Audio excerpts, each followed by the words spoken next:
Bonaparte marches upon Blücher, who is in possession of Soissons, attacks the place, without success. Battle of Crayon. Blücher retreats on Laon. Battle of Laon. Napoleon is compelled to withdraw. On the 11th he attacks Reims, which is evacuated by the Russians' defeat at Bar-sur-Aube of Oudenarde and Girard, who with MacDonald are forced to retreat towards Paris. Schwarzenberg wishes to retreat behind the Aube, but the Emperor Alexander and Lord Castlereagh, opposing the measure, it is determined to proceed upon Paris. Napoleon occupies Arcis. Battle of Arcis. Napoleon is joined in the night after the battle by MacDonald. Oudenarde and Girardin retreats along the Aube. The sword was now again brandished, not to be sheathed or reposed, until the one party or the other should be irretrievably defeated. The situation of Bonaparte, even after the victory of Montereau and capture of Troyes, was most discouraging. If he advanced on the grand army of the Allies, which he had in front, there was every likelihood that they would retire before him, wasting his force in skirmishes, without a possibility of his being able to force them to a general action, while in the meantime it might be reckoned for certain that Blücher, master of the Marne, would march upon Paris. On the contrary, if Napoleon moved with his chief force against Blücher, he had in like manner to apprehend that Schwarzenberg would resume the route upon Paris by way of the valley of the Seine. Thus, he could make no exertion upon the one side without exposing the capital to danger on the other. After weighing all the disadvantages on either side, Napoleon determined to turn his arms against Blücher as most hostile to his person, most rapid in his movements, and most persevering in his purposes. He left Oudenarde, MacDonald, and Girard in front of the grand army, in hopes that, however inferior in numbers, they might be able to impose upon Schwarzenberg a belief that Napoleon was present in person, and thus either induce the Austrian to continue his retreat, or at least prevent him from resuming the offensive. For this purpose, the French troops were to move on Bar-sur-Aube and occupy, if practicable, the heights. In that neighborhood the soldiers were also to use the cry of Vive l'Empereur. As if Napoleon had been present, it was afterwards seen that as the Marechals did not command 40,000 men in all, including a force under MacDonald, it was impossible for them to discharge effectually the part assigned them. In the meanwhile, Napoleon himself continued his lateral march on Blücher, supposing it possible for him, as formerly, to surprise his flank. As the Prussians marched upon Paris for this purpose, he moved as speedily as possible to La Ferte-Gaucher, where he arrived first March. But Sacken and de York, who would have been the first victims of this maneuver, as their divisions were on the left bank of the Marne, near to Meaux, crossed the river at La Ferte-Jouarre, and formed a junction with Blücher, who now resolved to fall back on the troops of Bülow and Winsingerode. These generals were, it will be remembered, advancing from the frontiers of Belgium. A sudden hard frost rendered the country passable, which had before been in so swampy a condition as to render marching very difficult. This was much to the advantage of the Prussians. Napoleon detached the forces under Marmont and Mortier, whom he had united with his own, to press upon and harass the retreat of the Prussian field marshal, while he himself, pushing on by a shorter line, possessed himself of the town of Fismes, about half-way betwixt Reims and Soissons. Occupation of this last place was now a matter of the last consequence. If Blücher should find Soissons open to him, he might cross the Marne, extricate himself from his pursuers without difficulty, and form his junction with the army of the north. But if excluded from this town and bridge, Blücher must have hazarded a battle on the most disadvantageous terms, having Mortier and Marmont on his front, Napoleon on his left flank, and in his rear a town with a hostile garrison and a deep river. It was almost a chance like that of the dice, which party possessed this important place. The Russians had taken it on 15th February 1, but being immediately evacuated by them, it was on the 19th occupied by Mortier and garrisoned by 500 Poles, who were imagined capable of the most determined defense. On the 2D march, however, the commandant, intimidated by the advance of Bülow's army of 30,000 men, yielded up Soissons to that general upon a threat of an instant storm, and no quarter allowed. The Russian standards then waved on the ramparts of Soissons, and Blücher, arriving under its walls, acquired the full power of uniting himself with his rearguard, and giving or refusing battle at his pleasure on the very moment when Bonaparte III, having turned his flank, expected to have forced on him a most disadvantageous action. The Emperor's wrath exhaled in a bulletin against the inconceivable baseness of the commandant of Soissons, who was said to have given up so important a place when he was within hearing of the cannonade on the 2D and 3D, and must thereby have known the approach of the emperor too. In the heat of his wrath, he ordered Soissons to be assaulted and carried by storm at all risks, but it was defended by General Langeron with 10,000 Russians. A desperate conflict ensued, but Langeron retained possession of the town. Battle of Crayon. Abandoning this project, Napoleon crossed the Aisne at Barialbac with the purpose of attacking the left wing of Blucher's army, which, being now concentrated, was strongly posted betwixt the village of Crayon and the town of Laon in such a manner as to secure a retreat upon the very strong position which the latter town affords. Blucher imagined a maneuver designed to show Bonaparte that his favorite system of turning an enemy's flank had its risks and inconveniences. He detached 10,000 horse under Winsinger Road by a circuitous route with orders that when the French commenced their march on Crayon, they should move round and act upon their flank and rear. But the state of the roads and other impediments prevented this body of cavalry from getting up in time to execute the intended maneuver.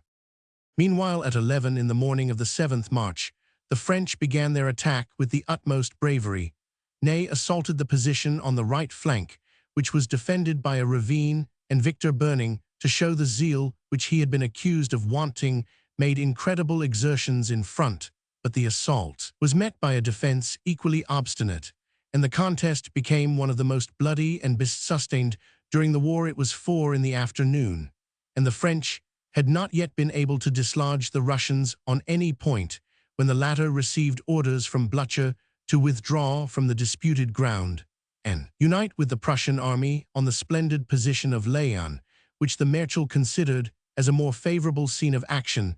There were no guns lost or prisoners made. The Russians, in despite of a general charge of the French cavalry, retreated as on the parade, as the armies, considering the absence of Winsinger Road with the detachment of cavalry and of Langeron with the garrison of Soissons, were nearly equal. The indecisive event of the battle was the more ominous. The slain and wounded were about the same number on both sides, and the French only retained, as a mark of victory, the possession of the field of battle. 3. Napoleon himself followed the retreat of the Russians as far as an inn between Crayon and Laon, called El Ange Gardien, where he reposed for the night. He indeed never more needed the assistance of a guardian angel, and his own appears to have deserted his charge. It was here that Rumigny found him when he presented the letter of Caulaincourt, praying for final instructions from the emperor, and it was here he could only extract the ambiguous reply that if he must submit to the bastinado, it should be only by force. At this cabaret, also, he regulated his plan for attacking the position of Blucher on the next morning, and thus ridding himself finally, if possible, of that Silesian army, which had been his object of disquietude for 42 days, during the course of which scarce 2 days had passed, without their being engaged in serious conflict, either in front or rear. He received valuable information for enabling him to make the projected attack from a retired officer, Roman 1000 Bussy de Bellay, who had been his schoolfellow at Brienne, who lived in the neighborhood and was well acquainted with the ground, and whom he instantly rewarded with the situation of an aide-de-camp and a large appointment. When his plan for the attack was finished, he is said to have exclaimed, "I see this war is an abyss without a bottom, but I am resolved to be the last whom it shall devour." The town of Laon is situated upon a tableland or eminence flattened on the top, which rises very abruptly above a plain extending about a league in length. The face of the declivity is steep, shelving, almost precipitous, and occupied by terraces serving as vineyards. Bülow defended this town, and Bank, the rest of the Silesian army, was placed on the plain below the left wing, composed of Prussians, extending to the village of Athes, the right consisting of Russians resting on the hills between Thiers and Semonville. Battle of Laon-Reims. Only the interval of 1 day elapsed between the bloody battle of Crayon and that of Laon on the 9th. Availing himself of a thick mist, Napoleon pushed his columns of attack to the very foot of the eminence on which Laon is situated, possessed himself of 2 of the villages termed Semily and Arden, and prepared to force his way up the hill towards the town. The weather cleared, the French attack was repelled by a tremendous fire from terraces, vineyards, windmills, and every point of advantage 2 battalions of Jaegers. The impetus of their attack, increased by the rapidity of the descent, recovered the villages, and the attack of Laon in front seemed to be abandoned. The French, however, continued to retain possession in that quarter of a part of the village of Crécy. Thus stood the action on the right and center. The French had been repulsed all along the line. On the left, Marshal Marmont had advanced upon the village of Athis, which was the key of Blucher's position in that point. It was gallantly defended by de York, and Cles, supported 5 by Saccan and Langeron. Marmont made some progress notwithstanding this resistance, and night found him bivouacking in front of the enemy and in possession of part of the disputed village of Athis, but he was not destined to remain there till daybreak. Upon the 10th at 4 in the morning, just as Bonaparte, arising before daybreak, was calling for his horse, 2 dismounted dragoons were brought before him with the unpleasing intelligence that the enemy had made a hourra upon Marmont, surprised him in his bivouac, and cut to pieces, taken or dispersed his whole division, and they alone had escaped to bring the tidings. All the Marshal's guns were lost, and they believed he was himself either killed or prisoner. Officers sent to reconnoiter brought back a confirmation of the truth of this intelligence, excepting as to the situation of the Marshal. He was on the road to Reims near Corbeny, endeavoring to rally the fugitives notwithstanding this great loss.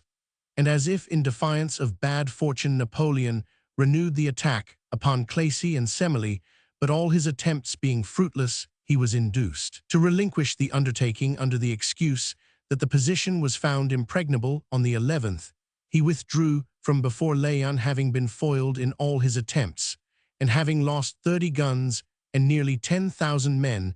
The Allies suffered comparatively little as they fought under cover. Napoleon halted at Soissons, which, evacuated by Langeron when Blucher concentrated his army, was now again occupied by the French. Napoleon directed its defenses to be strengthened, designing to leave Mortier to defend the place against the advance of Blucher, which, victorious as he was, might be instantly expected. While at Soissons, Napoleon learned that Saint Priest, a French emigrant and a general in the Russian service, had occupied Reims, remarkable for the venerable cathedral in which the kings of France were crowned. Napoleon instantly saw that the possession of Reims would renew the communication betwixt Schwarzenberg and Blucher, besides neutralizing the advantages which he himself expected from the possession of Soissons. He moved from Soissons to Reims, where, after an attack which lasted till late in the night, the Russian general being wounded, his followers were discouraged and evacuated the place. The utmost horrors might have been expected during a night attack when one army forced another from a considerable town, but in this instance we have the satisfaction to record that the troops on both sides behaved in a most orderly manner, for in his account of the previous action Napoleon threw in one of those strokes of fatality which he loved to introduce, he endeavored to persuade the public, or perhaps he himself believed, that Saint Six Priest was shot by a ball from the same cannon which killed Moreau 5. During the attack upon Reims, Marmont came up with such forces as he had been able to rally after his defeat at Athis, and contributed to the success of the assault.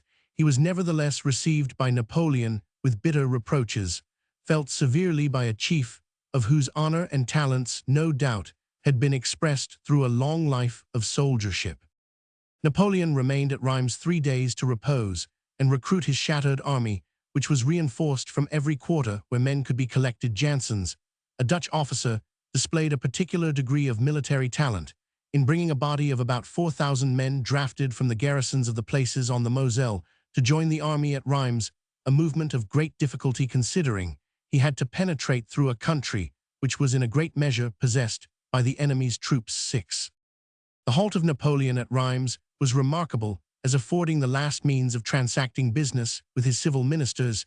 Hitherto, an auditor of the Council of State had weekly brought to the imperial headquarters the report of the ministers, and received the orders of the Emperor. 7. But a variety of causes rendered this regular communication during the rest of the campaign a matter of impossibility at Rheims. Also Napoleon addressed to Caulaincourt a letter dated 17th March by which he seems to have placed it in the power of that plenipotentiary to comply in full with the terms of the Allies, but the language in which it is couched is so far from bearing the precise warrant necessary for so important a concession that there must remain a doubt whether Caulaincourt would have felt justified in acting upon it, or whether so acting Napoleon would have recognized his doing, so if circumstances had made it convenient for him to disown the treaty. 8. Oudinot and Gerard. While Napoleon was pursuing fighting with, and finally defeated by Blücher, his lieutenant generals were not more fortunate. In front of the Allied Grand Army, it will be recollected that the Marshals Oudinot and Gerard were left at the head of 250,007 men, exclusive of the separate corps, under MacDonald, with orders to possess themselves of the heights of Bar-sur-Aube and prevent Schwarzenberg from crossing that river. They made the movement in advance accordingly, and after a sharp action which left the town in their possession, they were so nigh to the Allied troops, who still held the suburbs, that a battle became unavoidable, and the Marshals had no choice save of making the attack or of receiving it. They chose the former, and gained at first some advantages from the very audacity of their attempt, but the Allies had now been long accustomed to stand their ground under greater disasters. Their numerous reserves were brought up, and their long train of artillery got into line. The French, after obtaining a temporary footing on the heights of Vernonfate, were charged and driven back in disorder. Some fine cavalry, which had been brought from the armies in Spain, was destroyed by the overpowering cannonade. The French were driven across the Aube. The town of Bar-sur-Aube was taken, and the defeated Marshals could only rally their forces at the village of Vandevers, about halfway between Bar and Troyes. The defeat of Oudinot and Gerard obliged Marshal MacDonald, who defended the line of the river above Bar, to retreat to Troyes from his strong position at La Ferté-sur-Aube. He therefore fell back towards Vandevers. But though these three distinguished generals, MacDonald, Oudinot, and Gerard, had combined their talents and united their forces, it was impossible for them to defend Troyes, and they were compelled to retreat upon the great road to Paris. Thus the headquarters of the Allied monarchs were for the second time during this changeful war established in the ancient capital of Champagne, and the Allied Grand Army recovered by the victory of Bar-sur-Aube all the territory which they had yielded up in consequence of Bonaparte's success at Montereau. They once more threatened to descend the Seine upon Paris, being entitled to despise any opposition offered by a feeble line, which MacDonald, Oudinot, and Gerard endeavored to defend on the left bank. But Schwarzenberg's confidence in his position was lowered when he heard that Napoleon had taken Rheims, and that on the evening of the 17th May, with a large division, had occupied Châlons-sur-Marne. This intelligence made a deep impression on the Austrian Council of War. Their tactics being rigidly those of the old school of war, they esteemed their army turned whenever a French division occupied such a post as interposed betwixt them and their allies. This indeed is in one sense true, but it is equally true that every division so interposed is itself liable to be turned, if the hostile divisions betwixt which it is interposed take combined measures for attacking it, the catching therefore too prompt an alarm, or considering the consequences of such a movement as irretrievable, belongs to the pedantry of war, and not to its science. At midnight a council was held for the purpose of determining the future motions of the Allies. The Generalissimo recommended a retreat behind the line of the Aube. The Emperor Alexander opposed this with great steadiness. He observed with justice that the protracted war was driving the country people to despair, and that the peasantry were already taking up arms, while the Allies only wanted resolution, certainly neither opportunity nor numbers to decide the affair by a single blow. So many were the objections stated, and so difficult was it to bring the various views and interests of so many powers to coincide in the same general plan, that the Emperor informed one of his attendants. He thought the anxiety of the night must have turned half his hair grey. Lord Castlereagh was against the opinion of Schwarzenberg, the rather that he concluded that a retreat behind the Aube would be a preface to one behind the Rhine. Taking it upon him, as became the Minister of Britain at such a crisis, he announced to the Allied powers that so soon as they should commence the proposed retreat, the subsidies of England would cease to be paid to them. 9. The march upon Paris. It was therefore finally agreed to resume offensive operations, for which purpose they proposed to diminish the distance betwixt the allied Grand Army and that of Silesia, and resume such a communication with Blücher as might prevent the repetition of such disasters as those of Montmirail and Montereau. With this view, it was determined to descend the Aube, unite their army at Arcis, offer Napoleon battle, should he desire to accept it, or move boldly on Paris, if he should refuse the proffered action. What determined them more resolutely from this moment to approach the capital as soon as possible was the intelligence which arrived at the headquarters by Messieurs de Polignac. These gentlemen brought an encouraging account of the progress of the Royalists in the metropolis and of the general arrangements which were actively pursued for uniting with the interests of the Bourbons that of all others who, from dislike to Bonaparte's person and government, or fear that the country and they themselves must share in his approaching ruin, were desirous to get rid of the imperial government. Talleyrand was at the head of the confederacy, and all were resolved to embrace the first opportunity of showing themselves, which the progress of the Allies should permit. This important intelligence, coming from such unquestionable authority, strengthened the Allies in their resolution to march upon Paris.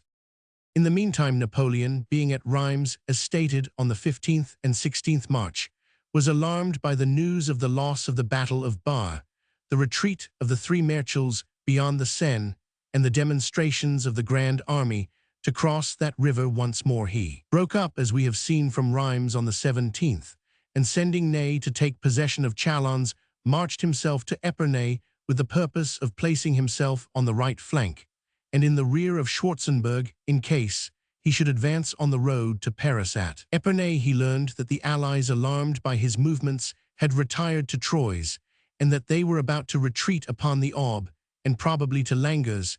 He also learned that the Marechals Macdonald and Oudenot had resumed their advance. So soon as their adversaries began to retreat, he hastened to form a junction with these persevering leaders, and proceeded to ascend the Aube as high as Bar, where he expected to throw himself into Schwarzenberg's rear, having no doubt that his army was retiring from the banks of the Aube.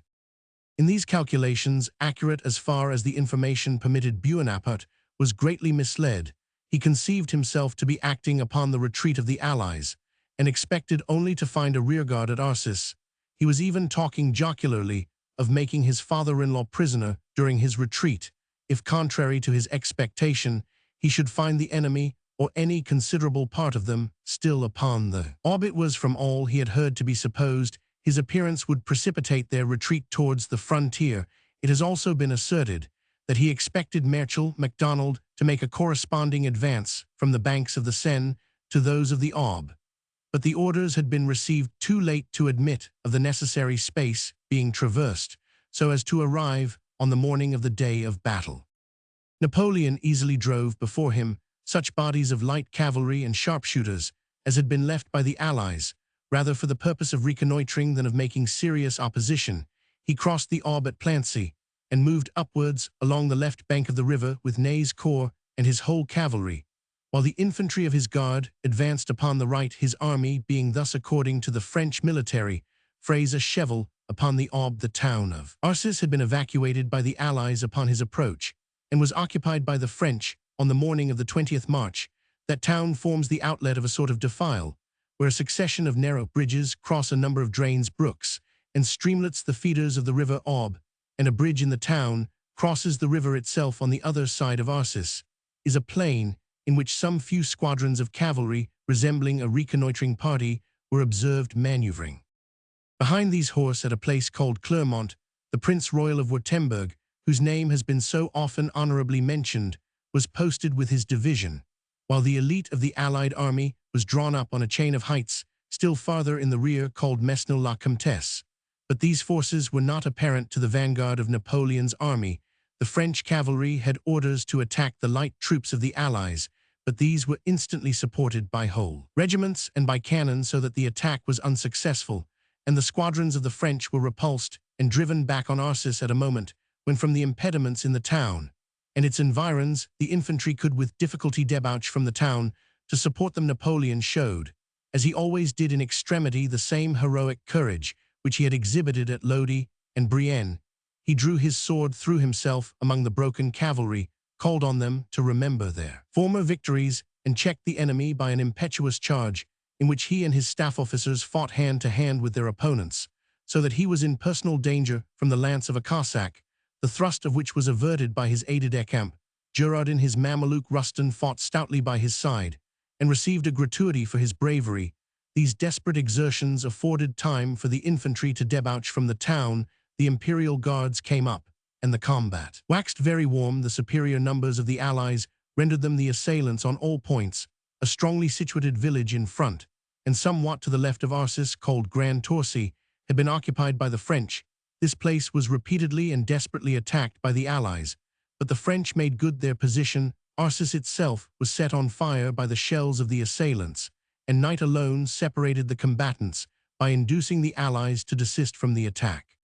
In the course of the night, Bonaparte was joined by Macdonald Oudinot and Gerard with the forces with which they had lately held the defensive upon the Seine, and the anxious question remained whether, thus reinforced, he should venture an action with the grand army, to which he was still much inferior in numbers. Schwarzenberg, agreeably to the last resolution of the allies, drew up on the heights of Mesnil-la-Comtesse, prepared to receive battle on consideration of the superior strength of the enemy and of the absence of some troops not yet come up. Napoleon finally determined not to accept a battle under such disadvantageous circumstances.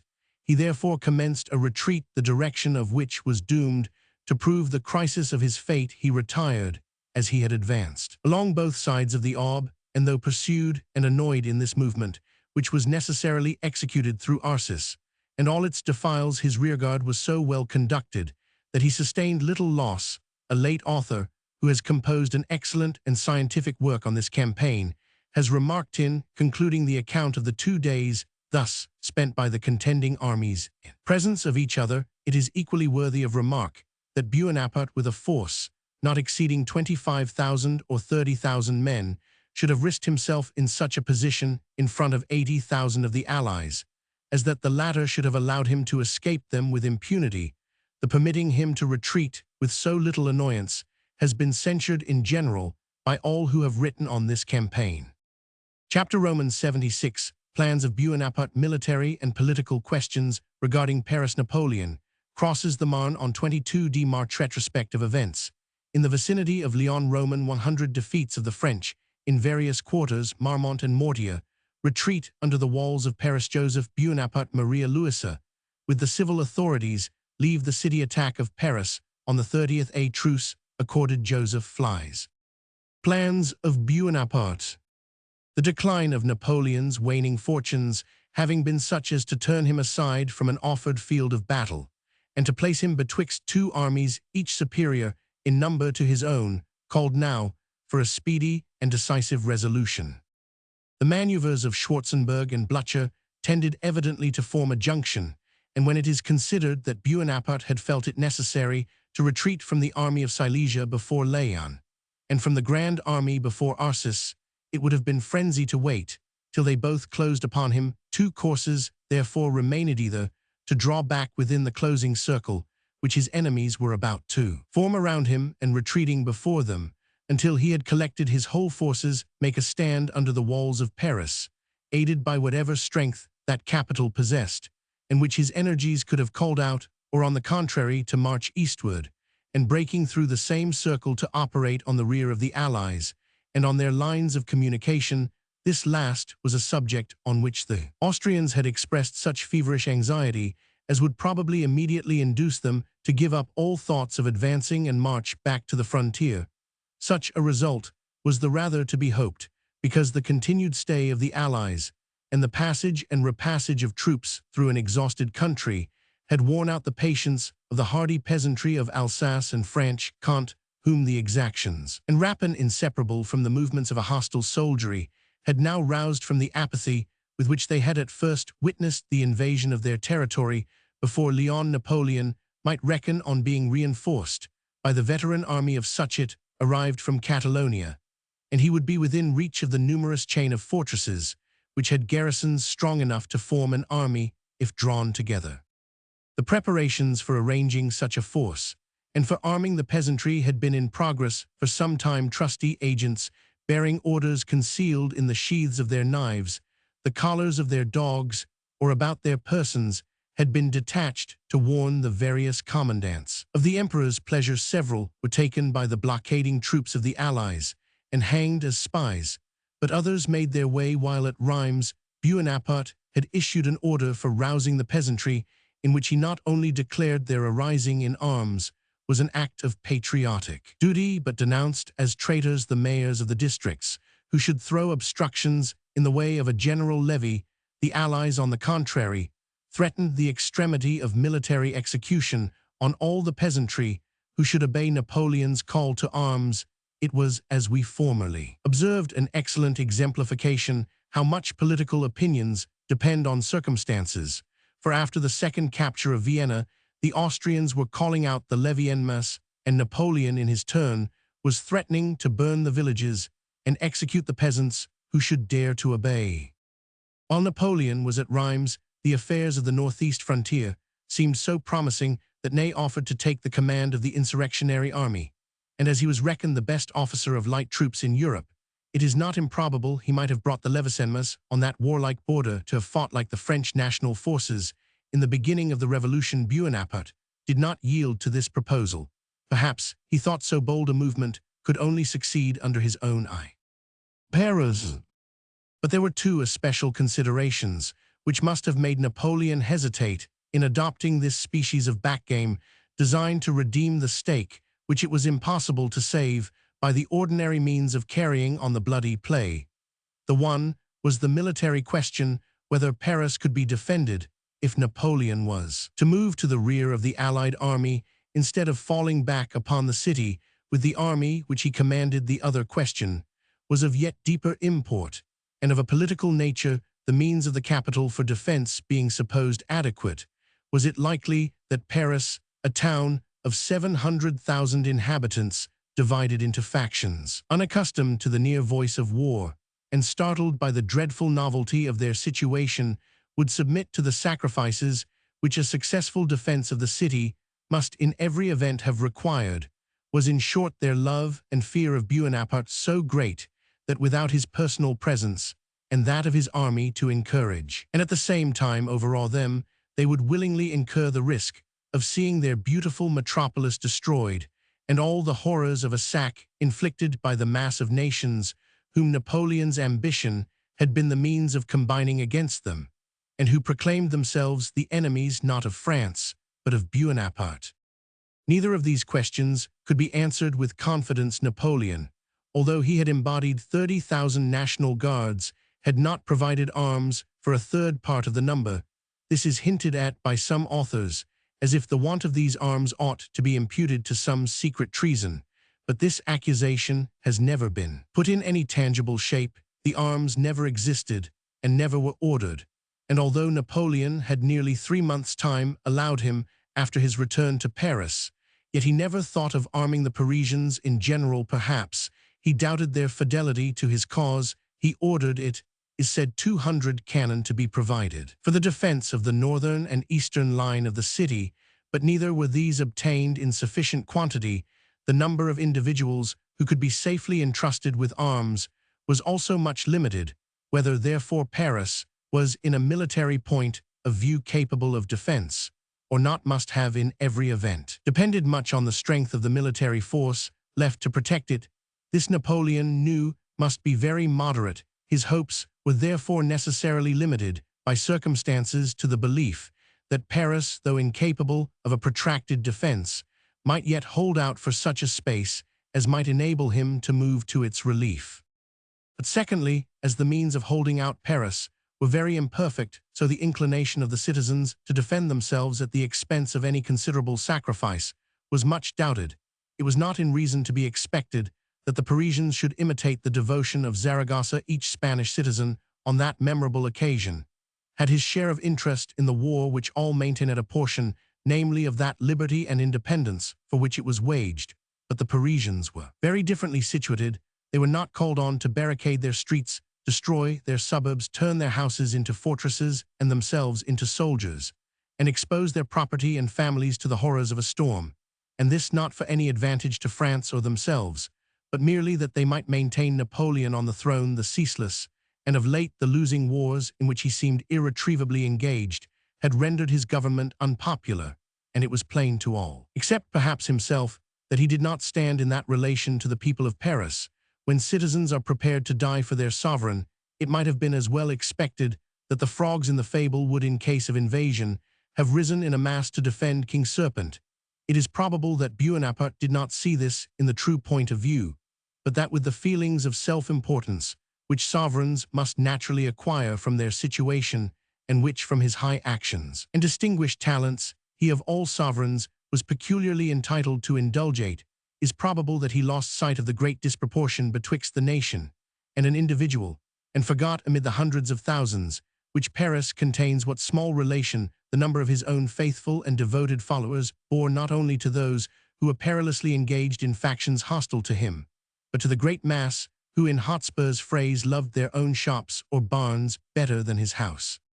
Thirdly, the consequences of Paris being lost, either from not possessing or not employing the means of defense, were sure to be productive of irretrievable calamity. Russia, as had been shown, could survive the destruction of its capital, and perhaps Great Britain's fate might not be decided by the capture of London, but the government of France had, during all the phases of the Revolution, depended upon the possession of Paris, a capital which has at all times directed the public opinion of that country. Should the military occupation of this most influential of all capitals bring about, as was most likely, a political and internal revolution, it was greatly to be doubted whether the emperor could make an effectual stand in any other part of his dominions. It must be candidly admitted that this reasoning, as being subsequent to the fact, has a much more decisive appearance than it could have had when subjected to the consideration of Napoleon. He was entitled, from the feverish anxiety hitherto shown by the Austrians upon any approach to flank movements, and by the caution of their general proceedings, to think that they would be greatly too timorous to adopt the bold step of pressing onward to Paris. It was more likely that they would follow him to the frontier with the purpose of preserving their communications. Besides, Napoleon at this crisis had but a very slender choice of measures. To remain where he was between Blücher and Schwarzenberg was not possible, and in advancing to either flank, he must have fought with a superior enemy. To retreat upon Paris was sure to induce the whole Allies to pursue in the same direction, and the encouragement which such a retreat must have given to his opponents might have had the most fatal consequences. Perhaps his partisans might have taken more courage during his absence from the idea that he was at the head of a conquering army in the rear of the Allies than during his actual presence, if he had arrived in Paris in consequence of a compulsory retreat. Bonaparte seems, as much from a sort of necessity as from choice, to have preferred breaking through the circle of hunters, which hemmed him, in trusting to strengthen his army with the garrisons drawn from the frontier fortresses, and with the warlike peasantry of Alsace and Franche-Comté, and thus reinforced to advance with rapidity on the rear of his enemies, ere they had time to execute or perhaps to arrange any system of offensive operations.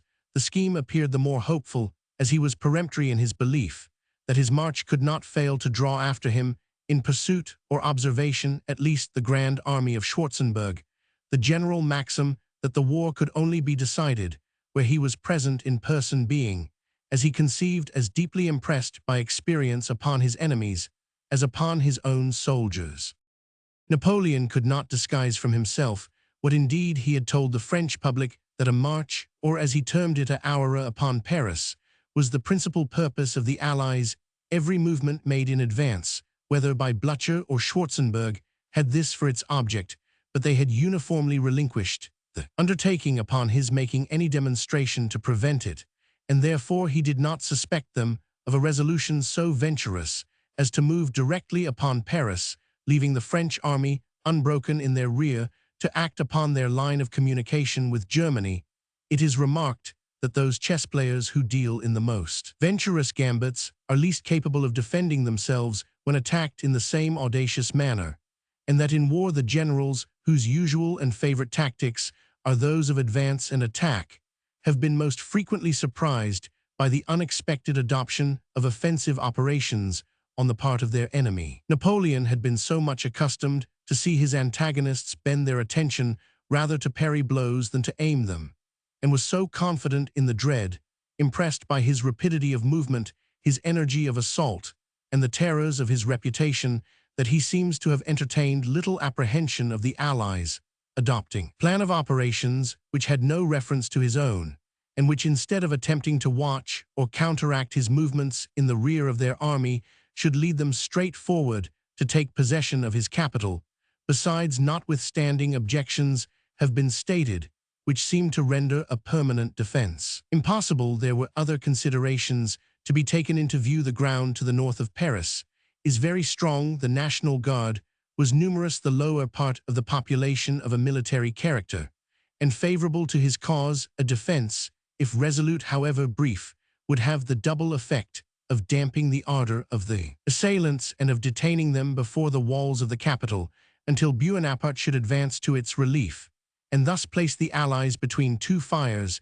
It was not to be supposed that the surrender of Paris would be the work of a single day. The unanimous voice of the journals, of the ministers, of the police, and of the thousands whose interest was radically and deeply entwisted with that of Bonaparte, assured their master on that point. The movement to the rear, therefore, though removing him from Paris, which it might expose to temporary alarm, might not, in Bonaparte's apprehension, seriously compromise the security of the capital. The French emperor, in executing this decisive movement, was extremely desirous to have possessed himself of Vitry, which lay in the line of his advance. But as this town contained a garrison of about 5,000 men, commanded by an officer of resolution, he returned a negative to the summons, and Napoleon, in no condition to attempt a coup de main on a place of some strength, passed the Marne on the 22d of March over a bridge of rafts constructed at Frijinka, and continued his movement towards the eastern frontier, increasing the distance at every step betwixt him and his capital, and at the same time betwixt him and his enemies.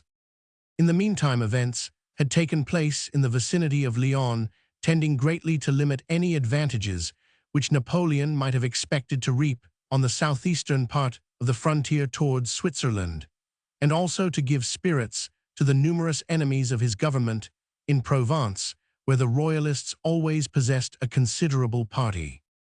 The reinforcements dispatched by the Austrians under General Bianchi, and their reserves brought forward by the Prince of Hesse-Homburg, had restored their superiority over Augereau's army. He was defeated at Macon on the 11th of March, in a battle which he had given for the purpose of maintaining his line on the Seine.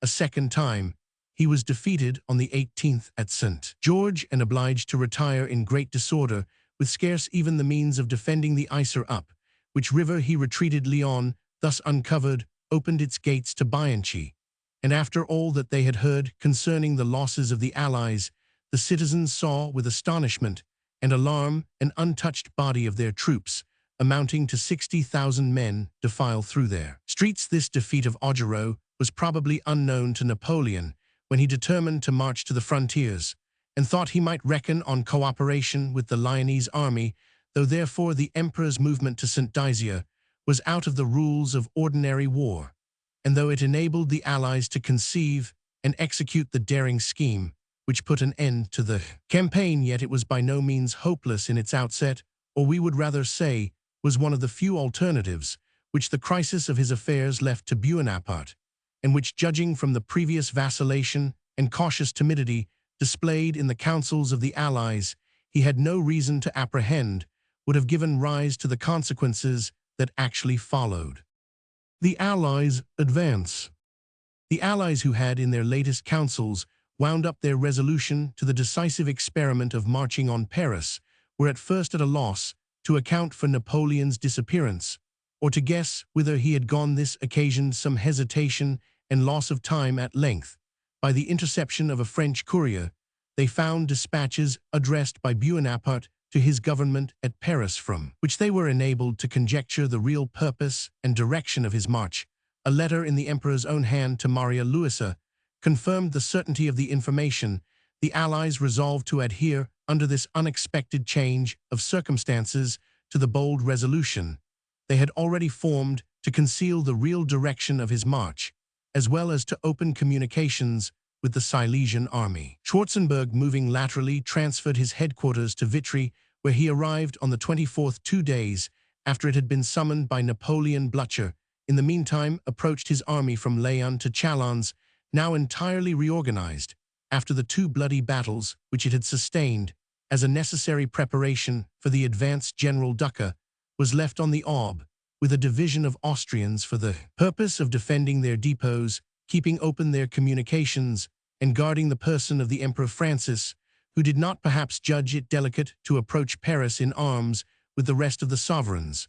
While the city was nominally governed by his own daughter, as Regent Ducker had also in charge, if pressed to retreat, upon the Prince of Hesse-Homburg's army, which was in triumphant possession of Lyon. This important arrangement, being made another, was adopted equally necessary to deceive and observe Napoleon. 10,000 cavalry were selected under the enterprising generals Winzingerode and Chernyshев, who with 50 pieces of cannon were dispatched to hang on Bonaparte's march, to obstruct his communications with the country he had left, intercept couriers from Paris or information respecting the motions of the Allied armies, and to present on all occasions such a front as if possible might impress him with the belief that their corps formed the vanguard of the whole army of Schwarzenberg. The Russian and Prussian light troops meanwhile scoured the roads and intercepted near Sommepeux a convoy of artillery and ammunition belonging to Napoleon's rearguard. When 20 pieces of cannon with a strong escort fell into their hands, they also cut off several couriers bringing important dispatches to Napoleon from Paris. One of these was loaded with as heavy tidings as ever were destined to afflict falling greatness. This packet informed Napoleon of the descent of the English in Italy, of the entry of the Austrians into Lyon, and the critical state of Augereau, of the declaration of Bordeaux in favor of Louis, of the demonstrations of Wellington towards Toulouse, of the disaffected state of the public mind, and the exhausted condition of the national resources. Much of these tidings was new to the Allied sovereigns and generals, but it was received by them with very different sensations from those which the intelligence was calculated to inflict upon him for whom the packet was intended. Blücher, in the meantime, so soon as he felt the opposition to his movements diminished by the march of Bonaparte from Chalons to Arcis, had instantly resumed the offensive and driven the corps of Mortier and Marmont, left to observe his motions over the Marne. He passed the Aisne near Berlebach, repossessed himself of Reims by blowing open the gates and storming the place, and, having gained these successes, moved towards Chalons and Vitry. His course had hitherto been southeastward in order to join with Schwarzenberg, but he now received from the King of Prussia the welcome order to turn his march westward and move straight upon Paris. The Grand Army adopted the same direction, and thus they moved on in corresponding lines and in communication with each other.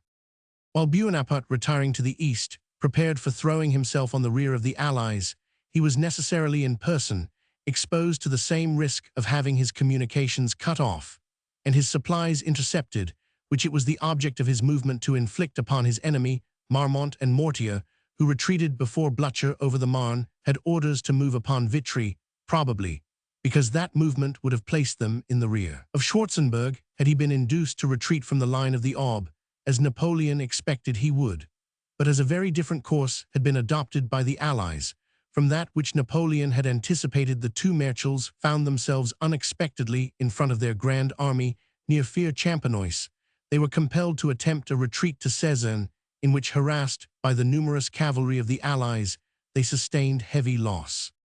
While the cavalry were engaged in pursuit of the marshals, the infantry of the Allies were approaching the town of Fère-Champenois, when a heavy fire was heard in the vicinity, and presently appeared a large column of infantry advancing checkerwise, and by intervals followed and repeatedly charged by several squadrons of cavalry, who were speedily recognized as belonging to the Silesian army. The infantry, about 5,000 in number, had left Paris with a large convoy of provisions and ammunition. They were proceeding towards Montmirail when they were discovered and attacked by the cavalry of Blücher's army.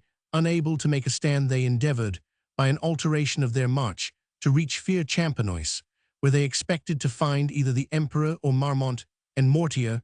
It was thus their misfortune to fall upon Silla in seeking to avoid. Charybdis, the column, consisted entirely of young men conscripts or national guards who had never before been in action, yet neither the necessity of their condition nor their unexpected surprise in meeting first one, and then a second army of enemies, where they looked only for friends, could induce these spirited young men to surrender Rapatel the aide-de-camp of Morrow, and entertained in the same capacity by the emperor. Alexander was shot while attempting by the orders of the emperor to explain to them the impossibility of resistance.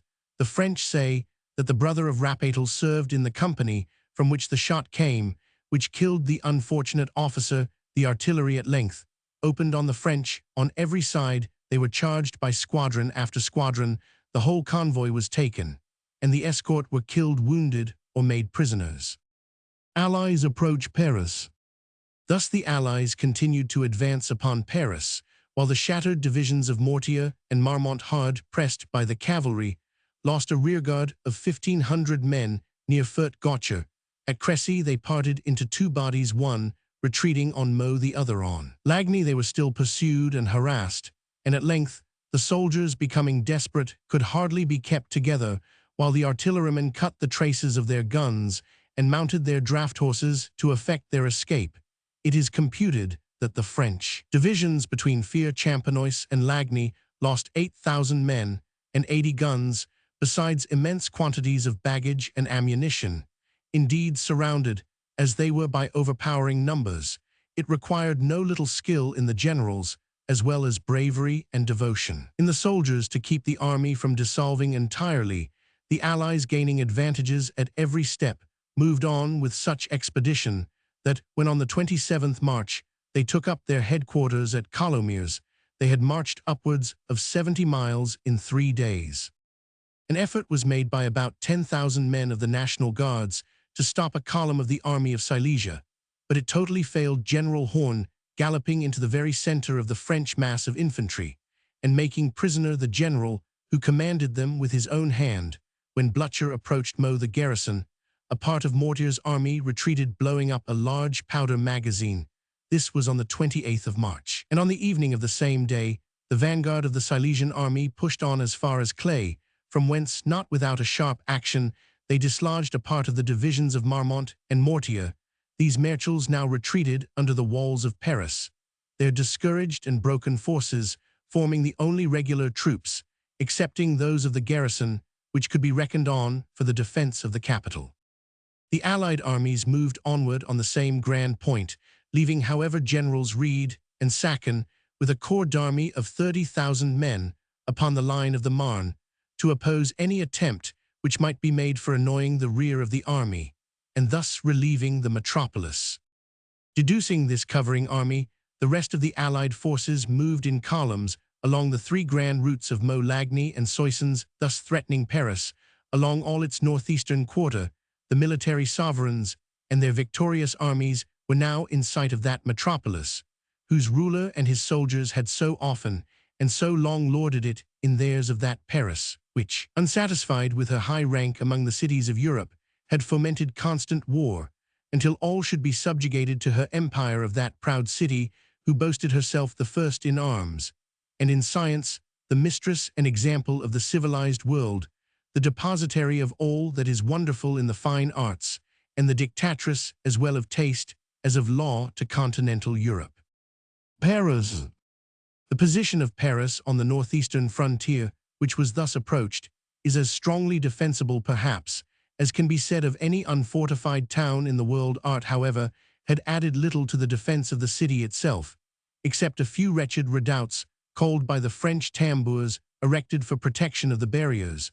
But the external line was very strong, as will appear from the following sketch. The heights which environ the city on the eastern side rise abruptly from an extensive plain, and form a steep and narrow ridge, which sinks again as suddenly upon the eastern quarter of the town, which it seems to screen, as with a natural bulwark.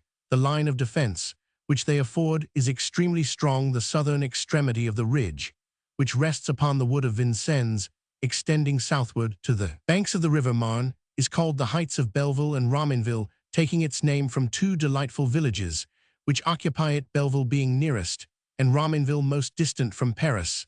The heights are covered with romantic groves and decorated by many pleasant villas, with gardens, orchards, vineyards, and plantations, these which in peaceful times are a favorite resort of the gay Parisians. On their parties of pleasure were now to be occupied by other guests, and for far different purposes in advance of these heights, and protected by them, is the village of Pantin, situated on the great road from Bondy to the left of Romainville, and more in front of Belleville, is a projecting eminence, termed the Butte de Saint-Chaumont. The ridge there sinks, and admits a half-finished aqueduct called the Canal de l'Arc. The ground then again rises into the bold and steep eminence called Montmartre, from being the supposed place of the martyrdom of Saint Denis, the patron of France. From the declivity of this steep hill is a level plain extending to the river Seine, through which runs the principal northern approach to Paris from the town of Saint Denis.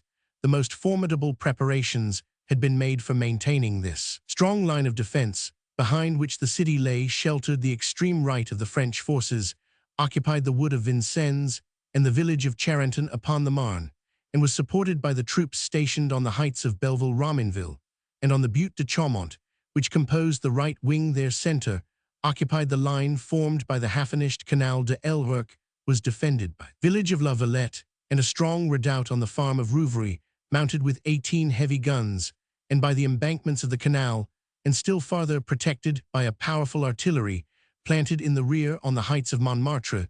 The left wing was thrown back from the village called Monceau near the northwestern extremity of the heights, and prolonged itself to that of Neuilly on the Seine, which was strongly occupied by the extreme left of their army. Thus, with the right extremity of the army resting upon the river Marne and the left upon the Seine, the French occupied a defensive semicircular line, which could not be turned, the greater part of which was posted on heights of uncommon steepness, and the whole defended by cannon placed with the utmost science and judgment, but very deficient in point of numbers.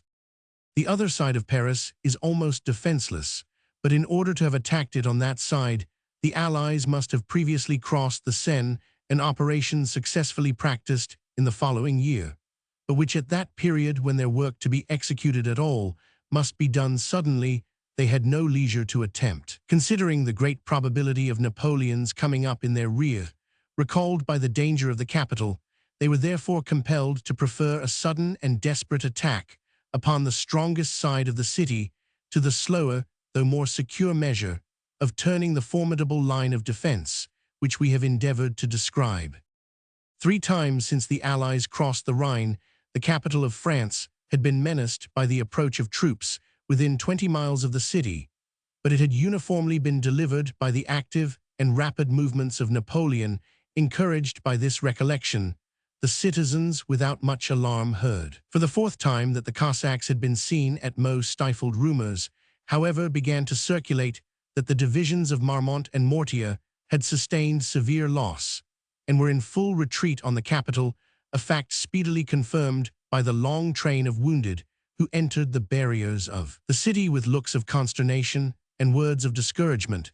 Then came crowds of peasants, flying they knew not whither, before an enemy whose barbarous rapacity had been so long the theme of every tongue, bringing with them their half-naked and half-starved families, their teams, their carts, and such of their herds and household goods as they could remove in haste. These unfortunate fugitives crowded the boulevards of Paris, the usual resort of the gay world, adding, by exaggerated and contradictory reports, to the dreadful ideas which the Parisians already conceived of the approaching storm.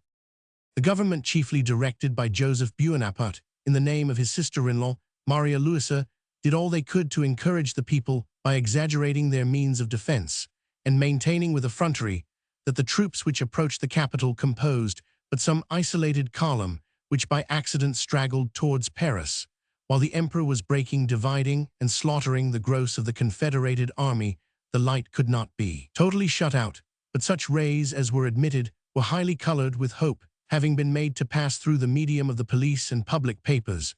A grand review of the troops destined for the defense of the capital was held upon the Sunday preceding the assault. 8,000 troops of the line, being the garrison of Paris under Girard, and 30,000 National Guards, commanded by Hulin, governor of the city, passed in order through the stately court of the Tuileries, followed by their trains of artillery, their corps of pioneers, and their carriages for baggage and ammunition.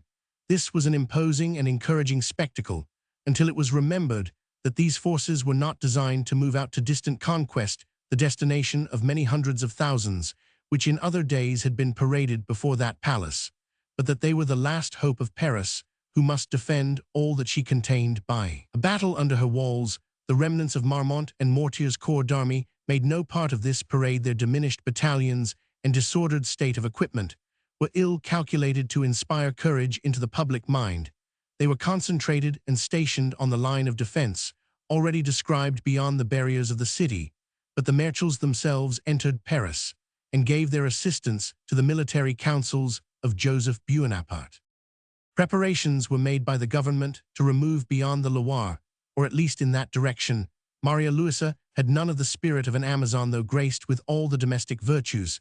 She was also placed painfully in the course of a war betwixt her husband and father. Besides, she obeyed, and probably with no lack of will, Napoleon's injunctions to leave the capital if danger should approach. She left Paris, therefore, with her son, who is said to have shown an unwillingness to depart which, in a child, seemed to have something ominous in it. Almost all the civil authorities of Bonaparte's government left the city at the same time, after destroying the private records of the high police, and carrying with them the crown jewels and much of the public treasure. Joseph Bonaparte remained, detaining with him somewhat, it is said against his inclination, Cambyses, the chancellor of the emperor, whom, though somewhat too unwieldy for the character Napoleon, had in one of his latest councils threatened with the honors and dangers of the colonelcy of a battalion. Joseph himself had the talents of an accomplished man and an amiable member of society, but they do not seem to have been of a military description. He saw his sister-in-law depart, attended by a regiment of 700 men, whom some writers have alleged had been better employed in the defense of the city, forgetting of what importance it was to Napoleon that the person of the empress should be protected alike against roving band of Uhlans or Cossacks, or the chance of some civic mutiny. These arrangements being made, Joseph published on the morning of the 29th a proclamation assuring the citizens of Paris that he would remain with them. He described the enemy as a single straggling column which had approached from Meaux, and required them by a brief and valorous resistance to sustain the honor of the French name until the arrival of the emperor, who he assured the Parisians was on full march to their succor.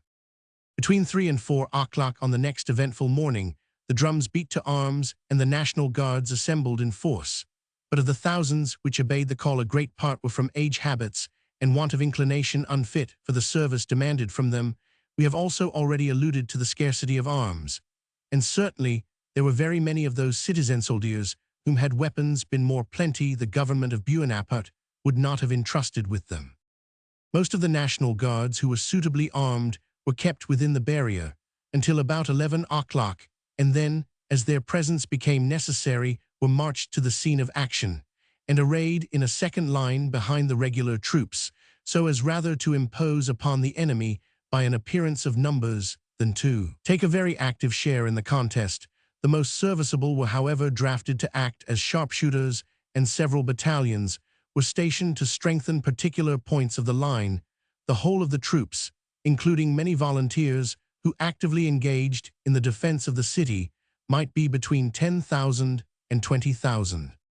The proposed assault of the Allies was to be general and simultaneous along the whole line of defense.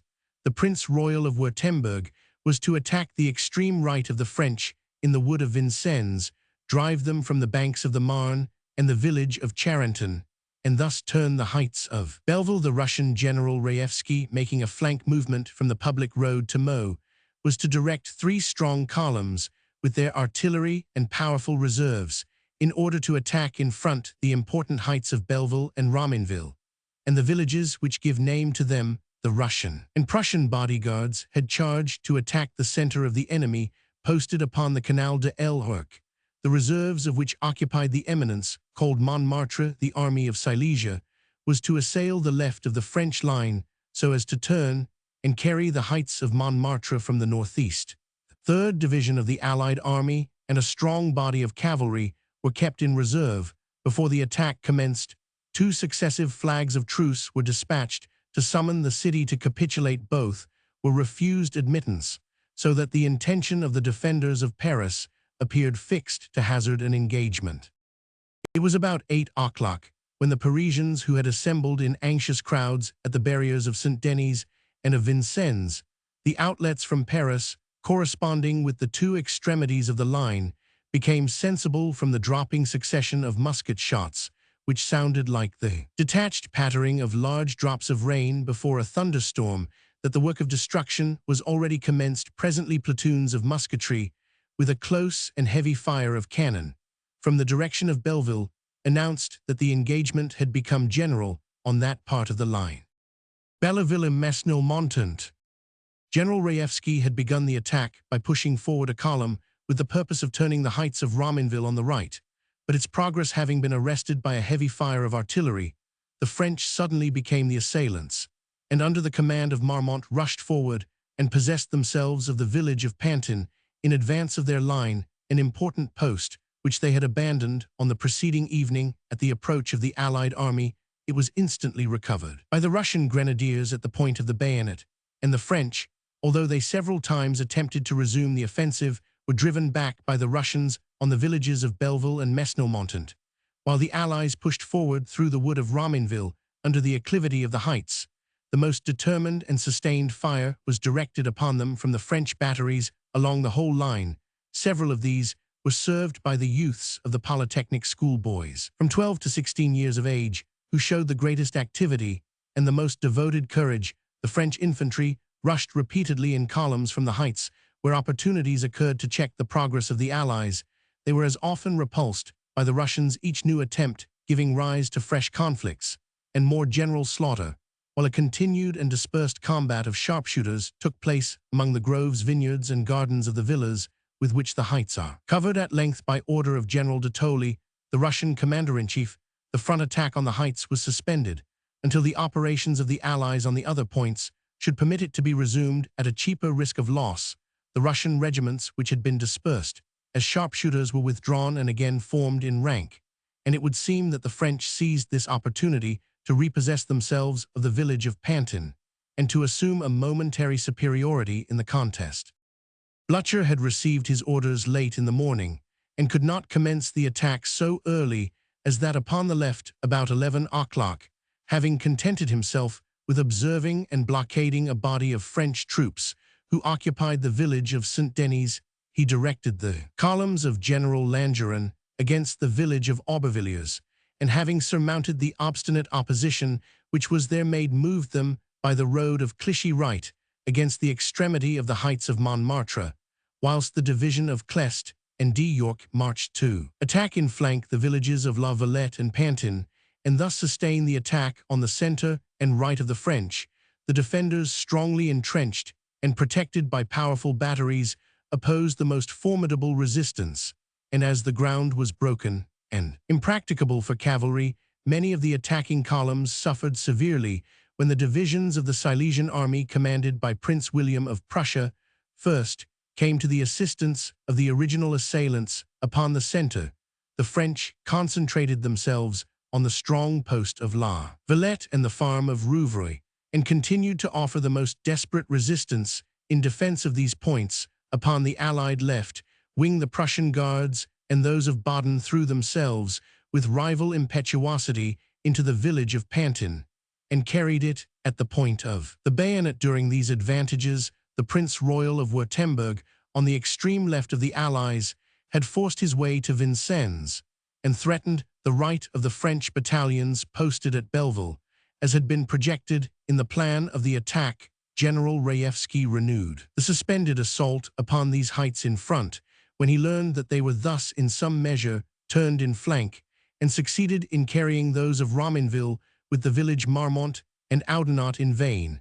Attempted a charge upon the Allied troops who had thus established themselves on the French line of defense. They were repulsed and pursued by the victors, who, following up their advantage, possessed themselves successively of the villages of Belleville and Mesnil-Montant, the Butte de Saint-Chamond, and the fine artillery which defended this line. About the same time, the village of Charon on the right extremity of the heights was also carried, and the whole line of defense occupied by the right wing of the French fell into possession of the Allies. Their light horse began to penetrate from Vincennes as far as the barriers of Paris, and their guns and mortars upon the heights were turned upon the city.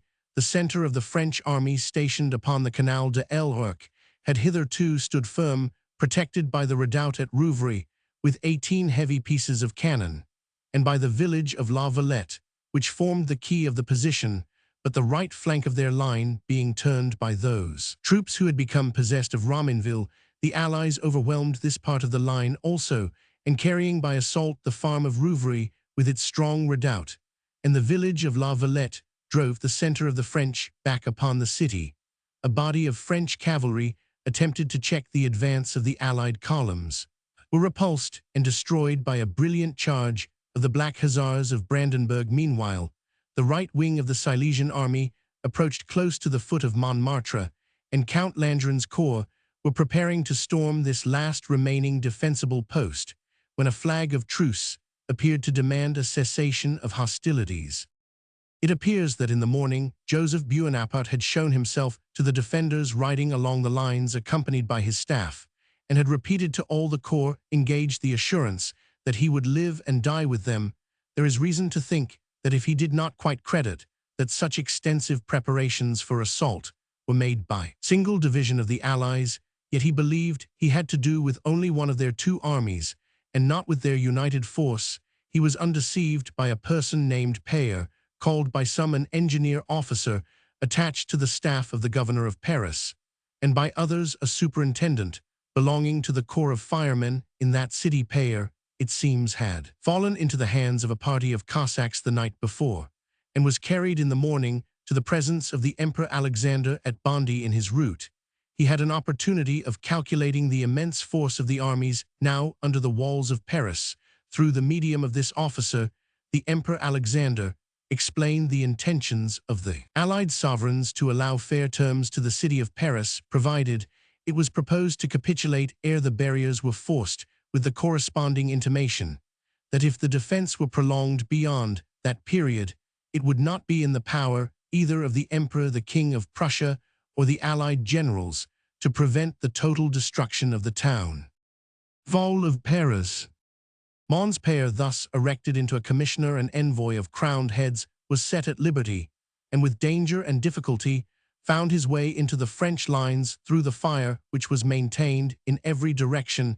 He was introduced to Joseph, to whom he delivered his message, and showed proclamations to the city of Paris, with which the Emperor Alexander had entrusted him. Joseph hesitated at first, inclining to capitulate, then pulling up resolution and determining to abide the chance of arms, he continued irresolute, blood flowing fast around him, until about noon, when the enemy's columns threatening an attack on Montmartre, and the shells and bullets from the artillery, which was in position to cover the attempt, flying fast over the heads of himself and his staff, he sent Payer to General Marmont, who acted as commander-in-chief, with permission to the Marechal, to demand a cessation of arms. At the same time, Joseph himself fled with his whole attendants, thus abandoning the troops whom his exhortations had engaged in the bloody and hopeless resistance of which he had solemnly promised to partake. The dangers Marmont, with Moncey and the other generals who conducted the defense, now saw all hopes of making it good at an end.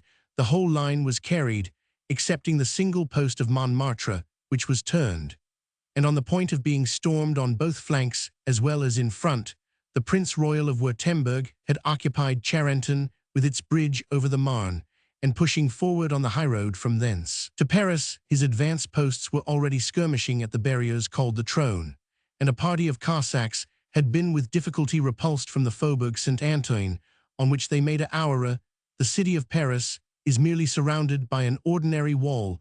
To prevent smuggling, the barriers are not much stronger than any ordinary turnpike gate, and the stockade with which they had been barricaded could have been cleared away by a few blows of the pioneers' axes. Add to this that the heights commanding the city, Montmartre excepted, were in complete possession of the enemy, that a bomb or two thrown probably to intimidate the citizens had already fallen in the Faubourg Montmartre and the Chaussée d'Antin, and that it was evident that any attempt to protract the defense of Paris must be attended with utter ruin to the town and its inhabitants. Marshal Marmont, influenced by these considerations, dispatched a flag of truce to General Barclay de Tolly, requesting a suspension of hostilities to arrange the terms on which Paris was to be surrendered. The armistice was granted on condition that Montmartre, the only defensible part of the line which the French still continued to occupy, should be delivered up to the Allies. Deputies were appointed on both sides to adjust the terms of surrender. These were speedily settled. The French regular troops were permitted to retire from Paris unmolested, and the metropolis was next day to be delivered up to the Allied sovereigns, to whose generosity it was recommended. Thus ended the assault of Paris, after a bloody action in which the defenders lost upwards of 4,000 in killed and wounded, and the Allies, who had to storm well-defended batteries, redoubts, and entrenchments perhaps about twice the number, they remained masters of the line at all points, and took nearly 100 pieces of cannon. When night fell, the multiplied and crowded watchfires that occupied the whole chain of heights, on which the victors now bivouacked, indicated to the astonished inhabitants of the French metropolis how numerous and how powerful were the armies into whose hands the fate of war had surrendered them. Chapter Roman 77, State of Parties in Paris, Royalists, Revolutionists, Bonapartists, Talleyrand, Chateaubriand. Mission to the Allied sovereigns. Their answer: efforts of the Bonapartists, feelings of the lowest classes off the middling ranks, neutrality of the National Guard, growing confidence of the Royalists, proclamations and white cockades. Crowds assemble at the boulevards. The Allies are received with shouts of welcome. Their army retires to Courtisan. The Cossacks bivouac in the Champs-Élysées. The battle was fought and won, but it remained a high and doubtful question in what way the victory was to be improved so as to produce results of far greater consequence than usually follow from the mere military occupation of an enemy's capital, while the mass of the inhabitants were at rest, exhausted by the fatigues and anxieties of the day. Many secret conclaves on different principles were held in the city of Paris upon the night after the assault. Some of these even yet endeavored to organize the means of resistance, and some to find out what modern policy has called a mesotermine, some third expedient between the risk of standing by Napoleon and that of recalling the banished family. The only middle mode which could have succeeded would have been a regency under the Empress, and Fouche's memoirs state that if he had been in Paris at the time, he might have succeeded in establishing a new order of things. Upon such a basis, the assertion may be safely disputed too. Austria, such a plan might have had some recommendations, but to the sovereigns and statesmen of the other Allied nations, the proposal would only have appeared a device to obtain immediate peace and keep the throne, as it were, in commission, that Bonaparte might ascend it at his pleasure. Parties in Paris. We have the greatest doubts whether among the ancient chiefs of the Revolution, most of whom had as hackneyed tools lost credit in the public eye, both by want of principle and political inconsistency, there remained any who could have maintained a popular interest, in opposition to that of the Royalists on the one hand, and the Bonapartists on the other. The few who remained steady to their democratic principles Napoleon had discredited and thrown into the shade, and he had rendered many of the others still more inefficient, by showing that they were accessible to bribery and to ambition, and that ancient demagogues could without much trouble be transmuted into supple and obsequious courtiers. Their day of power and interest was past, and the exaggerated vehemence of their democratic opinions had no longer any effect on the lower classes, who were in a great proportion attached to the empire. The Royalists, on the other hand, had been long combining and extending their efforts and opinions, which gained chiefly among the higher orders a sort of fashion which those of the Democrats had lost. Talleyrand was acceptable to them as himself noble by birth, and he knew better than anyone how to apply the lever to unfasten the deep foundations of Napoleon's power. Of his address, though not successful in the particular instance, Las Cases gives us a curious specimen. Talleyrand desired to sound the opinion of Decrès about the time of the crisis of which we are treating. He drew that minister towards the chimney, and opening a volume of Montesquieu said, as if in the tone of an ordinary conversation, I found a passage here this morning, which struck me in an extraordinary manner. Here it is in such a book, and chapter, page so. And so when a prince has raised himself above all laws, when his tyranny becomes insupportable, there remains nothing to the oppressed subject except. It is quite enough, said Decrès, placing his hand upon Talleyrand's mouth. I will hear no more. Shut your book. And Talleyrand closed the book, as if nothing remarkable had happened. An agent of such extraordinary tact was not frequently baffled in a city, and at a time when so many were from hope, fear, love, hatred, and all the other strongest passions, desirous, according to the Roman phrase, of a new state of things, he had been unceasingly active and eminently successful in convincing the royalists that the king must purchase the recovery of his authority by consenting to place the monarchy on a constitutional footing, and in persuading another class that the restoration of the Bourbons was the most favorable chance for the settlement of a free system of government. Nor did this accomplished politician limit his efforts to those who had loyalty to be awakened and a love of liberty to be rekindled, but extended them through 1,000 ramifications, through every class of persons to the bold. He offered an enterprise requiring courage to the timid, a numerous class. At the time, he showed the road of safety to the ambitious, the prospect of gaining power to the guilty, the assurance of indemnity and safety. He had inspired resolution even into the councils of the Allies. A note from him to the Emperor Alexander in the following words is said to have determined that prince to persevere in the march upon Paris. "You venture nothing," said this laconic billet, "when you may safely venture everything, venture once more." It is not to be supposed that Talleyrand wrought in this deep intrigue without active coadjutors. The Abbé de Pratt, whose lively works have so often given some interest to our pages, was deeply involved in the transactions of that busy period, and advocated the cause of the Bourbons against that of his former master Bournonville, and other senators were engaged in the same cabals. Proclamation of the Allies. The Royalists, on their own part, were in the highest state of activity, and prepared to use their utmost exertions to obtain the mastery of the public spirit. At this most critical moment, all was done by Monsieur de Chateaubriand, which eloquence could effect to appeal to the affections, perhaps even the prejudices of the people, in his celebrated pamphlet, entitled Of Bonaparte and the Bourbons. This vigorous and affecting comparison between the days when France was in peace and honor under her own monarchs, contrasted with those in which Europe appeared in arms under her walls, had been written above a month, and the manuscript was concealed by Madame de Chateaubriand in her bosom. It was now privately printed. So was a proclamation by Monsieur, made in the name of his brother, the late King of France, finally, in a private assembly of the principal royalists, amongst whom were the illustrious names of Rohan, Rochefoucauld, Montmorency, and Noailles.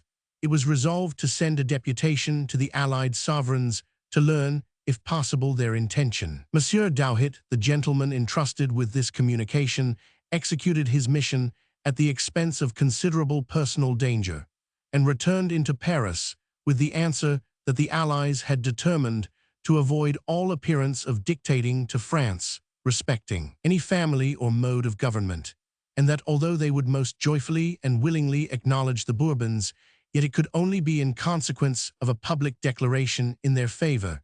At the same time, Monsieur Douhet was furnished with a proclamation of the Allies signed Schwarzenberg, which, without mentioning the Bourbons, was powerfully calculated to serve their cause. It declared the friendly intention of the Allies towards France, and represented the power of the government, which now oppressed them, as the only obstacle to instant peace. The Allied sovereigns, it was stated, sought but to see a salutary government in France, who would cement the friendly union of all nations. It belonged to the city of Paris to pronounce their opinion and accelerate the peace of the world.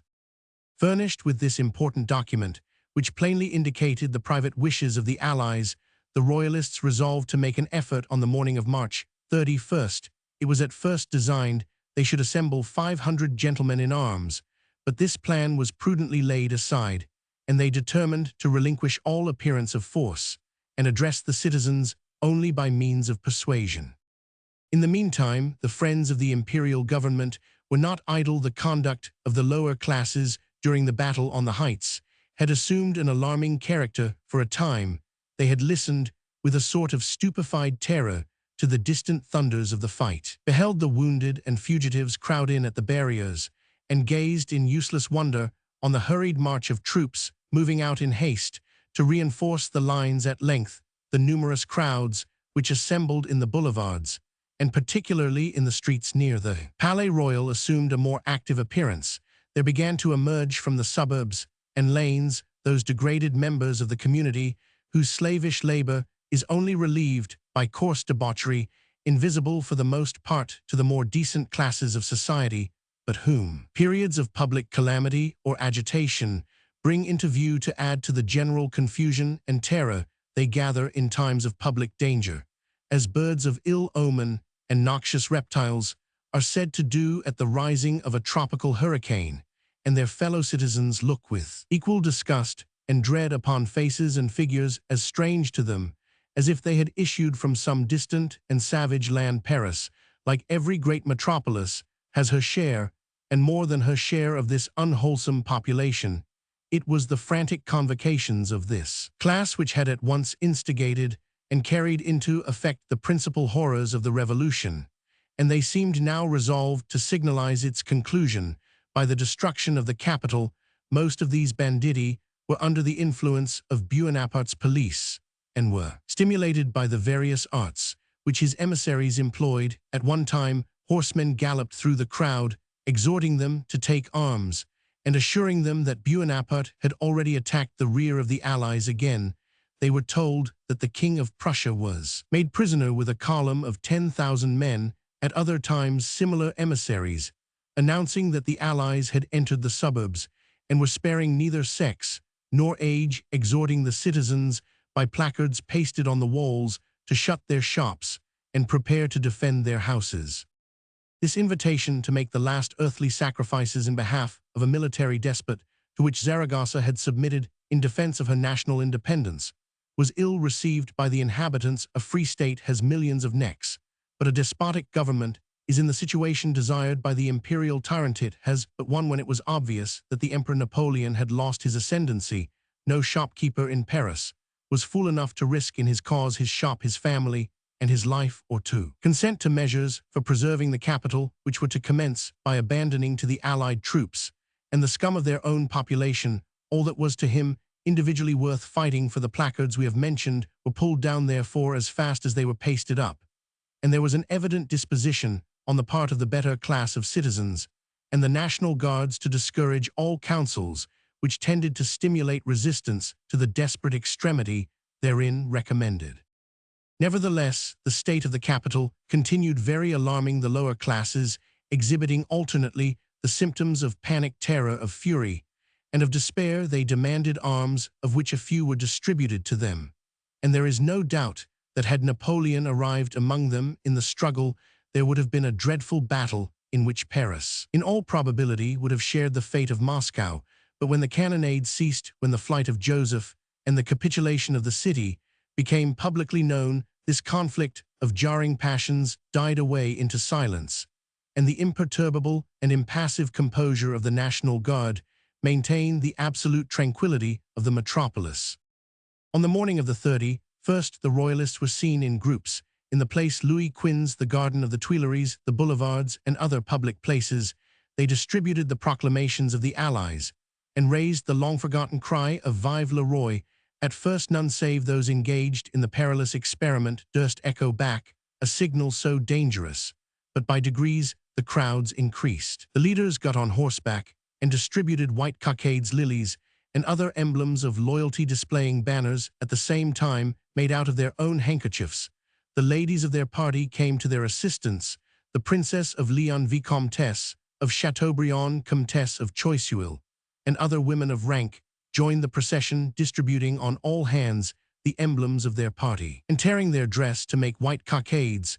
When the regular stock was exhausted, the better class of the bourgeois began to catch the flame and remembered their old royalist opinions, and by whom they were defeated on the celebrated day of the sections, when Bonaparte laid the foundation of his fame.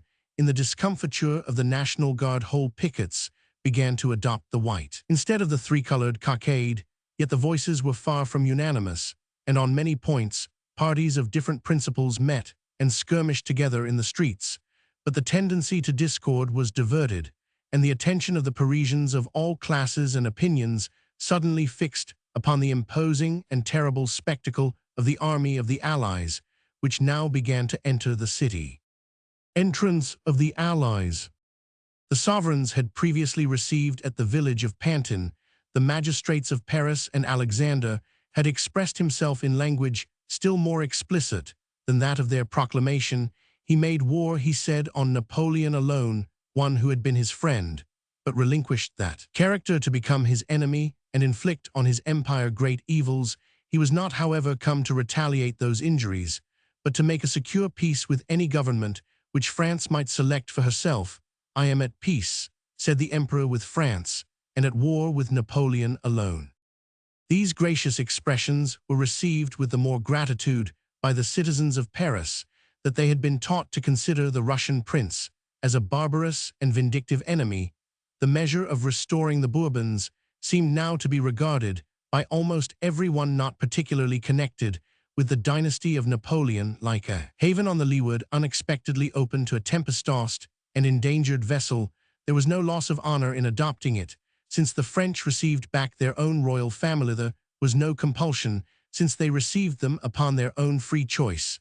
They escaped from a great and imminent danger, as if it had been by a bridge of gold. An immense crowd filled the boulevards, a large, wide open promenade, which under a variety of distinctive names forms a circuit round the city, in order to witness the entrance of the allied sovereigns and their army whom, in the succession of 24 hours, this mutable people were disposed to regard as friends rather than enemies, a disposition which increased until it amounted to enthusiasm for the persons of those princes against whom a bloody battle had been fought yesterday under the walls of Paris, in evidence of which mortal strife there still remained blackening in the sun the unburied thousands who had fallen on both sides. There was in this a trait of national character.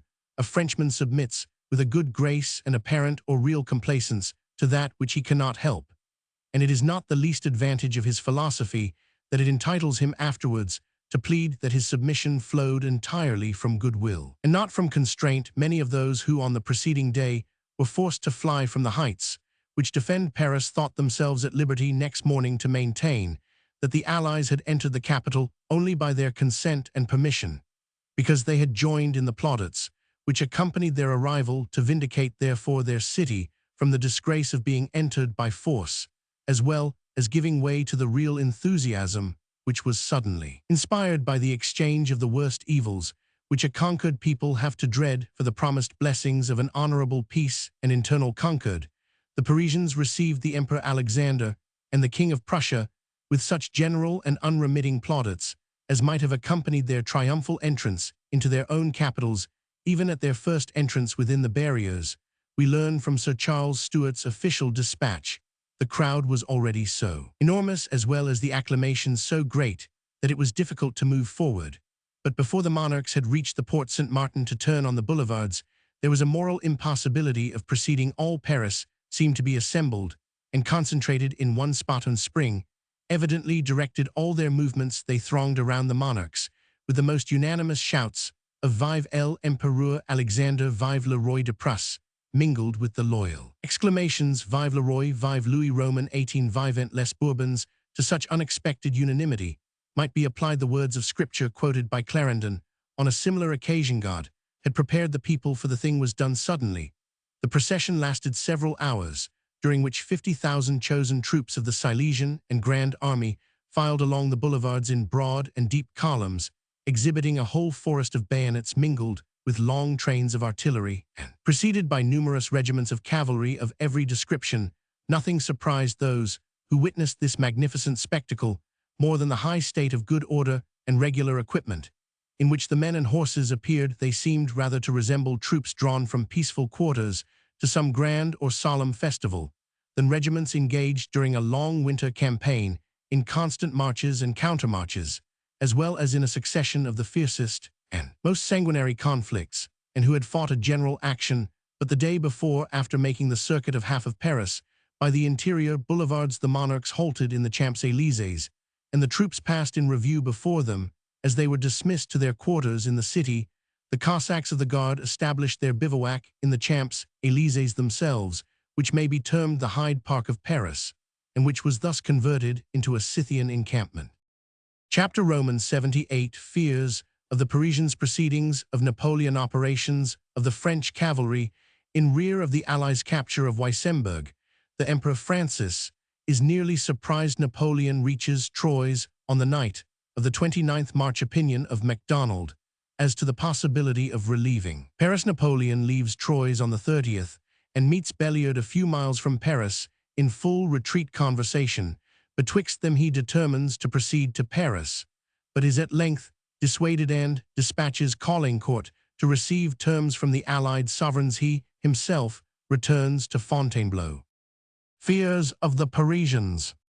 When the enthusiasm attending the entrance of the Allies, which had converted a day of degradation into one of joy and festivity, began to subside, the perilous question occurred to those who found themselves suddenly embarked in a new revolution. Where were Napoleon and his army, and what means did his active and enterprising genius possess of still re-establishing his affairs and taking vengeance on his revolted capital, that terrible and evil spirit who had so long haunted their very dreams, and who had been well termed the nightmare of Europe, was not yet conjured down, though for the present he exercised his ministry elsewhere. All trembled for the consequence of his suddenly returning in full force, combined either with the troops of Augereau or with the garrisons withdrawn from the frontier fortresses, but their fears were without foundation, for though he was not personally distant, his powers of inflicting vengeance were now limited.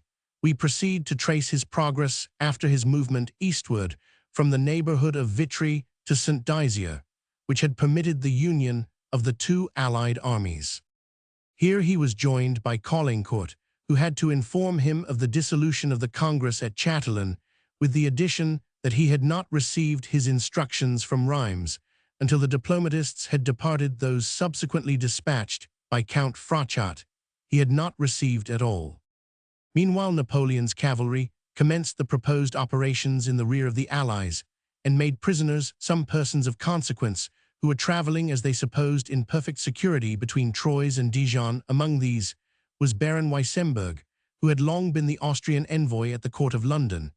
The Emperor Francis was nearly surprised in person by the French light troops. He was obliged to fly in a drosky, a Russian carriage attended only by two domestics, from Bar-sur-Aube to Chatillon, and from thence he retreated to Dijon. Napoleon showed every civility to his prisoner Weissenberg, and dispatched him to the Emperor of Austria to solicit once more his favorable interference, the person of the present King of France. Then Monsieur would have been a yet more important capture, but the forays of the light cavalry did not penetrate so far as to endanger him. On the 24th March, Napoleon halted at Doulevant to concentrate his forces and gain intelligence. He remained there also on the 25th, and employed his time in consulting his maps and dictating new instructions for Caulaincourt, by which he empowered him to make every cession. But the hour of safety was past. Upon the morning of the 26th, Napoleon was roused by the intelligence that the Allies had attacked the rear of his army under MacDonald near Saint-Dizier. He instantly hastened to the support of the Marechal, concluding that his own scheme had been successful, and that his retreat to the eastward had drawn after him the grand army of the Allies. The Allies showed a great number of cavalry with flying guns, but no infantry. Napoleon ordered an attack on them, in which the French were successful. The Allies falling back after slight opposition, he learned from the prisoners that he had been engaged not with Schwarzenberg, but with Blücher's troops. This was strange intelligence. He had left Blücher threatening Meaux, and now he found his army on the verge of Lorraine. On the 27th, by pushing a reconnoitering party as far west as Vitry, Napoleon learned the real state of the case, that both the Allied armies had marched upon Paris, and that the cavalry with which he had skirmished were 10,000 men under Winsingerode, left behind by the Allies as a curtain to screen their motions and engage his attention. Every word in this news had a sting in it to hasten after the Allies, to surprise them, if possible, ere the cannon on Montmartre were yet silenced, was the most urgent thought that ever actuated the mind, even of Napoleon, so accustomed to high and desperate risks. But the direct route on Paris had been totally exhausted of provision by the march and countermarch of such large armies.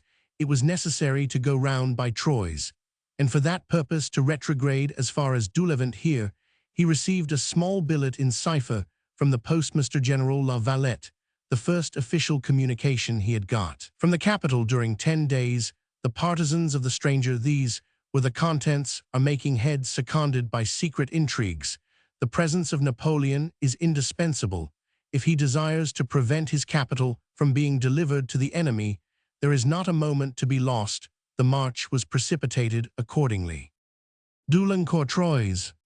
At the bridge of Doulincourt on the banks of the Aube, the emperor received dispatches informing him that an assault on Paris was hourly be expected. Napoleon dismissed his aide-de-camp de Gien to ride post to Paris, and spread the news of his speedy arrival. He gave him 2 bulletins describing in extravagant colors a pretended victory at Arcis, and the skirmish at Saint-Dizier. He then advanced to Troyes, which he reached on that same night, 29th March. The Imperial Guard, marching 15 leagues in one day on the 30th, Marshal MacDonald gave to Berthier the following sound and striking opinion: "It is too late," he said, "to relieve Paris, at least by the route we follow. The distance is 50 leagues to be accomplished by forced marches. It will require at least 4 days. And then in what condition for combat is the army like to arrive? For there are no depots or magazines. After leaving Barca-Seine, the Allies, being yesterday at Meaux, must have pushed their advance guards up to the barriers. By this time, there is no good reason to hope that the united corps of the Dukes of Treviso and Ragusa could check them long enough to allow us to come up. Besides, at our approach, the Allies will not fail to defend the passage of the Marne. I am then of opinion that if Paris fall under the power of the enemy, the Emperor should direct his march on Sens, in order to retreat upon Augereau, unite our forces with his. After having reposed our troops, give the enemy battle on a chosen field. If Providence has then decreed our last hour, we will at least die with honor, instead of being dispersed, pillaged, taken, and slaughtered by Cossacks." Napoleon's anxiety for the fate of his capital did not permit him to hearken to this advice, though it seems the best calculated to have placed him in a condition either to make a composition with the Allies or to carry on a formidable war in their rear. From Troyes, Napoleon dispatched to Paris another aide-de-camp, General Girardin, who is said to have carried orders for defending the city to the last, and at all risks. An accusation, however, which, considering the mass of unimaginable mischief that such an order must have involved, is not to be received without more proof than we have been able to obtain. On the 30th March, Napoleon left Troyes, and finding the road entirely unoccupied by the enemy, threw himself into a post-carriage, and travelled on at full speed before his army, with a very slight attendance. Having in this way reached Villeneuve-l'Archive, he rode to Fontainebleau on horseback, and it was then night. Took a carriage for Paris. Berthier and Caulaincourt accompanying him. On reaching an inn called La Cour de France, at a few miles' distance from Paris, he at length met ample proof of his misfortune in the person of General Belliard with his cavalry. The fatal intelligence was communicated. Conversation with Belliard. Leaping from his carriage, Napoleon turned back with Belliard, exclaiming, "What means this? Why here with your cavalry, Belliard? And where are the enemy at?" "The gates of Paris, and the army it is following me." "Where are my wife and son?" "Where Marmont, where Mortier the Empress set out for Rambouillet, and thence for Orleans. The marshals are busy completing their arrangements at Paris." He then gave an account of the battle, and Napoleon instantly ordered his carriage for Paris. They had already proceeded 1.5 miles on the road.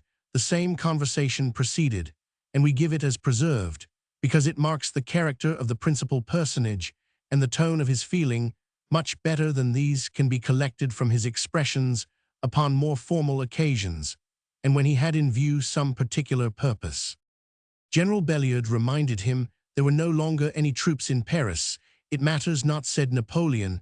"I will find the National Guard there. The army will join me tomorrow or the day after, and I will put things on a proper footing. But I must repeat to your Majesty, you cannot go to Paris. The National Guard, in virtue of the treaty, mount guard at the barriers, and though the Allies are not to enter till 7 o'clock in the morning, it is possible they may have found their way to the outposts, and that your Majesty may find Russian or Prussian parties at the gates or on the boulevards. It is all one. I am determined to go there. My carriage follow me with your cavalry. But, sire, your Majesty will expose Paris to the risk of storm or pillage. More than 20,000 men are in possession of the heights. For myself, I have left the city in consequence of a convention, and cannot therefore return. What is that convention? Who has concluded it? I cannot tell, sire. I only know from the Duke of Treviso that such exists, and that I must march to Fontainebleau. What is Joseph about? Where is the minister at war? I do not know. We have received orders from neither of them. During the whole day each marshal acted on his own responsibility. They have not been seen today with the army, at least not with the Duke of Treviso's corps. Come, we must to Paris. Nothing goes right. When I am absent they do nothing but make blunders. Berthier and Caulaincourt joined in trying to divert the emperor from his purpose. He never ceased demanding his carriage. Caulaincourt announced it, but it did not come up. Napoleon strode on, with hurried and unequal steps, asking repeated questions concerning what had been already explained. You should have held out longer, he said, and tried to wait for the arrival of the army. You should have raised Paris, which cannot surely like the entrance of the Russians. You should have put in motion the National Guard, whose disposition is good, and entrusted to them the defense of the fortifications which the minister has caused to be erected, and which are well furnished with artillery. Surely the citizens could have defended these, while the troops of the line fought upon the heights.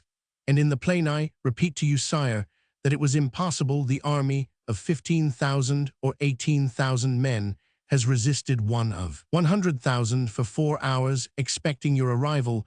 There was a report of it in the city, which spread to the troops. They redoubled their exertions. The National Guard has behaved extremely well, both as sharpshooters and in defense of the wretched redoubts, which protected the barriers. It is astonishing how many cavalry had you. 1,800 horse, sire, including the brigade of Dautenka. Montmartre, well fortified and defended by heavy cannon, should have been impregnable. Luckily, sire, the enemy were of your opinion, and approached the heights with much caution. But there was no occasion. We had not above 7 6-pounders. What can they have made of my artillery? I ought to have had more than 200 guns and ammunition to serve them for a month. The truth is, sire, that we had only field artillery, and at 2 o'clock we were obliged to slacken our fire for want of ammunition. Go, I see everyone has lost their senses. This comes of employing people who have neither common sense nor energy. Well, Joseph imagines himself capable of conducting an army, and Clark, a mere piece of routine, gives himself the airs of a great minister. But the one is no better than a fool, and the other or a traitor, for I begin to believe what Savary said of him. The conversation going on in this manner, they had advanced a mile farther from the Coeur de France, when they met a body of infantry under General Curial. Napoleon inquired after the Duke of Treviso, to whose corps d'army they belonged, and was informed he was still at Paris. It was then that, on the pressing remonstrances of his officers, who saw that in going on to Paris he was only rushing on death or captivity, Napoleon at length turned back, and having abandoned the strong, inflexible impulse which would have carried him thither at all adventures, he seems to have considered his fate as decided, or at least to have relaxed considerably in the original vehemence which he opposed to adversity. He returned to the Coeur de France, and gave orders for disposing the forces as they should come up on the heights of Longjumeau behind the little river of Essonne, desirous at the same time of renewing the negotiation for peace, which on successes of an ephemeral description he had broken off at Chatelain. Napoleon dispatched Caulaincourt to Paris, no longer to negotiate, but to receive and submit to such terms as the allied sovereigns might be inclined to impose upon him. He returned to Fontainebleau the same night. He did not take possession of any of the rooms of state, but chose a private and more retired apartment among the many strange transactions which had taken place in that venerable and ancient palace. Its halls were now to witness one the most extraordinary. Chapter Romans 79. The Allied sovereigns issue a proclamation that they will not treat with Bonaparte.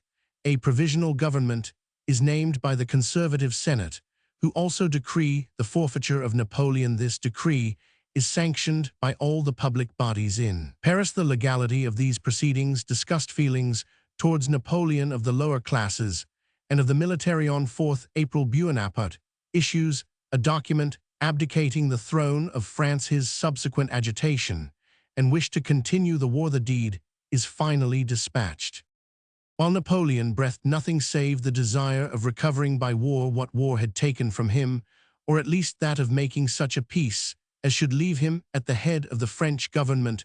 Political events were taking place in Paris, which pointed directly at the overthrow of his power. His great military talents, together with his extreme inflexibility of temper, had firmly impressed the Allied monarchs with the belief that no lasting peace could be made in Europe. While he remained at the head of the French nation, every concession, which he had seemed willing to make at different times, had been wrung from him by increasing difficulties, and was yielded with such extreme reluctance as to infer the strongest suspicion that they would all be again resumed should the League of the Allies be dissolved or their means of opposing his purposes become weaker. When therefore Caulaincourt came to Paris on the part of his master, with power to subscribe to all and each of the demands made by the Allies, he was not indeed explicitly refused audience, but before he was admitted to a conference with the Emperor Alexander, to whom his mission was addressed, the sovereigns had come under engagements, which precluded them altogether from treating with Napoleon. When the Emperor of Russia halted after the progress of the Allied sovereigns through the city, it was at the Hotel of Talleyrand. He was scarcely arrived there ere the principal royalists and those who had acted with them waited on him to crave an audience. Besides the Emperor Alexander, the King of Prussia and Prince Schwarzenberg were present. General Pazzo di Borgo, Nesselrode Liechtenstein, the Duc d'Alberg, Baron Louis, the Abbé de Prat, and others. 3 points were discussed. First, the possibility of a peace with Napoleon upon sufficient guarantees. 2d. The plan of a regency. 3d. The restoration of the Bourbons. Proclamation of the Allies. The first proposition seemed inadmissible. The second was carefully considered. It was particularly urged that the French were indifferent to the cause of the Bourbons, that the Allied monarchs would observe no mark of recollection of them exhibited by the people of Francine, that the army seemed particularly averse to them. The united testimony of the French gentlemen present was offered to repel these doubts, and it was at length agreed that the third proposition, the restoration of the ancient family and the ancient limits, should be the terms adopted for the settlement of France. A proclamation was immediately dispersed, by which the sovereigns made known their determination not to treat with Bonaparte or any of his family. But more formal evidence in the shape of legal procedure was necessary to establish the desire of the French people to coincide in the proposed change of government. The public body, which ought naturally to have taken the lead on such an important affair, was the Legislative Assembly, in whom Napoleon's constitution vested some ostensible right of interference when the state was in danger. But so far had the emperor been from recognizing such a power in practice, that the instant when the Assembly assumed the right of remonstrating with him, though in the most respectful terms, he suspended their functions, and spurned them from the footstool of his throne, informing them that not they but he was the representative of the people, from whom there lay no appeal, and besides whom no body in the state possessed power and efficacy. This legislative council, therefore, being dispersed and prorogued, could not take the initiative upon the present occasion.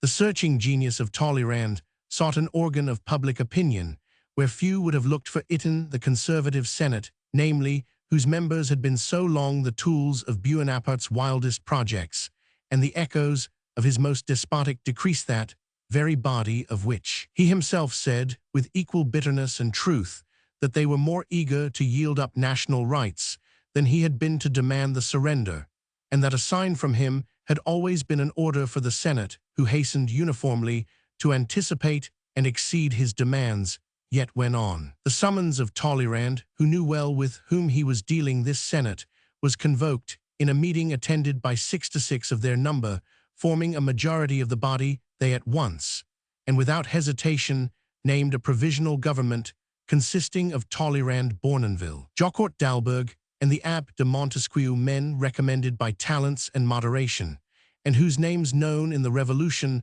might at the same time be a guarantee to those who dreaded a renovation of the old despotic government with the restoration of the ancient race of kings. Decree of forfeiture. On the 2d and 3d of April, the axe was laid to the roots. A decree of the Senate sent forth the following statement: first, that Napoleon, after governing for some time with prudence and wisdom, had violated the Constitution by raising taxes in an arbitrary and lawless manner contrary to the tenor of his oath to d. That he had adjourned without necessity the legislative body, and suppressed a report of that assembly, besides disowning its right to represent the people. 3d. that he had published several unconstitutional decrees, particularly those of 5th March last, by which he endeavored to render national a war in which his own ambition alone was interested, forth, that he had violated the Constitution by his decrees respecting state prisons, 5th, that he had abolished the responsibility of ministers, confounded together the different powers of the state, and destroyed the independence of judicial authorities, 6th, that the liberty of the press, constituting one of the rights of the nation, had been uniformly subjected to the arbitrary censure of his police, while at the same time he himself had made use of the same engine to fill the public ear with invented fictions, false maxims, doctrines favorable to despotism, and insults upon foreign governments, 7th, that he had caused acts and reports adopted by the Senate to be altered by his own authority before publication, 8th, that instead of reigning according to his oath for the honor, happiness,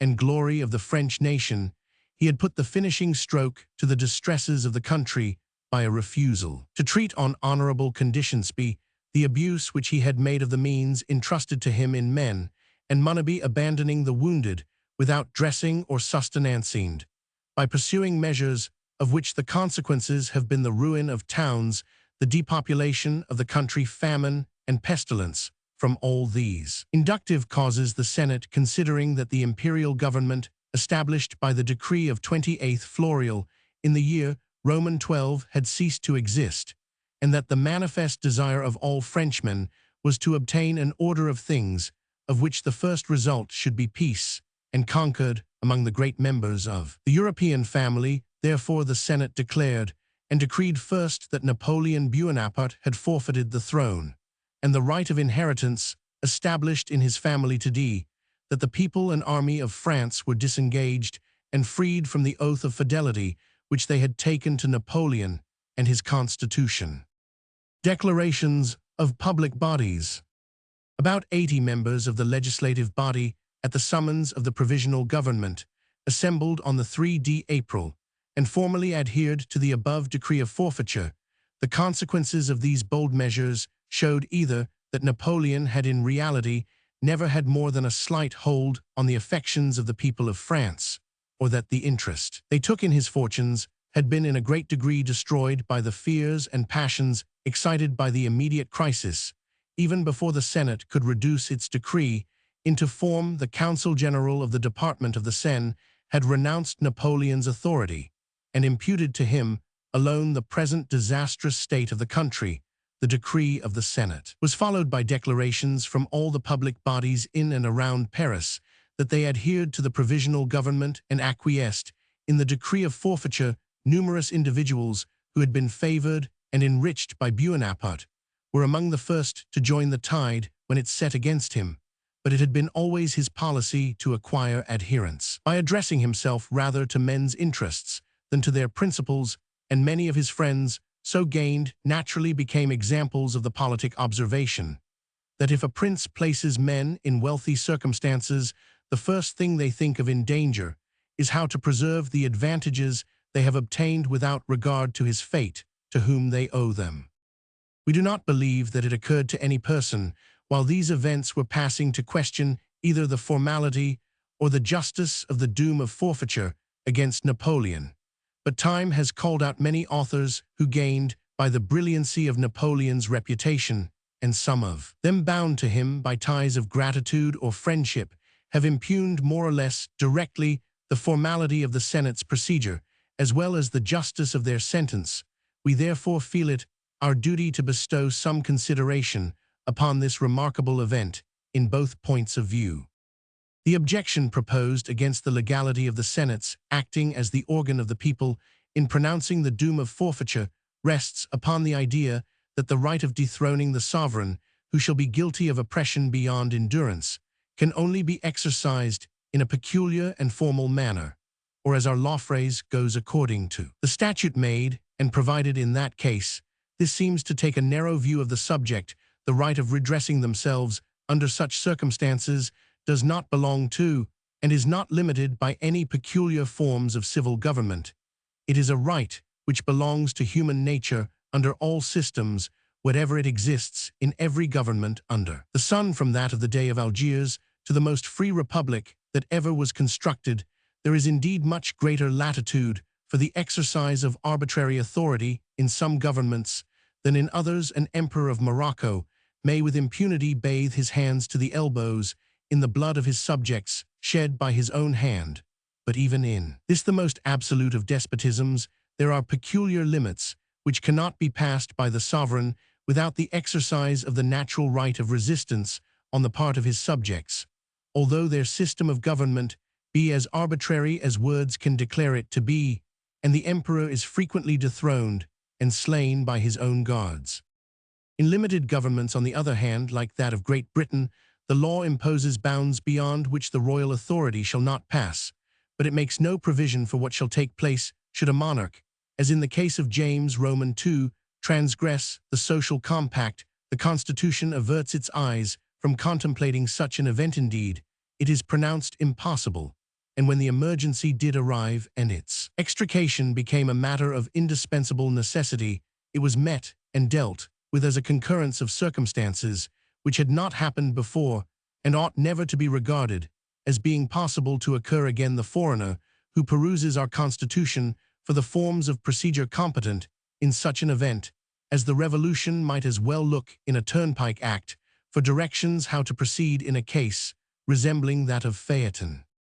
If the mode of shaking off an oppressive yoke by declaring the monarchy abdicated or forfeited be not a fixed form in a regular government, but left to be provided for by a convention or otherwise, as a case so calamitous and so anomalous should demand far less, was it to be supposed that a constitution like that of France, which Bonaparte had studiously deprived of every power and means of checking the executive, should contain a regular form of process for declaring the crown forfeited. He had been as careful as despot could to leave no bar in existence before which the public might arraign him, but will it be contended that the public had therefore forfeited its natural right of accusing and of obtaining redress if he had rendered the Senate the tame drudges which we have described and prorogued the legislative body by an arbitrary coup d'etat? Was he therefore to escape the penalty of his misgovernment? On the contrary, the nation of France, like Great Britain at the time of the Revolution, 1688, was to proceed as it best could in taking care, ni quid detrimenti respublica capiat. The Senate was not perhaps the best organ for expressing public opinion, but it was the only one Napoleon had left within reach, and therefore it was seized upon and made use of. That it was composed of men who had so long gone on with Napoleon's interest, and now were able to keep up in course with him, no longer made his misrule even yet more glaring, and the necessity of the case more evident. It is of far more importance to be enabled to form an accurate judgment respecting the justice of the sentence of forfeiture pronounced against this eminent man, than upon its mere formality. That we may examine this question with the impartiality it deserves, we must look upon it not only divested of our feelings as Britons, but as unconnected with the partisans either of the Bourbons or of Bonaparte. With these last, there could be no room either for inquiry or conviction. The royalist must have been convinced that Napoleon deserved not deprivation only, but death also for usurping the throne of his rightful sovereign, and the Bonapartist, on the other hand, would hold it cowardly treason to desert the valiant emperor, who had raised France to such a state of splendor by his victories, more especially to forsake him in the instant when fortune was looking black upon his cause. There could be no argument between these men save with their good swords in a fair field.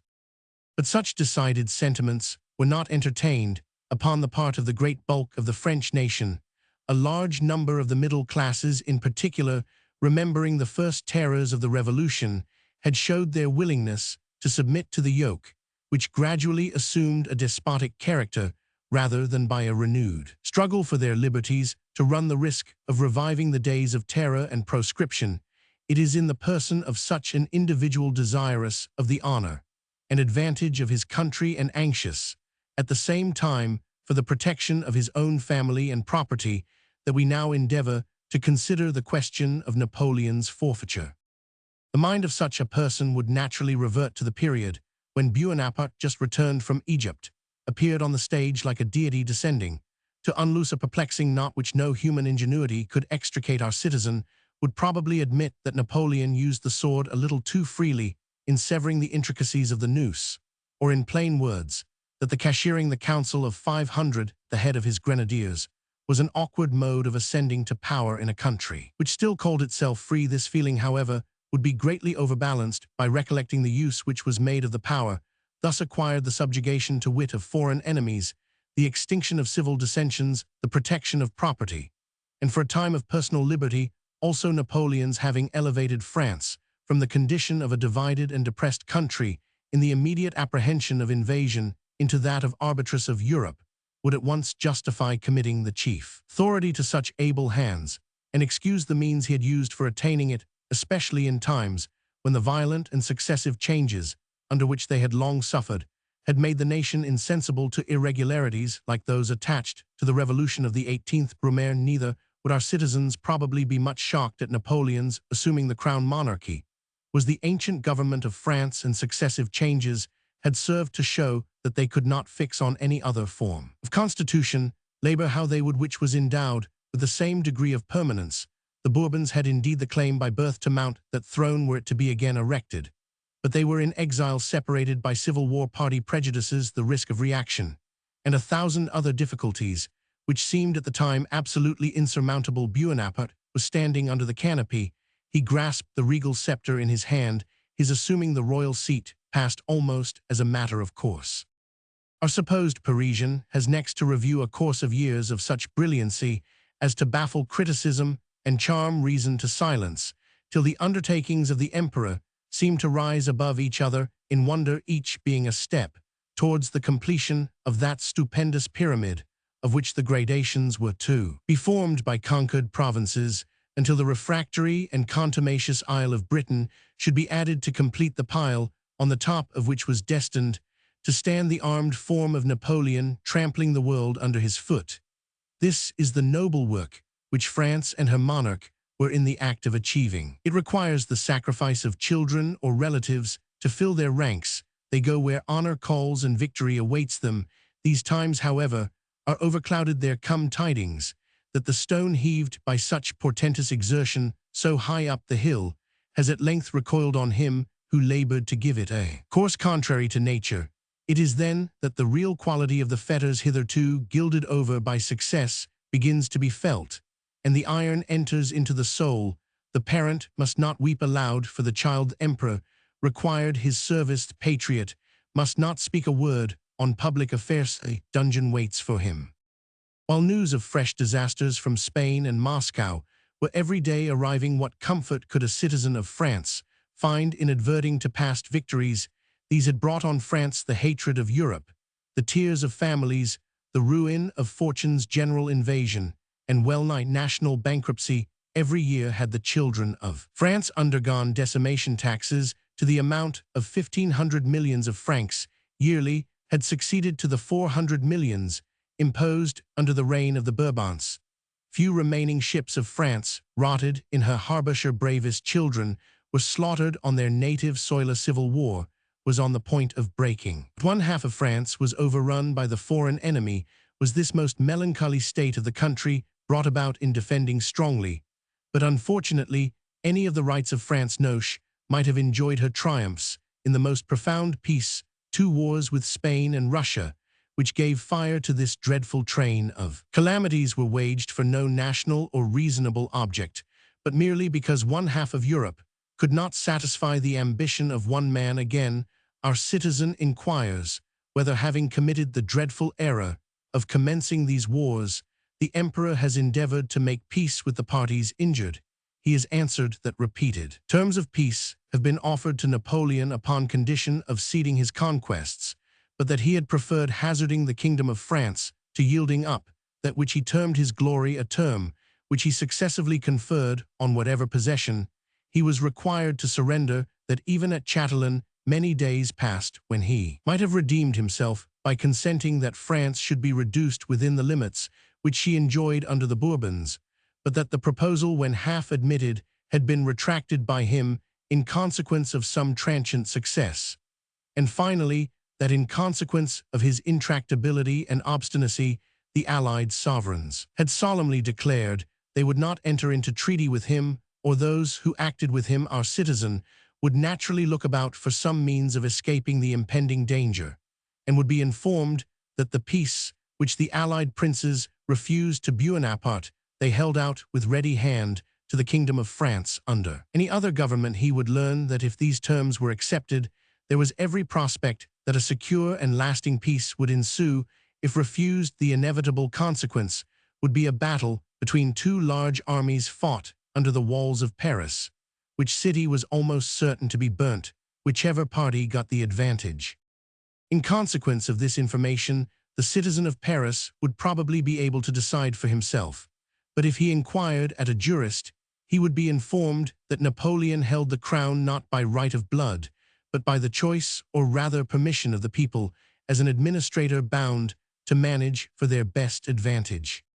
Now every legal obligation may be unloosed in the same way in which it is formed, if therefore Napoleon's government was no longer for the advantage of France, but on the contrary tended plainly to her ruin, she had a right to rid herself of him as of a servant unfit for duty, or as if mariners had taken aboard their vessel a comrade intended to act as pilot, but who had proved a second Jonas, whom it was necessary to sacrifice to appease a storm which had come upon them through his misconduct. Upon such reasoning, certainly neither unwise nor unpatriotic, the burghers of Paris, as well as all those who had anything to lose in the struggle, may be supposed to have acted. The lower, or rather the lowest class of inhabitants, were not accessible to the same arguments. They had been bequeathed to Bonaparte as an heirloom of the Republic of which he has been truly called the heir. His police had industriously maintained connections amongst them and retained in pay and independence on the government. Their principal leaders' names had changed around men of that ignorant condition, without their feeling their situation much altered. The glory of France was to them as inspiring a watchword as the rights of man had been, and their quantum of sous per day, when employed as they frequently were upon the public works, was no bad exchange for liberty and equality. After they had arrived at the discovery of the poor cobbler, who exclaimed, "Fine liberty indeed, that leaves me cobbling shoes," as she found me bulletins and monitors, which trumpeted the victories of Napoleon, were as animating and entertaining to the inhabitants of the suburbs as the speeches of Republican orators. For in such triumphs of a nation, the poor have a share as ample as their wealthier neighbors. The evils of the war were also less felt by the poor. Their very poverty placed them beneath taxation, and the children of whom they were bereaved by the conscription they must otherwise have parted with, in all probability, that they might seek subsistence elsewhere. In the present circumstances, the hatred to foreigners proper to persons of their class came to aid their admiration of Bonaparte. In a battle they had something to gain and nothing to lose saving their lives, of which their national gallantry induced them to take small heed. Had Napoleon been in Paris, he might have made much use of this force. But in his absence, the weight of property prudently directed naturally bore down the ebullitions of those who had only brute strength to throw into the balance, and the overwhelming force of the allied army kept the suburbs in subjection. The militare Fontainebleau. The disposition of the military was a question of deep importance. Accustomed to follow Napoleon through every climate and every description of danger, unquestionably, their attachment to his person was of the most devoted and enthusiastic kind, but this can only be said in general of the regimental officers, and the soldiers, the marshals, and many of the generals were tired of this losing war. These, with many also of the inferior officers, and even of the soldiers, began to consider the interest of their general and that of France as having become separated from each other. It was from Paris that the changes had emanated by which the army was governed during every revolutionary crisis, and they were now required to engage in an undertaking which was likely to be fatal to that metropolis. To advance upon the Allies and fight a battle under the capital was to expose to destruction the city whose name to every Frenchman has a sacred and inviolable sound. The marshals in particular were disgusted with a contest in which each of them had been left successively without adequate means of resistance to stem or attempt to stem a superior force of the enemy, with the certainty at the same time to be held up to public censure in the next bulletin, in case of failure. Though placed in circumstances which rendered success impossible, these generals were more capable than the army at large of comprehending the nature of the war in which they were likely to be engaged, and of appreciating the difficulties of a contest which was to be maintained in future without money, ammunition, or supplies. accepting such as should be extorted from that part of the country over which they held military possession, and this not only against all the allies now in France and the insurgent corps of royalists in the west, but also against a second or reserved line of 300,000 or 400,000 Russians, Austrians, and other allied troops which had not yet crossed the frontier. Besides, the soldiers with which an attack upon the allied army must have been undertaken were reduced to a disastrous condition by their late forced marches, and the want of succors and supplies of every description. The cavalry were in a great measure dismounted, the regiments not half complete, the horses unshod, the physical condition of the army bad, and its moral feelings depressed and unfit for enterprise. The period seemed to have arrived beyond which Napoleon could not maintain his struggle without destruction to himself, to Paris, and to France. These sentiments were commonly entertained among the French general officers. They felt their attachment to Napoleon placed in opposition to the duty they owed their country by late decree of the Senate, and they considered the cause of France as the most sacred. They had received intelligence from Bournonville of what had passed at Paris, and considering the large proportion of the capital which had declared against Bonaparte, and that an assault on Paris must have occasioned much effusion of French blood, and have become the signal of civil war, the marshals and principal general officers agreed they could not follow Napoleon in such an attack on the city or against the Allies' line of defense around it, both because in a military point of view they thought the attempt desperate considering the state of the army, and because in a political position they regarded it as contrary to their duty as citizens. In the night betwixt the 2d and 3d of April, Caulaincourt returned from his mission to Paris. He reported that the Allies persisted in their determination to entertain no treaty with Bonaparte, but he was of opinion that the scheme of a regency by the Empress as the guardian of their son might even yet be granted. Austria, he stated, was favorable to such an arrangement, and Russia seemed not irreconcilably averse to it, but the abdication of Bonaparte was a preliminary condition. As this news circulated among the marshals, it fixed them in their resolution not to march against Paris, as in their opinion the war ought to be ended by this personal sacrifice on the part of Napoleon. Fontainebleau. Bonaparte had not probably expected this separation between the duties of a soldier and of a citizen. On the 4th April, he reviewed a part of his troops, addressed them on the display of the white colors in France by some factious persons, reminded them that the three-colored cockade was that of victory and honor, and that he intended to march on the capital to punish the traitors by whom it had been vilified. He was answered by shouts of "Paris, Paris," and had no reason to fear that the troops would hesitate to follow him in his effort. The orders were given to advance the imperial quarters from Fontainebleau to Essonne. But after the review was over, Berthier, Ney, Macdonald, Caulaincourt, Oudenot, Bertrand, and other officers of the highest rank followed the emperor into his apartment, and explained to him the sentiments which they entertained on the subject of the proposed movement, their opinion that he ought to negotiate on the principle of personal abdication, and the positive determination which most of them had formed on no account to follow him in an attack upon Paris. There is no doubt that by an appeal to officers of an inferior rank and consideration, young Sades, who knew no other virtue than a determined attachment to their chief through good or evil, Napoleon might have filled up in a military point of view the vacancy which the resignation of the marshals must have created in his list of generals. But those who urged to him this unpleasant proposal were the fathers of the war, the well-known brave and beloved leaders of large armies.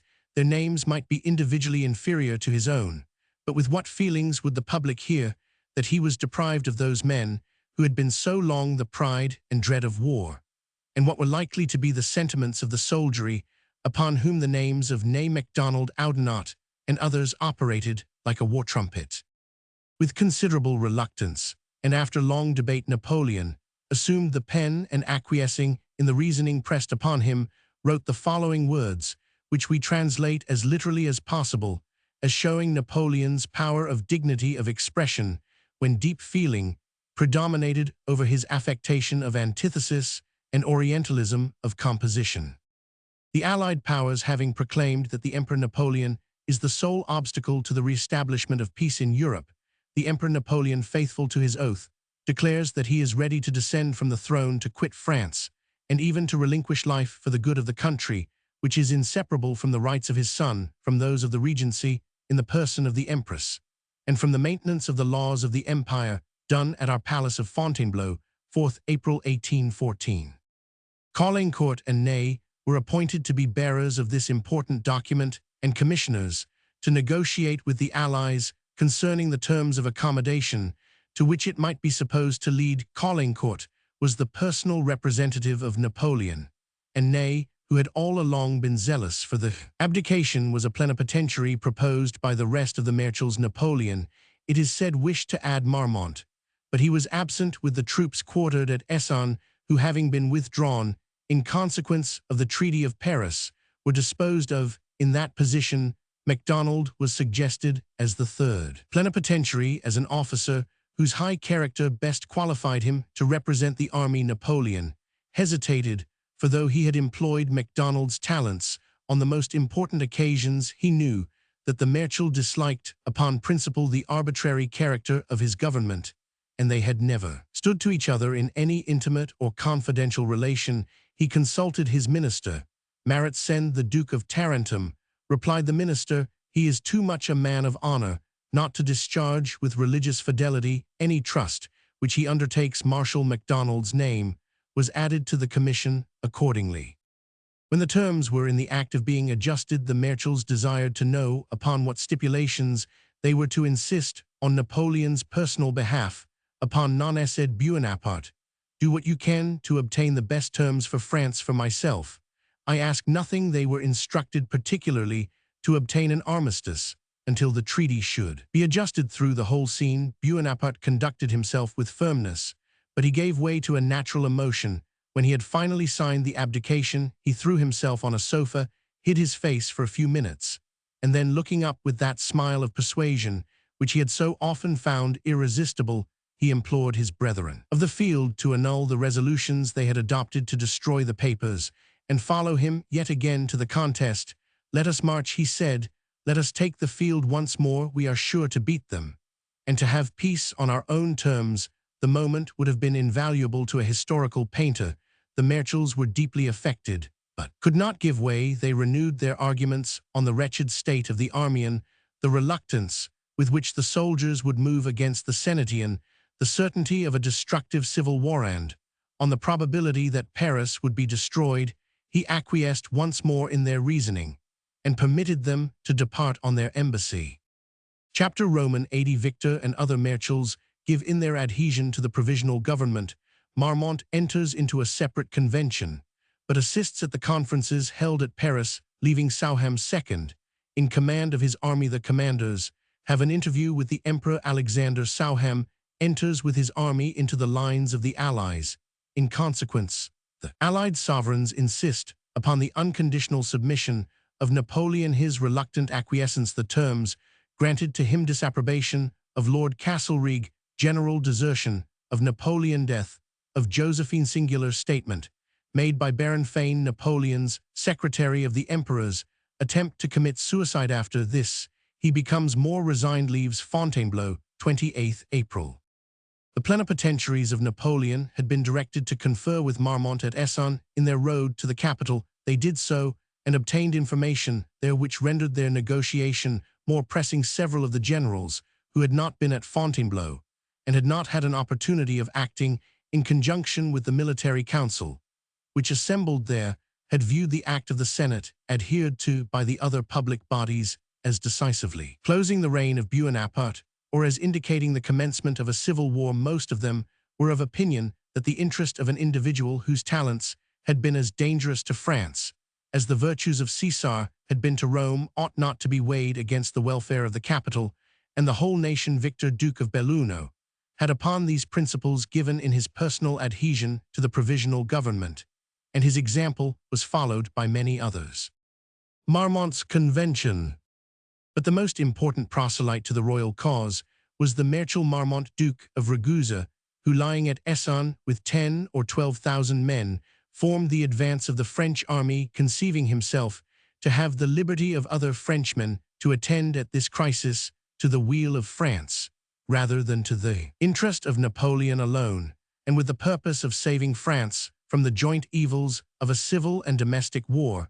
He made use of the position in which he was placed to give a weight to his opinion, which that of no other individual could have possessed. At the moment, Marshal Marmont, after negotiation with the provisional government on the one hand and Prince Schwarzenberg on the other, had entered into a convention on his own account, and that of his corps d'armée, by which he agreed to march the division which he commanded within the lines of cantonment held by the Allies, and thus renounced all idea of further prosecuting the war. On the other hand, the Marshal stipulated for the freedom and honorable usage of Napoleon's person, should he fall into the hands of the Allies. He obtained also a guarantee that his corps d'armée should be permitted to retreat into Normandy. This convention was signed at Chevilly upon 3 April. This step has been considered as a defection on the part of Marmont. But why is the choice of a side betwixt the provisional government and the emperor more a desertion in that general than in any other of the marshals or authorities who presently after took the very same step? And if the Duke of Ragusa by that means put further bloodshed out of question, ought it not to be matter of rejoicing, to borrow an expression of Talleyrand's, on a similar occasion, that the Marshal's watch went a few minutes faster than those of his colleagues? When Macdonald and Ney communicated to Marmont that they were bearers of Napoleon's abdication, and that he was joined with them in commission, that Marshal asked why he had not been summoned to attend with the others at Fontainebleau, and mentioned the convention which he had entered into as acting for himself. The Duke of Tarentum expostulated with him on the disadvantage which must arise from any disunion on the part of the principal officers of the army respecting the council at Fontainebleau. He stated it had been convened under circumstances of such sudden emergency that there was no time to summon any other than those marshals who were close at hand, lest Napoleon had in the meanwhile moved forward the army. The commissioners entreated Marmont to suspend the execution of the separate convention, and to come with them to assist at the conferences to be held at Paris. He consented, and mounted into Marshal Ney's carriage, leaving General Souham, who with all the other generals of his division too excepted were privy to the convention, in command of his corps d'armée, which he gave orders should remain stationary. When the Marshals arrived in Paris, they found the popular tide had set strongly in favor of the Bourbons. Their emblems were everywhere adopted, and the streets resounded with Vive le Roi. The populace seemed as enthusiastic in their favor as they had been indifferent a few days before. All boded an unfavorable termination for their mission so far as respected the proposed regency. The names and characters of the commissioners instantly obtained their introduction to the Emperor Alexander, who received them with his natural courtesy on the general subject of their mission. He said he could not treat, but in concert with his allies, but he enlarged on the subject of Napoleon. Personally, he was my friend, he said. I loved and honored him. His ambition forced me into a dreadful war in which my capital was burnt, and the greatest evils inflicted on my dominions. But he is unfortunate, and these wrongs are forgotten. Have you nothing to propose on his personal account? I will be his willing advocate, the Marshals replied. That Napoleon had made no conditions for himself, whatever the emperor would hardly believe this, until they showed him their instructions, which entirely related to public affairs. The emperor then asked if they would hear a proposal from him. They replied with suitable respect and gratitude. He then mentioned the plan, which was afterwards adopted, that Bonaparte should retain the imperial title over a small territory with an ample revenue, guards, and other emblems of dignity. The place, continued the Emperor of Russia, may be Elba or some other island. With this annunciation, the commissioners of Bonaparte were dismissed for the evening. Marshal Marmont had done all in his power to stop the military movement which he had undertaken to execute, thinking it better doubtless to move hand in hand with his brethren than to act singly in a matter of such responsibility. But accident precipitated what he desired. To delay, Napoleon had summoned to his presence Count Souham, who commanded the division at Essonne in Marmont's absence. No reason was given for this command, nor could anything be extracted from the messenger which indicated the purpose of the order. Souham was therefore induced to suspect that Napoleon had gained intelligence of the convention of Chevigny under this apprehension. He called the other generals, who were in the secret, to a midnight council, in which it was determined to execute the convention instantly by passing over with the troops within the lines of the Allies without awaiting any farther orders from Marshal Marmont. The division was put in movement upon the 5th of April about 5 o'clock and marched for some time with much steadiness, the movement being, as they supposed, designed for a flank attack on the position of the Allies.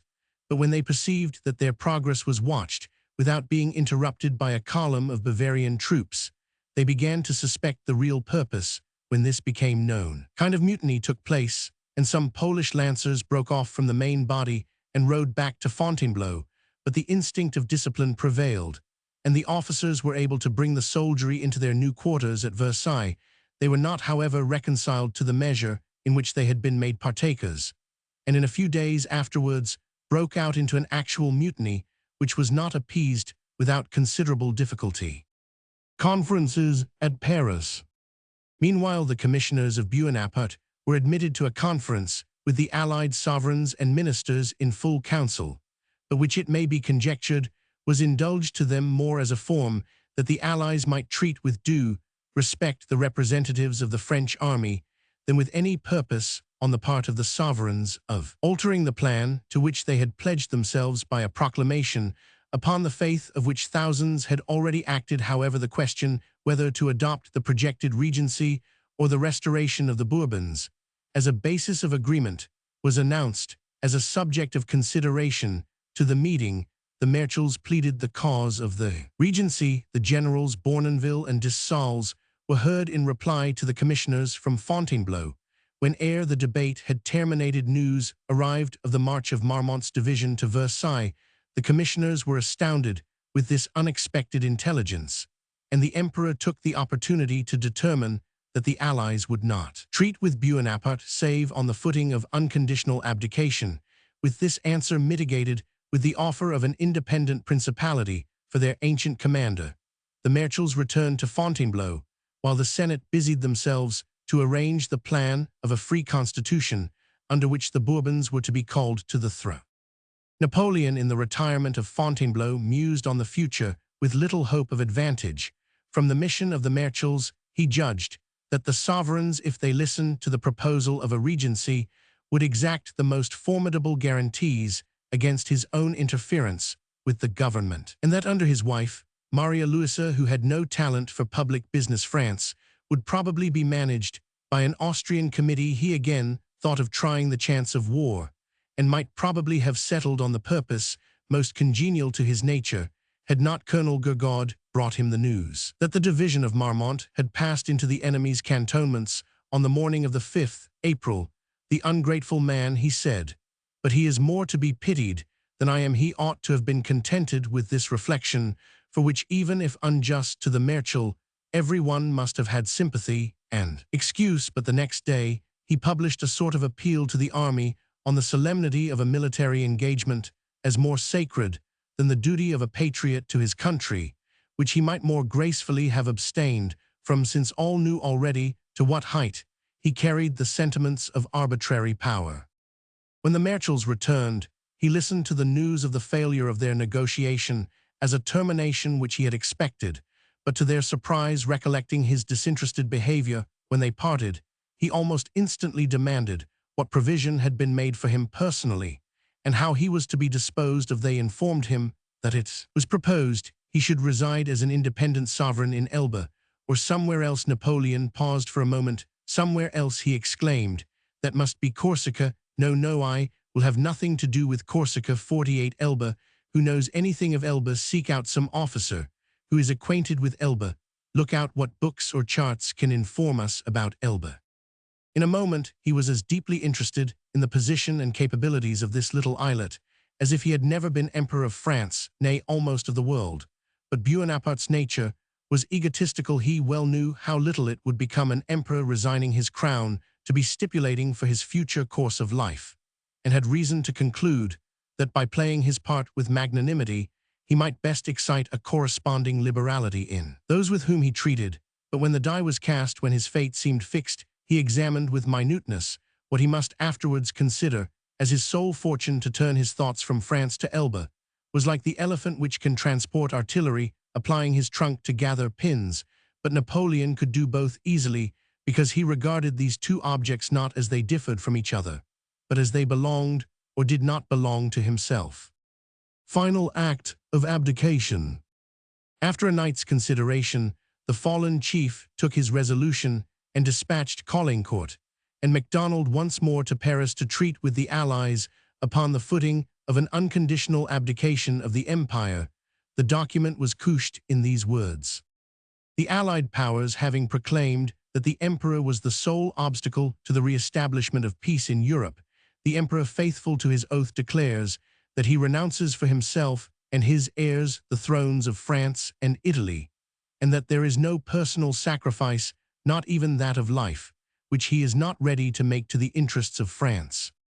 Notwithstanding his having adopted this course, Napoleon, until the final adjustment of the treaty, continued to nourish thoughts of breaking it off. He formed plans for carrying on the war beyond the Loire, for marching to join Ogerofa, penetrating into Italy and uniting with Prince Eugene. At one time, he was very near again summoning his troops to arms in consequence of a report too hastily transmitted by a general much attached to him, General Alex, we believe, stating that the Emperor of Austria was displeased at the extremities to which they urged his son-in-law, and was resolved to support him on this report, which proved afterwards totally unfounded. Napoleon required the marshals to give him back his letter of abdication, but the deed having been formally executed and duly registered and delivered, the marshals held themselves bound to retain it in their own hands and to act upon it as the only means of saving France at this dreadful crisis. Bonaparte reviewed his old guard in the courtyard of the castle, for their numbers were so diminished that there was space for them in that narrow circuit. Their zealous acclamations gratified his ears as much as ever, but when he looked on their diminished ranks his heart failed. He retired into the palace and summoned Oudinot before him. "May I depend on the adhesion of the troops?" he said. Oudinot replied in the negative and reminded Napoleon that he had abdicated. "But under conditions," said Napoleon. "Soldiers do not understand conditions," said the Marshal. "They look upon your power as terminated. Then on that side, all is over," said Napoleon. "Let us wait the news from Paris." Treaty of Fontainebleau. Macdonald, Caulaincourt, and Ney soon afterwards arrived at Fontainebleau with the treaty which they had concluded on the basis already announced by the Emperor of Russia, who had taken the principal share in drawing it up under his sanction. The commissioners had obtained such terms as never before were granted to a dethroned monarch, and which have little chance to be conceded to such a one in future, while the portentous consequences are preserved by history. By these conditions Bonaparte was to remain emperor, but his sway was to be limited to the island of Elba in the Mediterranean, in extent 20 leagues, and containing about 12,000 inhabitants. He was to be recognized as one of the crowned heads of Europe, was to be allowed bodyguards and a navy on a scale suitable to the limits of his dominions, and to maintain this state. A revenue of 6 millions of francs over and above the revenues of the Isle of Elba were settled on him. 2.5 millions were also assigned in pensions to his brothers Josephine and the other members of his family, a revenue more splendid than ever King of England had at his personal disposal. It was well argued that if Bonaparte deserved such advantageous terms of retirement, it was injustice to dethrone him in other points. The terms of this treaty seemed as irreconcilable with sound policy as they are with all former precedents. The name, dignity, military authority, and absolute power of an emperor conferred on the potentate of such Lilliputian domains were ludicrous, if it was supposed that Napoleon would remain quiet in his retreat, and hazardous if he should seek the means of again agitating Europe. It was no compliment to Bonaparte's taste to invest him with the poor shadow of his former fortune, since, for him, the most honorable retirement would have been one which united privacy with safety and competence, not that which maintained a vain parade around him, as if in mockery of what he had formerly been. But time fatally showed, what many augured from the beginning, that so soon as his spirit should soar beyond the narrow circle into which it had been conjured, the imperial title and authority, the assistance of devoted bodyguards and experienced counselors, formed a stake, with which, however small, the venturous gamester might again enter upon the hazardous game of playing for the kingdoms, he had lost the situation of Elba too, as the seat of his new sovereignty, so near to Italy and so little removed from France, seemed calculated on purpose to favor his resurrection at some future period as a political character. The other stipulations of this extraordinary treaty divided a portion of revenue secured to Napoleon among the members of his family. The most rational was that which settled upon Maria Luisa and her son, the duchies of Parma, Placentia, and Guastalla, in full sovereignty. Except this, all the other stipulations were to be made good at the expense of France, whose provisional government were never consulted upon the terms granted. It was not till the bad effects of this singular treaty had been experienced that men inquired why, and on what principle it was first conceded. A great personage has been mentioned as its original author, possessed of many good and highly honorable qualities, and steady and most important member of the great European confederacy. It is doing the memory of the Emperor Alexander no injury to suppose that he remembered his education under his French tutor La Harpe, and was not altogether free from its effects. With these there always mingles that sort of showy sensibility which delights in making theatrical scenes out of acts of beneficence, and enjoying in full draughts the popular applause which they are calculated to excite. The contagious air of Paris shouts flatterith success to a point hitherto unhoped forth, wish to drown unkindness of every sort, and to spread a feast from which no one should rise discontented. Desire, to sum up all in one word, to show magnanimity in the hour of success, seems to have laid Alexander's heart more open than the rules of wisdom or of prudence ought to have permitted. It is generous to give and more generous to pardon, but to bestow favors and forgiveness at the same moment, to secure the future fortune of a rival who lies prostrate at his feet, to hear thanks and compliments on every hand and from the mouths even of the vanquished, is the most fascinating triumph of a victorious sovereign. It is only the consequences which teach him how thriftless and unprofitable a prodigality of beneficence often proves, and that in the attempt so to conduct great national measures that they shall please and satisfy everyone, he must necessarily encroach on the rules both of justice and wisdom, and may occasion, by a thoughtless indulgence of romantic sensibility, new trains of misfortune to the whole civilized world. The other active parties in the treaty were the King of Prussia, who had no motive to scan with peculiar scrutiny a treaty planned by his ally, the Emperor Alexander, and the Emperor of Austria, who could not in delicacy object to stipulations in favor of his son-in-law. The Marechals, on the other hand, gladly received what probably they never would have stipulated. They were aware that the army would be conciliated with every mark of respect, however incongruous, which could be paid to their late emperor, and perhaps knew Bonaparte so well as to believe that he might be gratified by preserving the external marks of imperial honor, though upon so limited a scale. There was one power whose representative foresaw the evils which such a treaty might occasion and remonstrated against them, but the evil was done, and the particulars of the treaty adjusted before Lord Castlereagh came to Paris, finding that the Emperor of Russia had acted for the best in the name of the other allies.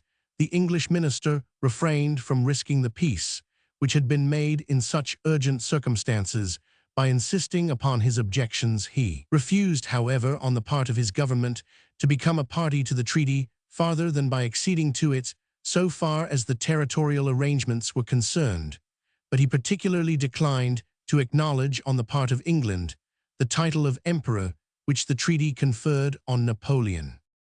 Yet when we have expressed with freedom all the objections to which the Treaty of Fontainebleau seems liable, it must be owned that the Allied sovereigns showed policy in obtaining an accommodation on almost any terms, rather than renewing the war by driving Napoleon to despair and inducing the Marechals from a sense of honor again to unite themselves with his cause.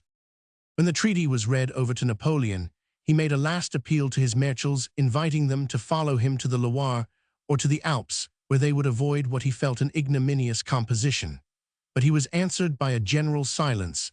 The generals whom he addressed knew but too well that any efforts which he could make must be rather in the character of a roving chieftain, supporting his condottieri by the plunder of the country and that country their own, than that of a warlike monarch waging war for a specific purpose, and at the head of a regular army. Napoleon saw their determination in their looks, and dismissed the council, promising an answer on an early day, but in the meantime declining to ratify the treaty and demanding back his abdication from Caulaincourt, a request which that minister again declined to comply with. Misfortunes were now accumulating so fast around Napoleon that they seemed of force sufficient to break the most stubborn spirit. General desertion. Gradually, the troops of the Allies had spread as far as the banks of the Loire. Fontainebleau was surrounded by their detachments. On every side, the French officers, as well as soldiers, were leaving his service. He had no longer the power of departing from the palace in safety. Paris, so late the capital in which his will was law, and where to have uttered a word in his disparagement would have been thought worse than blasphemy, was become the scene of his rival's triumph, and his own disgrace. The shouts which used to wait on the emperor were now welcoming to the Tuileries Monsieur the brother of the restored king, who came in character of lieutenant general of the kingdom. Presses, which had so long labored in disseminating the praises of the emperor, were now exerting all their art and malice in exposing his real faults, and imputing to him such as had no existence. He was in the condition of the huntsman who was devoured by his own hounds. It was yet more affecting to see courtiers, dependents, and even domestics who had lived in his smiles dropping off under different pretexts to give in their adhesion to the Bourbons, and provide for their own fortune in the new world which had commenced at Paris. It is perhaps in such moments that human nature is seen in its very worst point of view, since the basest and most selfish points of the character, which in the train of ordinary life may never be awakened into existence, show themselves, and become the ruling principle in such revolutions. Men are then in the condition of well-bred and decorous persons, transferred from an ordinary place of meeting to the whirlpool of a crowd, in which they soon demean themselves with all the selfish desire of their own safety or convenience, and all the total disregard for that of others, which the conscious habits of politeness have suppressed, but not eradicated. Friends and retainers dropped from the unfortunate Napoleon like leaves from the fading tree, and those whom shame or commiseration yet detained near his person waited but some decent pretexts, like a rising breath of wind, to sweep them also away. The defection included all ranks from Berthier, who shared his bosom counsels, and seldom was absent from his side, to the Mameluke Roustan, who slept across the door of his apartment, and acted as a bodyguard. It would be absurd to criticize the conduct of the poor African, but the fact and mode of Berthier's departure must not escape notice. He asked permission to go to Paris about some business, saying he would return next day. He will not return, said Napoleon calmly to the Duke of Bassano. What, said the minister, can these be the adieus of Berthier? I tell you, yes. Will return no more. The abdicated sovereign had, however, the consolation of seeing that the attachment of several faithful servants was only tried and purified by adversity as gold is by fire. The family connections and relatives of Napoleon, as well as his familiar friends, were separated from him in the general wreck. It will not be forgotten that on the day before the Battle of Paris, several members of Napoleon's administration set out with the Empress Maria Louisa to escape from the approaching action. They halted at Blois, where they were joined by Joseph and other members of the Bonaparte family.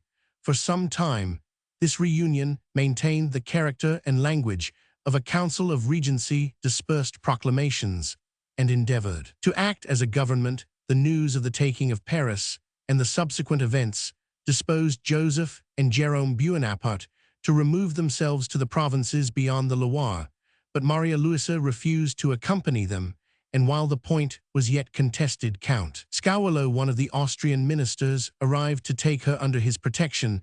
The ephemeral regency then broke up and fled in different directions, the brothers of Bonaparte taking the direction of Switzerland, while Cardinal Fesch and the mother of Napoleon retreated to Rome. Maria Louisa made more than one effort to join her husband, but they were discouraged on the part of Napoleon himself, who, while he continued to ruminate on renewing the war, could not desire to have the Empress along with him in such an adventure. Shortly afterwards, the Emperor of Austria visited his daughter and her son, then at Rambouillet, and gave her to understand that she was for some time, at least, to remain separate from her husband, and that her son and she were to return to Vienna along with him. She returned therefore to her father's protection. Death of Josephine Fontainebleau. It must be also here mentioned, as an extraordinary addition to this tale of calamity, that Josephine, the former wife of Bonaparte, did not long survive his downfall. It seemed as if the noblewoman of Martinico had spoke truth, for, at the time when Napoleon parted from the sharer of his early fortunes, his grandeur was on the wane, and her death took place but a few weeks subsequent to his being dethroned. An exiled, the Emperor of Russia, had visited this lady, and showed her some attention, with which Napoleon, for reasons we cannot conjecture, was extremely displeased. She was amply provided for by the Treaty of Fontainebleau, but did not survive to reap any benefit from the provision, as she shortly after sickened and died at her beautiful villa of Malmaison. She was buried on the 3d of June at the village of Rueil. A vast number of the lower class attended the obsequies, for she had well deserved the title of patroness of the poor. While we endeavor to sum the mass of misfortunes with which Bonaparte was overwhelmed at this crisis, it seems as if fortune had been determined to show that she did not intend to reverse the lot of humanity, even in the case of one who had been so long her favorite, but that she retained the power of depressing the obscure soldier whom she had raised to be almost king of Europe, in a degree as humiliating as his exaltation had been splendid. All that 3 years before seemed inalienable from his person was now reversed. The victor was defeated, the monarch was dethroned, the ransomer of prisoners was in captivity, the general was deserted by his soldiers, the master abandoned by his domestics, the brother parted from his brethren, the husband severed from the wife, and the father torn from his only child.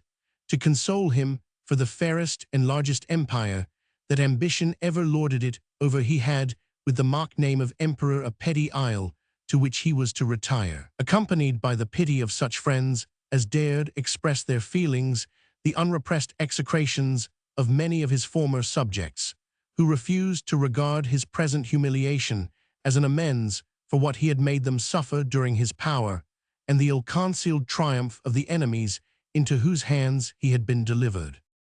A Roman would have seen in these accumulated disasters a hint to direct his sword's point against his breast. A man of better faith would have turned his eye back on his own conduct, and having read in his misuse of prosperity the original source of those calamities, would have remained patient and contrite under the consequences of his ambition. Napoleon belonged to the Roman school of philosophy, and it is confidently reported, especially by Baron Fane, his secretary, though it has not been universally believed, that he designed at this extremity to escape from life by an act of suicide. The emperor, according to this account, had carried with him, ever since the retreat from Moscow, a packet containing a preparation of opium made up in the same manner with that used by Condorcet for self-destruction. His valet-de-chamber in the night, betwixt the 12th and 13th of April, heard him arise and pour something into a glass of water drink, and return to bed. In a short time afterwards, the man's attention was called by sobs and stifled groans. An alarm took place in the chateau. Some of the principal persons were roused and repaired to Napoleon's chamber. Ivan, the surgeon who had procured him the poison, was also summoned, but hearing the emperor complain that the operation of the potion was not quick enough, he was seized with a panic terror and fled from the palace at full gallop. Napoleon took the remedies recommended, and a long fit of stupor ensued. With profuse perspiration, he awakened much exhausted and surprised at finding himself still alive. He said aloud, after a few moments' reflection, "Fate will not have it so," and afterwards appeared reconciled to undergo his destiny without similar attempts at personal violence. There is, as we have already hinted, a difference of opinion concerning the cause of Napoleon's illness, some imputing it to indigestion. The fact of his having been very much indisposed is, however, indisputable. A general of the highest distinction transacted business with Napoleon on the morning of the 13th April. He seemed pale and dejected, as from recent and exhausting illness. His only dress was a nightgown and slippers, and he drank from time to time a quantity of tisane or some such liquid, which was placed beside him, saying he had suffered severely during the night, but that his complaint had left him. After this crisis, and having ratified the treaty which his marshals had made for him, Napoleon appeared more at his ease than he had been for some time before, and conversed frankly with his attendants upon the affairs of France. He owned that after all the government of the Bourbons would best suit France, as tending to reconcile all parties. Louis, he said, has talents and means, he is old and infirm, he will not, I think, choose to give his name to a bad reign. If he is wise, he will occupy my bed, and content himself with changing the sheets.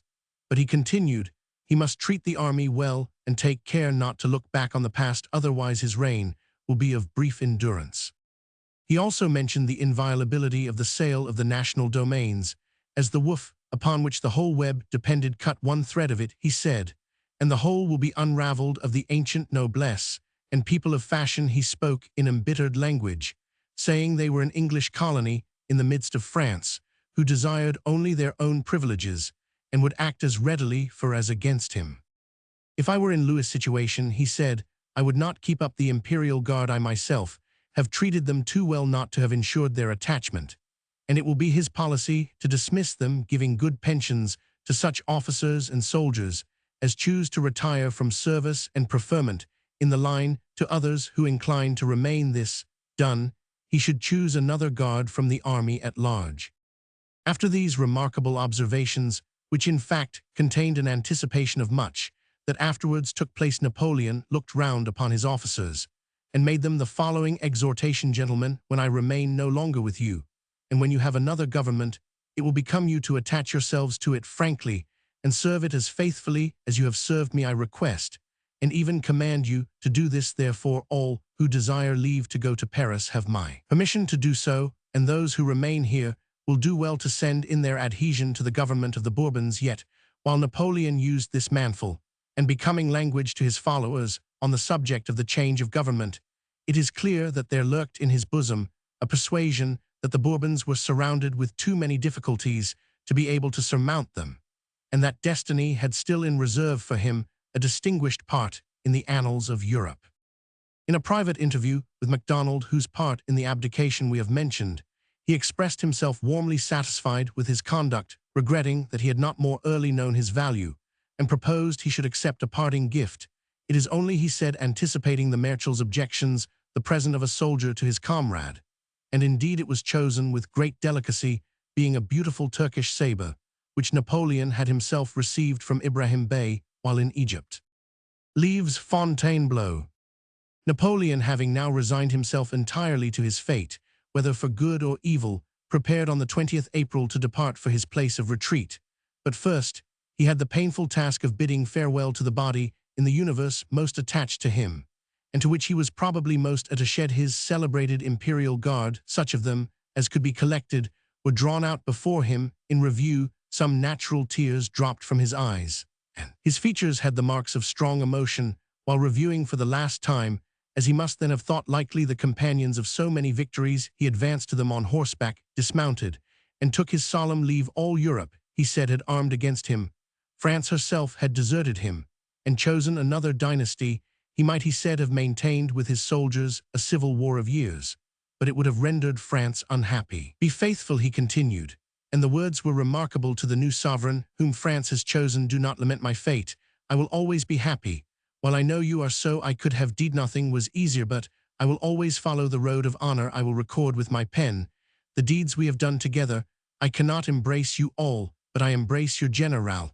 Pressed the general to his bosom, bring hither the eagle, embraced the standard, and concluded, beloved eagle, may the kisses I bestow on you long resound in the hearts of the brave. Adieu, my children, adieu, my brave companions, surround me once more. Adieu, drowned in grief. The veteran soldiers heard the farewell of their dethroned leader. Sighs and murmurs broke from their ranks, but the emotion burst out in no threats or remonstrances. They appeared resigned to the loss of their general, and to yield like him to necessity.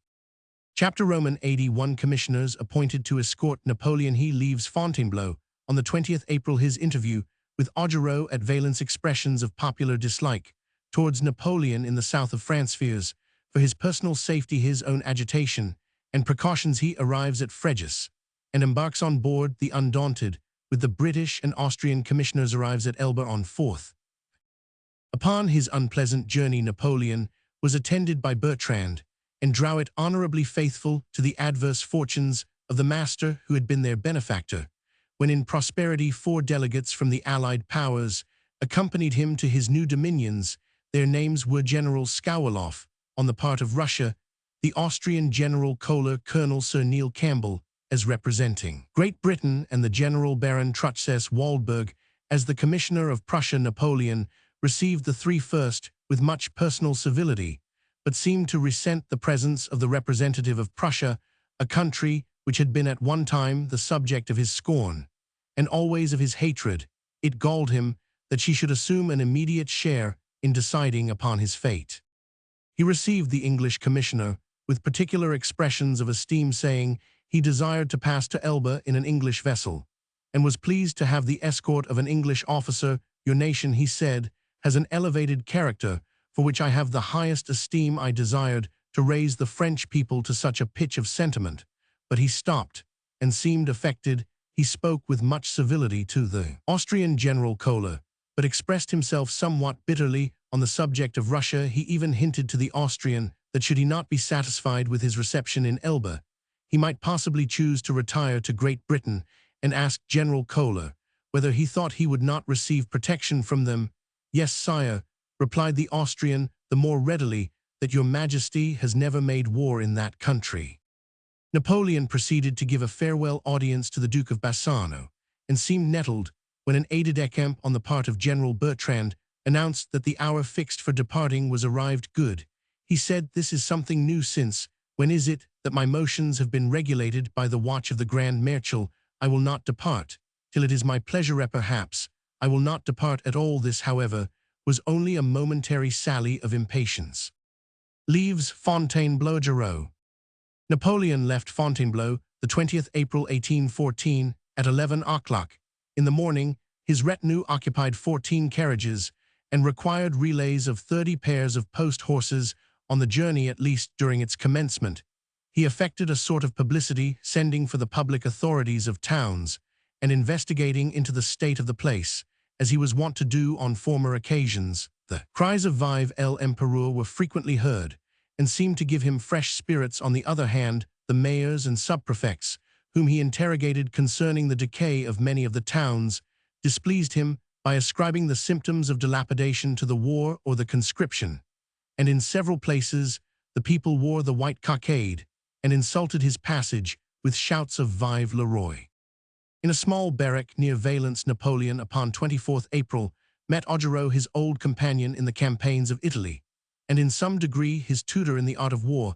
The Marshal had resented some of the reflections which occurred in the bulletins censuring his operations for the protection of Lyon. When therefore he issued a proclamation to his army on the recent change, he announced Napoleon as one who had brought on his own ruin, and yet dared not die. An angry interview took place, and the following words are said to have been exchanged between them. I have thy proclamation, said Napoleon. Thou hast betrayed me, sire, replied the Marshal. It is you who have betrayed France and the army by sacrificing both to a frantic spirit of ambition. Thou hast chosen thyself a new master, said Napoleon. I have no account to render to you on that score, replied the general. Thou hast no courage, replied Bonaparte. 'Tis thou hast none, replied the general, and turned his back without any mark of respect on his late master. At Montélimart, the exiled emperor heard the last expressions of regard and sympathy. He was now approaching Provence, a region of which he had never possessed the affections, and was greeted with execrations and cries of "Perish the tyrant!" Down with the butcher of our children matters looked worse as they advanced on Monday 25th April, when Sir Neil Campbell, having set out before Napoleon, arrived at Avignon. The officer upon guard anxiously inquired if the escort attending the emperor was of strength sufficient to resist a popular disturbance, which was already on foot. At the news of his arrival, the English commissioner entreated him to protect the passage of Napoleon by every means possible. It was agreed that the fresh horses should be posted at a different quarter of the town from that where it was natural to have expected the change. Yet the mob discovered and surrounded them, and it was with difficulty that Napoleon was saved from popular fury. Similar dangers attended him elsewhere, and in order to avoid assassination, the ex-emperor of France was obliged to disguise himself as a postilion or a domestic, anxiously altering from time to time the mode of his dress, ordering the servants to smoke in his presence, and inviting the commissioners who travelled with him to whistle or sing, that the incensed people might not be aware who was in the carriage. At organ the mob brought before him his own effigy dabbled with blood, and stopped his carriage till they displayed it before his eyes, and in short from Avignon to La Calade he was grossly insulted in every town and village, and but for the anxious interference of the commissioners, he would probably have been torn to pieces. The unkindness of the people seemed to make much impression on him. He even shed tears. He showed also more fear of assassination than seemed consistent with his approved courage, but it must be recollected that the danger was of a new and peculiarly horrible description, and calculated to appall many to whom the terrors of a field of battle were familiar. The bravest soldier might shudder at a death like that of the De Witts at La Calade. He was equally nervous, and exhibited great fear. Poison when he reached Aix. Precautions were taken by detachments of gendarmes, as well as by parties of the Allied troops, to ensure his personal safety. At a chateau called Bouillidu, he had an interview with his sister, Pauline, the curiosity of the lady of the house, and 2 or 3 females made them also find their way to his presence. They saw a gentleman in an Austrian uniform. "Whom do you wish to see, ladies?" "The Emperor Napoleon." "I am Napoleon." "You?" "Yes, sir," replied the ladies. "What? I suppose you expected to see me look more mischievous." "Oh yes, confess that since fortune is adverse to me, I must look like a rascal, a miscreant, a brigand. But do you know how all this has happened? Merely because I wished to place France above England." Fréjus voyage to Elba. At length he arrived at Fréjus, the very port that received him when coming from Egypt. He was on the verge of commencing that astonishing career, now about to terminate to all earthly appearance. At the very point from which he had started, he shut himself up in a solitary apartment, which he traversed with impatient and hasty steps, sometimes pausing to watch from the window the arrival of the vessels, one of which was to transport him from France, as it then seemed forever, the French frigate the Dryade, and a brig called the Inconstant had come from Toulon to Fréjus, and lay ready to perform this duty, but reluctant perhaps to sail under the Bourbon flag. Napoleon preferred embarking on board His Britannic Majesty's ship, the Undaunted, commanded by Captain Usher, this vessel being placed at the direction of the British Commissioner Sir Neil Campbell. He readily acquiesced in Napoleon's wish to have his passage in her to Elba. It was 11 at night, on the 28th ere he finally embarked, under a salute of 21 guns. Adieu, César. And his fortune, said the Russian envoy. The Austrian and British commissioners accompanied him on his voyage. During the passage, Bonaparte seemed to recover his spirits, and conversed with great frankness and ease with Captain Usher and Sir Neil Campbell. The subject chiefly led to high-colored statements of the schemes which he had been compelled to leave unexecuted, with severe strictures on his enemies, and much contempt for their means of opposition. The following particulars are amusing, and so far as we know have never appeared. He was inquisitive about the discipline of the vessel, which he commended highly, but assured Captain Usher that had his power lasted for 5 years longer, he would have had 300 sail of the line. Captain Usher, naturally asked how they were to be manned. Napoleon replied that he had resolved on a naval conscription in all the seaports and seacoast frontier of France, which would man his fleet, which was to be exercised in the Zuyder Zee until fit for going to the open sea. The British officer scarce suppressed a smile as he replied that the marine conscripts would make a sorry figure in a gale of wind. To the Austrian envoy, Napoleon's constant subject was the enlarged power of Russia, which, if she could by any means unite Poland into a healthful and integral part of her army, would, he stated, overwhelm Europe. On a subsequent occasion, the emperor favored his auditors with a new and curious history of the renewal of the war with England.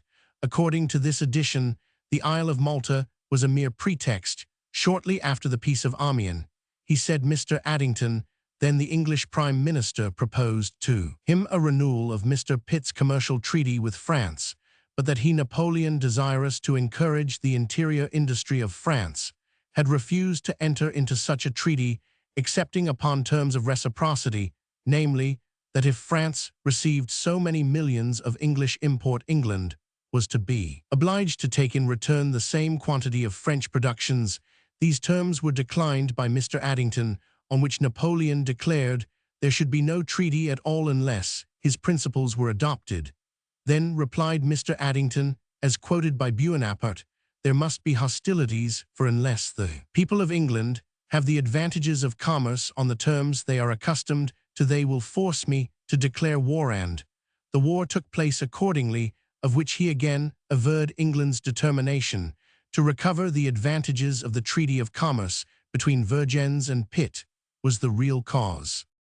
Now, he continued, kindling as he spoke, England has no power which can oppose her system. She can pursue it without limits. There will be a treaty on very unequal terms, which will not afford due encouragement to the manufactures of France. The Bourbons are poor devils, checked himself, the are grand seigneurs content to return to their estates and draw their rents.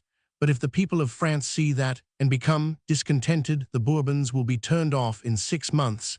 He seemed again to recollect himself, like one who thinks he has spoken too much, and was perceptibly more reserved for the rest of the day.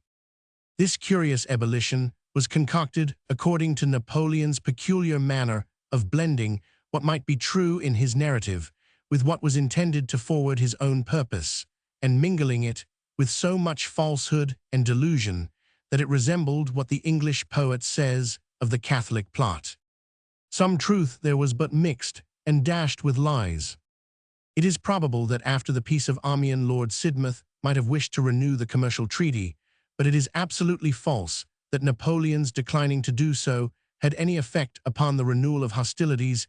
His prophecy that his own downfall would be followed by the English urging upon France a disadvantageous commercial treaty has proved equally false, and it is singular enough that he, who on board the Undaunted declared that entering into such a measure would be the destruction of the Bourbons, should while at St. Helena ridicule and censure Lord Castlereagh for not having secured to Britain that commercial supremacy, the granting of which he had represented as the probable cause of such a result. Thus did his coloring, if not his facts, change according to the mood of the moment. While on board the Undaunted, Napoleon spoke with great freedom of the facility with which he had outwitted and defeated the Allies during the last campaign. The Silesian army, he said, had given him most trouble. The old devil Blücher was no sooner defeated than he was willing to fight again. But he considered his victory over Schwarzenberg as certain, save for the defection of Marmont. Much more he said with great apparent frankness, and seemed desirous to make himself in every respect agreeable to his companions on board. Even the seamen, who at first regarded him with wonder mixed with suspicion, did not escape the charm of his affability, by which they were soon won over, all excepting the boatswain Hinton, a tar of the old school, who could never hear the Emperor's praises without muttering the vulgar but expressive phrase humbug. With the same good humor, Napoleon admitted any slight jest which might be passed even at his own expense. When off Corsica, he proposed that Captain Usher should fire a gun to bring to a fishing boat from which he hoped to hear some news. Captain Usher excused himself, saying such an act of hostility towards a neutral would denationalize her, in direct contradiction of Napoleon's doctrine concerning the rights of nations. The Emperor laughed heartily. At another time, he amused himself by supposing what admirable caricatures his voyage would give rise to in London. He seemed wonderfully familiar with that species of satire, though so peculiarly English. Lands at Porto Ferrajo. Upon the 4th of May, when they arrived within sight of Porto Ferrajo, the principal town of Elba, which has a very fine harbor, they found the island in some confusion. The inhabitants had been recently in a state of insurrection against the French, which had been quieted by the governor, and the troops giving in their adhesion to the Bourbon government. This state of things naturally increased Napoleon's apprehensions, which had never entirely subsided since the dangers he underwent in Provence. Even on board the Undaunted, he had requested that a sergeant of marines might sleep each night on the outside of his cabin door, a trusty domestic also mounting guard within. He now showed some unwillingness when they made the island to the ship running right under the batteries, and when he first landed in the morning, it was at an early hour, and in disguise, having previously obtained from Captain Usher a sergeant's party of marines to attend him. Having returned on board to breakfast after his incognito visit to his island, the Emperor of Elba, as he may now be styled, went on shore in form about 2 o'clock, with the commissioners receiving at leaving the Undaunted a royal salute on the beach. He was received by the governor-prefect and other official persons with such means of honor as they possessed, who conducted him to the Hôtel de Ville in procession, preceded by a wretched band of fiddlers. The people welcomed him with many shouts. The name of Bonaparte had been unpopular among them as Emperor of France, but they anticipated considerable advantages from his residing among them as their own particular sovereign.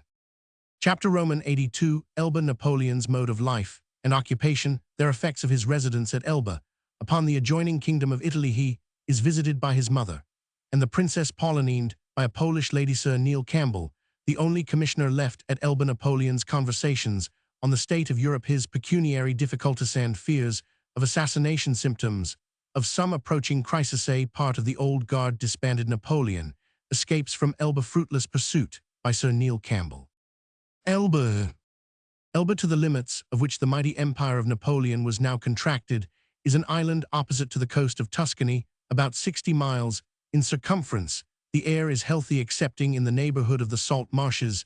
The country is mountainous, and having all the florid vegetation of Italy, is in general of a romantic character. It produces little grain, but exports a considerable quantity of wines, and its iron ore has been famous since the days of Virgil, who describes Elba as insula in exhaustes, chalybum generosa metallis. There are also other mineral productions. The island boasts 2 good harbors, and is liberally productive of vines, olives, fruits, and maize. Perhaps, if an empire could be supposed to exist within such a brief space, Elba possesses so much both of beauty and variety as might constitute the scene of a summer night's dream of sovereignty. Bonaparte seemed to lend himself to the illusion as accompanied by Sir Neil Campbell. He rode in his usual exploring mood around the shores of his little state. He did not fail to visit the iron mines, and being informed the annual produce was 500,000 francs, these then, he said, are mine. But being reminded that he had conferred that revenue on the Legion of Honor, he exclaimed, where was my head when I gave such a grant? But I have made many foolish decrees of that sort. 1 or 2 of the poorer class of inhabitants knelt and even prostrated themselves when they met him. He seemed disgusted, and imputed this humiliating degree of abasement to the wretchedness of their education. Under the auspices of the monks on these excursions, he showed the same apprehension of assassination which had marked his journey to Fréjus. 2 couriers, well armed, rode before him and examined every suspicious spot. But as he climbed a mountain above Ferrajo and saw the ocean approach its feet in almost every direction, the expression broke from him, accompanied with a good-humored smile. It must be confessed, my isle is very little. He professed, however, to be perfectly resigned to his fate, often spoke of himself as a man politically dead, and claimed credit for what he said upon public affairs as having no remaining interest in them. He professed his intentions were to devote himself exclusively to science and literature. At other times, he said, he would live in his little island like a justice of peace in a country town in England. The character of Napoleon, however, was little known to himself. If he seriously thought that his restless and powerful mind could be satisfied with the investigation of abstract truths, or amused by the leisure of literary research, he compared his abdication to that of Charles Roman V, forgetting that the Austrian emperor's retreat was voluntary, that he had a turn towards mechanical pursuits, and that even with these means of solace, Charles became discontented with his retirement. The character of Bonaparte was, on the contrary, singularly opposed to a state of seclusion. His propensities continued to be exactly of the same description at Elba, which had so long terrified and disquieted Europe, to change the external face of what was around him, to imagine extensive alterations, without accurately considering the means by which they were to be accomplished, to work within his petty province such alterations as its limits permitted, to resume, in short, upon a small scale, those changes which he had attempted upon that which was most magnificent, to apply to Elba. The system of policy which he had exercised so long in Europe was the only mode in which he seems to have found amusement and exercise for the impatient energies of a temper accustomed from his early youth to work upon others, but apt to become lethargic, sullen, and discontented when it was compelled for want of other exercise to recoil upon itself.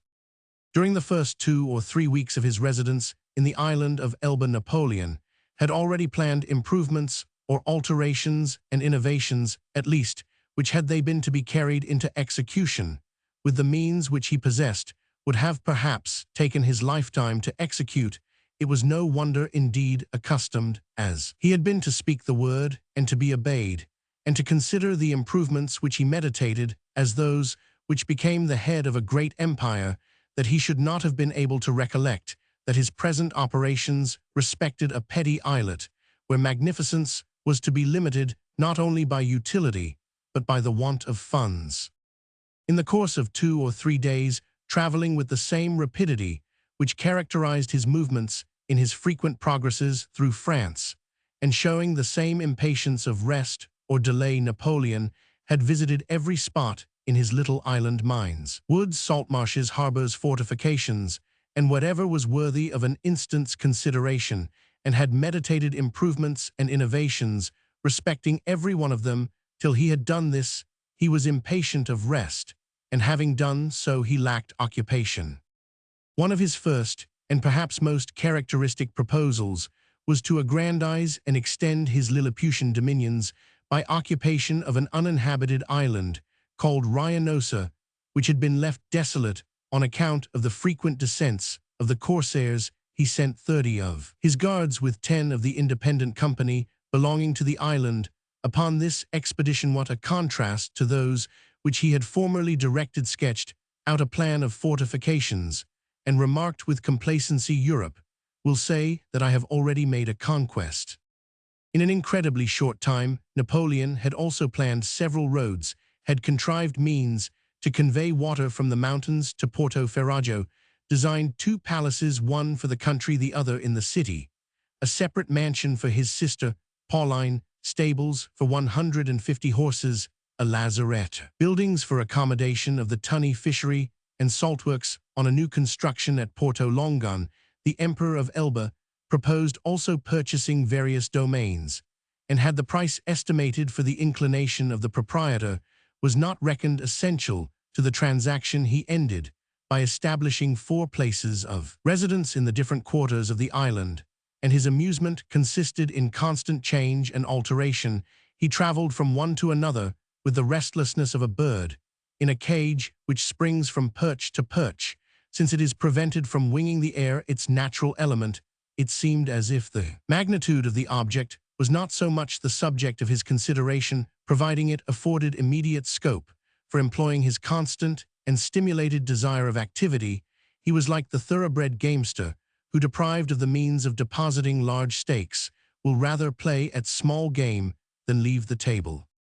Napoleon placed his court also upon an ambitious scale, having more reference to what he had so long been than to what he actually now had been reduced to, while at the same time the furniture and internal accommodations of the imperial palace were meaner by far than those of an English gentleman of ordinary rank. The proclamation of the French governor on resigning his authority to Napoleon was well and becomingly expressed, but the spiritual mandate of the Vicar General, a relation of Bonaparte's, which was designed to congratulate the people of Elba on becoming the subjects of the great Napoleon, was extremely ludicrous. Elevated to the sublime honor of receiving the anointed of the Lord, he described the exhaustless wealth which was to flow in upon the people from the strangers who came to look upon the hero. The exhortation sounded as if the isle had become the residence of some nondescript animal which was to be shown for money. The interior of Napoleon's household, though reduced to 35 persons, still held the titles and affected the rank proper to an imperial court, of which it will be presently seen the petty sovereign made a political use. He displayed a national flag, having a red bend dexter in a white field, the bend bearing 3 Bs to dignify his capital. Having discovered that the ancient name of Porto Ferrajo was Cosmopoli Roman I, the city of Como, he commanded it to be called Cosmopoli, or the city of all nations. His bodyguard of about 700 infantry and 80 cavalry seemed to occupy as much of Napoleon's attention as the Grand Army did formerly, They were constantly exercised, especially in throwing shot and shells, and in a short time he was observed to be anxious about obtaining recruits for them. This was no difficult matter, where all the world had so lately been in arms, and engaged in a profession which many doubtless for whom a peaceful life had few charms laid aside with regret and longed to resume.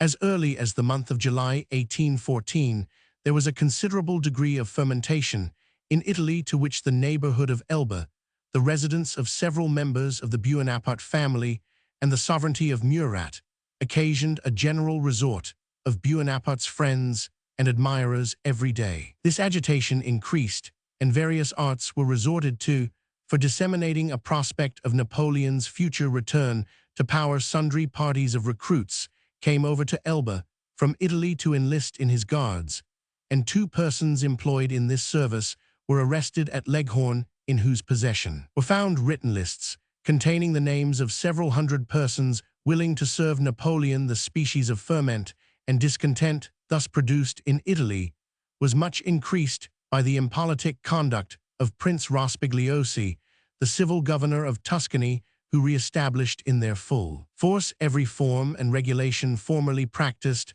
under the Dukes of Tuscany, broke up the establishment of the museum which had been instituted by Bonaparte's sister, and while he returned to all the absurdities of the old government, relaxed none of the imposts which the French had laid on. Napoleon's conduct towards the refugees who found their way to Elba may be judged from the following sketch.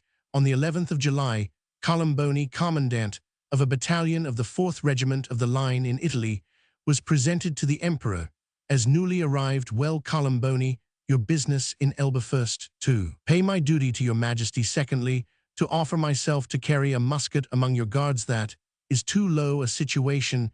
You must have something better, said Napoleon, and instantly named him to an appointment of 1,200 francs yearly, though it appears the Emperor himself was then in great distress for money.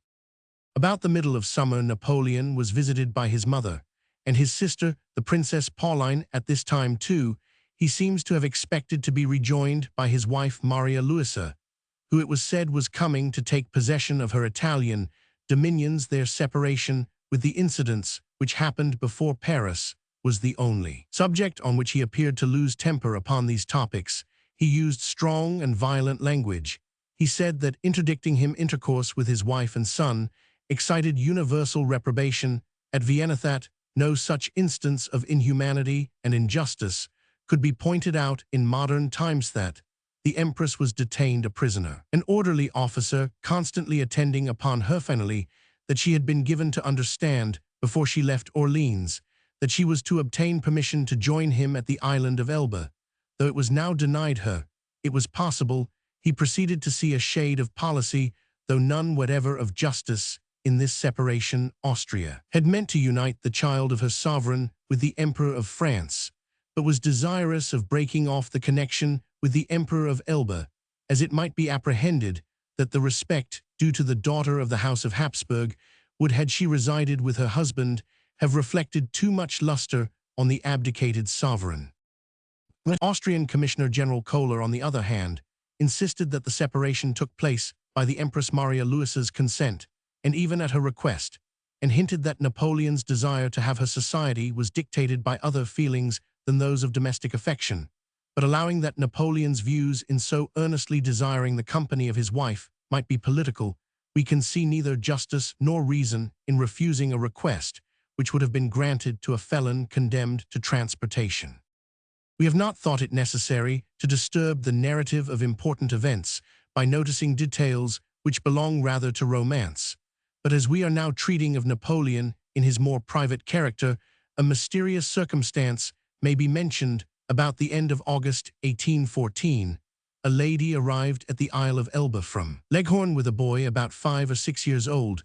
She was received by Napoleon with great attention, but at the same time with an air of much secrecy, and was lodged in a small and very retired villa in the most remote corner of the island, from whence, after remaining 2 days, she re-embarked for Naples. The Elbes naturally concluded that this must have been the Empress Maria Luisa and her son, but the individual was known by those near Napoleon's person to be a Polish lady from Warsaw, and the boy was the offspring of an intrigue betwixt her and Napoleon several years before the cause of her speedy departure might be. Delicacy towards Maria Louisa and the fear of affording the court of Vienna a pretext for continuing the separation of which Napoleon complained.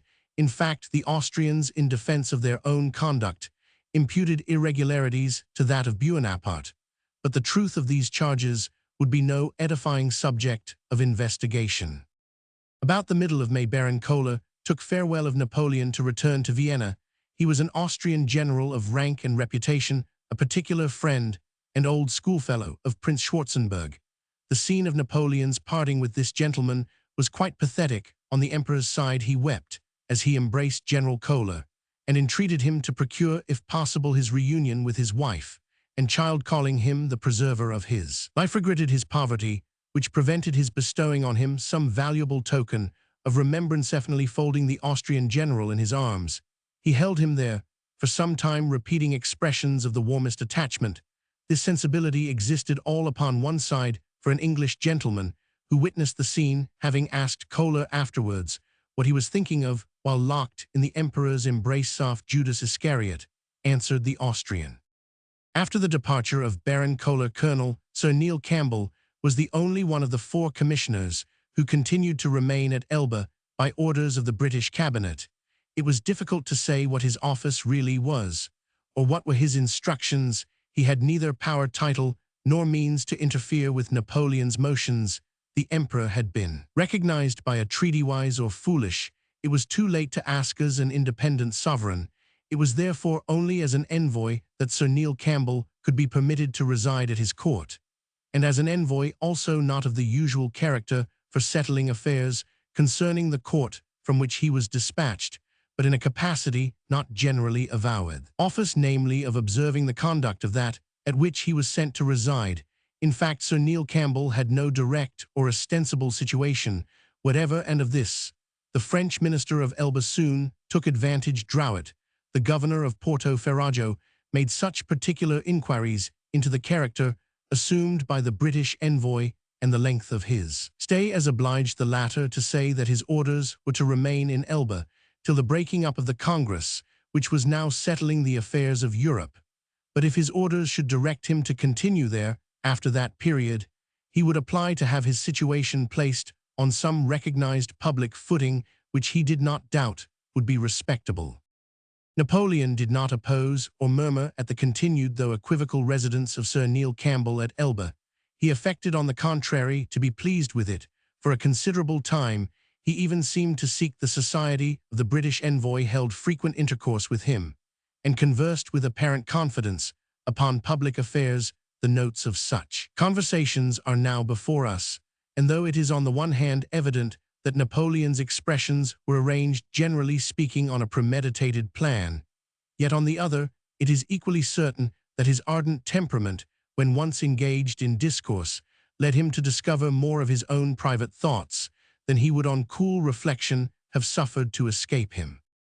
On the 16th September 1814, for example, Sir Neil Campbell had an audience of 3 hours, during which Napoleon, with his habitual impatience of a sedentary posture, walked from one end of the room to the other, and talked incessantly. He was happy, he said, that Sir Neil remained in Elba pour romper la chimère, to destroy, namely, the idea that he, Bonaparte, had further intention of disturbing the peace of Europe. I think, he continued, of nothing beyond the verge of my little isles I could have supported the war. For 20 years, if I had chosen, I am now a deceased person, occupied with nothing but my family, my retreat, my house, my cows, and my poultry. He then spoke in the highest terms of the English character, protesting it had always had his sincere admiration. Notwithstanding the abuse directed against it in his name, he requested the British envoy to lose no time in procuring him an English grammar. It is a pity Mr. Hinton, the boatswain, was not present to have accompanied this eulogy with his favorite ejaculation. In the rest of the conversation, the Elbe's emperor was probably more serious. He inquired with eagerness after the real state of France. Sir Neil Campbell informed him that all the information he had been able to collect ascribed great wisdom and moderation to the sovereign and government, but allowed that those who had lost good appointments, the prisoners of war who had returned from abroad, and great part of the army who remained embodied, were still attached to Napoleon. In answer, Bonaparte seemed to admit the stability of the throne supported, as it was by the marshals and great officers, but he derided the idea of affording France the benefit of a free constitution. He said the attempt to imitate that of Great Britain was a farce, a caricature. It was impossible, he observed, to imitate the two houses of Parliament, for that respectable families, like those composing the aristocracy of England, did not now exist in France. He talked with bitterness of the cession of Belgium, and of France being deprived of Antwerp. He himself spoke, he observed, as a spectator without hopes or interest, for he had none, but thus to have mortified the French showed an ignorance of the national character. Their chief feeling was for pride and glory, and the Allies need not look forward to a state of satisfaction and tranquility under such circumstances, as France was now placed in. The French, he said, were conquered only by a great superiority of number, therefore were not humiliated, and the population had not suffered to the extent alleged, for he had always spared their lives, and exposed those of Italians, Germans, and other foreigners. He remarked that the gratitude of Louis Roman XVIII to Great Britain was offensive to France, and that he was called in derision the King of England's viceroy. In the latter months of 1814, Sir Neil Campbell began to become sensible that Napoleon desired to exclude him from his presence as much as he possibly could without positive rudeness. He rather suddenly entrenched himself within all the forms of an imperial court, and without affording the British envoy any absolute cause of complaint or even any title to require explanation, he contrived, in a great measure, to debar him from opportunities of conversation. His only opportunity of obtaining access to Napoleon was on his return from short absences to Leghorn and Florence, when his attendance on the levee was matter of etiquette. On such occasions, the tenor of Napoleon's prophecies was minatory of the peace of Europe. He spoke perpetually of the humiliation inflicted upon France by taking from her Belgium and his favorite object Antwerp on the 30th of October.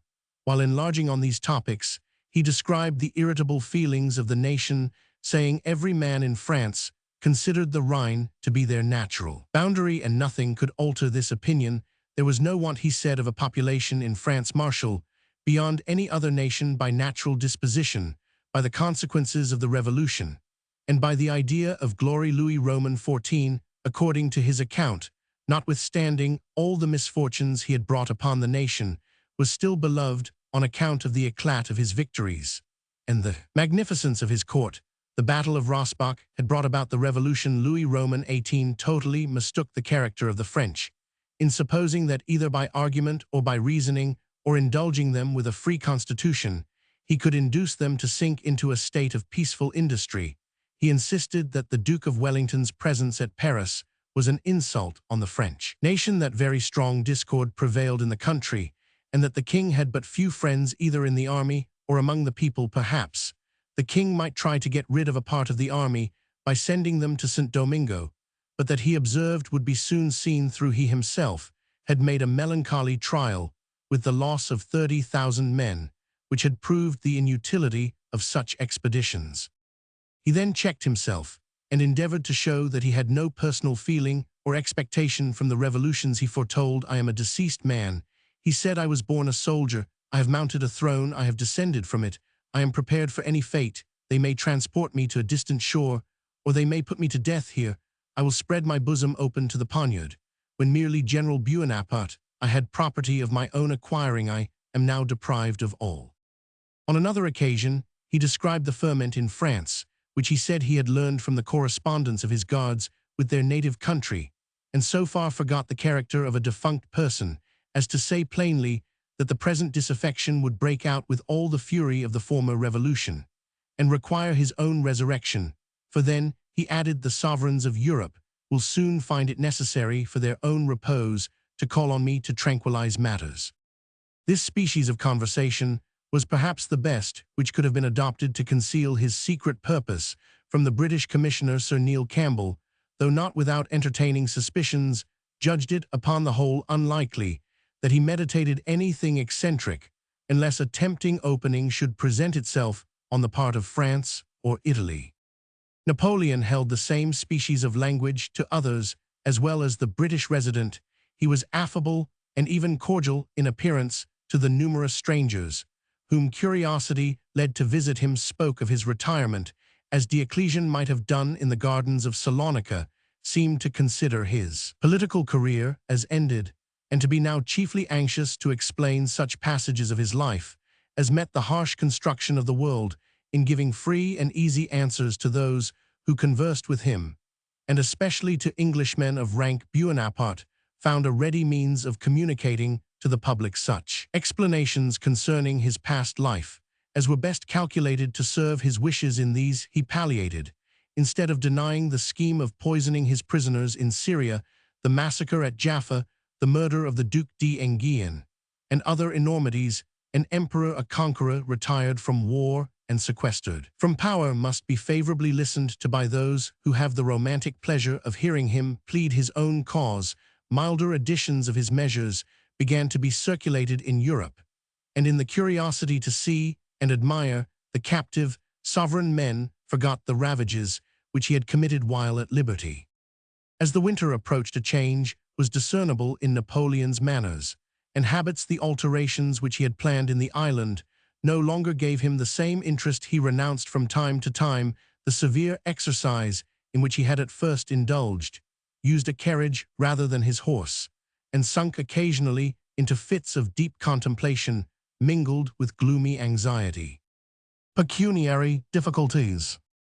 He became also subjected to uneasiness, to which he had hitherto been a stranger, being that, arising from pecuniary inconveniences, he had plunged into expenses with imprudent eagerness, and without weighing the amount of his resources against the cost of the proposed alterations. The ready money which he brought from France seems to have been soon exhausted, and to raise supplies, he commanded the inhabitants of his island to pay up in the month of June the contributions of the last year.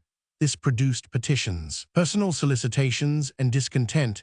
It was represented to him that so poor were the inhabitants of the island, in consequence of want of sale for their wine for months past, that they would be driven to the most extreme straits if the requisition should be persisted in. In some of the villages, the tax-gatherers of the emperor were resisted, and insulted. Napoleon, on his side, sent part of his troops to quarter upon the insurgent peasantry, and to be supported by them at free cost till the contributions should be paid up.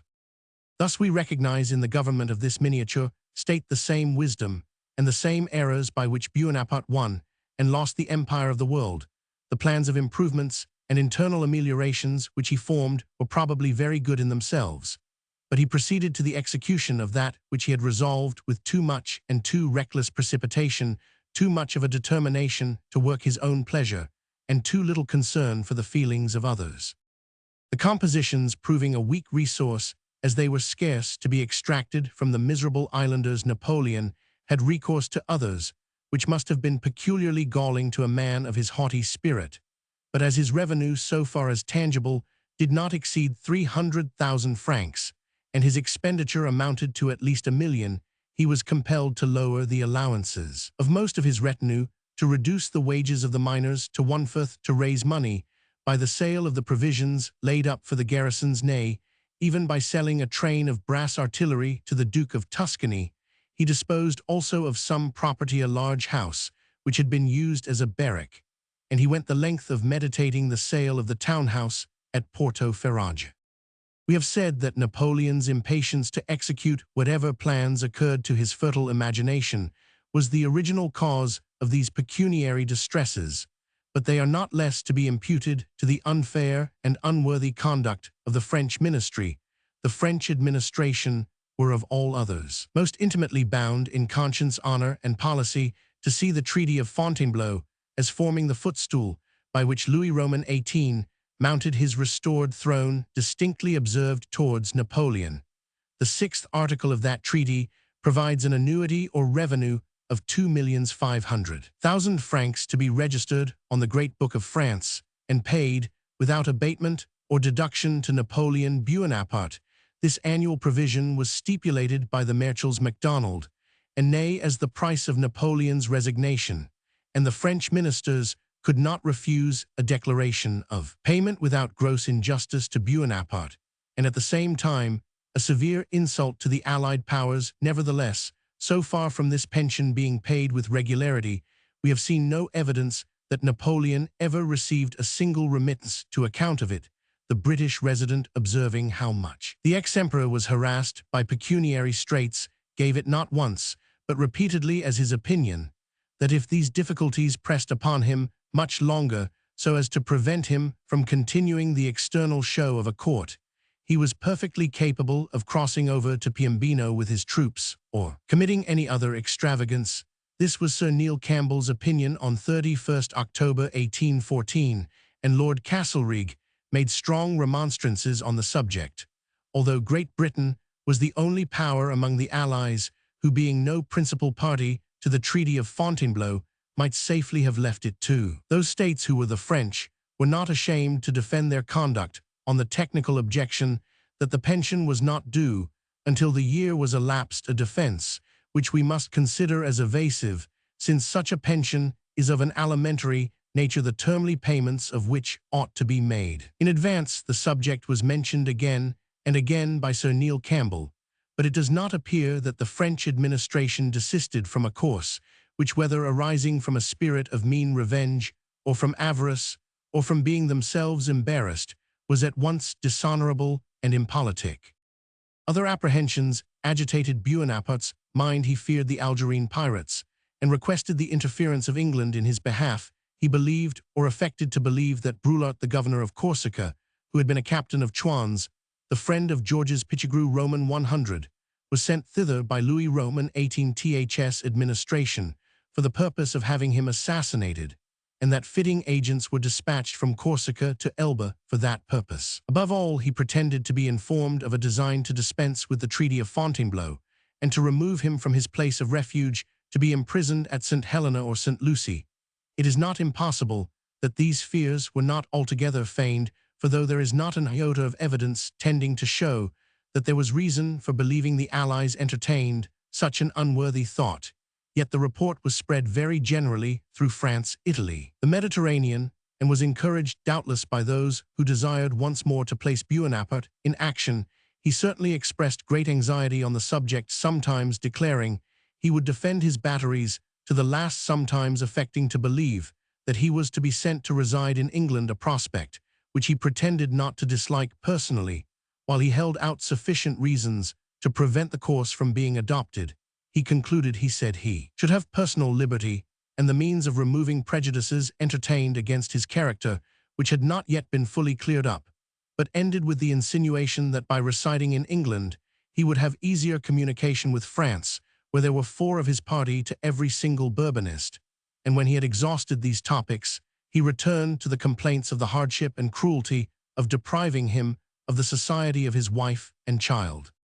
While Bonaparte, chafed by poverty and these other subjects of complaint, tormented too by the restlessness of a mind impatient of restraint, gave vent to expressions which excited suspicion and ought to have recommended precaution, his court began to assume a very singular appearance, quite the opposite of that usually exhibited in the courts of petty sovereigns upon the continent. In the latter, there is an air of antiquated gravity which pervades the whole establishment, and endeavors to supply the want of splendor and of real power.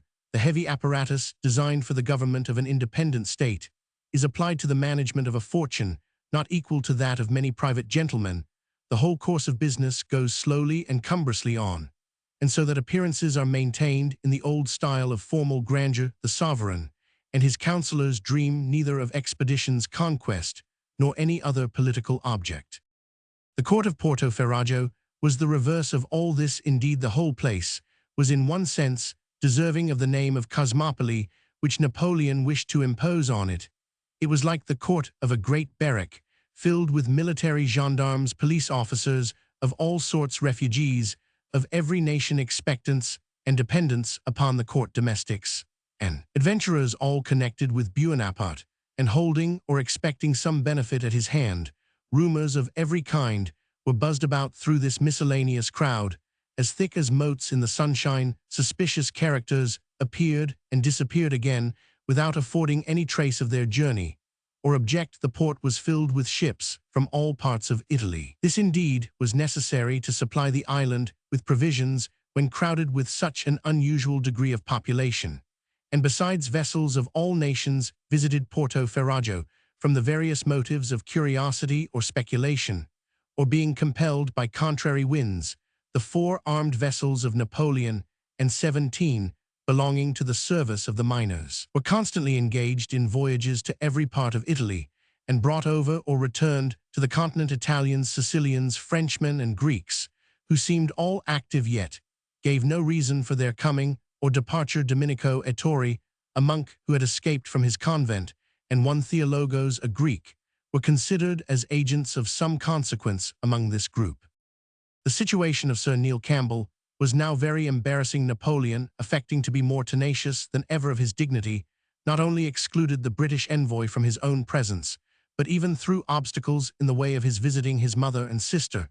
It was therefore only from interviews with Napoleon himself that he could hope to get any information, and to obtain these Sir Neil was, as already noticed, obliged to absent himself from the island of Elba occasionally, which gave him an opportunity of desiring an audience as he went away, and returned at such times as he remained on the island. He was discountenanced, and all attention withdrawn from him, but in a way so artful as to render it impossible for him to make a formal complaint, especially as he had no avowed official character, and was something in the situation of a guest whose uninvited intrusion has placed him at his landlord's mercy. Symptoms of some approaching catastrophe could not, however, be concealed from the British resident. Napoleon had interviews with his mother, after which she appeared deeply distressed. She was heard also to talk of 3 deputations which he had received from France. It was besides accounted a circumstance of strong suspicion that discharges and furloughs were granted to 200 or 300 of Napoleon's old guard by the medium, of whom, as was too late discovered, the allegiance of the military in France was corrupted and seduced, and their minds prepared for what was to ensue. We cannot suppose that such a number of persons were positively entrusted with the secret, but every one of them was prepared to sound forth the praises of the emperor in his exile, and all entertained and disseminated the persuasion that he would soon appear to reclaim his rights. At length Mariotti, the French consul at Leghorn, and Spanocchi, the Tuscan governor of that town, informed Sir Neil Campbell that it was certainly determined at Elba that Bonaparte with his guards should embark for the continent. Sir Neil was at Leghorn when he received this intelligence, and had left the Partridge sloop of war to cruise round Elba. It was naturally concluded that Italy was the object of Napoleon to join with his brother-in-law Murat, who was at that time fatally for himself raising his banner. Escapes from Elba. On the 25th of February 1815, the Partridge, having come to Leghorn and fetched off Sir Neil Campbell, the appearance, as the vessel approached Porto Ferrajo on her return, of the National Guard on the batteries, instead of the crested grenadiers of the Imperial Guard, at once apprised the British resident of what had happened. When he landed, he found the mother and sister of Bonaparte in a well-assumed agony of anxiety about the fate of their emperor, of whom they affected to know nothing, except that he had steered towards the coast of Barbary. They appeared extremely desirous to detain Sir Neil Campbell on shore, resisting their entreaties and repelling the more pressing arguments of the governor, who seemed somewhat disposed to use force to prevent him from re-embarking. The British envoy regained his vessel and set sail in pursuit of the adventurer, but it was too late. The Partridge only obtained a distant sight of the flotilla after Bonaparte and his forces had landed. The changes which had taken place in France and had encouraged the present most daring action form the subject of the next chapter. Chapter Roman 83. Retrospect. Restoration of the Bourbons, displeasing to the soldiery, but satisfactory to the people. Terms favorable to France, granted by the Allies. Discontent about the manner of conceding the charter. Other grounds of dissatisfaction. Apprehensions lest the Church and Crown lands should be resumed. Resuscitation of the Jacobin faction. Increased dissatisfaction in the army. The claims of the emigrants mooted in the Chamber of Delegates. Merchel MacDonald's proposal. Financial difficulties. Restriction on the press. Reflections on this subject. We must now look back to the re-establishment of the Bourbons upon the throne in 1814, an event which took place under circumstances so uncommon as to excite extravagant expectations of national felicity expectations, which like a premature and profuse display of blossom diminished the chance of the fruit ripening and exasperated the disappointment of over-sanguine hopes. For a certain time all had been gay and rose-colored. The French possess more than other nations the art of enjoying the present without looking back with regret on the past or forward to the future with unfavorable anticipations. Louis Roman, 18, respectable for his literary acquirements, and the practice of domestic virtues, amiable also from a mixture of bonhomie and a talent for saying witty things, was received in the capital of his kingdom with acclamations in which the soldiers alone did not cordially join. They indeed appeared with gloomy, sullen, and discontented looks. The late imperial, now royal guard seemed from the dark ferocity of their aspect to consider themselves rather as the captives who were led in triumph than the soldiers who partook of it.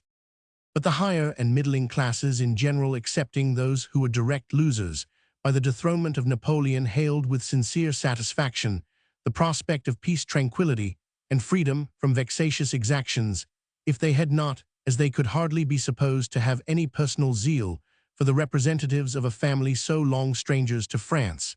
It was fondly hoped the absence of this might be supplied by the unwonted prospect of ease and security which their accession promised. The allied monarchs on their part did everything to favor the Bourbon family and relaxed most of the harsh and unpalatable conditions which they had annexed to their proposed treaty with Bonaparte, as if to allow the legitimate heir the credit with his people of having at once saved their honor and obtained for them the most advantageous terms. The French readily caught at these indulgences, and with the aptitude they possess of accommodating their feelings to the moment for a time, seemed to intimate that they were sensible of the full advantage of the change, and were desirous to make as much of it as they possibly could. There is a story of a French soldier in former times who, having insulted his general in a fit of intoxication, was brought before him next morning and interrogated whether he was the person who had committed the offense. The accused replied he was not, for that the impudent rascal had gone away before 4 in the morning, at which hour the culprit had awaked in a state of sobriety. The French people, like the arch-rogue in question, drew distinctions between their present and former selves, and seemed very willing to deny their identity. They were no longer, they said, either the Republican French, who had committed so many atrocities in their own country, or the imperial French, who had made such devastation in other nations, and God forbid that the sins of either should be visited upon the present regenerate race of royalist Frenchmen, loyal to their native princes and faithful to their allies, who desired only to enjoy peace abroad and tranquility at home. These professions, which were probably serious for the time, backed by the natural anxiety of the monarch to make through his interest with the allied powers the best terms he could for his country, were received as current without strict examination. It seemed that Bonaparte, on his retirement to Elba, had carried away with him all the offenses of the French people, like the scapegoat which the Levitical law directed to be driven into the wilderness, loaded with the sins of the children of Israel. There was in all the proceedings of the allied powers not only moderation, but a studied delicacy observed towards the feelings of the French, which almost savored of romantic generosity. They seemed as desirous to disguise their conquest as the Parisians were to conceal their defeat. The treasures of art, those spoils of foreign countries, which justice loudly demanded should be restored to their true owners, were confirmed to the French nation, in order to gratify the vanity of the metropolis, by a boon yet more fatal announced to the public, in one of those moments of romantic and more than questionable generosity, which we have alluded to. The whole French prisoners of war in the mass, and without inquiry concerning their principles or the part they were likely to take in future internal divisions, were at once restored to the bosom of their country. This was in fact treating the French nation as a heedless nurse does a spoiled child, when she puts into its hands the knife which it cries for. The fatal consequences of this improvident indulgence appeared early in the subsequent year. The Restoration. The Senate of Napoleon, when they called the Bourbons to the throne, had not done so without making stipulations on the part of the nation, and also upon their own, for the first purpose. they framed a decree under which they called to the throne Louis Stanislaus Xavier, brother of the last king, but upon condition of his accepting a constitution of their framing. This assumed right of dictating a constitution and naming a king for the nation was accompanied by another provision declaring the Senate hereditary and confirming to themselves and their heirs forever the rank, honors, and emoluments which in Napoleon's time they only enjoyed for life.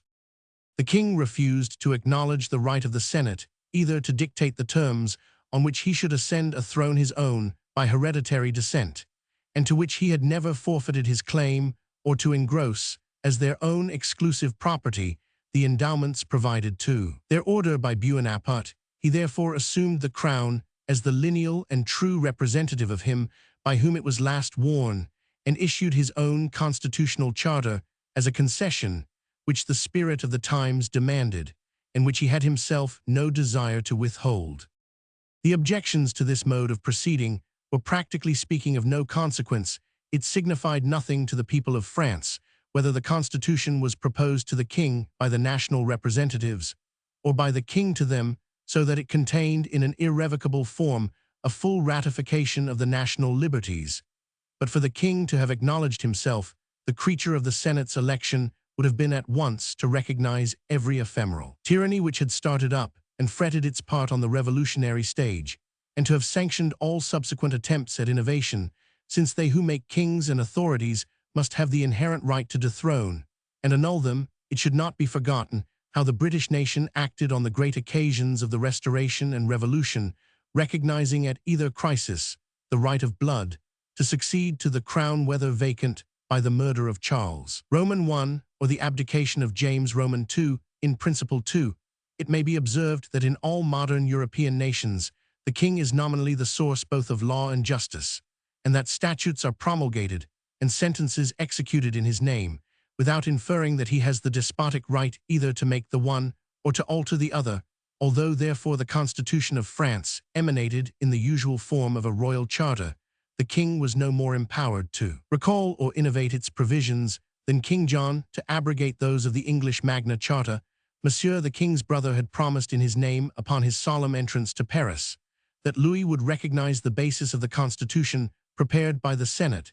This pledge was fully redeemed by the charter, and wise men would have been more anxious to secure the benefits which it bestowed than scrupulously to cavil on the mode in which they had been conferred.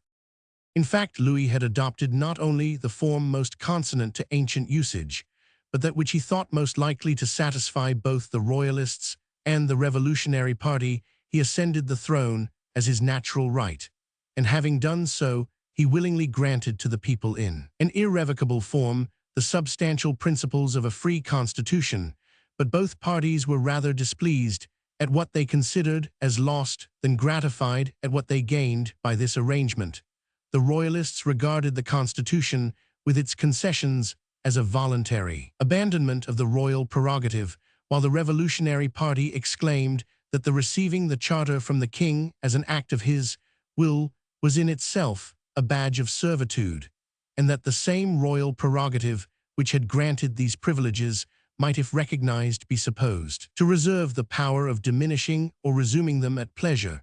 And thus it is that folly, party-spirit, pride, and passion can misrepresent the best measures, and so far poison the public mind, that the very granting the object of their desires shall be made the subject of new complaints.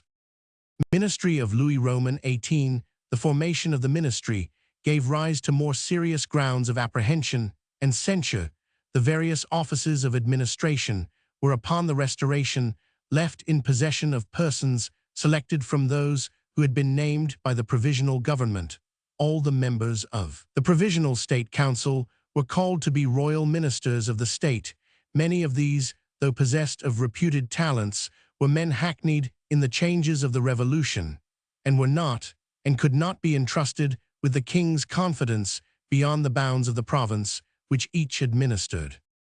Talleyrand, Minister for Foreign Affairs, whose talents and experience might have given him claim to the situation of Prime Minister, was unpopular from his political versatility, and it was judged, after a time, most expedient to send him to the Congress at Vienna, that his diplomatic skill might be employed in arranging the exterior relations of France with the other powers of Europe, yet the absence of this consummate statesman was of great prejudice to the king's affairs, his having preserved life distinction and frequently power during so many revolutionary changes proved, according to the phrase of the old Earl of Pembroke, that he was born of the willow, not of the oak.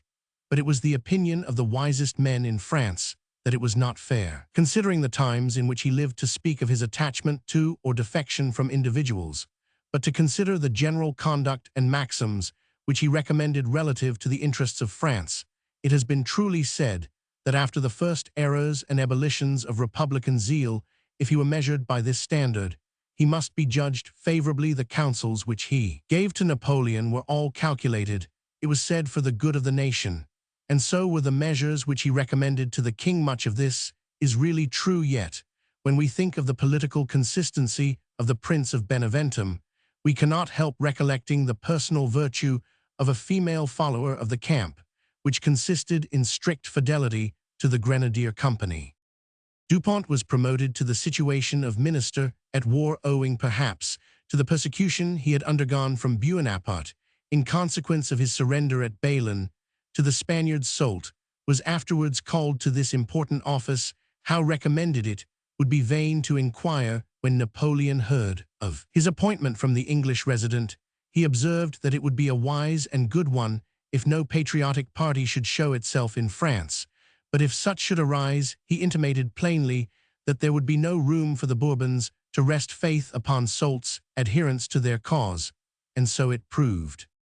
To add still farther to the inconveniences of this state of administration, Louis Roman XVIII had a favorite, although he had no prime minister. Count Blocas d'Alpes, minister of the household, an ancient and confidential attendant on the royal person during his exile, was understood to be the channel through which the king's wishes were communicated to the other ministers, and his protection was supposed to afford the surest access to the favors of the crown. Without doing his master the service of a premier or holding either the power or the responsibility of that high situation, de Blocas had the full share of odium usually attached to it, the royalists who pressed on him for grants which were in the departments of other ministers resented his declining to interfere in their favor, as if, having satisfied his own ambition, he had become indifferent to the interest of those with whom he had been a joint sufferer during the emigration. The opposite party, on the other hand, represented Count Blocas as an absolute minister, an emigrant himself, and the patron of emigrants, a royalist of the highest class, and an enemy, of course, to all the constitutional stipulations in favor of liberty. Thus far it is certain that the unpopularity of Roman 1000 de Blocas with all ranks and parties in the state had the worst possible influence on the king's affairs, and as his credit was ascribed to a blind as well as an obstinate attachment on the part of Louis, the monarch was of course involved in the unpopularity of the minister of the household. Terms of the treaty.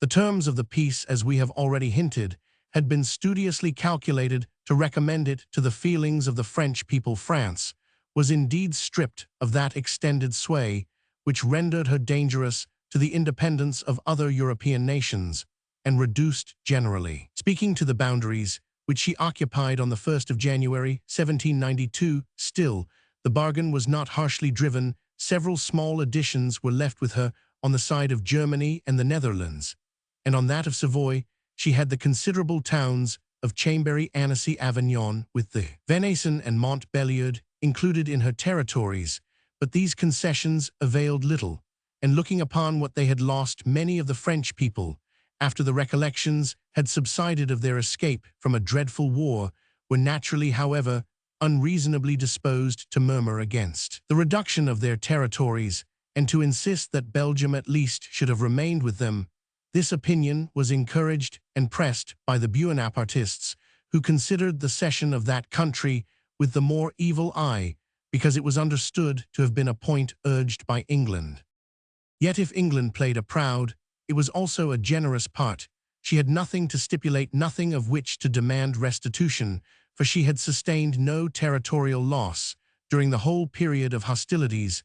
The war, which had nearly ruined most other nations, had put Britain in possession of all the colonies of France, and left the latter country neither a ship nor a port in the East or West Indies. And to sum the whole, it was not in the power of united Europe to take from England by force any one of the conquests which she had thus made. The question therefore only was what Britain was voluntarily to cede to an enemy who could give her no equivalent, accepting the pledge to adopt better principles, and to act no longer as the disturber of Europe. The cessions were such in number and amount as to show that England was far above the mean and selfish purpose of seeking a colonial monopoly or desiring to destroy the possibility of commercial rivalry. All was restored to France, excepting only Tobago and the Mauritius. These sacrifices, made in the spirit of peace and moderation, were not made in vain. They secured to Britain the gratitude and respect of other states, and giving to her councils that character of justice and impartiality which constitutes the best national strength, they placed her in a situation of more influence and eminence in the civilized world than the uncontrolled possession of all the cotton fields and sugar islands of the East and West could ever have raised her to. Still, with respect to France, in particular, the peace was not recommended by the eminence to which it had raised England, the rivalry so long termed national, and which had been so carefully fostered by every state paper or political statement, which Bonaparte had permitted to be published, rankled even in generous and honorable minds, and so prejudiced are the views of passion that by mistaking each other's national feelings, there were many Frenchmen induced to believe that the superiority attained by Great Britain was to a certain degree an insult and degradation to France. Everything, indeed, which ought to have soothed and gratified the French people was at last, by irritated feelings and artful misrepresentation, converted into a subject of complaint and grievance. The government of Napoleon had been as completely despotic as it could be rendered in a civilized country like France, where public opinion forbade its being carried to barbaric extreme. On the contrary, in the Charter, France was endowed with most of the elementary principles of a free and liberal constitution. The king had adopted in all points of a general and national tendency the principles proposed in the rejected Constitutional Act of the Senate. The Chamber of Peers and Chamber of Deputies were the titles applied to the aristocratical and popular branches of the Constitution. Instead of the Senate and legislative body, their public duties were divided, something like those of the Houses of Peers and Commons in England. The independence of the judicial order was recognized, and the military were confirmed in their rank and revenues. The Chamber of Peers was to be nominated by the king with power to his majesty to create its members for life or hereditary at his pleasure. The income of the suppressed Senate was resumed and vested in the crown, excepting confiscated property, which was restored to the lawful owners. The Catholic religion was declared to be that of the state, but all other Christian sects were to be protected. The king's authority was recognized as head of the army, and the power of making peace and war was vested in him exclusively. The liberty of the press was established, but under certain restraints. The conscription was abolished, responsibility of ministers recognized, and it may be said in general that a constitution was traced out good so far as it went, and susceptible of receiving the farther improvements which time and experience might recommend. The charter was presented to the legislative body by the king in person June 4, with a speech which announced that the principles which it recognized were such as had been adopted in the will of his unfortunate brother Louis Roman, 1675.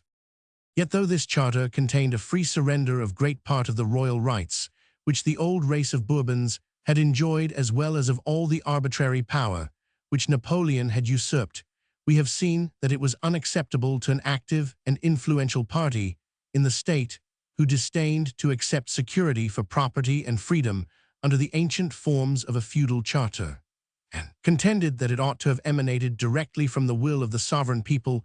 We have no hesitation in saying that this was as reasonable as the conduct of a spoiled child who refuses what is given to him, because he is not suffered to take it, or the wisdom of an hungry man who should quarrel with his dinner, because he does not admire the shape of the dish in which it is served up. This is the common-sense view of the subject. If the Constitution contain the necessary guarantees of political freedom and security of life and property, if it was to be looked to as the permanent settlement and bulwark of the liberties of France, and considered as a final and decided arrangement liable, indeed, to be improved by the joint consent of the sovereign and the legal representatives of the subject, but not to be destroyed by any or all of these authorities. It was a matter of utter unimportance whether the system was constructed in the form of a charter granted by the king or that of conditions dictated to him by the subject, but if there was to be a retrospect to the ephemeral existence of all the French constitutions hitherto, excepting that under which Bonaparte had enthralled the people, then perhaps the question might be entertained whether the feudal or the revolutionary form was most likely to be innovated, or in other words, whether the conditions attached to the plan of government now adopted was most likely to be innovated upon by the king or by the body who represented the people. Assuming the fatal doctrine that the party in whose name the conditions of the Constitution are expressed is entitled to suspend, alter, or recall them, sound policy dictated that the apparent power of granting should be ascribed to the party least able and willing to recall or innovate upon the grant which he had made. In this view of the case, it might be reckoned upon that the king unsupported, unless by the royalists, who were few in number, unpopular from circumstances, and for the present divested, excepting nominally, of the great instrument of achieving despotic power, the undisputed command, namely of the army, would be naturally unwilling to risk the continuance of his authority by any attempt to innovate upon those conditions, which he had by his own charter assured to the people, on the contrary conditions formed and decreed by the Senate of Bonaparte. Might on the popular parties, resuming the ascendancy, be altered or recalled by the chambers with the same levity and fickleness which the people of France, or at least those acting as their representatives, had so often displayed to give permanence to the Constitution. Therefore it was best it should emanate from the party most interested in preserving it and least able to infringe it, and that undoubtedly, as France stood at the time was the sovereign in Great Britain, the Constitution is accounted more secure, because the king is the source of law, of honor, and of all ministerial and executive power, whilst he is responsible to the nation through his ministers for the manner in which that power is exercised. An arrangement of a different kind would expose the branches of the legislature to a discordant struggle, which ought never to be contemplated as possible. The zealous liberalists of France were induced, however, to mutiny against the name under which their free constitution was assigned them, and to call back Bonaparte, who had abolished the very semblance of freedom, rather than to accept at the hands of a peaceful monarch the degree of liberty which they themselves had acquired. The advantages which they gained will appear in the sequel. Thus, setting out with varying and contradictory opinions of the nature and origin of the new constitution, the parties in the state regarded it rather as a fortress to be attacked and defended than as a temple in which all men were called to worship. Parties in France.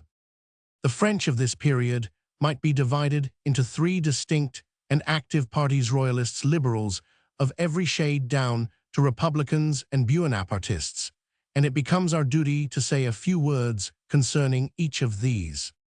The royalists, while they added little real strength to the king, by their numbers attracted much jealous observation from their high birth, and equally high pretensions embroiled his affairs. By their imprudent zeal embittered his peace by their just and natural complaints, and drew suspicion on his government at every effort which he made to serve and relieve them. They consisted chiefly of the emigrant nobles and clergy. The former class were greatly reduced in number by war and exile, insomuch that to the House of Peers, consisting of 170 and upwards, the ancient nobles of France supplied only 30. The rest were the fortunate marshals and generals whom the wars of the Revolution had raised to rank and wealth, and the statesmen, many of whom had attained the same station by less honorable means of elevation.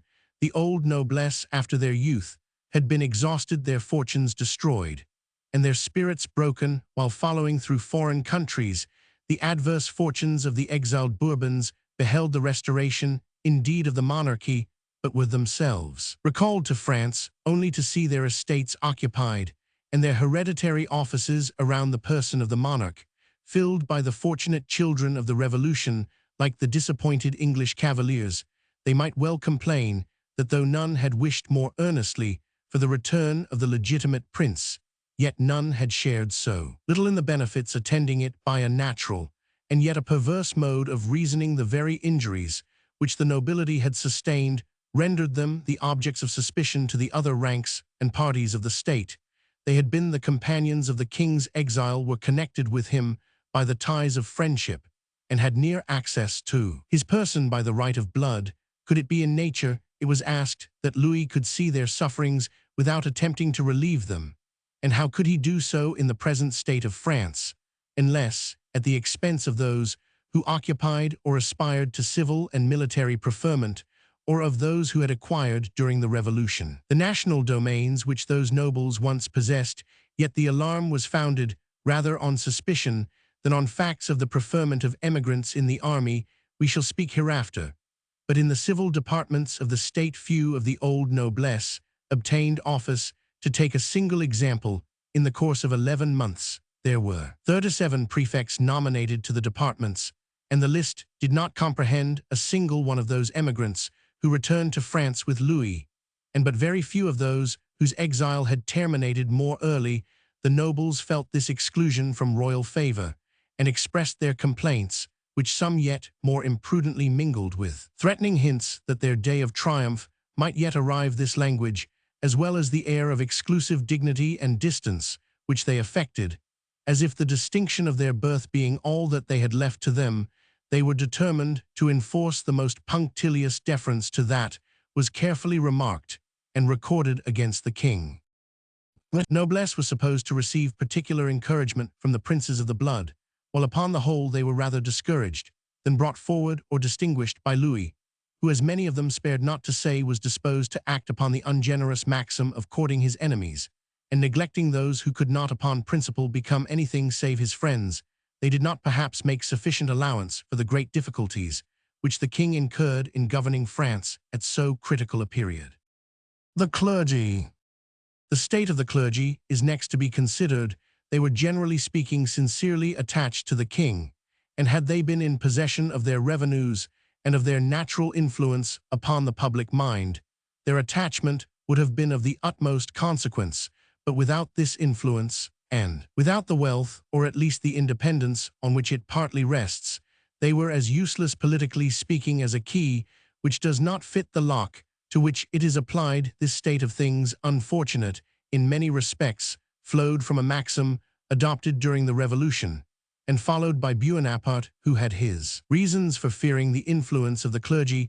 We will not put down the ecclesiastical establishment by force, we will starve it to death. Accordingly, all grants and bequests to the church had been limited and qualified by so many conditions and restrictions as to intercept that mode of acquisition so fruitful in a Catholic country, while on the other hand, the salary allowed by the state to each officiating curate was only 500 livres 26/16 8d yearly. No doubt each community were permitted to subscribe what they pleased in addition to this miserable pittance.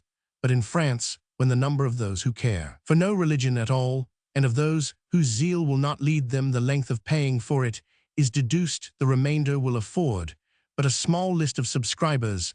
The consequence was that at the period of the Restoration many parishes were, and had been for years, without any public worship. Ignorance had increased in an incalculable degree. We are informed was the communication from Bonaparte to one of his prefects that dangerous books are distributed in your department, were the roads sown with them. Was the answer returned by the prefect, Your Majesty need not fear their influence. We have not a man who would or could read them. When we add to this the relaxed state of public morals, the pains taken in the beginning of the Revolution to eradicate the sentiments of religion and render its professors ridiculous, and the prevalence of the military character so conspicuous through France and so unfavorable to devotion, and when it is further remembered that all the wealth of the church had fallen into the hands of the laity, which were fast clenched to retain it, and trembling at the same time lest it should be wrested from them, the reader may from all these causes form some notion of the low ebb of religion and of the church in France. the disposition of the king and royal family to restore the formal observances of the Romish Church, as well as to provide the suitable means of educating in future those designed for the ministry and other religious institutions, excited among the Parisians a feeling of hatred and contempt. It must be owned also that though the abstract motive was excellent, there was little wisdom in attempting to bring back the nation to all those mummeries of popish ceremonial, which long before the Revolution only subsisted through inveterate custom, having lost all influence on the public mind. This general feeling was increased by particular events. Alarming tumults took place on the subject of enforcing a rule unworthy of Christianity and civilization, by which theatrical performers are declared in a constant state of excommunication, the rites of sepulture being refused to Mademoiselle Rocker, an actress, but a person of decent character and morals, occasioned a species of insurrection, which compelled from the government an order for interring her with the usual forms. The enforcing of the more regular observation of the Sabbath, an order warranted alike by religion and good morals, gave also great offense to the inhabitants of the capital. The solemn obsequies performed for the death of Louis Roman XVI and his unfortunate queen, when their remains were transferred from their hasty grave to the royal mausoleum at Saint Denis, a fraternal action, and connected with the forms of the Catholic Church, was also construed to the king's prejudice, as if by the honor paid to these poor relics he had intended to mark his hatred of the Revolution and his recollection of the injuries he had sustained from it. Some honors and attention bestowed on the few surviving chiefs of La Vendée were equally the subject of misrepresentation. In short, whatever Louis Roman XVIII did which had the least appearance of gratifying those who had lost all for his sake, was accounted an act of treason against freedom and the principles of the Revolution.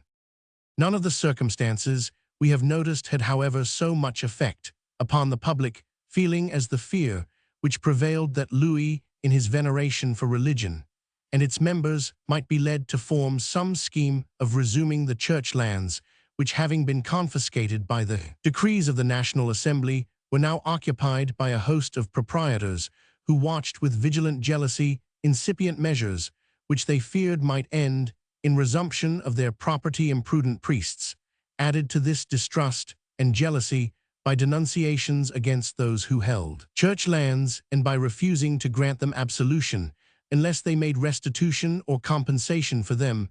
This distrust spread far wider than among the actual proprietors of national domains, for if these were threatened with resumption of the property they had acquired under authority of the existing government, for the time it was most probable that the divine right of the clergy to a tithe of the produce of the earth might next have been brought forward, a claim involving the interest of every landholder and farmer in France to a degree almost incalculable. It is plain from what we have stated that the Royalist party, whether lay or clerical, was so little in a condition to be effectually serviceable to the king in the event of a struggle, that while their adherents and their sufferings claimed his attachment and gratitude, every mark which he afforded them of those feelings was calculated to render his government suspected and unpopular. The Jacobins.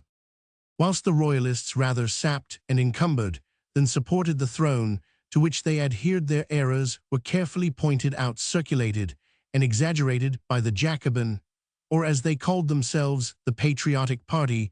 This faction, small in numbers, but formidable from their audacity, their union, and the dreadful recollection of their former power and principles, consisted of ex-generals whose laurels had faded with the Republic, ex-ministers and functionaries whose appointments and influence had not survived the downfall of the Directory, men of letters who hoped again to rule the state by means of proclamations and journals, and philosophers to whose vanity or enthusiasm abstract principles of unattainable liberty and undesirable equality were dearer than all the oceans of blood and extent of guilt and misery which they had already cost, and were likely again to occasion.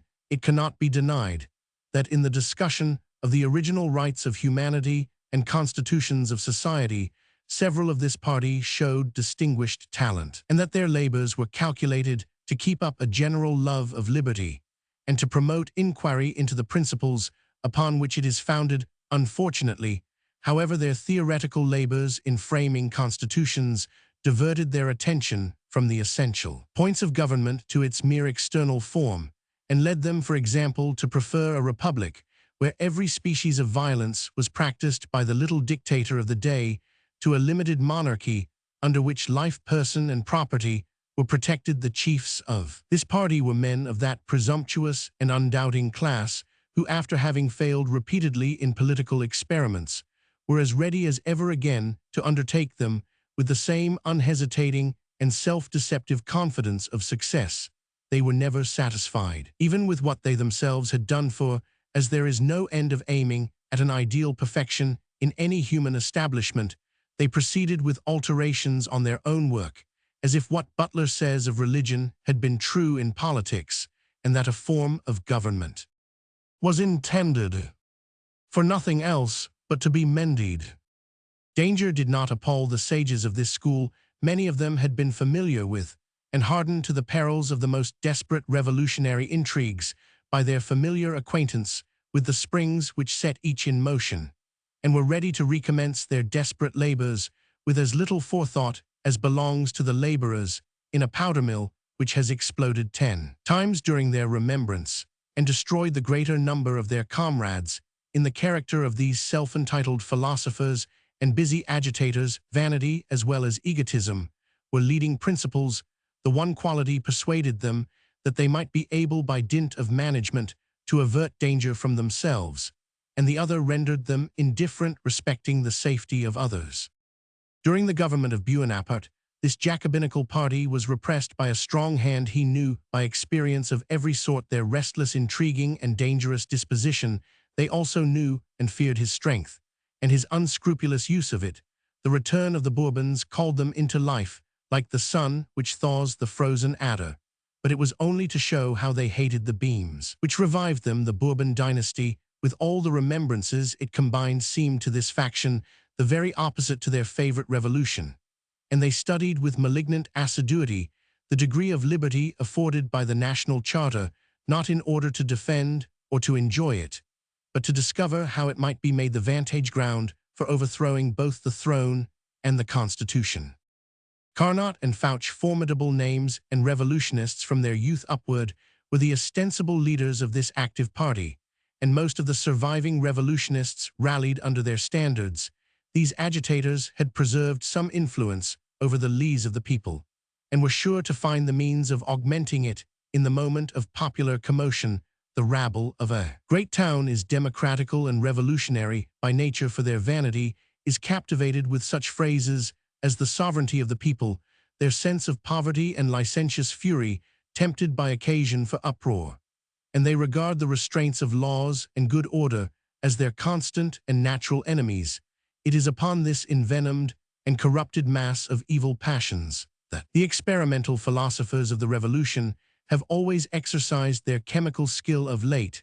However, the intercourse between the philosophers of the Revolution and this class of apt and docile scholars had been considerably interrupted. Bonaparte, as we have hinted, restrained with a strong hand the teachers of the revolutionary school, while by the eclat of his victories, his largesses, and his expensive undertakings, in which many workmen were employed, he debauched from them great part of their popular disciples, who may be said, with the inconsequence and mutability belonging to their habits, principles, and temper, to have turned imperialists, without losing their natural aptitude to become Jacobins again on the next tempting opportunity. Bonapartist army. The party of imperialists or Bonapartists, if we lay the army out of view, was small and unimportant. The public functionaries, whom the king had displaced from the situations of emolument which they held under the emperor, courtiers, prefects, commissioners, clerks, and commissaries whose present means and future hopes were cut off, were of course disobliged. Discontented men who looked with a languishing eye towards the island of Elba, the immediate family, connections, favorites, and ministers of the late emperor, confident in the wealth which most of them had acquired, and resenting the insignificance to which they were reduced by the restoration of the Bourbons, lent to this party the activity which money and the habit of political intrigue can at all times communicate. But the real and tremendous strength of the Bonapartists lay in the attachment of the existing army to its abdicated general. This was the more formidable as the circumstances of the times and the prevailing military character of the French nation had raised the soldiers from their proper and natural character of servants of the state into a distinct deliberative body having interests of their own which were in their nature incompatible with those of the Commonwealth, since the very profession of arms implies an aptitude to a state of war, which to all other ranks in the state, the army itself, accepted may indeed be a necessary and unavoidable evil, but never can be a real advantage.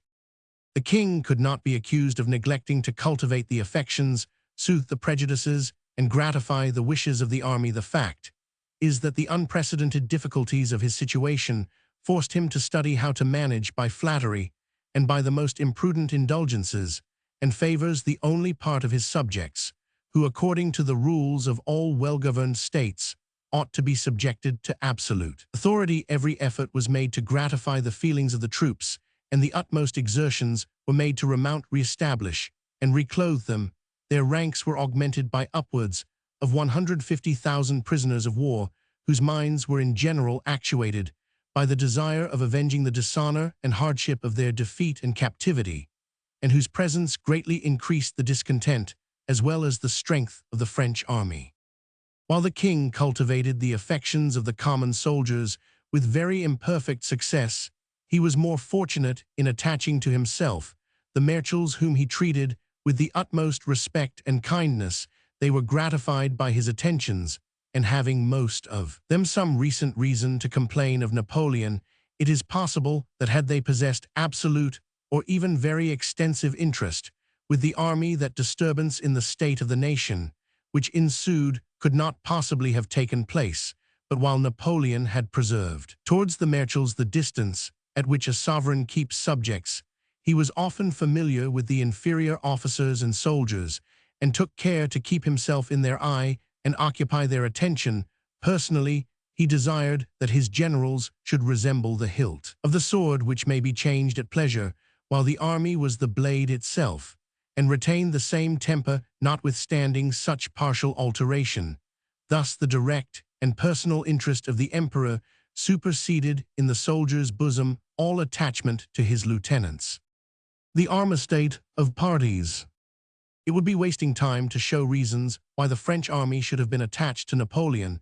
They could not be supposed to forget the long career of success which they had pursued under his banner, the pensions granted in foreign countries which were now retrenched, and the licensed plunder of their emperor's unceasing campaigns. At present, they conceived the king proposed to reduce their numbers so soon as he could with safety, and imagined their very existence was about to be at stake. Nor was it only the selfish interests of the army which rendered them discontented. The sense of honor, as it was called, or rather the vanity of military ascendancy and national aggrandizement, had been inspired by Bonaparte into all classes of his subjects. Though they were chiefly cherished by his companions in arms, according to their opinion, the glory of France had risen with Bonaparte and sunk with him forever, not, as they fondly contended, through the superior force of the enemy, but by the treachery of Marmont and the other generals whom Napoleon trusted. This sentiment passed from the ranks of the soldiers into other classes of society, all of which are in France deeply susceptible of what is represented to them as national glory, and it was again echoed back to the soldiers. From fields, from workshops, from manufactories, all began to agree that they had received the Bourbons from the hands of foreign conquerors, and that the king's reign had only commenced because France had been conquered and Paris surrendered. They remembered that the Allies had declared the restoration of the ancient family was combined with the restriction of France within the ancient limits, and that accordingly the first act of Monsieur, as lieutenant of the kingdom, had been to order the surrender of upwards of 50 fortresses beyond the frontiers, which Bonaparte, it was supposed, would have rendered the means of requiring the conquests, of which fortune or treachery had for a time bereft him. The meanest follower of the camp affected to feel his share in the national disgrace of losing provinces to which France had no title save that of military usurpation, the hope that the government would at least endeavor to reconquer Belgium, so convenient for France, and which, as they contended, fell within her natural boundaries, served for a time to combat these feelings, but when it was perceived plainly that the government of France neither could nor would engage in external war for this or any other object, the discontent of the army became universal, and they might be pronounced ripe for any desperate enterprise. Among the soldiers, the late imperial guards were distinguished for their sullen enmity to the new order of things, and deemed themselves insulted at the guard of the king's person, being committed to a body of household troops, selected as approved loyalists. The army were also much disgusted that the decorations of the Legion of Honor had been distributed with a profusion which seemed intended to diminish its value, but the course of promotion was the deepest source of discontent. The princes of the bloodrill had been early declared colonels general by the king, and the army soon discovered, or supposed they discovered, that under their auspices the superior ranks of the army were likely to be filled by the emigrant nobility whose military service was considered as having been continued while they were in attendance upon the king during his exile. The most indecent competition was thus excited between those whose claims were founded on their devoted attachment to the House of Bourbon, and those who had borne arms against that family, but still in the service of France. The truth is that the derangement of the finances and the jealousy of the ministers, each of whom claimed the exclusive patronage of his own department, left the king no means so ready for discharging his debts of gratitude and affording the means of subsistence to his ancient friends and adherents, as by providing for them in the army. The measure, though perhaps unavoidable, was in many respects undesirable. Old men past the age of service, or young men who had never known it, were in virtue of these claims placed in situations to which the actual warriors conceived they had bought a title by their laurels, and their scars the appearance of the superannuated emigrants who were thus promoted to situations ill-suited to age and infirmity raised the ridicule and contempt of Bonaparte's soldiers, while the patrician haughtiness and youthful presumption of the younger nobles excited their indignation. The agents and friends of Bonaparte suffered not these passions to cool. "There is a plot of the royalists against you," was incessantly repeated to the regiments upon which these new officers were imposed. The Bourbons cannot think themselves safe while those who shared the triumphs of Napoleon have either honor or existence. Your ranks are subjected to the command of dotards who have never drawn a sword in battle, or who have served only in the emigrant bands of Condé or among the insurgent Chouans and Vendians. What security have you against being disbanded on a day's notice? And if the obligations of the government to you bind them, as it would seem so slightly, will you consider yours to them as of a stricter description? Such insinuations and such reasoning inflamed the prejudices of the army. Disaffection spread generally through their ranks, and long before the bold attempt of Napoleon, his former soldiery were almost universally prepared to aid him in the recovery of his power. The state of active political parties in France we have thus described, but as is usual, the mass of the population were somewhat indifferent to their principles, unless in moments of excitation. Parties in a state are to the people at large what the winds are to the ocean. That which predominates for the time rolls the tide in its own direction. The next day it is hushed, and the waves are under a different influence. The people of France at large were averse to the Republicans or Jacobins. They retained too awful an impression of the horrors of the tyranny exercised by these political fanatics to regard them otherwise than with terror. They were as little Bonapartists, because they dreaded the restless temper of him who gave name to this faction, and saw that while he was at the head of the French government, the state of war must be perpetual. They could not be termed royalists, for they comprehended many with whom the name of Bourbon had lost its charms, and a very large proportion of the country had their fortune and prosperity so intimately connected with the Revolution that they were not disposed to afford any countenance to the re-establishment of the monarchy on its ancient footing. Upon the whole, this class of Frenchmen, who may be called moderates or constitutionalists, and who contain the great bulk of the men of property, substance, and education, hoped well of the king's government. His good sense, humanity, love of justice, moderation, and other valuable qualities recommended him to their esteem, and they thought his restoration might be considered as the guarantee of a lasting peace with the other nations of Europe. but they dreaded and deprecated that counter-revolutionary reaction as the established phrase which was regarded as the object of the princes of the blood, the nobility, and the clergy. The property of many of the constitutionalists was vested in national domains, and they watched with doubt and fear every step which the emigrant nobility and clergy seemed disposed to take for recovery of their former rights. On this subject, the moderate party was sensitively jealous, and the proceedings which took place in the Chamber of Deputies threw striking light on the state of the public mind. We must therefore turn the reader's attention in that direction. A petty riot concerning precedence had arisen in a church called Durnac between the seigneur of the parish and the mayor of the commune. The mayor brought the affair before the Chamber of Deputies by a violent petition in which he generalized his complaint against the whole body of emigrants whom he accused of desiring to place themselves above the constituted authorities and to treat France as a conquered country.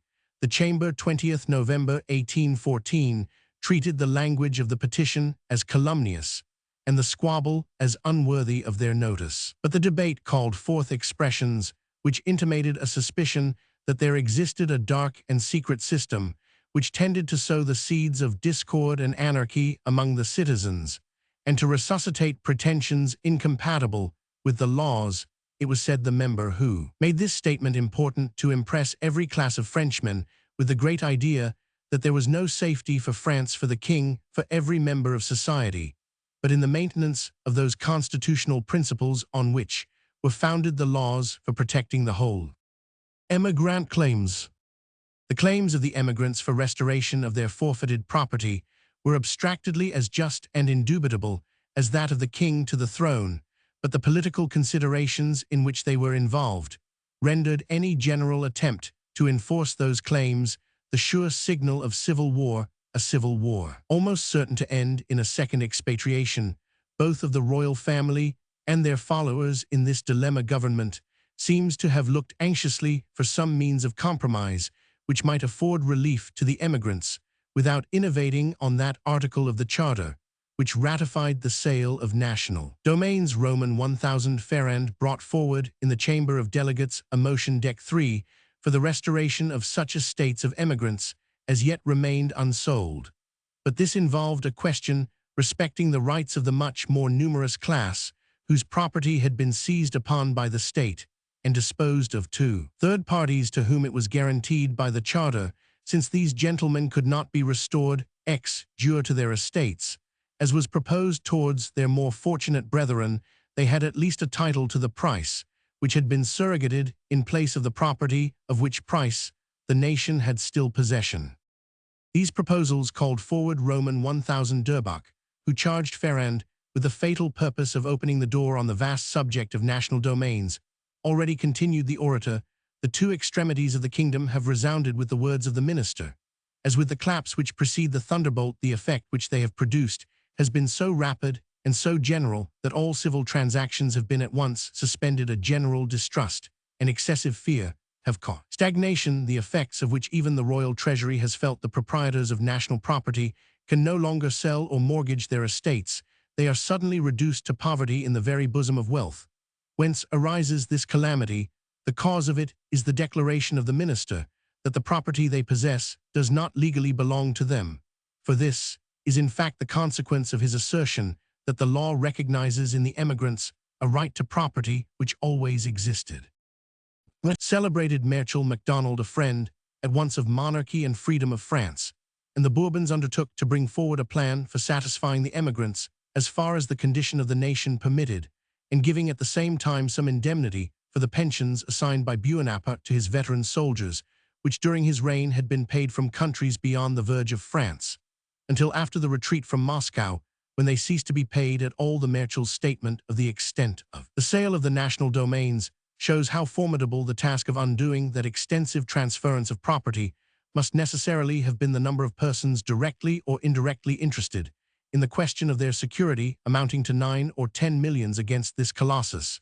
Continued the Marshal, whose height the eye cannot measure, some impotent efforts would effect to direct themselves, but the wisdom of the king has foreseen this danger, even for the sake of those imprudent persons who might have exposed themselves to it. he proceeded, in a very eloquent strain, to eulogize the conduct of the emigrants, to express respect for their persons, compassion for their misfortunes, honor for their fidelity, and proceeded to observe that the existence of these old proprietors as having claims on the estates which had been acquired by others placed them in a situation which ought not to exist. He therefore proposed that the nation should satisfy the claims of these unfortunate gentlemen, if not in full, at least upon such terms of composition as had been applied to other national obligations. Upon this footing, he calculated that an annuity of 12 millions of livres yearly would pay off the claims of the various emigrants of all descriptions. He next drew a picture of the distressed veteran soldiers, pensioners of the state, who had been reduced to distress by the discontinuance of their pensions bought with their blood. In 1,000 battles, 3 millions more of livres he computed as necessary to discharge this sacred obligation. There was wisdom, manliness, and generosity in the plan of Marshal MacDonald, and could it have been carried into decisive execution, it would have greatly appeased the fears and jealousies of the proprietors of national domains, and shown an impartiality betwixt the claims of the emigrants and those of the army, which ought to have conciliated both. Unhappily, funds were wanting, and the royal government, so far from being able to incur a new expense of 15 millions yearly, was not in a condition to discharge the various demands upon them without continuing the oppressive tax of les droits réunis.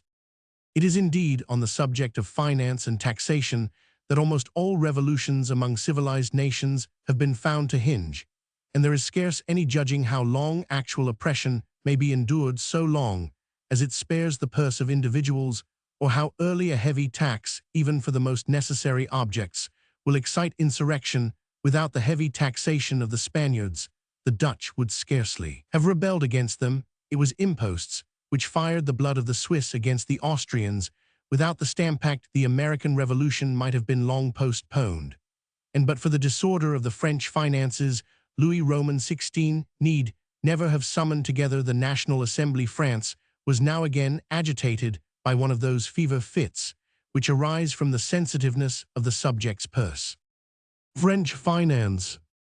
A report on the state of the public finances by the Abbé de Montesquieu had given a singular instance of Bonaparte's deceptive policy. Annual expositions of national receipt and expenditure had been periodically published since he assumed the reins of government, which were to outward appearance unchallengeably accurate, and as they seemed to balance each other, afforded the fair prospect that the revenues of the state being realized, the expenses could not fall into arrear. But in reality, a number of extraordinary expenses were withheld from the view of the public, while on the other hand, the produce of the taxes was overestimated. Thus the two budgets of 1812 and 1813, upon close examination, exhibited a deficit of upwards of 312 millions of livres, or 13 millions sterling. Bonaparte was not ignorant of this fact, but concealed it from the eyes of the nation in hopes of replacing it, as in his more successful days, by foreign tribute, and in the meantime supplied himself by the anticipation of other funds, as an unfaithful bookkeeper makes up a plausible balance to meet the eye of his master, and covers his peculations by his dexterity in the use of ciphers. Upon the whole, the debts of France appeared to have increased, in the course of 13 years, to the extent of 1,645,469,000 francs, or more than 68 millions and a half of sterling money. These financial involvements accorded ill with the accomplishment of an unfortunate and hasty promise of Monsieur that the severe and pressing taxes called les droits réunis should be abolished, which had been made when he first entered France, and while betwixt hope and despair, he essayed every inducement for the purpose of drawing adherents to the royal cause. On the other hand, the king, upon ascending the throne, had engaged himself, with perhaps too much latitude, to pay all the engagements which the state had contracted under the preceding government. To redeem both these pledges was impossible, for, without continuing this very obnoxious and oppressive tax, the crown could not have the means of discharging the national debt. A plan was in vain proposed by Jalabert to replace this oppressive excise by a duty on wines. the motion was referred to a committee of the Chamber of Representatives, but the substitution seems to have been found impossible. Louis, naturally, made the promise of his brother give way to his own, more deliberate engagement. But it is not the less true that by continuing to levy les droits réunis, many not otherwise disinclined to the royal government, than as it affected their purses were enabled to charge the king with breach of faith towards his subjects, and would listen to no defense upon a topic on which few people are disposed to hear reason against their own interest. The prose. There remained yet another subject of alarm and dread, to excite the minds not only of those who were desirous of revolution, or according to the Roman phrase cupidi novum rerum, but of others who, devotedly attached to the welfare of France, desired to see her enjoy under the sway of a legitimate monarch the exercise of national liberty. They had the misfortune to see that liberty attacked in the point where it is most sensitive, namely, by imposing restraints upon the public press. Bonaparte had made it part of his system to keep this powerful engine in his own iron hand, well aware that his system of despotism could not have subsisted for 6 months if his actions had been exposed to the censure of the public, and his statements to contradiction, and to argument. The Bourbons, having unloosed the chain by which the liberty of the press was confined, the spirit of literary and political controversy rushed out with such demoniacal violence as astonished and terrified those who had released it from confinement. The quantity of furious abuse poured out against the Bourbons might have authorized the authors to use the words of Caliban. You taught me language, and my prophet aunt is I know how to curse. Eager to repress the spirit which displayed itself so unequivocally, a motion was made on the 4th of July, 1483, for establishing a censorship upon pamphlets under a certain length, and placing all journals and newspapers under the direction of government. This important subject was discussed with great manliness and talent in the Assembly, but it is one of the many political maxims which the British receive as theorems that without absolute freedom of the public press, to be exercised always on the peril of such as misuse it, there can neither be enlightened patriotism nor liberal discussion, and that, although the forms of a free constitution may be preserved, where this liberty is restricted, they will soon fail to have the necessary beneficial effects in protecting the rights of the community and the safety of individuals. The liberty of the press affords a channel through which the injured may challenge his oppressor at the bar of the nation. It is the means by which public men may, in case of misconduct, be arraigned before their own and succeeding ages. It is the only mode in which bold and undisguised truth can press its way into the cabinets of monarchs, and it is the privilege by means of which he who vainly lifts his voice against the corruptions or prejudices of his own time may leave his counsels upon record, as a legacy to impartial posterity, the cruelty which would deafen the ear and extinguish the sight of an individual resembles, in some similar degree, his guilt, who by restricting the freedom of the press would reduce a nation to the deafness of prejudice and the blindness of ignorance. The downfall of this species of freedom, as it is the first symptom of the decay of national liberty, has been in all ages followed by its total destruction, and it may be justly pronounced that they cannot exist separately, or as the elegiac poet has said of his hero and the country to which he belonged. Ille tibi superes negat, tu non potes, Roman 100. We must own at the same time that as no good comes to us unmixed with evil, the unlimited freedom of the press is attended with obvious inconveniencies, which, when a nation is in a certain state of excitation, render the exercise of it peculiarly dangerous. This is especially the case when a people, as then in France, are suddenly released from a state of bondage, and, disposed like youthful colts, broke loose to make the most extravagant use of their liberty, with minds unprepared for discussion with that degree of political misinformation, which has done this age more dire mischief than absolute ignorance itself could have effected, subject to be influenced by the dashing pamphleteer who soothes their prevailing passions as the orations of their popular demagogues soothed those of the Athenians. It has been the opinion of many statesmen that to withhold from such a nation the freedom of the press is a measure justifiable alike by reason and necessity.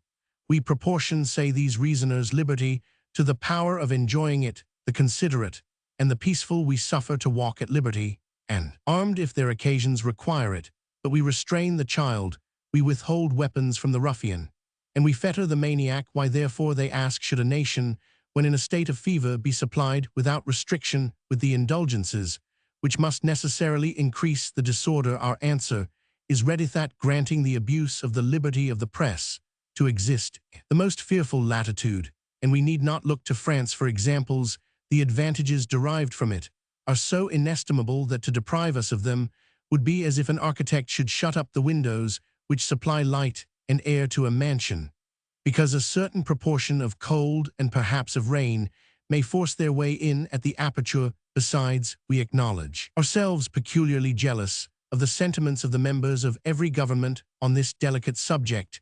Their situation renders them doubtful friends to a privilege through which alone they can be rendered amenable to the public for the abuse of their power, and through which also they often see their just and temperate exercise of authority maligned and misconstrued. To princes also the license of the press is for many reasons distasteful. To put it under regulation seems easy and desirable, and the hardship on the community not greater in their account than the enforcing of decent respect and subordination of the sort of etiquette, in short, which is established in all courts, and which forbids the saving under any pretext what may be rude or disagreeable to a sovereign, or even unpleasing to be heard under these circumstances.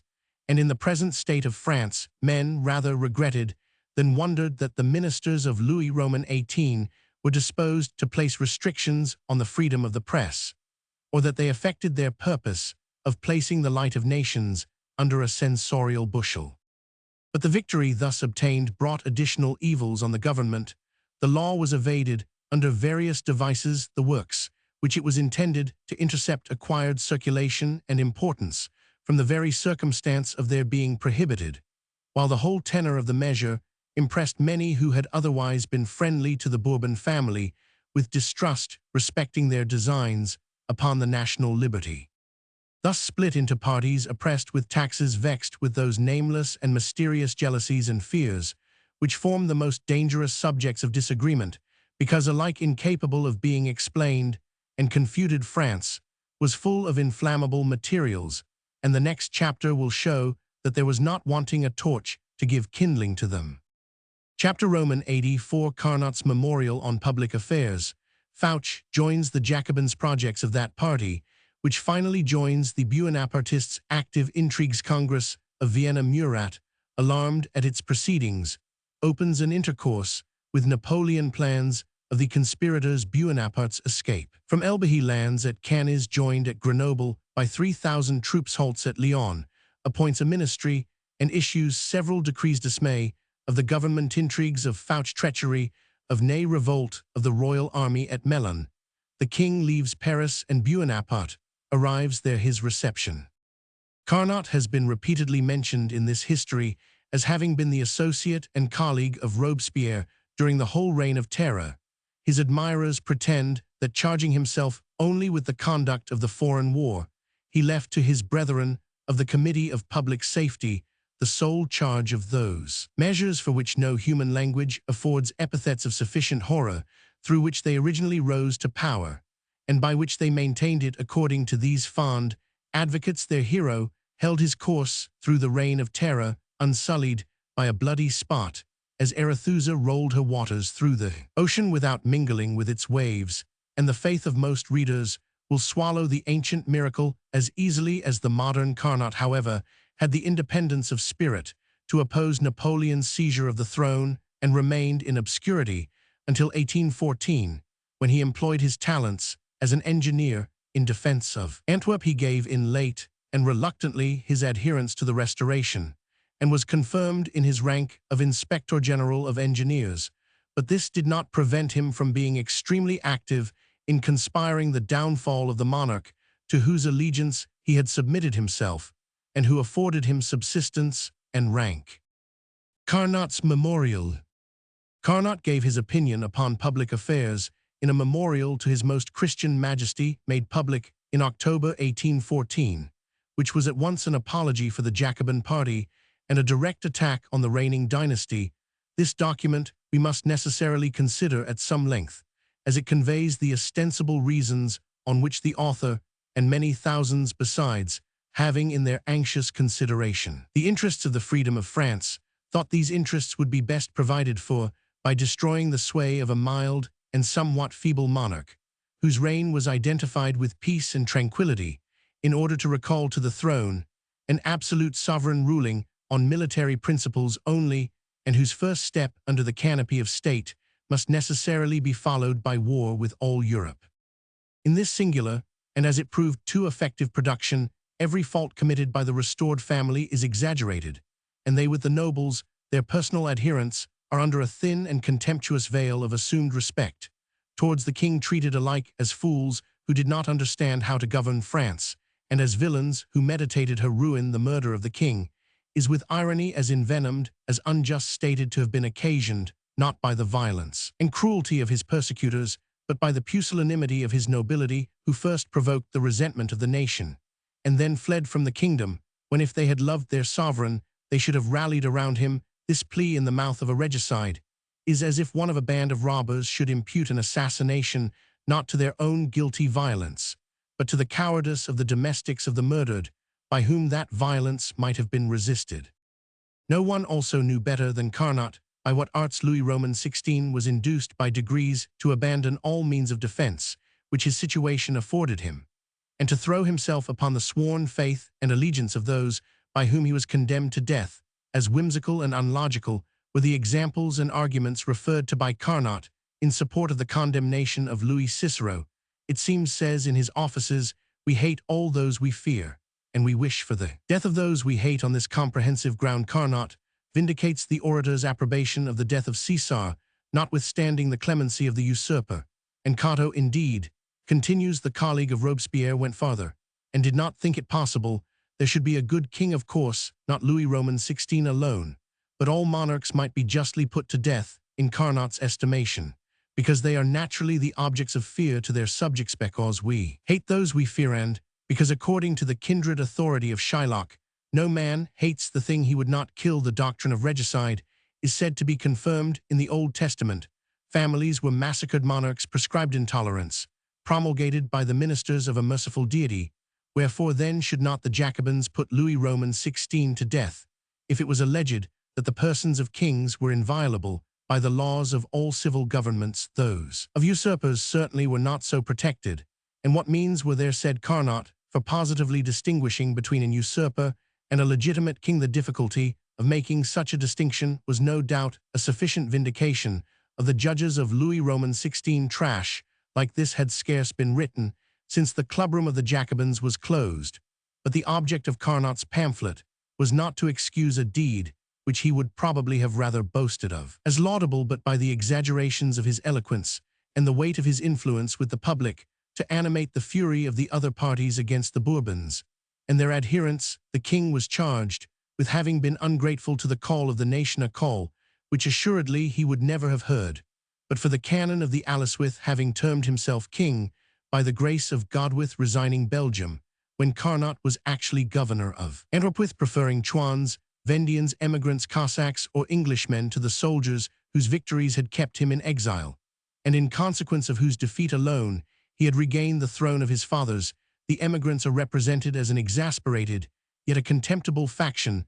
The people, it is said, care little about the right of their rulers, about their quarrels, their private life, or even their political crimes, unless as they affect themselves all. Government, of course, has its basis in popular opinion, but alas, in actual history, the people are only regarded, says Roman 1000 Carnot, as the victims of their chiefs. We witness nothing but the contest of subjects for the private interest of their princes, kings, who are themselves regicides and parricides, and priests who incite mankind to mutual slaughter. The eye can but repose on the generous efforts of some brave men who consecrate themselves to the deliverance of their fellow countrymen. If they succeed, they are called heroes. If they fail, they are traitors and demagogues. In this and other passages, the author plainly intimated what spirits were at work, and what was the object of their machinations. The whole pamphlet was designed as a manifesto to the French public, darkly yet distinctly announcing the existence of a formidable conspiracy, the principles on which its members proceeded,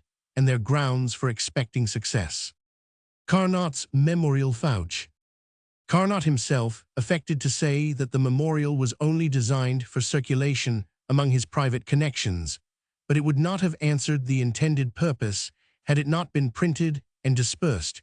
With the most uncommon assiduity, small carts traversed the boulevards from which it was hawked about among the people in order to avoid the penalties which booksellers and stationers might have incurred by dealing in an article so inflammatory. Notwithstanding these evasions, the printers and retailers of this diatribe were prosecuted by government, but the Cour d'instruction refused to confirm the bill of indictment, and this failure served to encourage the Jacobin faction. The official proceedings by which the ministers endeavored to suppress the publication irritated rather than intimidated those who took interest in it. It argued, they said, at once a timorous and a vindictive spirit to oppress the inferior agents in an alleged libel, while the ministers dared not bring to trial the avowed author in this. Unquestionably, they argued justly, for the measures corresponded with that paltry policy which would rather assail the liberty of the press than bring to fair trial and open punishment those by whom it is misused. It would have been as impossible for Fouch to have lived amid such a complicated scene of political intrigue without mingling in it, as for the sparks to resist flying upwards. He was, however, ill-placed for the character he desired to act. After having lent Bonaparte his aid to betray and dethrone the directors, he had long meditated how to dethrone and betray Bonaparte and substitute in his place a regency or some form of government under which he might expect to act as prime minister. In this undertaking, he more than once ran the peril of life, and was glad to escape with an honorable exile. We have already stated that he had missed the most favorable opportunity for availing himself of his political knowledge by his absence from Paris. When it was taken by the Allies, Fouch endeavored, however, to obtain the notice of the restored monarch and his government, and to render his services acceptable to Louis. When the celebrated revolutionist appeared in the antechamber on his first attendance at court, he observed a sneer on the countenance of some royalists who were in waiting, and took the hint to read them a lesson showing that a minister of police, even when he has lost his office, is not a person to be jested with. "You, sir," said he to a gentleman, "seem proud of the lilies with which you are adorned. Do you recollect the language you held respecting the Bourbon family some time since in such a company? And you, madam," he continued, addressing a lady to whom I gave a passport to England, "may perhaps wish to be reminded of what then passed betwixt us on the subject of Louis Roman 18. The laughers were conscience-struck, and Fouch was introduced into the cabinet. The plan which Fouch recommended to the king was, as might have been expected, astucious and artificial in a high degree. He advised the king to assume the national cockade and three-colored flag, to occupy the situation of chief of the revolution. This, he said, would be the same sacrifice by Louis Roman 18 as the attending on the Mass by Henry Roman 4. He might have added it was the sacrifice actually made by Louis Roman 16, who lost his life in requital. What Fouch aimed at by this action is evident. He desired to place the king in a situation where he must have relied exclusively on the men of the revolution, with whom he could not have communicated save by the medium of the Duc d'Otranto, who thus would become prime minister at the first step. But in every other point of view, the following that advice must have placed the king in a mean and hypocritical attitude, which must have disgusted even those whom it was adopted to conciliate. By assuming the colors of the revolution, the King of France must necessarily have stained himself with the variation of each of its numerous changes. It is true that the revolution had produced many excellent improvements in France, affecting both the theory and the practice of government. These the sovereign was bound carefully to preserve for the advantage of the nation. But while we are grateful for the advantages of increased health and fertility that may follow a tornado, and treasure up the valuable things which an angry ocean may cast upon the shore, none but a blinded heathen worships the tempest or sacrifices to the furious waves. The king, courting the murderers of his brother, could inspire even in them nothing save disgust at his hypocrisy, while it would justly have forfeited the esteem and affection not of the royalists alone, but of all honest men. Further, to recommend himself to the Bourbons, Fouch addressed a singular epistle to Napoleon, in which he endeavored to convince him that the title of sovereign in the paltry islet of Elba did not become him, who had possessed an immense empire. He remarked to Napoleon that the situation of the island was not suitable to his purpose of retirement, being near so many points where his presence might produce dangerous agitation. He observed that he might be accused, although he was not criminal, and do evil without intending it. By spreading alarm, he hinted that the King of France, however determined to act with justice, yet might be instigated by the passions of others to break through that rule. He told the ex-emperor of France that the titles which he retained were only calculated to augment his regret for the loss of real sovereignty, nay, that they were attended with positive danger, since it might be thought they were retained only to keep alive his pretensions. Lastly, he exhorted Napoleon to assume the character of a private individual and retire to the United States of America, the country of Franklin, Washington, and Jefferson. Fouché could scarcely expect that this monitory epistle should have much effect upon his once imperial master. He knew human nature and Bonaparte too well, but as it might tell to advantage with the royal family, he sent a copy of it to Monsieur with a corresponding commentary, the object of which was to point out what indeed circumstances had made evident that the tranquility of the countries and sovereigns of Europe could never be secured while Napoleon remained in his present condition, and that his residence in the Isle of Elba was to France what Vesuvius is to Naples. The practical inference to be derived from this was that a gentle degree of violence to remove the person of Napoleon would have been a stroke of state policy in case the ex-emperor of France should not himself have the patriotic virtue to remove himself to America. The honorable and generous prince to whom Fouché had addressed himself had too noble a mind to adopt the hint, and this attempt to ingratiate himself with the Bourbon family entirely failed. But plotting was Fouché's element, and it seems to have signified little to him whom he had for partners, providing he had a stake in the political game. He retired to his country house and engaged himself with his old friends of the Jacobin party, who were not a little glad to avail themselves of his extensive acquaintance with all the ramifications of political intrigue. Projects of the Jacobins. It was the policy of this party to insist upon the faults of the royal family and enlarge on their prejudices against the men and measures of that period, when France was successful in foreign war against the statesmen who directed, and the soldiers who achieved her gigantic enterprises. The king, they said, had suffered misfortune without having learned wisdom. He was incapable of stepping beyond the circle of his Gothic prejudices. France had received him from the hand of foreign conquerors, surrounded by an emaciated group of mendicant nobles whose pretensions were as antiquated and absurd as their decorations and manners. His government went to divide, they alleged, the French into two classes, opposed to each other in merits as in interests: emigrants who alone were regarded by Louis as faithful and willing subjects, and the rest of the nation, in whom the Bourbons saw at best but repentant rebels. They asserted that too timid as yet to strike an open blow, the king and his ministers sought every means to disqualify and displace all who had taken any active share in the events of the Revolution, and to evade the general promise of amnesty under pretext of national economy. They were disbanding the army and removing the officers of government, depriving thus the military and civil servants of France of the provision which their long services had earned. Louis, they said, had insulted the glory of France and humiliated her heroes by renouncing the colors and symbols under which 25 years had seen her victorious. He had rudely refused a crown offered to him by the people and snatched it as his own right by inheritance, as if the dominion of men could be transferred from father to son like the property of a flock of sheep. The right of Frenchmen to choose their own ruler was hereditary and imprescriptible, and the nation, they said, must assert it or sink to be the contempt, instead of being the pride at once and dread of Europe.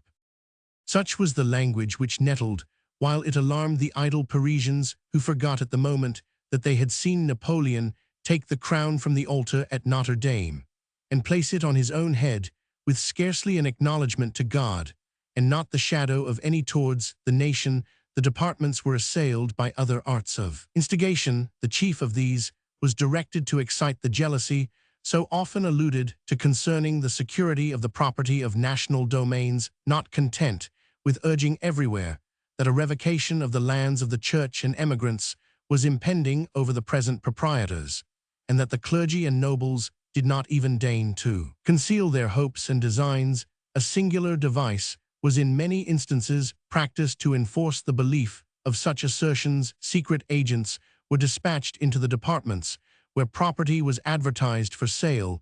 These emissaries made inquiries as if in the character of intending purchasers, and where the property appeared to have been derived from revolutionary confiscation, instantly objected to the security as good for nothing, and withdrew their pretended office, thus impressing the proprietor and all in the same situation with the unavoidable belief that such title was considered as invalid owing to the expected and menaced revocation of the Bourbon government. It is generally believed that Bonaparte was not originally the object designed to profit by these intrigues.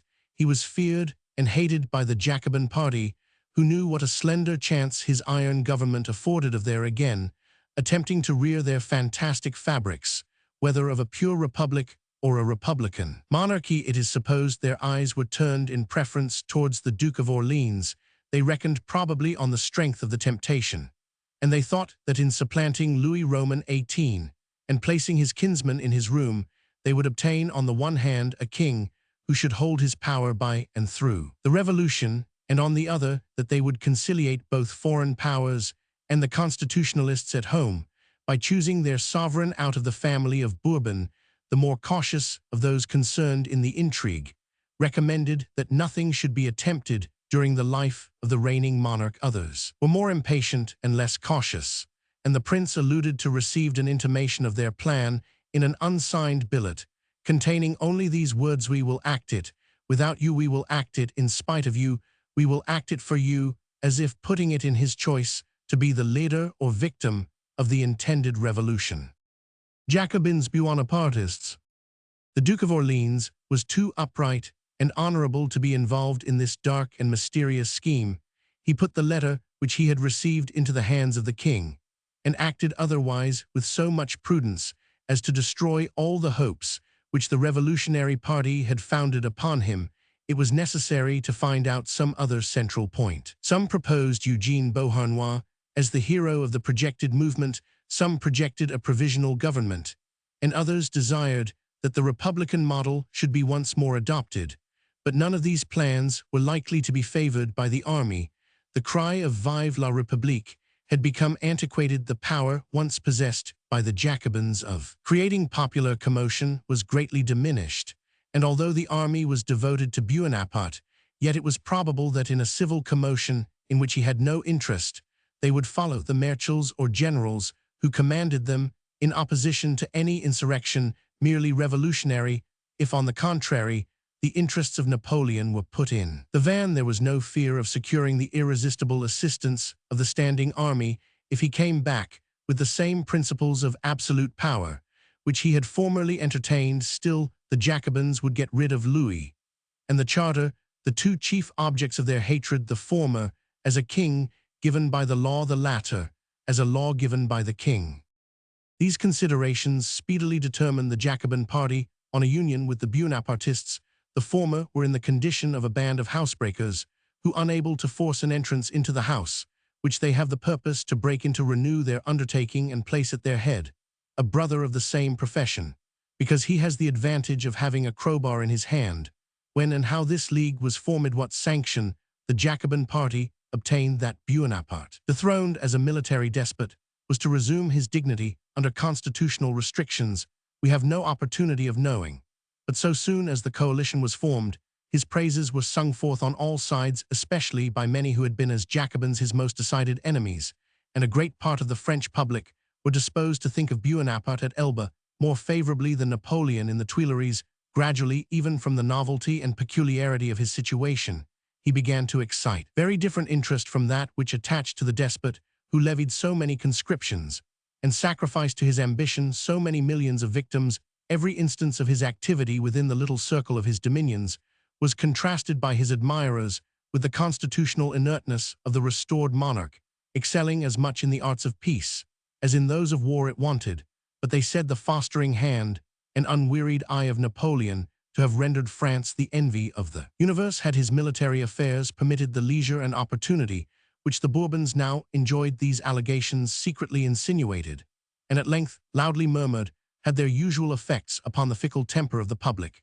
and as the temporary enthusiasm in favor of the Bourbons faded into indifference and aversion, the general horror of Bonaparte's ambitious and tyrannical disposition began to give way to the recollection of his active, energetic, and enterprising qualities.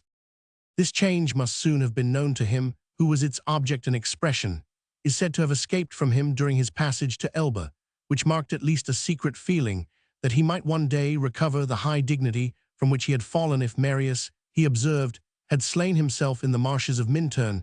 He would never have enjoyed his 7th consulate, what was perhaps originally, but the vague aspirations of an ardent spirit striving against adversity became from the circumstances of France a plausible and well-grounded hope it required, but to establish communications among his numerous and zealous partisans, with instructions to hold out such hopes as might lure the Jacobins to his standard, and to profit by and inflame the growing discontents and divisions of France, and a conspiracy was almost ready formed with little exertion on the part of him who soon became its object and its center. Various affiliations and points of rendezvous were now arranged to recruit for partisans the ladies of the ex-emperor's court who found themselves humiliated at that of the king by the preference assigned to noble birth, were zealous agents in these political intrigues, for offended pride hesitates at no measures for obtaining vengeance. The purses of their husbands and lovers were of course open to these fair intriguers, and many of them devoted their jewels to forward the cause of revolution. The chief of these female conspirators was Hortensia Beauharnois, wife of Louis Bonaparte, but now separated from her husband, and bearing the title of the Duchess of Saint-Leu. She was a person of considerable talents, and of great activity and address at Nanterre Neuilly, and Saint-Leu meetings of the conspirators were held, and Madame Hamelin, the confidante of the Duchess, is said to have assisted in concealing some of the principal agents. The Duchess of Bassano and the Duchess of Montebello, widow of Marechal Lannes, were warmly engaged in the same cause at the meetings held in the houses of these intriguing females. The whole artillery of conspiracy was forged and put in order from the political lie, which does its work if believed, but for an hour to the political song or squib, which, like the firework from which it derives its name, expresses love of frolic or of mischief, according to the nature of the materials amongst which it is thrown. From these places of rendezvous, the agents of the plot sallied out upon their respective rounds, furnished with every lure that could rouse the suspicious landholder, attract the idle Parisian, seduce the ideologue who longed to try the experiments of his utopian theories upon real government, and above all secure the military from the officer before whose eyes truncheons, coronets, and even crowns were disposed in ideal prospect to the grenadier whose hopes only aimed at blood, brandy, and free quarters. Richard Lenoir. The lower orders of the populace, particularly those inhabiting the two great suburbs of Saint-Marceau and Saint-Antoine, were disposed to the cause from their natural restlessness and desire of change, from the apprehension that the king would discontinue the expensive buildings in which Bonaparte was wont to employ them, from a Jacobinical dislike, to the lawful title of Louis, joined to some tender aspirations after the happy days of liberty and equality, and lastly from the disposition which the lees of society everywhere manifest to get rid of the law, their natural curb and enemy. The influence of Richard Lenoir was particularly useful to the conspirators. He was a wealthy cotton manufacturer who combined and disciplined no less than 3,000 workmen in his employment, so as to be ready at the first signal of the conspirators. Lenoir was called by the royalists Santerre the second, being said to aspire, like that celebrated suburban brewer, to become a general of sans-culottes. He was bound to Bonaparte's interest by his daughter having married General Lefebvre Desnouettes, who was not the less the favorite of Napoleon that he had broken his parole and fled from England, when a prisoner of war, thus agitated like a lake by a subterranean earthquake. Revolutionary movements began to show themselves amongst the populace at times under pretense of scarcity of bread or employment. Tumultuous groups assembled on the terrace of the Tuileries, with clamors which reminded the Duchess d'Angoulême of those that preceded the imprisonment and death of her parents.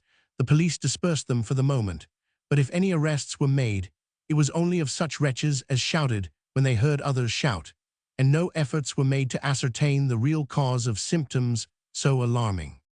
The police of Paris was at this time under the direction of Roman 1000 d'André, formerly a financier. His loyalty does not seem to have been doubted, but his prudence and activity are very questionable, nor does he seem ever to have been completely master either of the duties of his office or the tools by which it was to be performed. These tools, in other words, the subordinate agents and officers and clerks, the whole machinery, as it were, of the police, had remained unchanged, since that dreadful power was administered by Savary, Buonaparte's head spy and confidential minister. This body, as well as the army, felt that their honorable occupation was declined in emolument and importance since the fall of Buonaparte, and looked back with regret to the days when they were employed in agencies dark secret and well recompensed, unknown to a peaceful and constitutional administration, like evil spirits employed by the spells of a benevolent enchanter. These police officers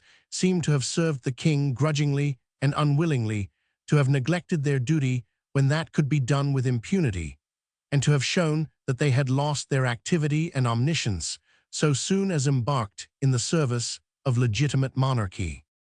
Under the connivance, therefore, if not with the approbation of the police, conspiracy assumed a more open and daring aspect. Several houses of dubious fame, but especially the Café Montpensier and the Palais Royal, were chosen as places of rendezvous for the subordinate satellites of the cause, where the toasts given, the songs sung, the tunes performed, and the language held all bore allusion to Buonaparte's glories, his regretted absence, and his desired return. To express their hopes that this event would take place in the spring, the conspirators adopted for their symbol the violet, and afterwards applied to Buonaparte himself the name of Corporal Violet.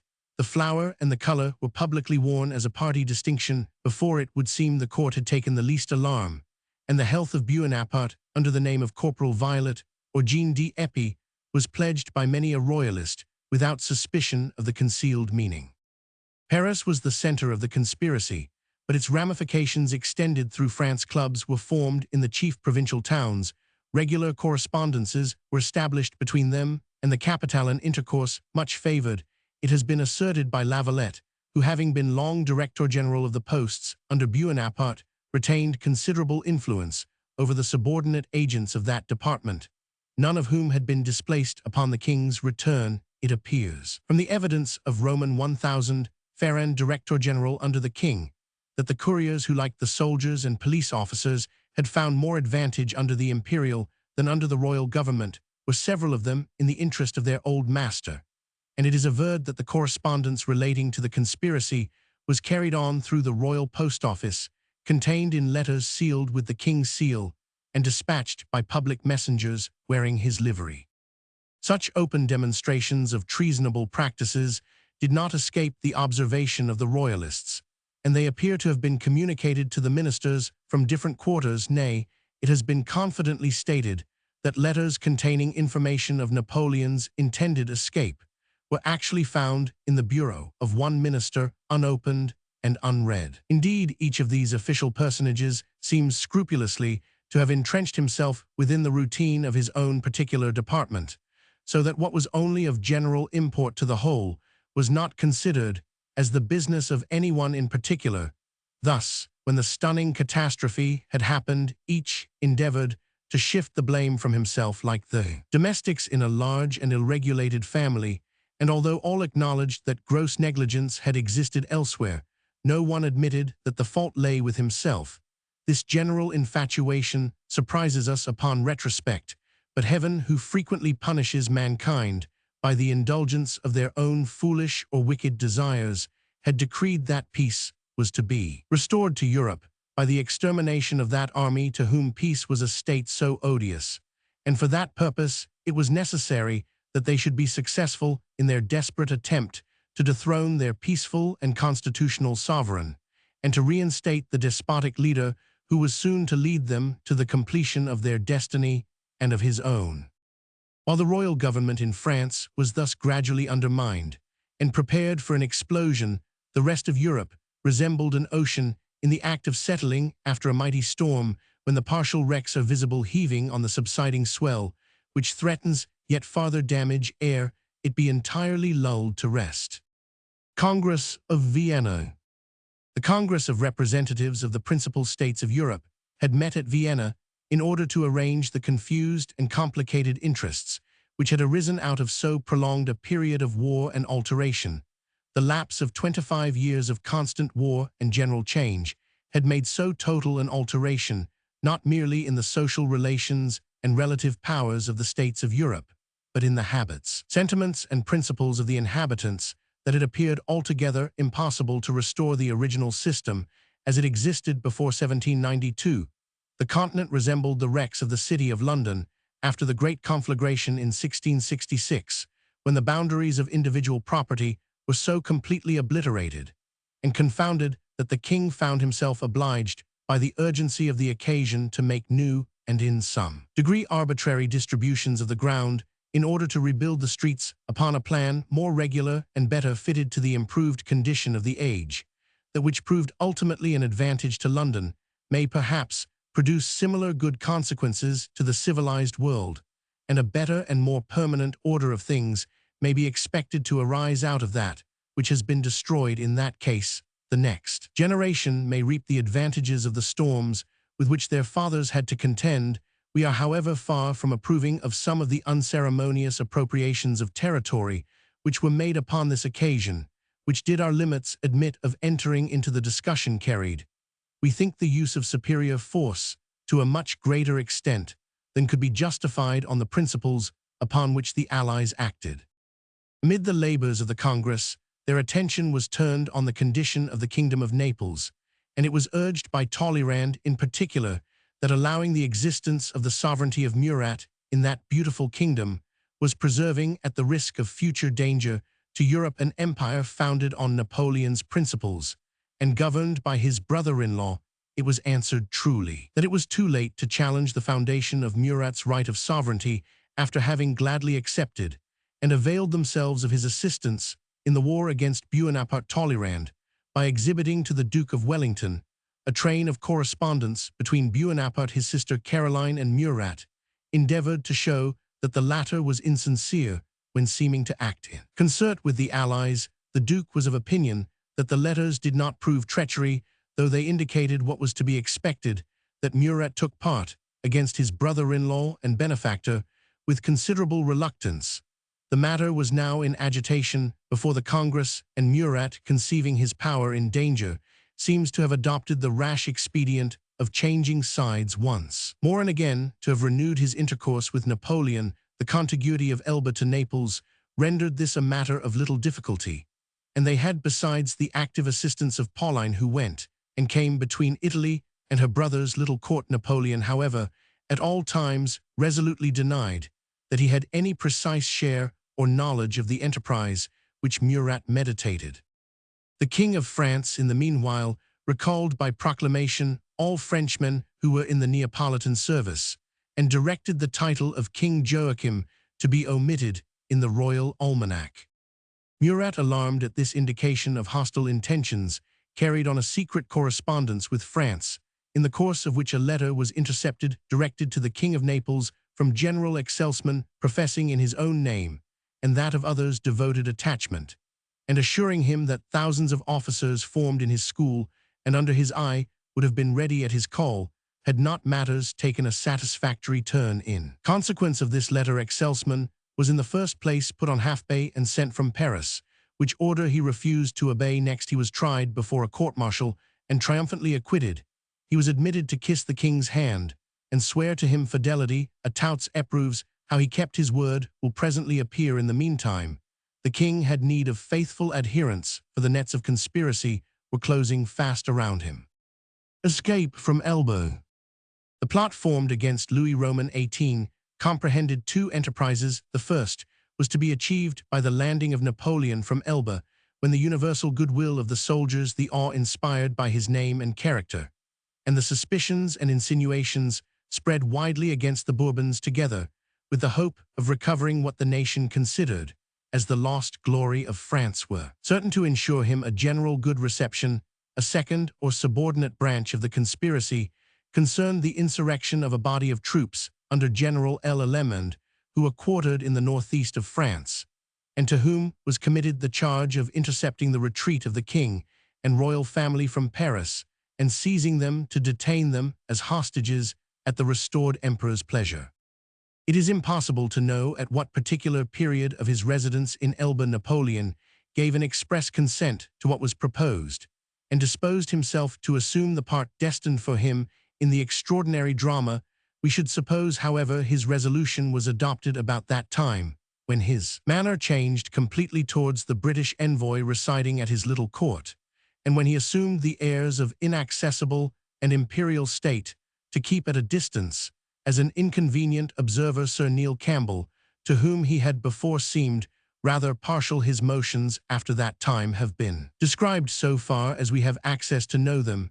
It was on Sunday 26th February that Napoleon embarked with his guards on board the flotilla, consisting of the inconstant brig and 6 other small vessels, upon one of the most extraordinary and adventurous expeditions that was ever attempted. The force with which he was once more to change the fortunes of France amounted but to about 1,000 men. To keep the undertaking secret, his sister, Pauline, gave a ball on the night of his departure, and the officers were unexpectedly summoned, after leaving the entertainment, to go on board the little squadron.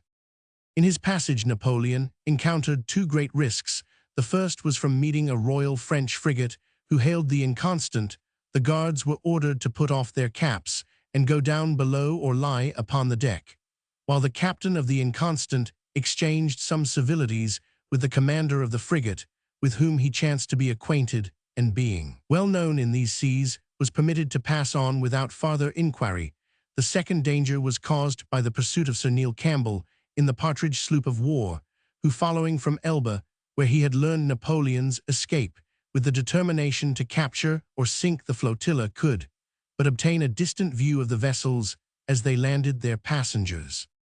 This was on the 1st of March, when Napoleon, causing his followers once more to assume the 3-colored cockade, disembarked at Cannes, a small seaport in the Gulf of St. Juan, not far from Fréjus, which had seen him land. A single individual, returned from Egypt to conquer a mighty empire, had beheld him set sail, a terrified exile, to occupy the place of his banishment, and now again witnessed his return, a daring adventurer, to throw the dice once more for a throne or a grave.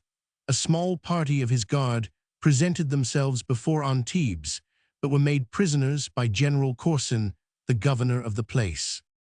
Undismayed by a circumstance so unfavorable, Napoleon instantly began his march at the head of scarce 1,000 men towards the center of a kingdom from which he had been expelled with execrations, and where his rival now occupied in peace an hereditary throne. For some time, the inhabitants gazed on them with doubtful and astonished eyes, as if uncertain whether to assist them as friends or to oppose them as invaders. A few peasants cried "Vive l'Empereur," but the adventurers received neither countenance nor opposition from those of the higher ranks. On the evening of 2d March, a day and a half after landing, the little band of invaders reached Saramin, having left behind them their small train of artillery, in order to enable them to make forced marches. As Napoleon approached Dauphine, called the cradle of the Revolution, the peasants greeted him with more general welcome, but still no proprietors appeared, no clergy, no public functionaries,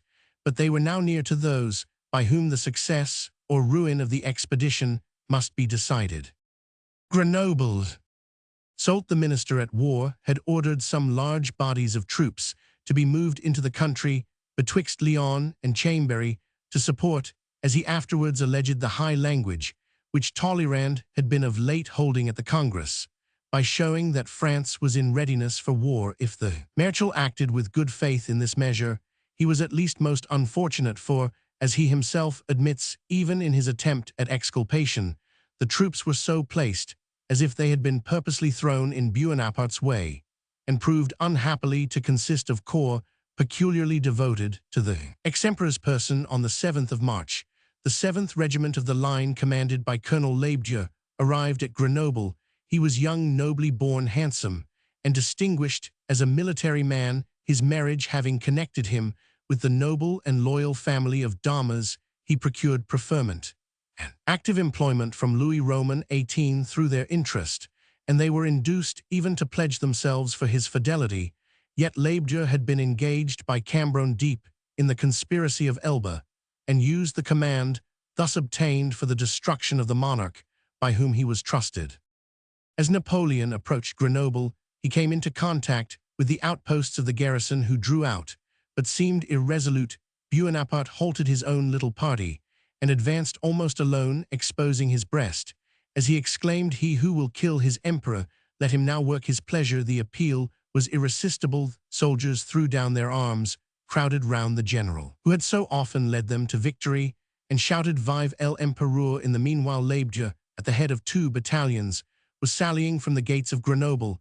As they advanced, he displayed an eagle which, like that of Marius worshipped by the Roman conspirator, had been carefully preserved to be the type of civil war. At the same time, he distributed among the soldiers 3 colored cockades, which he had concealed in the hollow of a drum. They were received with enthusiasm. It was in this moment that Marshal de Camp Desvilliers, the superior officer of Lebedieu, arrived on the spot, alarmed at what was taking place, and expostulated with the young military fanatic and the soldiers. He was compelled to retire. General Marchand, the loyal commandant of Grenoble, had as little influence on the troops remaining in the place. They made him prisoner and delivered up the city to Bonaparte. Napoleon was thus at the head of nearly 3,000 soldiers, with a suitable train of artillery and a corresponding quantity of ammunition. He acted with a moderation which his success could well afford, and dismissed General Marchand uninjured. When the first news of Napoleon's arrival reached Paris, it excited surprise rather than alarm, but when he was found to traverse the country without opposition, some strange and combined treason began to be generally apprehended, that the Bourbons might not be wanting to their own cause. Monsieur, with the Duke of Orleans, set out for Lyon, and the Duc d'Angoulême repaired to Nismes. The legislative bodies and most of the better classes declared for the royal cause. The residents of the various powers hastened to assure Louis of the support of their sovereign's corps of volunteers, were raised both among the royalists and the constitutional or moderate party. The most animating proclamations called the people to arms. An address by the celebrated Benjamin Constant, one of the most distinguished of the moderate party, was remarkable for its eloquence. It placed in the most striking light the contrast between the lawful government of a constitutional monarch and the usurpation of an Attila or Genghis, who governed only by the sword of his Mamelukes. It reminded France of the general detestation with which Bonaparte had been expelled from the kingdom, and proclaimed Frenchmen to be the scorn of Europe should they again stretch their hands voluntarily to the shackles which they had burst and hurled from them. All were summoned to arms, more especially those to whom liberty was dear, for in the triumph of Bonaparte it must find its grave forever. With Louis, said the address, was peace and happiness. With Bonaparte, war, misery, and desolation. Even a more animating appeal to popular feeling was made by a female on the staircase of the Tuileries, who exclaimed, "If Louis has not men enough to fight for him, let him call on the widows and childless mothers who have been rendered such by Napoleon." Melon-Lyons. Notwithstanding all these demonstrations of zeal, the public mind had been much influenced by the causes of discontent, which had been so artfully enlarged upon for many months past. The decided royalists were few, the constitutionalists lukewarm. It became every moment more likely that not the voice of the people, but the sword of the army must determine the controversy. Soult, whose conduct had given much cause for suspicion, which was augmented by his proposal to call out the officers who since the Restoration had been placed on half-pay, resigned his office, and was succeeded by Clark, Duke of Feltre, less renowned as a soldier, but more trustworthy as a subject.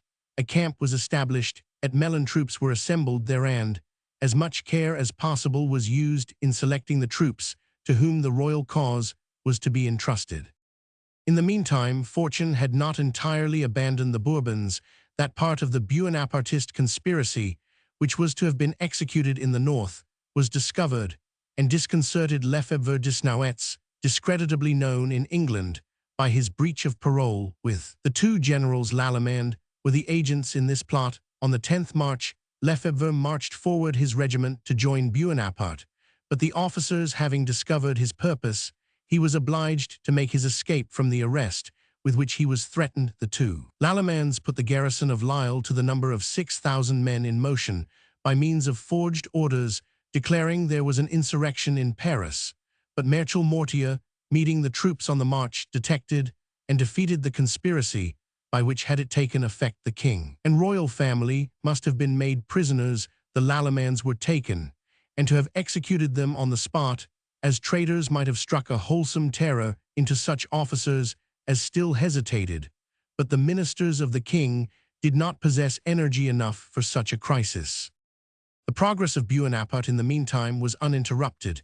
It was in vain that at Lyon Monsieur and the Duke of Orleans, with the assistance of the advice and influence of Marshal MacDonald, endeavored to retain the troops in their duty and the inhabitants in their allegiance to the king, the latter chiefly manufacturers, afraid of being undersold by those of England, in their own market, shouted openly Vive l'Empereur. The troops of the line remained silent and gloomy. "How will your soldiers behave?" said Monsieur to the colonel of the 13th Dragoons. The colonel referred him to the men themselves. They answered candidly that they would fight for Napoleon alone. Monsieur dismounted and addressed the soldiers individually. To one veteran covered with scars and decorated with medals, the prince said, "A brave soldier like you at least will cry Vive." "Leroy, you deceive yourself," answered the soldier. "No one here will fight against his father. I will cry Vive Napoleon." The efforts of MacDonald were equally vain. He endeavored to move 2 battalions to oppose the entry of Bonaparte's advanced guard. So soon as the troops came in presence of each other, they broke their ranks and mingled together. In the general cry of Vive l'Empereur, MacDonald would have been made prisoner, but the forces whom he had just commanded would not permit this consummation of revolt. Monsieur was obliged to escape from Lyon almost alone. The guard of honor formed by the citizens to attend the person of the second of the Bourbon family offered their services to Napoleon, but he refused them with contempt, while he sent a cross of honor to a single dragoon who had the loyalty and devotion to attend Monsieur in his retreat. Bonaparte, now master of the ancient capital of the Gauls, and at the head of 7,000 men, was acknowledged by Macon, Chalons, Dijon, and almost all Burgundy. Marseille, on the contrary, and all Provence declared against the invader, and the former city set a price upon his head. Napoleon found it necessary to halt at Lyon for the refreshment of his forces, and being joined by some of the civilians of his party, he needed time also to organize his government and administration. Hitherto, the addresses which he had published had been of a military character, abounding with the oriental imagery which Bonaparte regarded as essential to eloquence, promising that victory should move at the charging step, and that the eagle should fly with the national colors from steeple to steeple, till she perched on the towers of Notre Dame. The present decrees were of a different character, and related to the internal arrangement of his projected administration. Decree Succero. Cambyses was named his minister of justice. Fouch, that of police, a boon to the revolutionists. Davoust was made minister of war. Decrees upon decrees issued forth, with a rapidity which showed how Bonaparte had employed those studious hours at Elba, which he was supposed to have dedicated to the composition of his memoirs. They ran in the name of Napoleon, by the grace of God, Emperor of the French, and were dated on the 13th of March, although not promulgated until the 21st of that month. The first of these decrees abrogated all changes in the courts of justice and tribunals which had taken place during the absence of Napoleon. The second displaced all officers belonging to the class of emigrants, and introduced into the army by the king. The third suppressed the Order of St. Louis, the white flag, and cockade, and other royal emblems, and restored the 3-colored banner and the imperial symbols of Bonaparte's authority. The same decree abolished the Swiss Guard and the household troops of the king. The fourth sequestered the effects of the Bourbons. A similar ordinance sequestered the restored property of emigrant families, and was so artfully worded as to represent great changes of property having taken place in this manner. The fifth decree of Lyon suppressed the ancient nobility and feudal titles, and formally confirmed proprietors of national domains in their possessions. The sixth declared sentence of banishment against all emigrants not erased from the list previous to the accession of the Bourbons, to which was added confiscation of their property.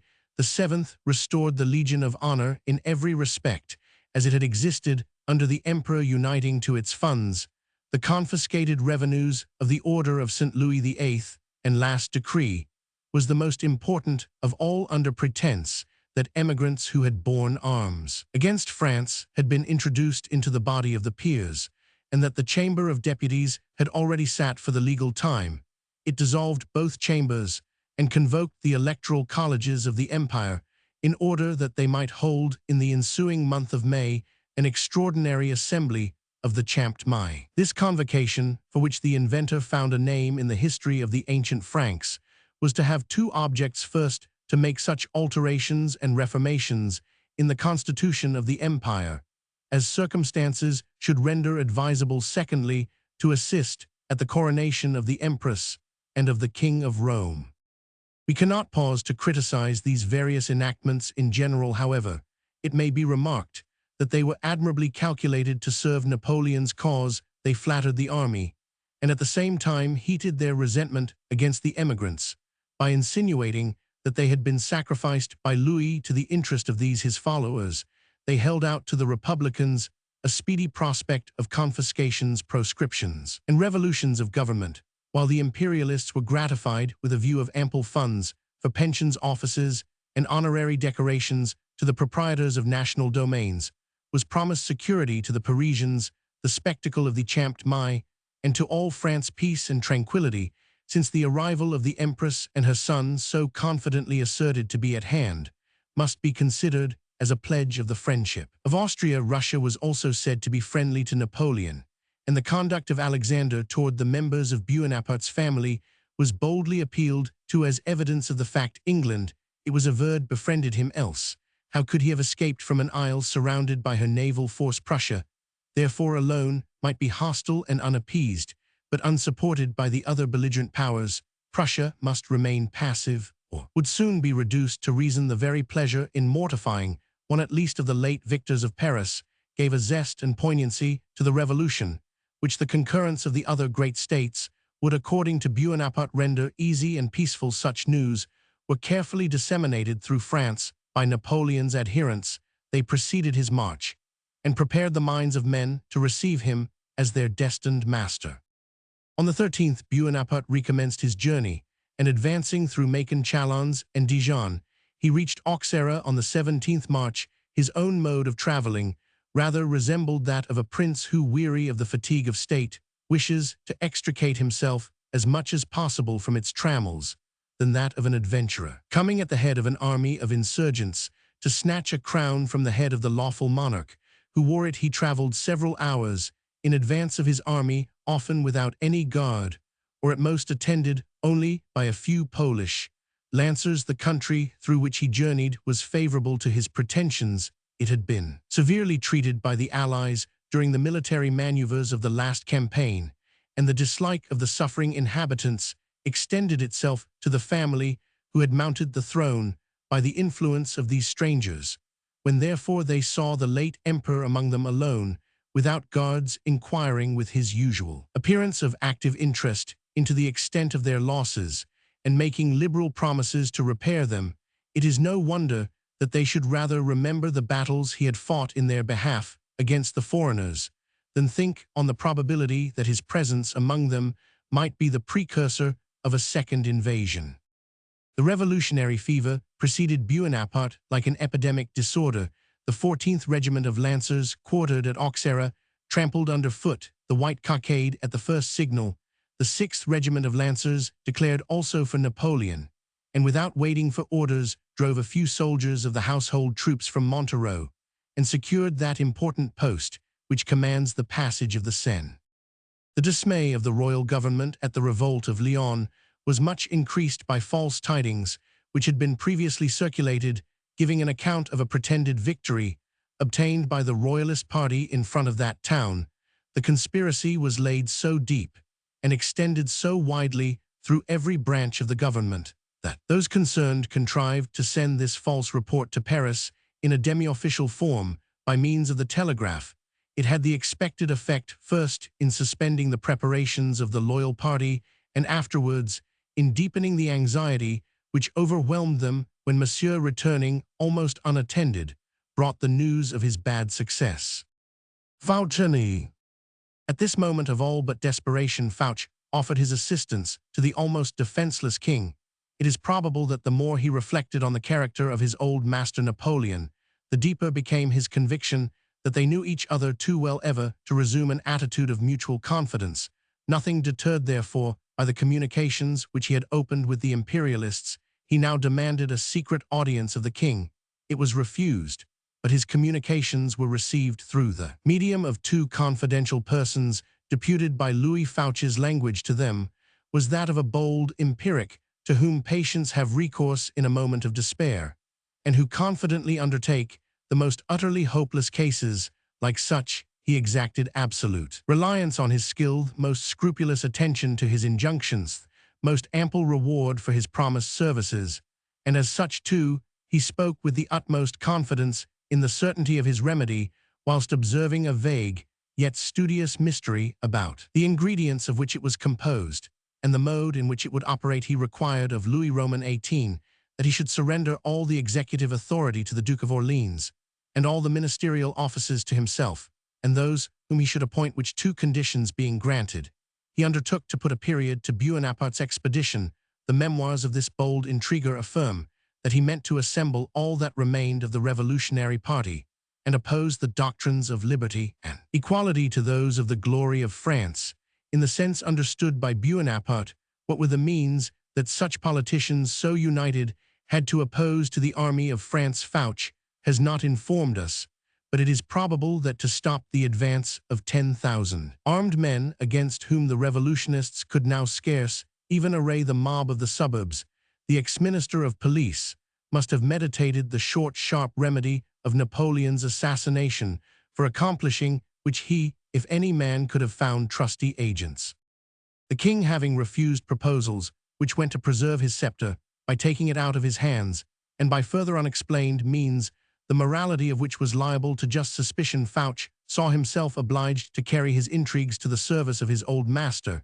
He became, in consequence, so much an object of suspicion to the royalists that an order was issued for his arrest to the police agents, his own old dependents, who came to execute the order. He objected against the informality of their warrant, and stepping into his closet, as if to draw a protest, he descended by a secret stair into his garden, of which he scaled the wall. His next neighbor, into whose garden he escaped, was the Duchess de Saint-Leu, so that the fugitive arrived as if by a trick of the stage in the very midst of a circle of chosen Bonapartists, who received him with triumph, and considered the mode of his coming among them as a full warrant for his fidelity. Louis Roman XVIII, in his distress, had recourse to the assistance of another man of the Revolution, who, without possessing the abilities of Fouche, was perhaps, had he been disposed to do so, better qualified than he to have served the king's cause. Marshal Ney was called forth to take the command of an army destined to attack Napoleon in the flank and rear as he marched towards Paris, while the forces at Melun opposed him in front. He had an audience of the king on the 9th of March, when he accepted his appointment with expressions of the most devoted faith to the king, and declared his resolution to bring Bonaparte to Paris like a wild beast in an iron cage. The Marshal went to Besançon, where on the 11th of March he learned that Bonaparte was in possession of Lyon, but he continued to make preparations for resistance, and collected all the troops he could from the adjoining garrisons. To those who objected to the bad disposition of the soldiers, and remarked that he would have difficulty in inducing them to fight, Ney answered determinedly, "They shall fight. I will take a musket from a grenadier and begin the action. Myself, I will run my sword to the hilt in the first who hesitates to follow my example." To the minister at war, he wrote that all were dazzled by the activity and rapid progress of the invader, that Napoleon was favored by the common people and the soldiers, but that the officers and civil authorities were loyal, and he still hoped to see a fortunate close of this mad enterprise. In these dispositions, Ney advanced to Lons-le-Saunier. Here, on the night betwixt the 13th and 14th March, he received a letter from Napoleon, summoning him to join his standard as bravest of the brave, a name which could not but awake 1,000 remembrances. He had already sounded both his officers and soldiers, and discovered their unalterable determination to join Bonaparte. He therefore had it only in his choice to retain his command by passing over to the emperor, or else to return to the king, without executing anything which might seem even an effort at realizing his boast, and also without the army over which he had asserted his possession of such influence. Marshal Ney was a man of mean birth, who by the most desperate valor had risen to the highest ranks in the army. His early education had not endowed him with a delicate sense of honor or a high feeling of principle, and he had not learned either as he advanced. In life, he appears to have been a weak man with more vanity than pride, and who therefore was likely to feel the loss of power more than the loss of character. He accordingly resolved upon adhering to Napoleon's sensible of the incongruity of changing his sides so suddenly he affected to be a deliberate knave, rather than he would content himself with being viewed in his real character of a volatile, light-principled, and inconsiderate fool. He pretended that the expedition of Napoleon had been long arranged between himself and the other marshals, but we are willing rather to suppose that this was matter of mere invention than to think that the protestations poured out at the Tuileries only 5 days before were on the part of this unfortunate man the effusions of premeditated treachery. The Marshal now published an order of the day declaring that the cause of the Bourbons was lost. Forever it was received by the soldiers with rapture and Bonaparte's standard, and colors were instantly displayed. Many of the officers, however, remonstrated and left their commands. One, before he went away, broke his sword in two and threw the pieces at Ney's feet, saying, "It is easier for a man of honor to break iron than to infringe his word." Treason of Napoleon. Ney was received by Napoleon with open arms.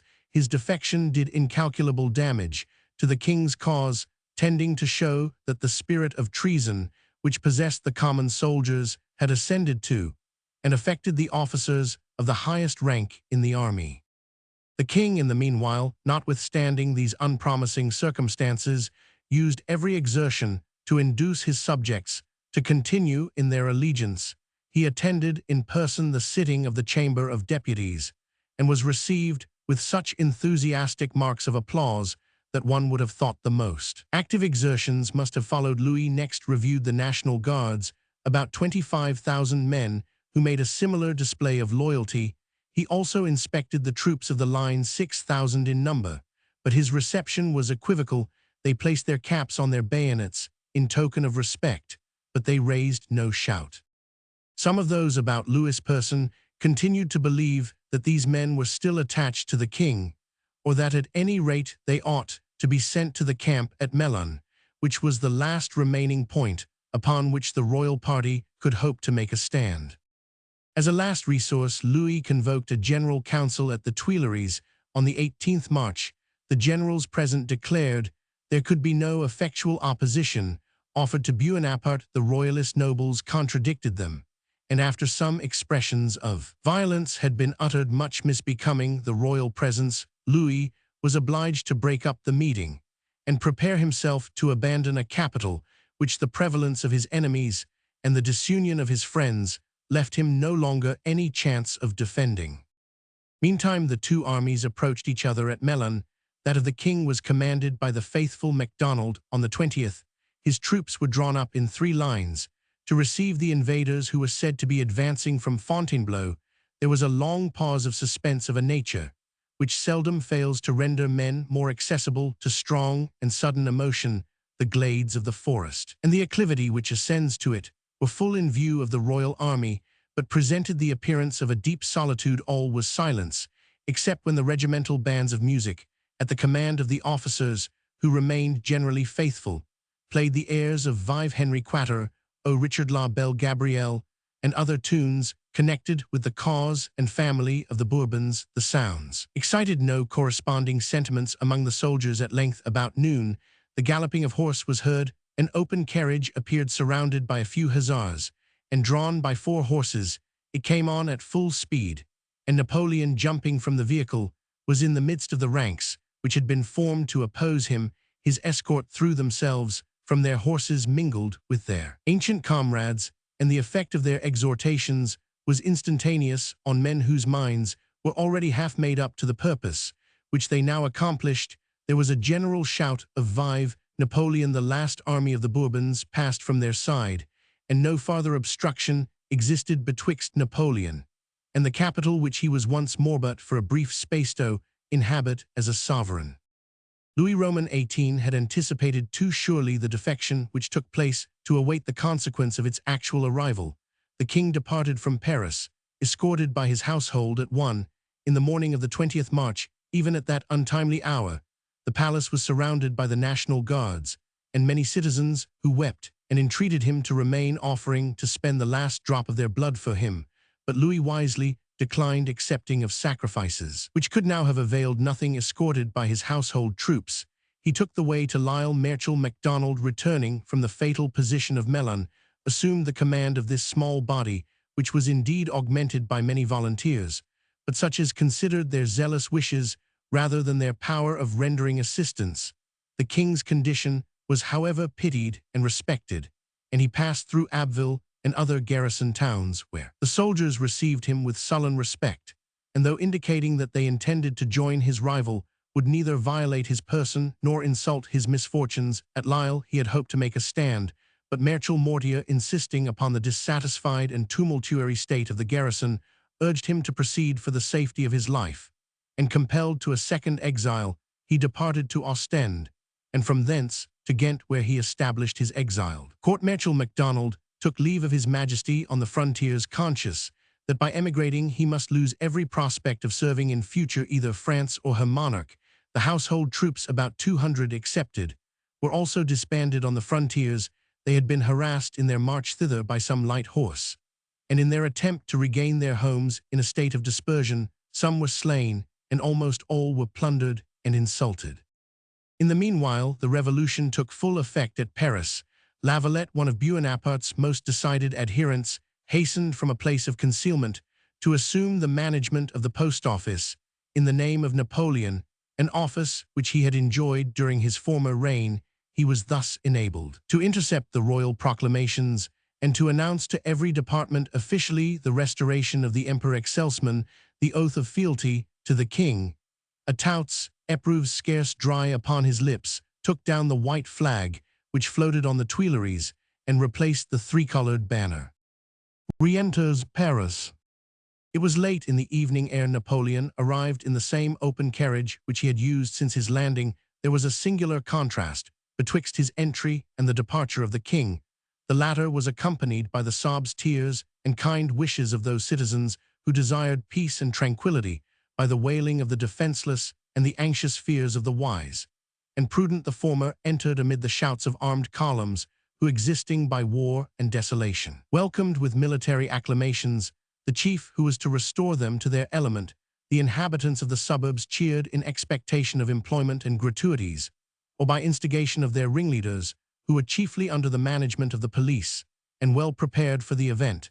But among the immense crowds of the citizens of Paris who turned out to see this extraordinary spectacle, few or none joined in the gratulation. The soldiers of the guard resented their silence, commanded the spectators to shout, struck with the flat of their swords, and pointed their pistols at the multitude, but could not even by these military means extort the expected cry of liberty and Napoleon, though making it plain by their demeanor that the last, if not the first, was returned to the Parisians in the court of the Carrousel, and before the Tuileries.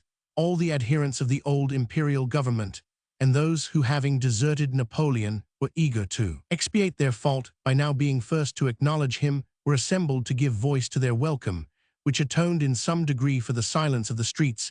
They crowded around him so closely that he was compelled to exclaim, "My friends, you stifle me," and his adjutants were obliged to support him in their arms up the grand staircase, and thence into the royal apartments, where he received the all-hail of the principal devisers and abettors of this singular undertaking. Never in his bloodiest and most triumphant field of battle had the terrible ascendancy of Napoleon's genius appeared half so predominant as during his march, or rather his journey from Caen to Paris. He who left the same coast, disguised like a slave and weeping like a woman for fear of assassination, reappeared in grandeur like that of the returning wave, which the farther it has retreated is rolled back on the shore with the more terrific and overwhelming violence. His look seemed to possess the pretended power of northern magicians, and blunted swords and spears the bravest of the brave who came determined to oppose him, as he would a wild beast, recognized his superiority when confronted with him, and sunk again into his satellite. Yet the luster with which Napoleon shone was not that of a planet duly moving in its regular sphere, but that of a comet inspiring forebodings of pestilence and death, with fear of chain, perplexing nations. The result of his expedition was thus summed by one of the most eloquent and best-informed British statesmen. Was it said the accomplished orator in the power of language to describe the evil wars which had raged for 25 years throughout Europe, which had spread blood and desolation from Cadiz to Moscow, and from Naples to Copenhagen, which had wasted the means of human enjoyment, and destroyed the instruments of social improvement, which threatened to diffuse among the European nations the dissolute and ferocious habits of a predatory soldiery at length, by one of those vicissitudes which bid defiance to the foresight of man, had been brought to a close, upon the whole happy, beyond all reasonable expectation, with no violent shock to national independence, with some tolerable compromise between the opinions of the age and the reverence due to ancient institutions, with no too signal or mortifying triumph over the legitimate interests or avowable feelings of any numerous body of men, and above all, without those retaliations against nations or parties which beget new convulsions often as horrible as those which they close and perpetuate revenge. And hatred and blood from age to age Europe seemed to breathe after her sufferings in the midst of this fair prospect, and of these consolatory hopes Napoleon Bonaparte escaped from Elba 3 small vessels, reached the coast of Provence, their hopes are instantly dispelled, the work of our toil and fortitude is undone, the blood of Europe is spilt in vain.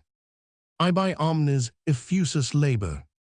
Chapter Roman 80, 5 various attempts to organize a defense for the Bourbons fail. Bonaparte, again reinstated on the throne of France, is desirous of continuing the peace with the Allies, but no answer is returned to his letters treaty of Vienna grievances alleged by Bonaparte in justification of the step he had taken. Debates in the British House of Commons on the renewal of war. Murat occupies Rome with 50,000 men. His proclamation summoning all Italians to arms. He advances against the Austrians, repulsed at Accio, bellowed fieted at Tolentinopolis to Naples, and thence, in disguise to France. Napoleon refuses to receive him.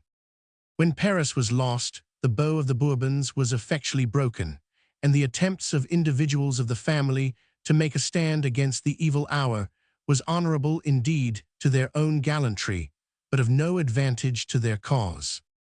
The Duc d'Angoulême placed himself at the head of a considerable body of troops, raised by the town of Marseille and the royalists of Provence, but being surrounded by General Gilly, he was obliged to lay down his arms on condition of amnesty to his followers and free permission to himself to leave France. General Grouchy refused to confirm this capitulation till Bonaparte's pleasure was known, but the restored emperor, not displeased it may be to make a display of generosity, permitted the Duc d'Angoulême to depart by sea from Sète, only requiring his interference with Louis Roman XVIII for returning the crown jewels which the king had removed with him to Ghent.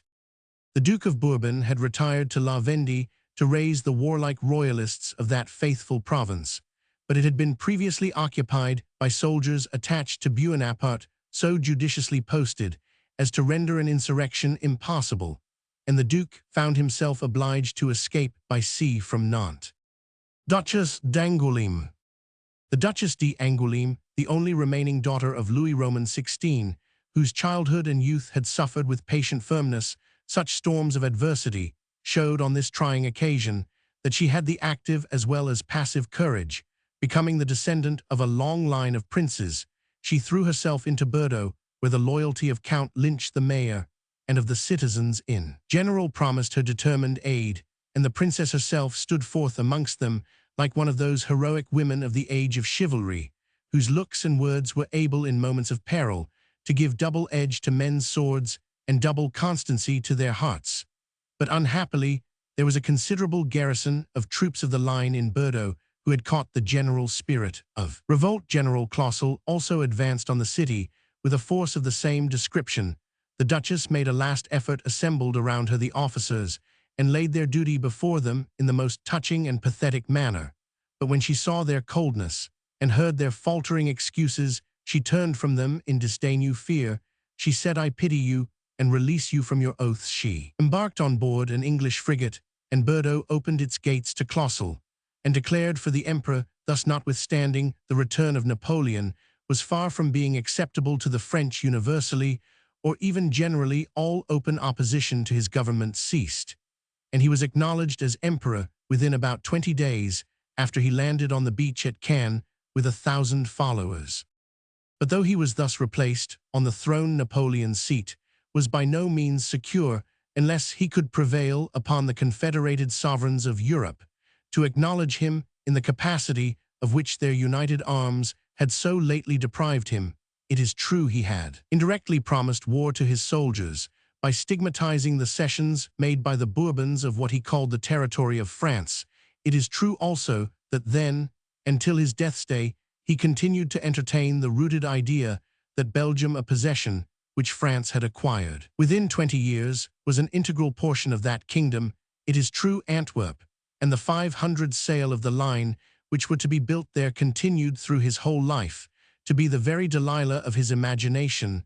The cause of future war was therefore blazing in his bosom, but yet at present he felt it necessary for his interest to assure the people of France that his return to the empire would not disturb the Treaty of Paris. Though it had given the Low Countries to Holland, he spared no device to spread reports of a pacific tendency. From the commencement of his march, it was affirmed by his creatures that he brought with him a treaty concluded with all the powers of Europe for 20 years. It was repeatedly averred that Maria Louisa and her son were on the point of arriving in France, dismissed by her father as a pledge of reconciliation. And when she did not appear, it was insinuated that she was detained by the Emperor Francis as a pledge that Bonaparte should observe his promise of giving the French a free constitution. To such barefaced assertions, he was reduced rather than admit that his return was to be the signal for renewing hostilities with all Europe. Meantime, Napoleon hesitated not to offer to the Allied ministers his willingness to acquiesce in the Treaty of Paris, although according to his uniform reasoning, it involved the humiliation and disgrace of France. He sent a letter to each of the sovereigns expressing his desire to make peace on the same principles which had been arranged with the Bourbons. To these letters, no answers were returned. The decision of the Allies had already been adopted. Declaration and Treaty of Vienna. The Congress at Vienna happened fortunately not to be dissolved when the news of Bonaparte's escape from Elba was laid before them by Talleyrand on the 11th March. The astonishing as well as the sublime approaches to the ludicrous. And it is a curious physiological fact that the first news of an event which threatened to abolish all their labors seemed so like a trick in a pantomime. That laughter was the first emotion it excited from almost everyone. The merry mood did not last long, for the jest was neither a sound nor safe one. It was necessary for the Congress, by an unequivocal declaration, to express their sentiments upon this extraordinary occasion. This declaration appeared on the 13th March, and after giving an account of the fact bore the following denunciation. By thus breaking the convention which had established him in the island of Elba, Bonaparte destroys the only legal title on which his existence depended, and by appearing again in France with projects of confusion and disorder, he has deprived himself of the protection of the law and has manifested to the universe that there can be neither peace nor truce with him. The powers consequently declare that Napoleon Bonaparte has placed himself without the pale of civil and social relations, and that as an enemy and disturber of the tranquility of the world, he has rendered himself liable to public vengeance.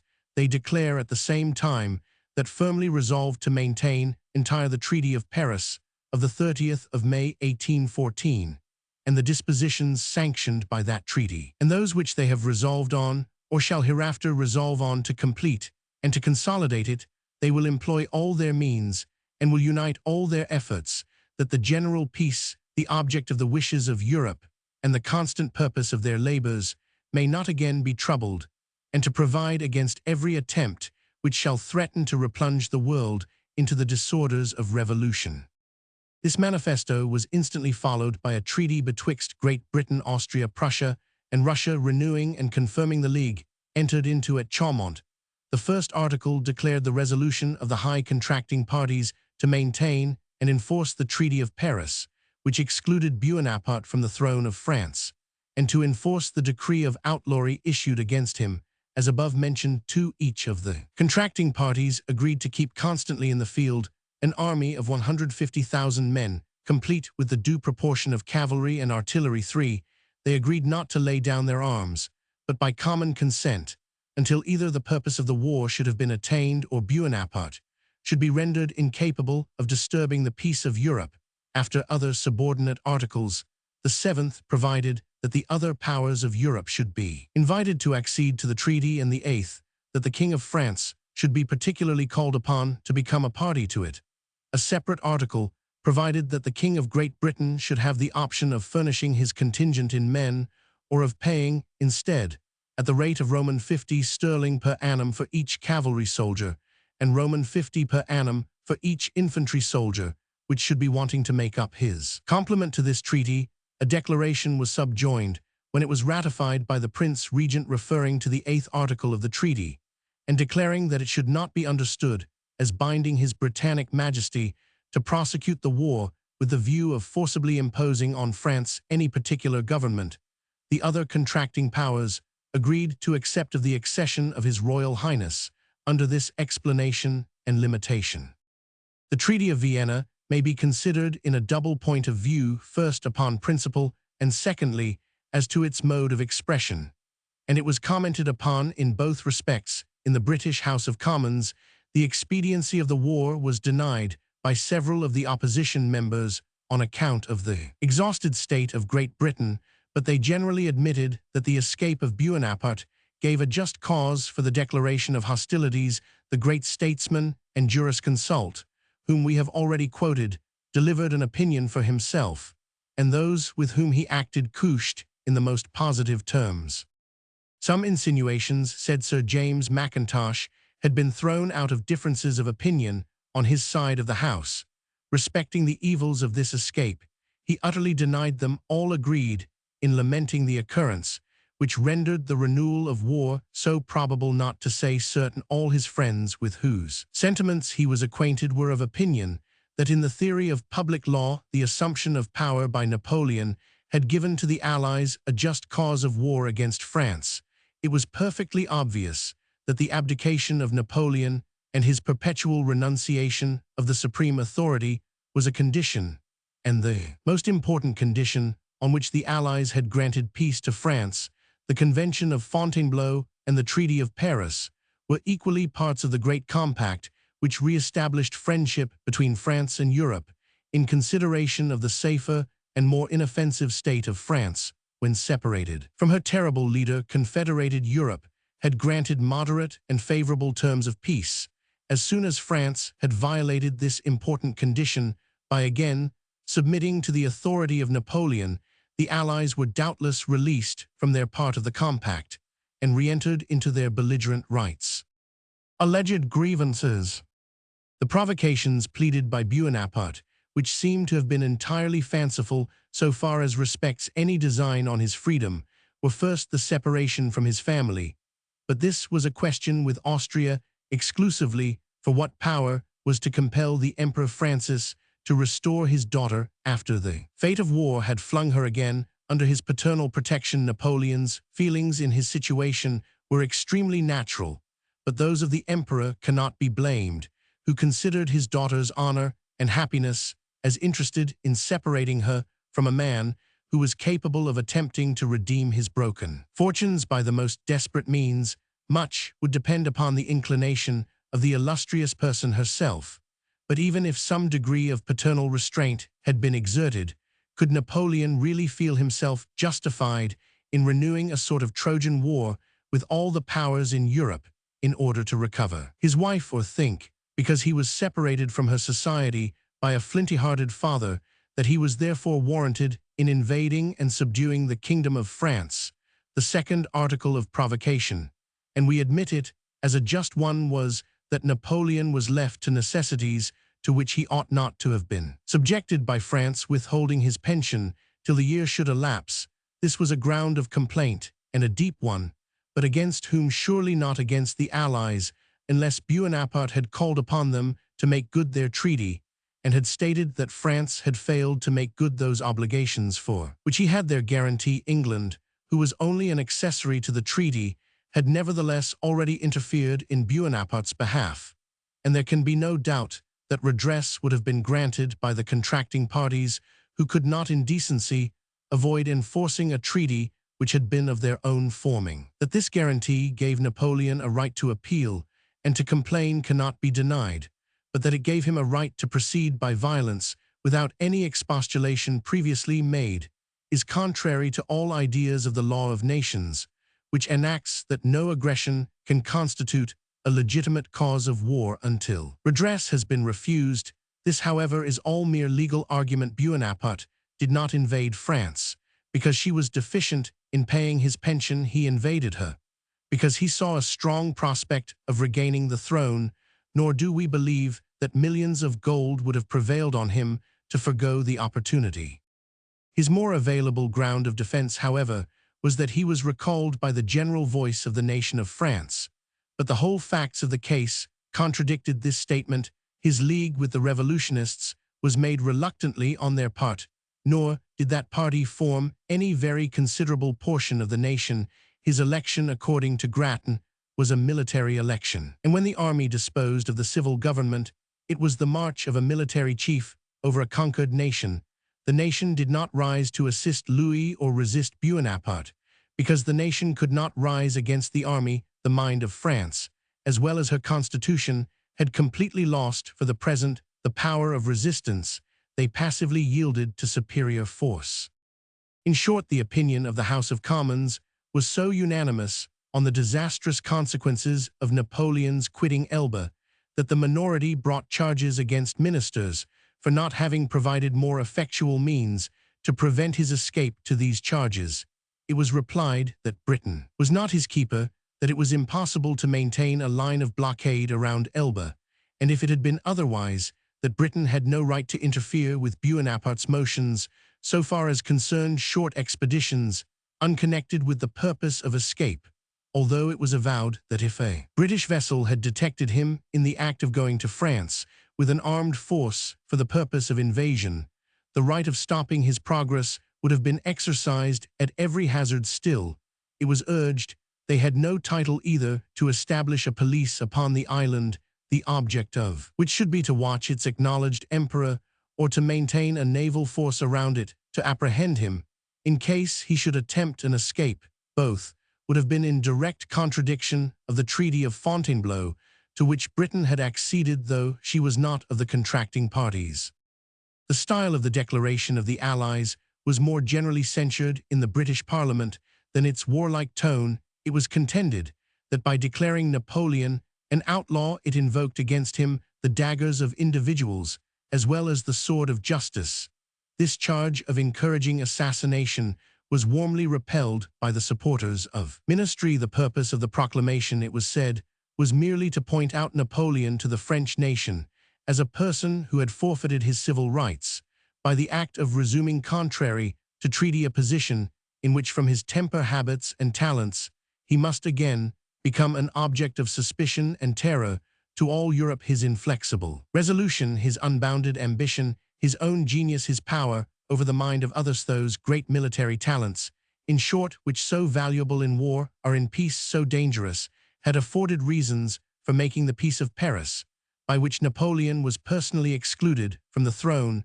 When Napoleon broke that peace solemnly concluded with Europe, he forfeited his political rights, and in that view alone the outlawry was to be construed. In consequence of these resolutions, adopted at Vienna and London, all Europe rang with the preparations for war, and the number of troops with which the Allies proposed to invade France were rated at no less than 1,011,000 soldiers. Before proceeding farther, it is requisite to say a few words on the subject of Murat. He had been for some time agitated by fears, naturally arising from the attack made upon his government at the Congress by Talleyrand. The effect had not, it was true, induced the other powers to decide against him, but he seems to have been conscious that the reports of General Nugent and Lord William Bentinck concurred in representing him as having acted in the last campaign rather the part of a trimmer betwixt two parties than that of a confederate sincere, as he professed to be in favor of the Allies. Perhaps his conscience acknowledged this truth, for it certainly seems as if Eugene might have been more hardly pressed had Murat been disposed to act with energy in behalf of the Allies.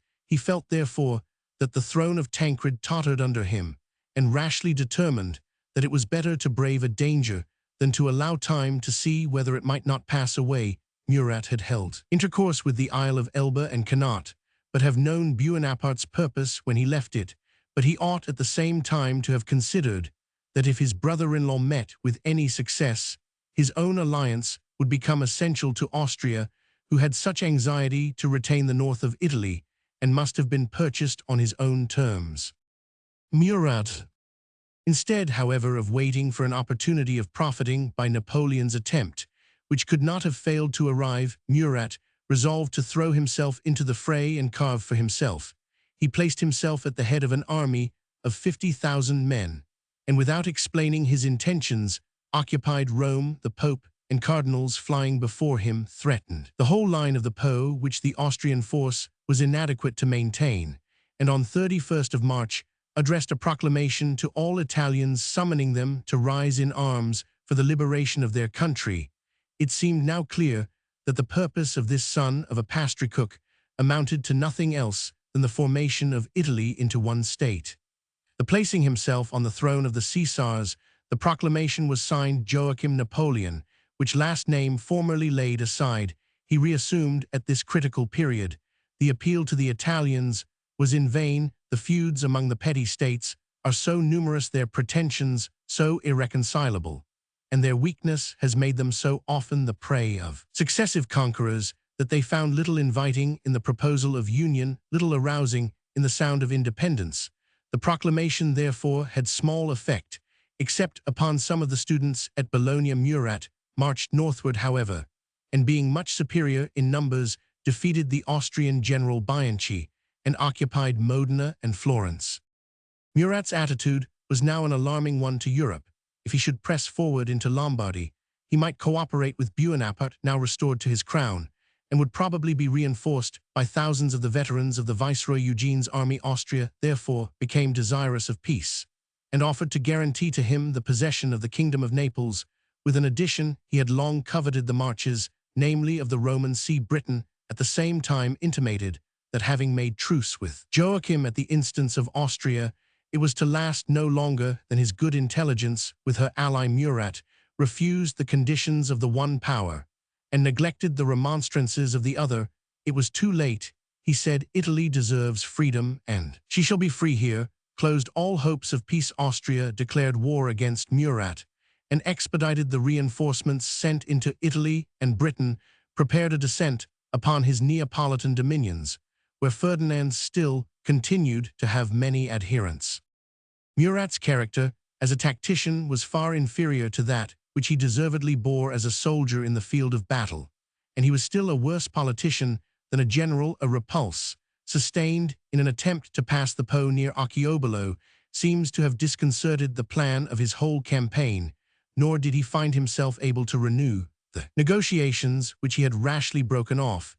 He seemed to acknowledge by his military movements that he had attempted a scheme far beyond his strength and understanding.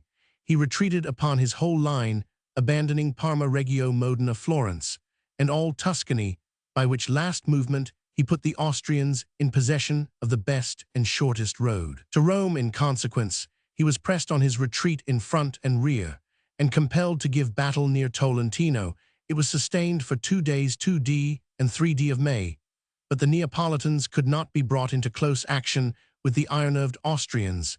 It was in vain that Murat placed field pieces in the rear of his attacking columns, with orders to fire grape on them should they retreat. In vain that he himself set the example of the most desperate courage.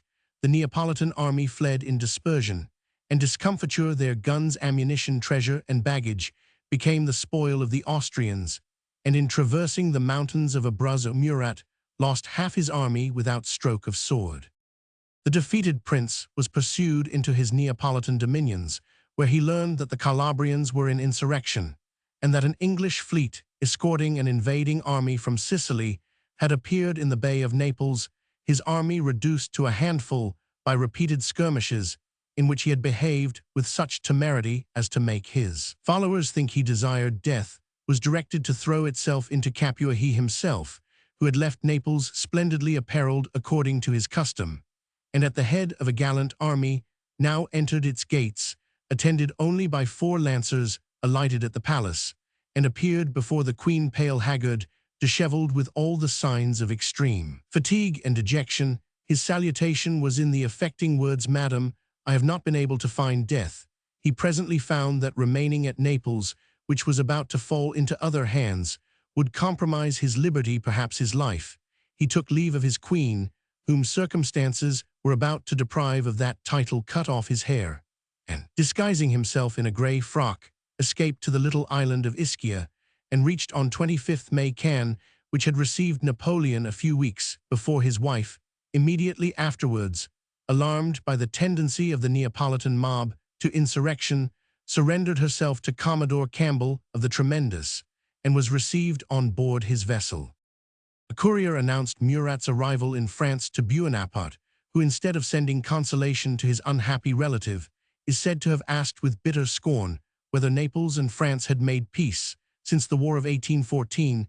The answer seems to imply that although the attempts of Joachim and Napoleon coincided in time, and in other circumstances so punctually as to make it evident they had been undertaken in concert, yet that there had been no precise correspondence, far less any formal treaty, betwixt the adventurous brothers. Indeed, Napoleon at all times positively denied that he had the least accession to Murat's wildly concerted project Levée des Boucliers, and affirmed that it was essentially injurious to him. Napoleon's account was that when he retired to Elba, he took farewell of Murat by letter, forgiving all that had passed between them, and recommending to his brother-in-law to keep on good terms with the Austrians, and only to check them if he saw them likely to advance on France.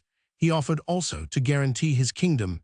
Murat returned an affectionate answer, engaging to prove himself in his conduct towards Napoleon more an object of pity than resentment, declining any other guarantee than the word of the emperor, and declaring that the attachment of his future life was to make amends for the past defection. But it was Murat's fate to ruin us every way, continued Napoleon, once by declaring against us, and again by unadvisedly taking our part.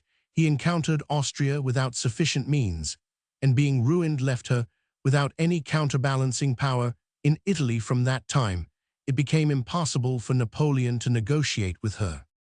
Receiving the emperor's account as correct, and allowing that the brothers-in-law played each his own part, it was not to be supposed that they acted entirely without a mutual understanding. Each, indeed, was willing to rest on his own fortunes, well knowing that his claim to the other's assistance would depend chiefly upon his success, and unwilling, besides, to relinquish the privilege of making peace, should it be necessary, at the expense of disowning the kindred enterprise of his brother-in-law. Notwithstanding the splendid details which the Moniteur gave of Murat's undertaking, while it yet seemed to promise success, it is certain that Bonaparte endeavored to propitiate Austria by the offer of abandoning Murat, and that Murat, could his offers have obtained a hearing after the repulse of Archival, was ready once more to have deserted Napoleon, whose name he had so lately reassumed. Involved in this maze of selfish policy, Murat had now the mortification to find himself contemned by Napoleon, when he might indeed be a burden, but could afford him no aid. Had he arrived at Milan as a victor, and extended a friendly hand across the Alps, how different would have been his reception.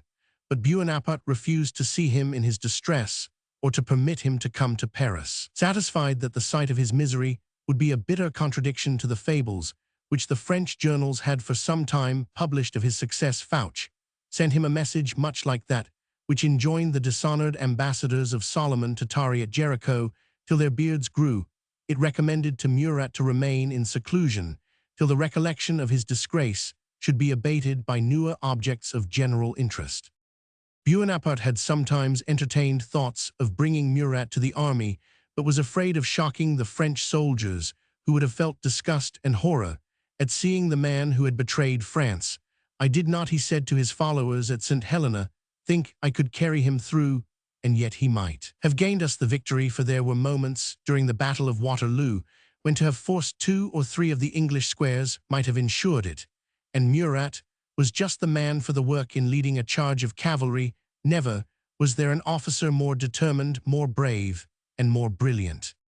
Murat was thus prohibited to come to the court of the Tuileries, where his defection might have been forgiven, but his defeat was an inexpiable offense. He remained in obscurity near Toulon till his fate called him elsewhere after the decisive Battle of Waterloo. From this episode, for such however important it is in the present history, we return to France and our immediate subject.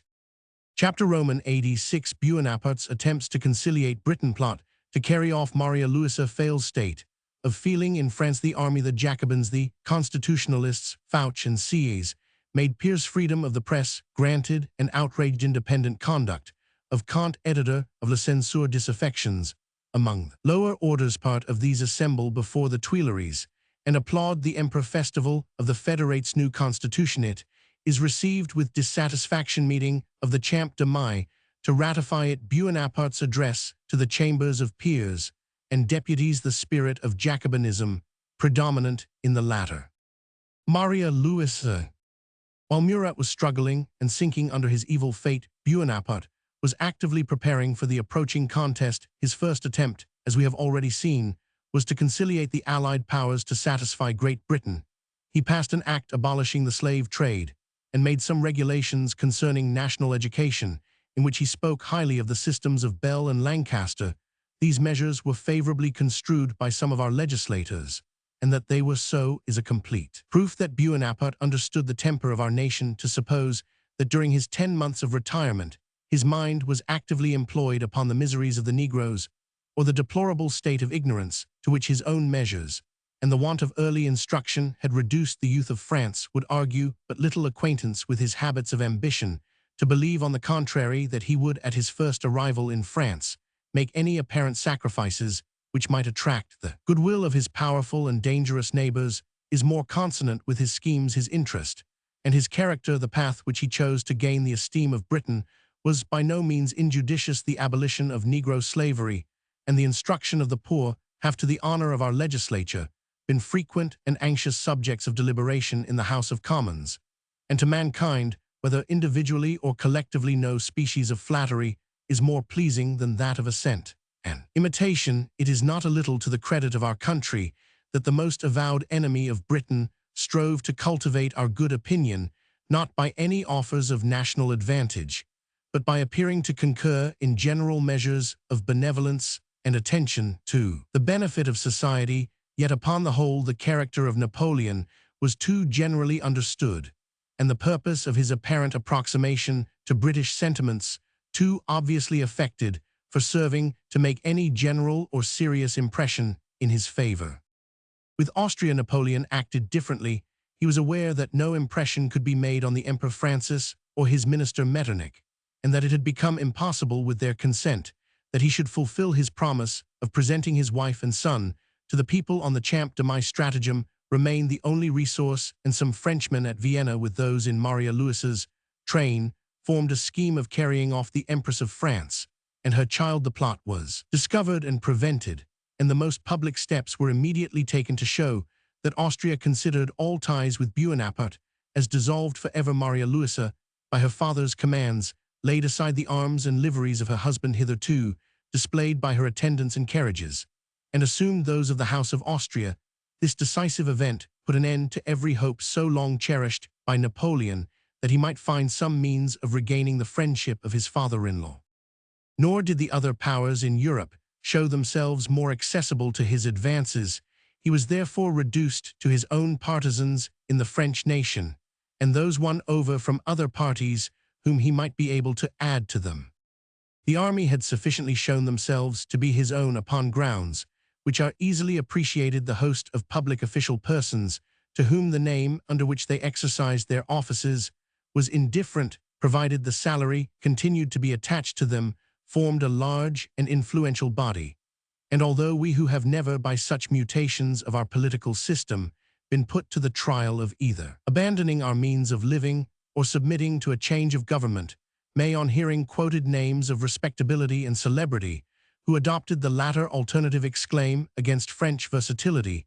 A glance at Britain during the frequent changes of the 17th century may induce us to exchange the exclamation of poor France for that of poor human nature. The professors of Cromwell's days, who piously termed themselves followers of Providence, because they complied with every change that came uppermost, and the sect of time-servers, including the honest patriot, who complained at the Restoration that he had complied with 7 forms of government during the year, but lost his office by being too late of adhering to the last would have made in their day a list equally long and as entertaining as the celebrated Dictionnaire de Girouettes. In matters dependent upon a sudden breeze of sentiment, the mercurial Frenchman is more apt to tack about than the phlegmatic and slowly-moved native of Britain.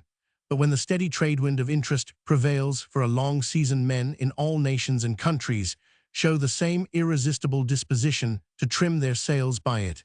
And in politics, as in morals, it will be well to pray against being led into temptation. State of parties.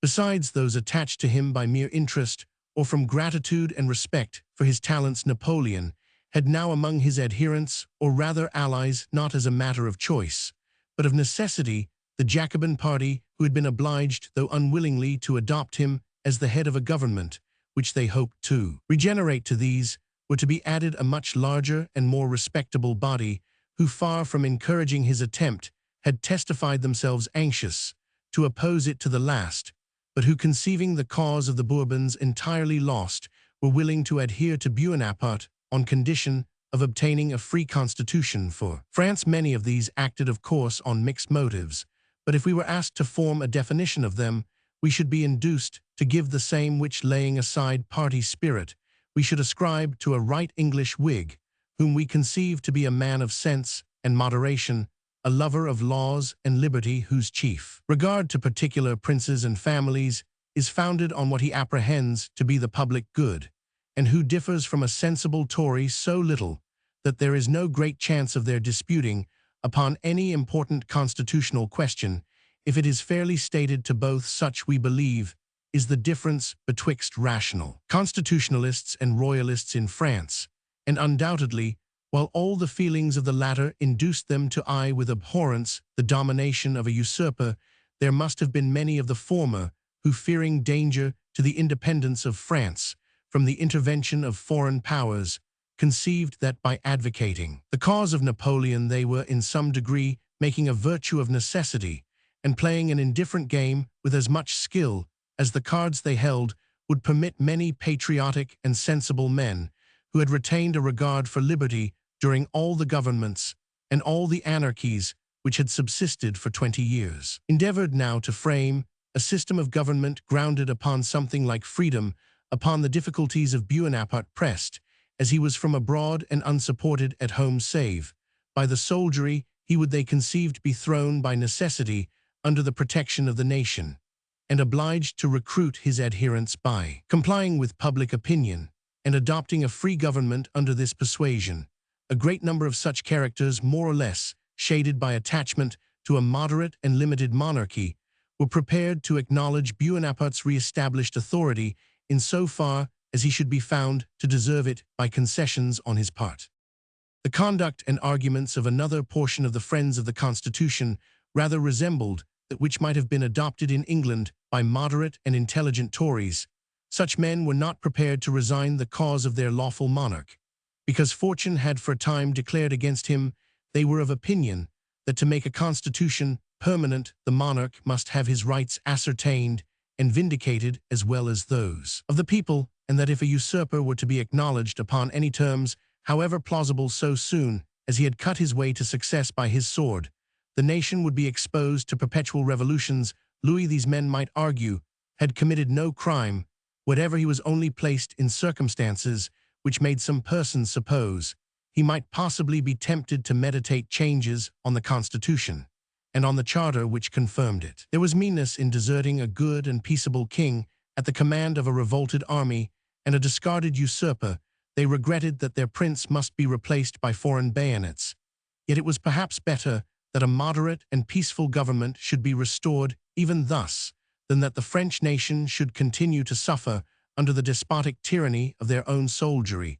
Those reasoners ridiculed the idea of a free constitution, which was to be generated betwixt Bonaparte, who in his former reign never allowed freedom of thought, word, or action to exist unrepressed, and the old revolutionists, who during their period of power could be satisfied with no degree of liberty until they destroyed every compact which holds civil society together, and made the country resemble one great bedlam set on fire by the patients who remained dancing in the midst of the flames. Such we conceive to have been the principles on which wise and moderate men on either side acted during this distracted period. It is easy to suppose that their opinions must have been varied by many more and less minute shades arising from temperament predilections, prejudices, passions, and feelings of self-interest, and that they were on either side liable to be pushed into exaggeration or according to the word, which was formed to express that exaggeration into altruism. Meantime, Napoleon did all that was possible to conciliate the people's affection and to show himself sincerely desirous of giving France the free constitution which he had promised. He used the advice of Carnot, Sieyès, and Fouché, and certainly profited by several of their lessons. He made it notwithstanding a condition that Carnot and Sieyès should accept each a title and a seat in his House of Peers, to show that they were completely reconciled to the imperial government, and both the ancient republicans condescended to exchange the bonnet rouge for a coronet, which, considering their former opinions, sate somewhat awkwardly upon their brows. But although the union of the imperialists and popular party had been cemented by mutual hatred of the Bourbons, and was still kept together by apprehension of the king's adherents within, and his allies on the exterior, seeds of discord were soon visible between the emperor and the popular leaders. While the former was eager once more to wield with full energy the scepter he had recovered, the latter were continually reminding him that he had only assumed it in a limited and restricted capacity as the head of a free government, exercising indeed its executive power, but under the restraint of a popular constitution. Napoleon, in the frequent disputes which arose on these important points, was obliged to concede to the demagogues the principles which they insisted upon, but then for the safety of the state. Involved in foreign and domestic dangers, he contended it was necessary to invest the chief magistrate with a vigor beyond the law, a dictatorial authority temporary in its duration, but nearly absolute in its extent, as had been the manner in the free states of antiquity, when the Republic was in imminent danger. Carnot and Fouché, on the other hand, considered that although it seemed natural and might be easy to confer such power at the present moment, the resumption of it by the nation when it was once vested in the hands of Bonaparte would be a hopeless experiment. The emperor, therefore, and his ministers proceeded to their mutual tasks with no mutual confidence, but on the contrary with jealousy thinly veiled by an affectation of deference on the side of Bonaparte and respect on that of his counselors. Liberty of the press. The very first sacrifice which the emperor gave to freedom proved an inconvenient one to his government. This was nothing less than the freedom of the press. It is true that the influence of his minister of police managed by indirect means to get possession of most of the journals, so that of 60 writers employed generally, if not constantly in periodical composition, 5 only were now found friendly to the royal cause. The other pens, which a few days before described Napoleon as a species of ogre who had devoured the youth of France, now wrote him down a hero and a liberator. Still, when the liberty of the press was once established, it was soon found impossible to prevent it from asserting its right of utterance, and there were found authors to advocate the cause of the Bourbons from principle, from caprice, from the love of contradiction. Napoleon, who always showed himself sensitively alive to the public censure, established inspectors of the booksellers, the minister of police, a friend of liberty, but as Comte, the editor of La Censure, neatly observed, only of liberty, after the fashion of Roman 1000. Fouché used every art in his power to prevent the contagion of freedom from spreading too widely. This Roman 1000 Comte was a loud and probably a sincere advocate of freedom and had been a promoter of Bonaparte's return as likely to advance the good cause. Seeing the prevailing influence of the military, he published some severe remarks on the undue weight the army assumed in public affairs, which he hesitated not to say was bringing France to the condition of Rome when the empire was disposed of by the Praetorian guards. This stung to the quick. A journal was seized by the police, and the minister endeavored to palliate the fact in the Moniteur by saying that those seized it had been instantly restored. But Comte was not a man to be so silenced. He published a contradiction of the official statement and declared that his journal had not been restored. He was summoned the next day before the prefect, alternately threatened and wheedled, upbraided at one moment with ungrateful resistance to the cause of the emperor, and requested at the next to think of something in which government might serve him steeled against every proffer and entreaty Comte only required to be permitted to profit by the restored liberty of the press, nor could the worthy magistrate make him rightly understand that when the emperor gave all men liberty to publish what pleased themselves, it was under the tacit condition that it should also please the prefect and minister of police Comte had the spirit to publish the whole affair. In the meanwhile, proclamations of Louis forbidding the payment of taxes and announcing the arrival of 1,200,000 men under the walls of Paris covered these walls every night in spite of the police.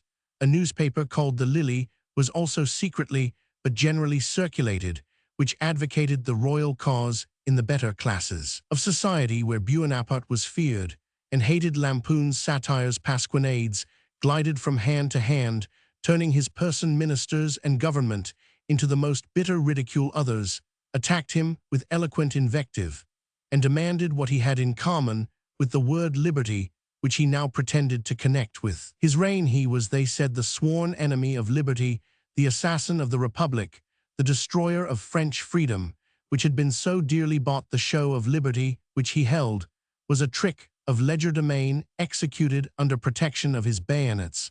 Such was his notion of liberty when it destroyed the national representation at St. Cloud. Such was the freedom he gave when he established an oriental despotism in the enlightened kingdom at France.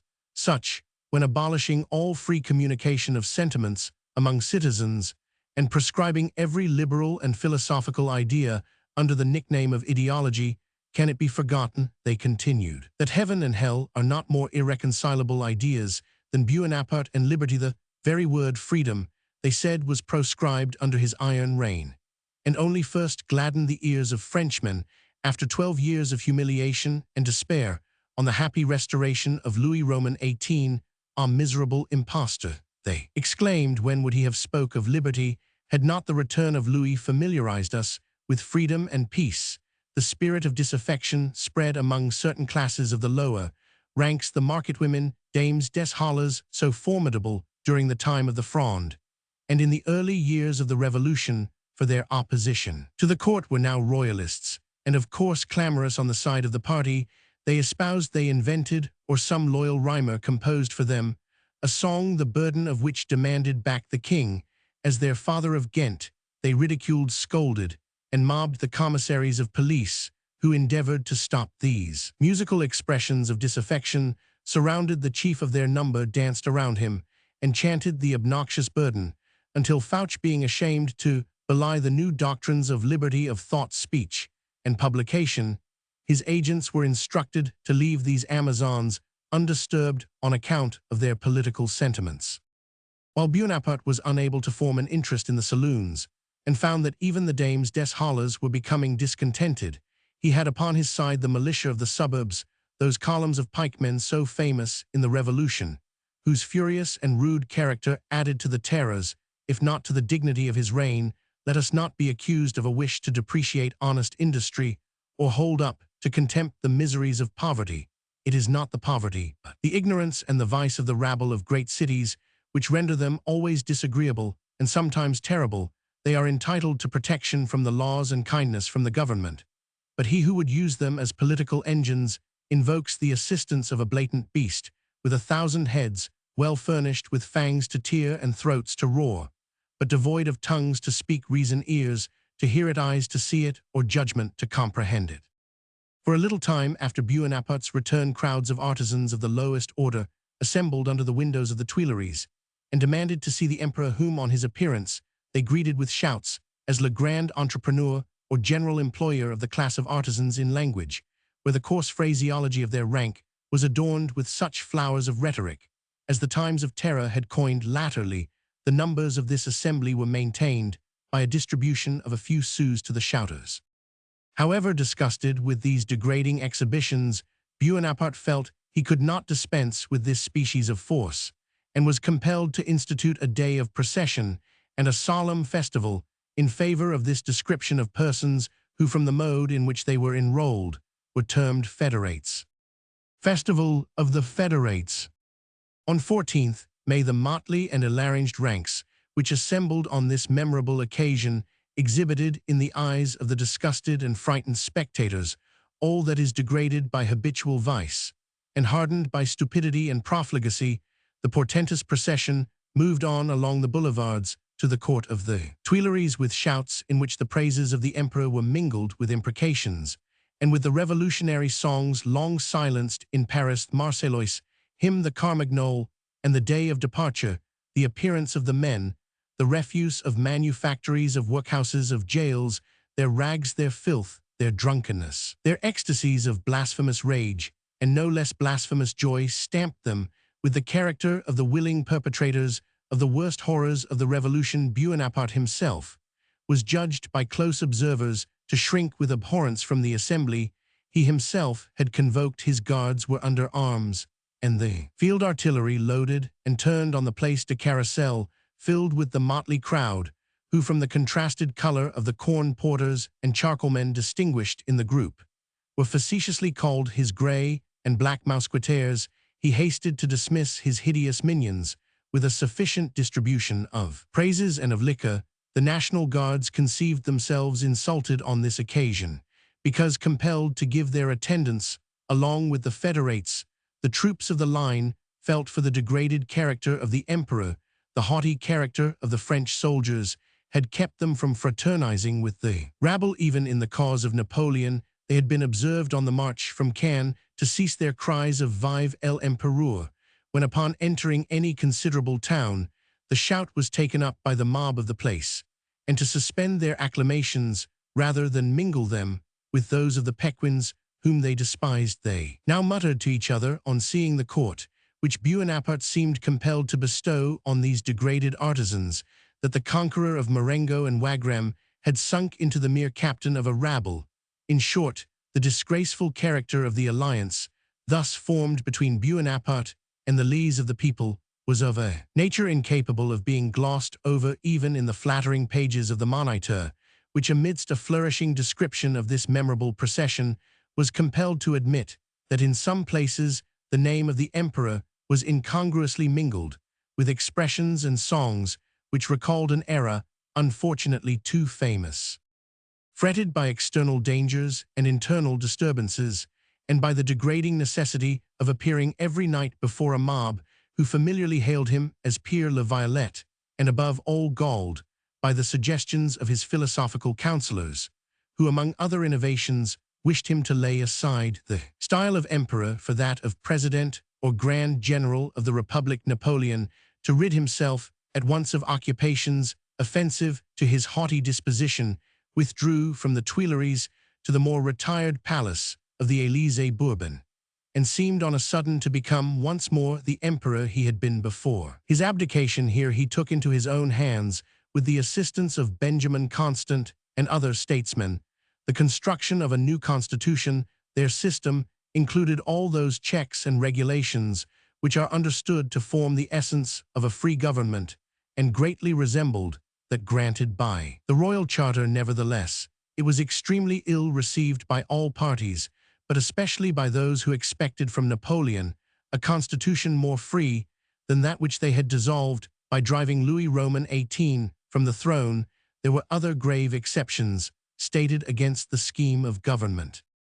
First, the same objection was stated against this imperial grant, which had been urged with so much vehemence against the Royal Charter, namely, that it was not a compact between the people and the sovereign, in which the former called the latter to the throne under certain conditions, but a recognition by the sovereign of the liberties of the people.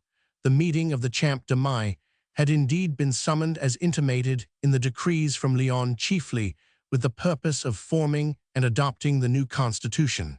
But according to the present system, they were only to have the choice of adopting or rejecting that which Napoleon had prepared for them. The disappointment was great among those philosophers who desired better bread than is made of wheat, and could not enjoy liberty itself unless it emanated directly from the will of the people and was sanctioned by popular discussion. But Napoleon was determined that the convention of the 10th May should have no other concern in the Constitution save to accept it. When offered, he would not entrust such an assembly with the revision of the laws by which he was to govern. Additional Act.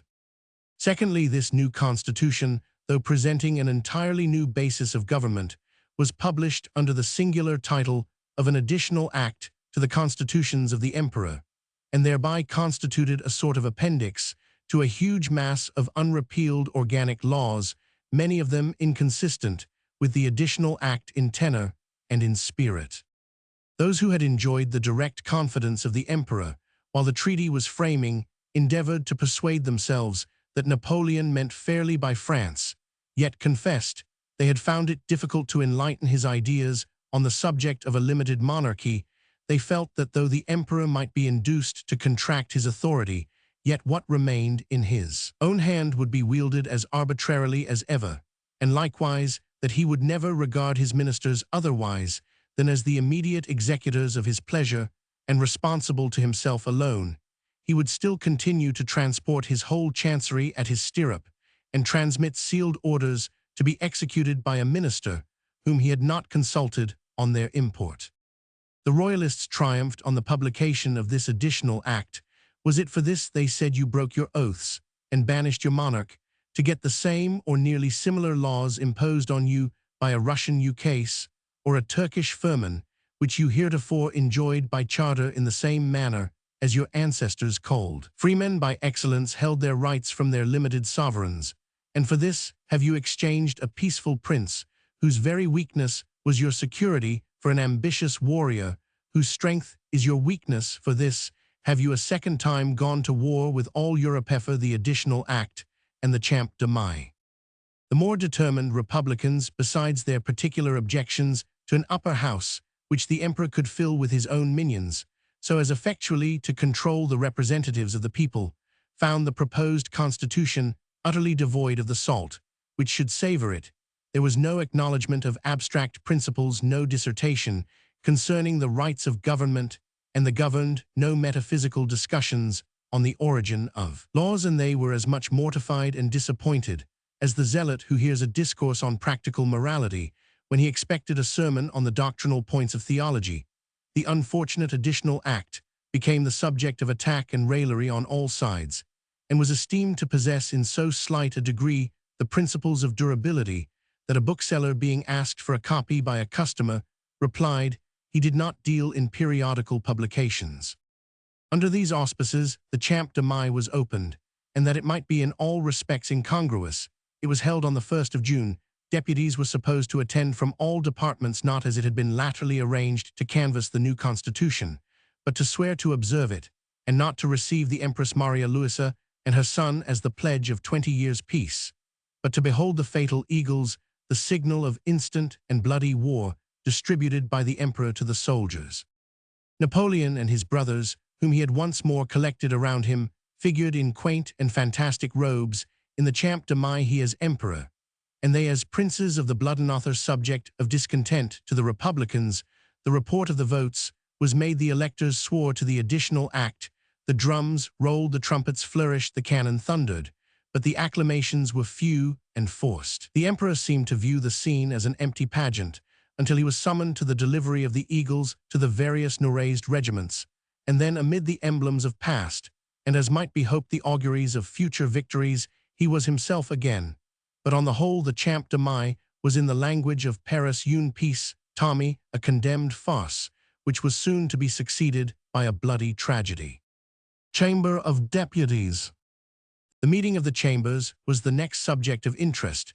The Chamber of Peers did not present, like the corresponding assembly in Britain, members of long descent, ample fortunes, independence of principle and education, corresponding to their rank of hereditary legislators. It consisted in the princes of Napoleon's blood royal, to whom was added Lucian, long estranged from his brother's counsels, but who now, instigated by fraternal affection or tired of literary leisure, having presented his epic poem to a thankless and regardless public, endeavored to save his brother in his present difficulties, as by his courage and presence of mind he had assisted him during the Revolution of Brumaire.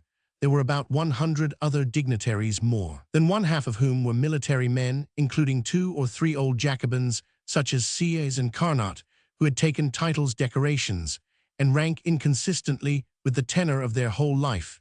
The rest had been the creatures of Bonaparte's former reign, with some men of letters devoted to his cause, and recently ennobled this body which could have no other will than that of the emperor, was regarded by the republicans and constitutionalists with jealousy, and by the citizens with contempt. Bonaparte himself expressed his opinion of it, with something approaching the latter sentiment. He had scarce formed his tools before he seems to have been convinced of their inefficacy, and of the little influence which they could exercise on the public mind.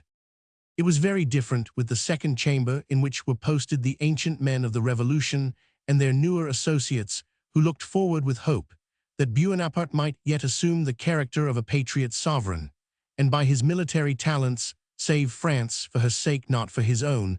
The latter class comprehended many men not only of talent, but of virtue and public spirit, with too large a proportion certainly of those who vainly desired a system of republican liberty, which so many years of bloody and fruitless experiment should have led even the most extravagant to abandon as inconsistent with the situation of the country and the genius of the French nation.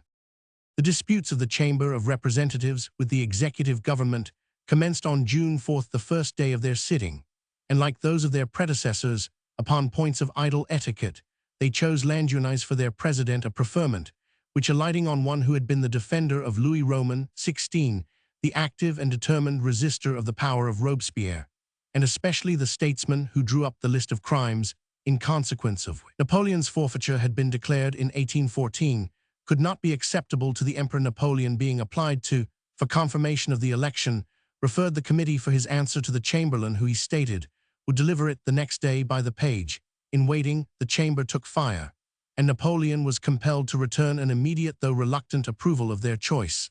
The next remarkable indication of the temper of the chamber was the extempore effusion. Deputy named Sibuat against the use of the epithets of Duke, Count, and other titles of honor in the Chamber of Representatives, being observed to read his invective from notes, which was contrary to the form of the chamber. Sibuat was silenced for the moment as out of order, but the next day or soon afterwards, having got his speech by heart, the chamber was under the necessity of listening to him, and his motion was got rid of with difficulty. On the same day, a list of the persons appointed to the peerage was demanded from Carnot in his capacity of minister, which he declined to render till the session had commenced. This also occasioned much uproar and violence, which the president could scarce silence by the incessant peal of his bell.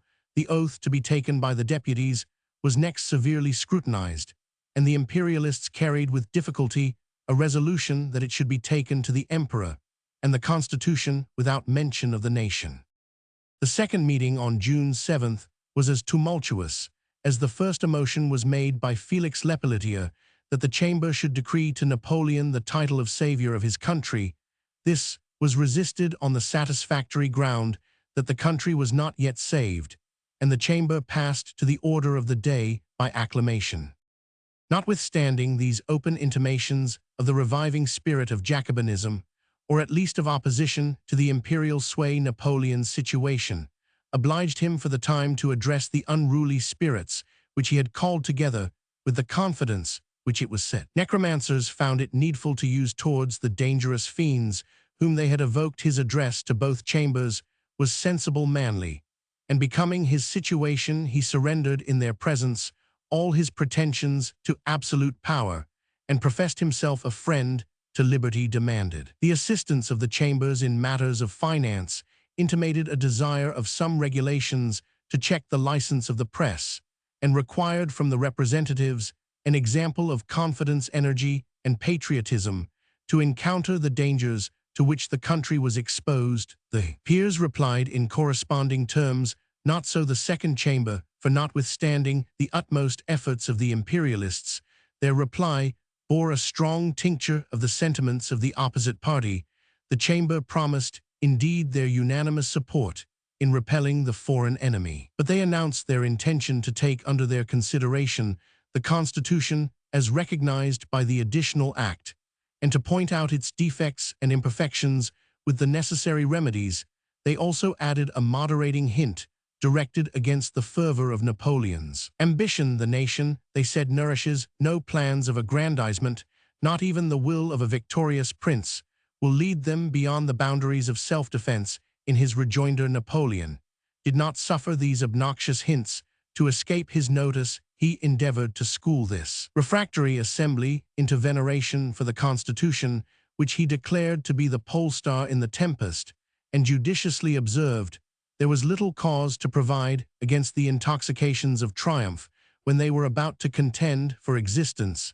He stated the crisis to be imminent and cautioned the chamber to avoid the conduct of the Roman people in the latter ages of the empire, who could not resist the temptation of engaging furiously in abstract discussions, even while the battering rams of the common enemy were shaking the gates of the capital. Thus parted Bonaparte and his chambers of legislature, he to try his fortune in the field of battle, they to their task of altering and modifying the laws, and inspiring a more popular spirit and air into the enactments he had made in hopes that the dictatorship of the Jacobins might be once again substituted for the dictatorship of the emperor.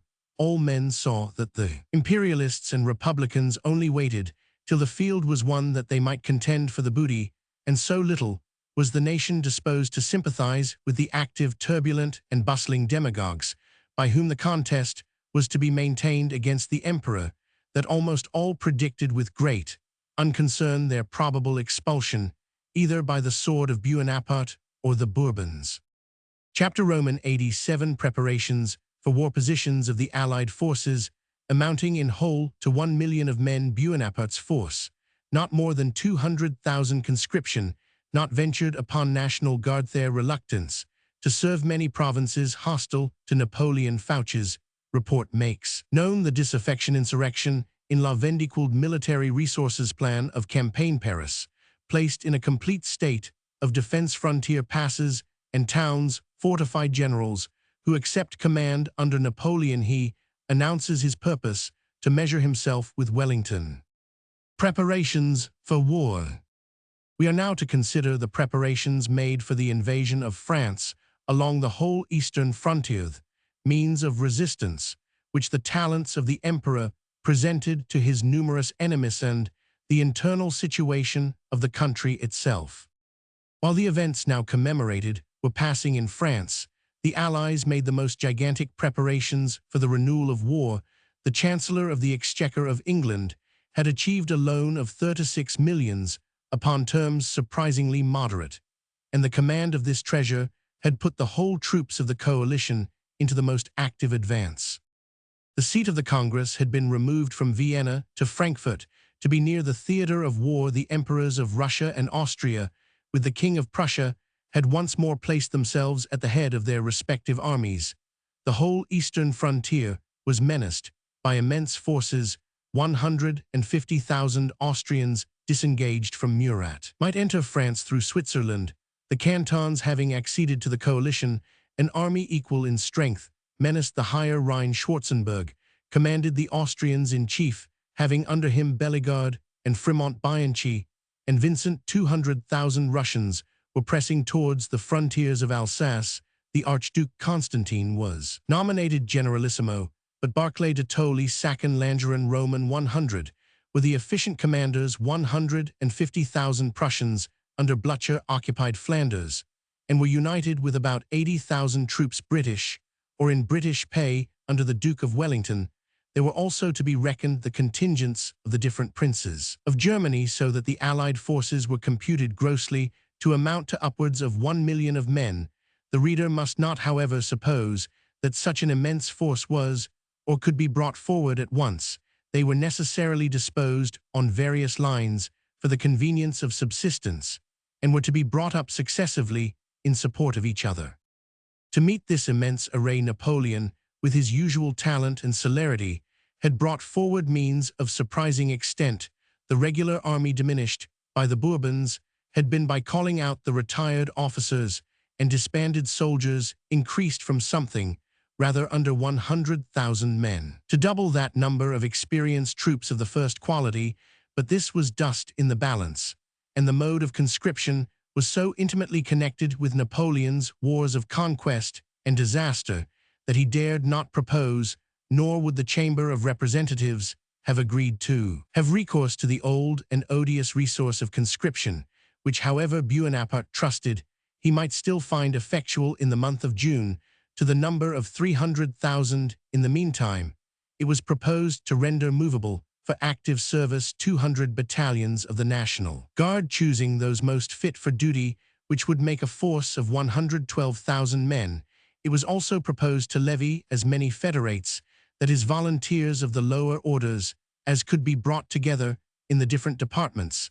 The levy of the National Guards was ordered by an imperial decree of 5th April 1815, and commissioners chiefly of the Jacobin faction were sent down into the different departments, Bonaparte being well pleased at once to employ them in their own sphere, and to get rid of their presence at Paris.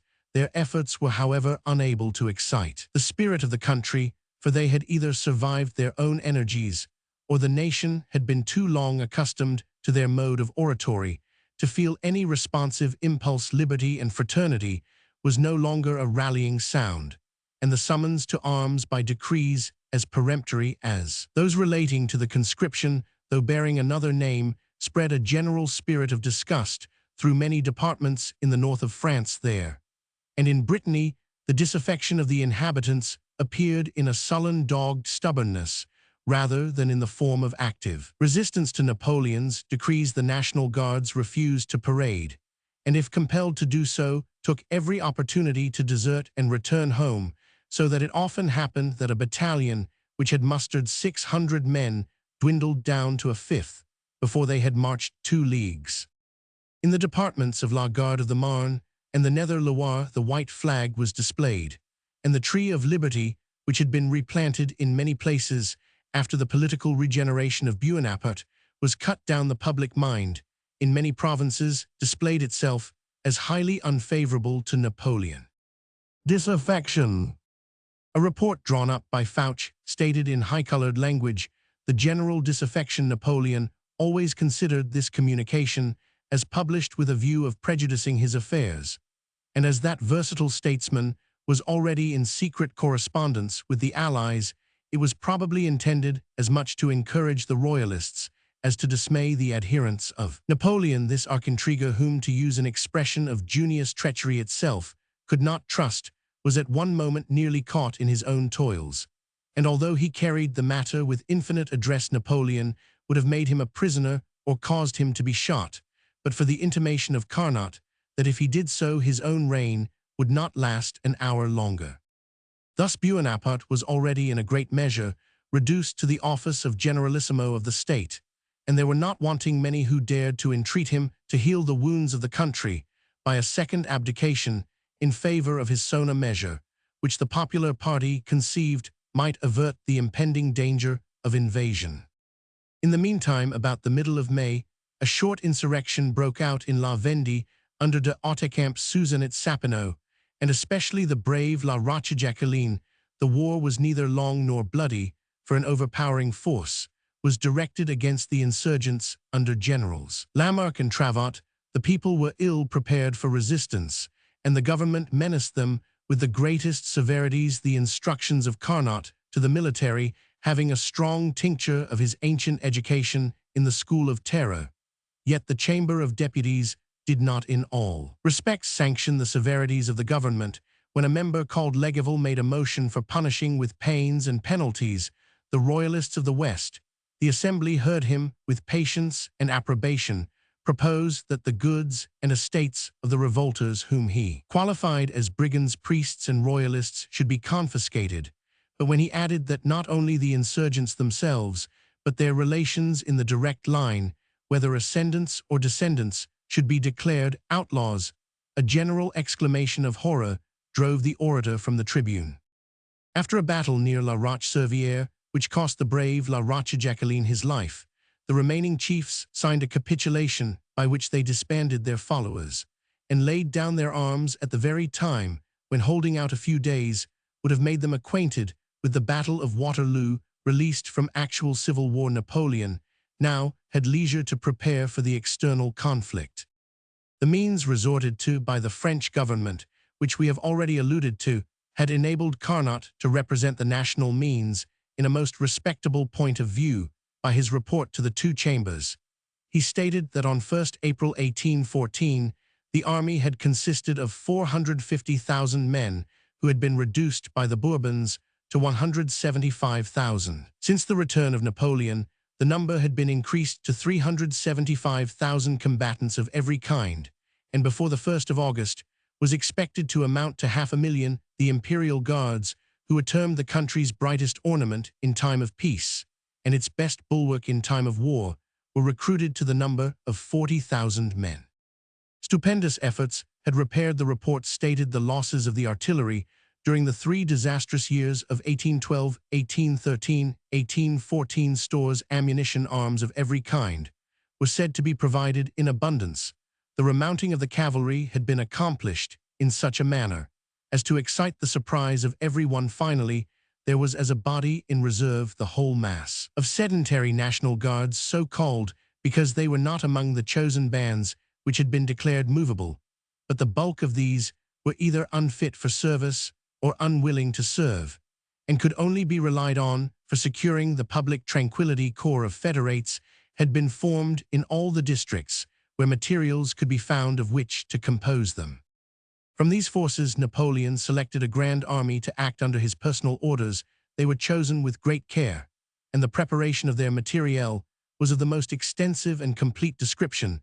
The numbers in gross might amount to 150,000, as great a number of troops perhaps as can conveniently move upon one plan of operations or be subjected to one generalissimo. A large deduction is to be made to attain the exact amount of his effective force. Plan of the campaigns. Thus prepared for action, no doubt was made that Bonaparte would open the campaign by assuming offensive operations to wait till the enemy had assembled their full force on his frontier, would have suited neither the man nor the moment. It was most agreeable to his system, his disposition, and his interest to rush upon some separate army of the Allies, surprise them, according to his own phrase, in delict, and by its dispersion or annihilation give courage to France, animate her to fresh exertions in his cause, intimidate the confederated powers, and gain time for sowing in their league the seeds of disunion. Even the royalists, whose interest was so immediately connected with the defeat of Bonaparte, were dismayed by witnessing his gigantic preparations and sadly anticipated victories as the first result, though they trusted that, as in 1814, he would be at length worn out by force of numbers and reiterated exertions. But though all guessed at the mode of tactics which Napoleon would employ, there was a difference of opinion respecting the point on which his first exertions would be made, and in general it was augured that, trusting to the strength of Lille, Valenciennes, and other fortified places on the frontiers of Flanders, his first real attack, whatever diversion might be made elsewhere, would take place upon Mannheim, with the view of breaking asunder the Austrian and Russian armies as they were forming, or rather of attacking them separately to prevent their communication in line. If he should succeed in thus overwhelming the advance of the Austrians and Russians by directing his main force to this one point before they were fully prepared, it was supposed he might break up the plan of the Allies for this campaign.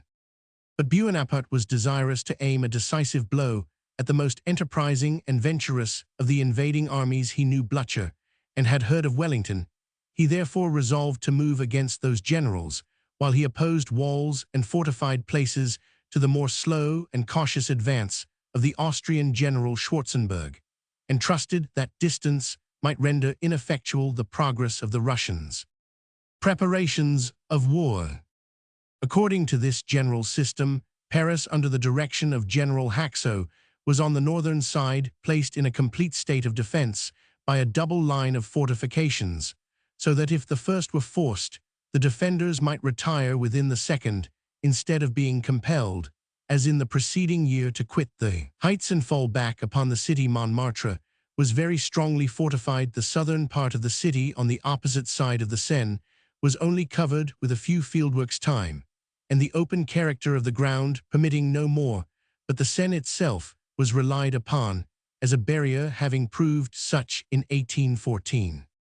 On the frontiers, similar precautions were observed. Entrenchments were constructed in the 5 principal passes of the Vosgian mountains, and all the natural passes and strongholds of Lorraine were put in the best possible state of defense.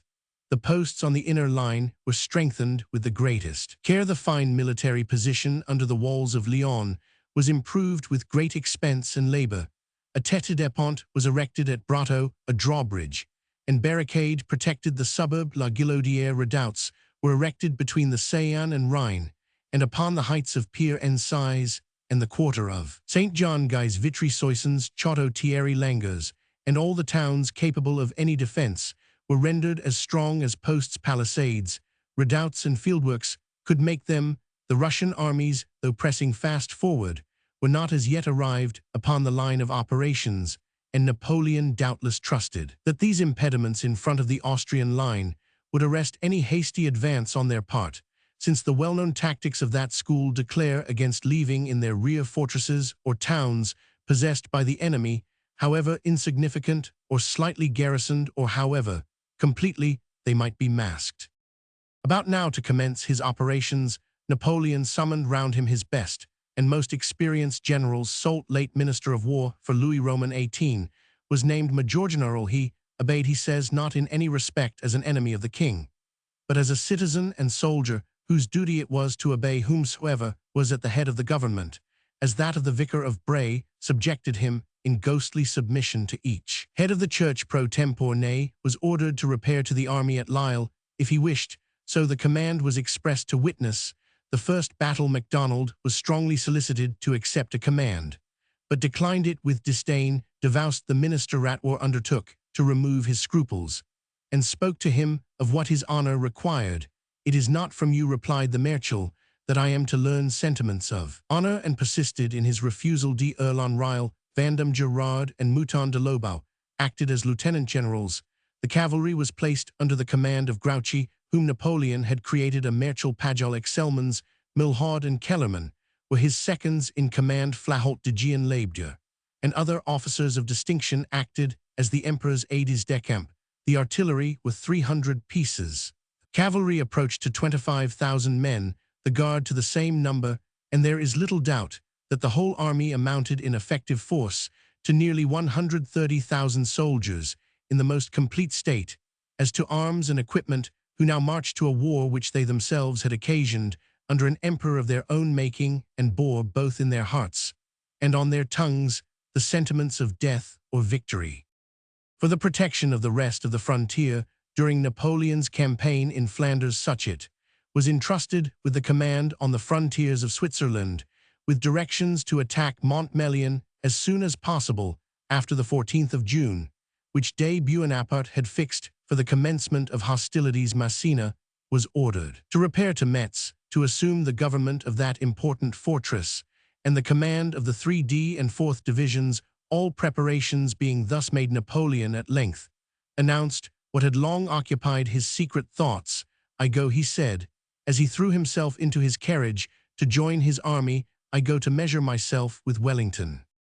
But although Napoleon's expressions were those of confidence and defiance, his internal feelings were of a different complexion. "I no longer felt," as he afterwards expressed himself in his exile, "that complete confidence in final success, which accompanied me on former undertakings, whether it was that I was getting beyond the period of life when men are usually favored by fortune, or whether the impulse of my career seemed impeded in my own eyes and to my own imagination. It is certain that I felt a depression of spirit. Fortune, which used to follow my steps to load me with her bounties, was now a severe deity from whom I might snatch a few favors, but for which she exacted severe retribution.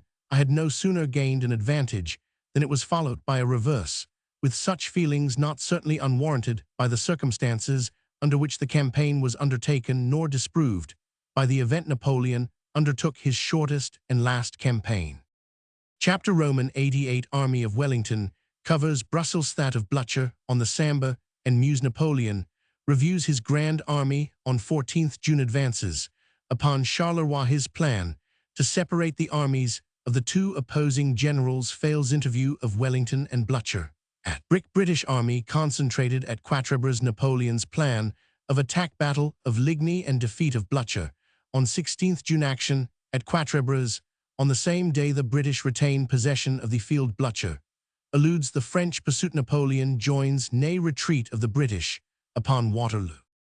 The triple line of strong fortresses possessed by the French on the borders of Belgium served Napoleon as a curtain behind which he could prepare his levies and unite his forces at pleasure without any possibility of the Allies or their generals being able to observe his motions or prepare for the attack, which such motions indicated. On the other hand, the frontier of Belgium was open to his observation, and he knew perfectly the general disposal of the Allied force. If the French had been prepared to make their meditated attack upon Flanders in the month of May, they would have found no formidable force to oppose them, as at that time the armies of the Prussian General Kleist and the hereditary Prince of Orange did not in all exceed 50,000 men, but the return of Napoleon, which again awakened the war, was an event as totally unexpected in France as in Flanders, and therefore that nation was as much unprepared to make an attack as the Allies to repel one. Thus it happened that while Napoleon was exerting himself to collect a sufficient army, by the means we have mentioned, the Duke of Wellington, who arrived at Brussels from Vienna in the beginning of April, had leisure to garrison and supply the strong places of Ostend, Antwerp, and Nieuport, which the French had not dismantled, and to fortify Ypres, Tournai, Mons, and Ath. He had also leisure to receive his reinforcements from England, and to collect the German, Dutch, and Belgian contingents. Thus collected and reinforced, the Duke of Wellington's army might contain about 30,000 English troops. They were not, however, those veteran soldiers who had served under him during the Peninsular War, the flower of which had been dispatched upon the American expedition. Most were second battalions or regiments, which had been lately filled up with new recruits. The foreigners were 15,000 Hanoverians, with the celebrated German Legion 8,000 strong, which had so often distinguished itself in Spain, 5,000 Brunswickers under their gallant Duke, and about 17,000 Belgians, Dutch, and Nassau troops commanded by the Prince of Orange. Great and just reliance was placed upon the Germans, but some apprehensions were entertained for the steadiness of the Belgian troops. Discontents had prevailed among them, which at one period had broken out in open mutiny, and was not subdued without bloodshed. Most of them had served in the French ranks, and it was feared some of them might preserve predilections and correspondences dangerous to the general cause. Bonaparte was under the same belief. He brought in his train several Belgian officers, believing there would be a movement in his favor so soon as he entered the Netherlands.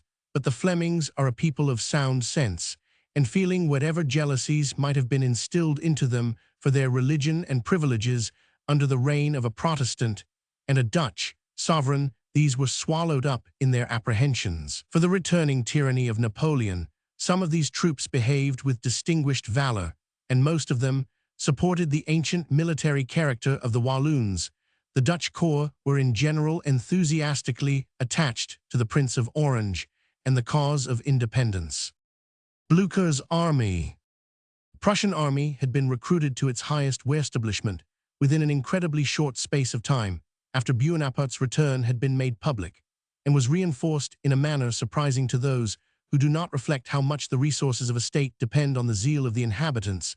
Their enthusiastic hatred to France, founded partly on the recollection of former injuries, partly on that of recent success, was animated at once by feelings of triumph and of revenge, and they marched to this new war as to a national crusade against an inveterate enemy, whom, when at their feet, they had treated with injudicious clemency. Blücher was, however, deprived of a valuable part of his army by the discontent of the Saxon troops. A mutiny had broken out among them. When the Congress announced their intention of transferring part of the Saxon dominions to Prussia, much bloodshed had ensued, and it was judged most prudent that the troops of Saxony should remain in garrison in the German fortresses. Prince Blücher arrived at Liege with the Prussian army, which was concentrated on the Sambre and Meuse rivers, occupying Charleroi, Namur, Givet, and Liege. The Duke of Wellington covered Brussels, where he had fixed his headquarters, communicating by his left with the right of the Prussians. There was a general idea that Napoleon's threatened advance would take place on Namur, as he was likely to find least opposition at that dismantled city. The Duke of Wellington's First Corps under the Prince of Orange, with 2 divisions of British, 2 of Hanoverians, and 2 of Belgians, occupied Enghien, Braine-le-Comte, and Nivelles, and served as a reserve to the Prussian division under Ziethen, which was at Charleroi. The 2nd Division, commanded by Lord Hill, included 2 British, 2 Hanoverian, and 1 Belgian divisions. It was cantoned at Halle Oudenaarde and Gramont the reserve under Picton, who at Lord Wellington's special request had accepted of the situation of second in command, consisted of the remaining 2 British divisions with 3 of the Hanoverians, and was stationed at Brussels and Ghent. The cavalry occupied Gramont and Nièvre. The Anglo-Belgic army was so disposed, therefore, as might enable the divisions to combine with each other, and with the Prussians, upon the earliest authentic intelligence of the enemies being put in motion. At the same time, the various corps were necessarily to a certain degree detached, both for the purpose of being more easily maintained, especially the cavalry, and also because, from the impossibility of foreseeing in what direction the French emperor might make his attack, it was necessary to maintain such an extensive line of defense as to be prepared for his arrival upon any given point. This is the necessary inconvenience attached to a defensive position, where if the resisting general should concentrate his whole forces upon any one point of the line to be defended, the enemy would of course choose to make their assault on some of the other points, which such concentration must necessarily leave comparatively open. In the meantime, Napoleon, in person, advanced to Vervins on 12th June with his guard, who had marched from Paris. The other divisions of his selected Grand Army had been assembled on the frontier, and the whole, consisting of 5 divisions of infantry and 4 of cavalry, were combined at Beaumont on the 14th of the same month, with a degree of secrecy and expedition which showed the usual genius of their commander Napoleon. Reviewed the troops in person, reminded them that the day was the anniversary of the great victories of Marengo and Friedland, and called on them to remember that the enemies whom they had then defeated were the same which were now arrayed against them. Are they, and we, he asked, no longer the same men?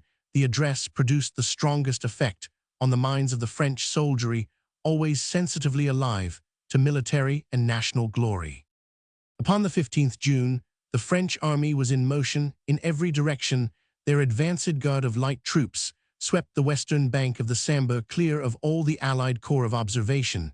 They then advanced upon Charleroi, which was well defended by the Prussians under General Ziethen, who was at length compelled to retire on the large village of Gosselies. Here his retreat was cut off by the 2nd Division of the French army, and Ziethen was compelled to take the route of Flourishes, by which he united himself with the Prussian force, which lay about the villages of Ligny and St. Amand. The Prussian general had, however, obeyed his orders by making such protracted resistance as gave time for the alarm being taken in the attack and retreat. He lost 4 or 5 guns and a considerable number in killed and wounded. By this movement, the plan of Napoleon was made manifest. It was at once most scientific and adventurous. His numbers were unequal to sustain a conflict with the armies of Blücher and Wellington united, but by forcing his way so as to separate the one enemy from the other, he would gain the advantage of acting against either individually with the gross of his forces, while he could spare enough of detached troops to keep the other in check. To accomplish this masterly maneuver, it was necessary to push onwards upon a part of the British advance, which occupied the position of Quatre Bras and the yet more advanced post of Frasnes, where some of the Nassau troops were stationed.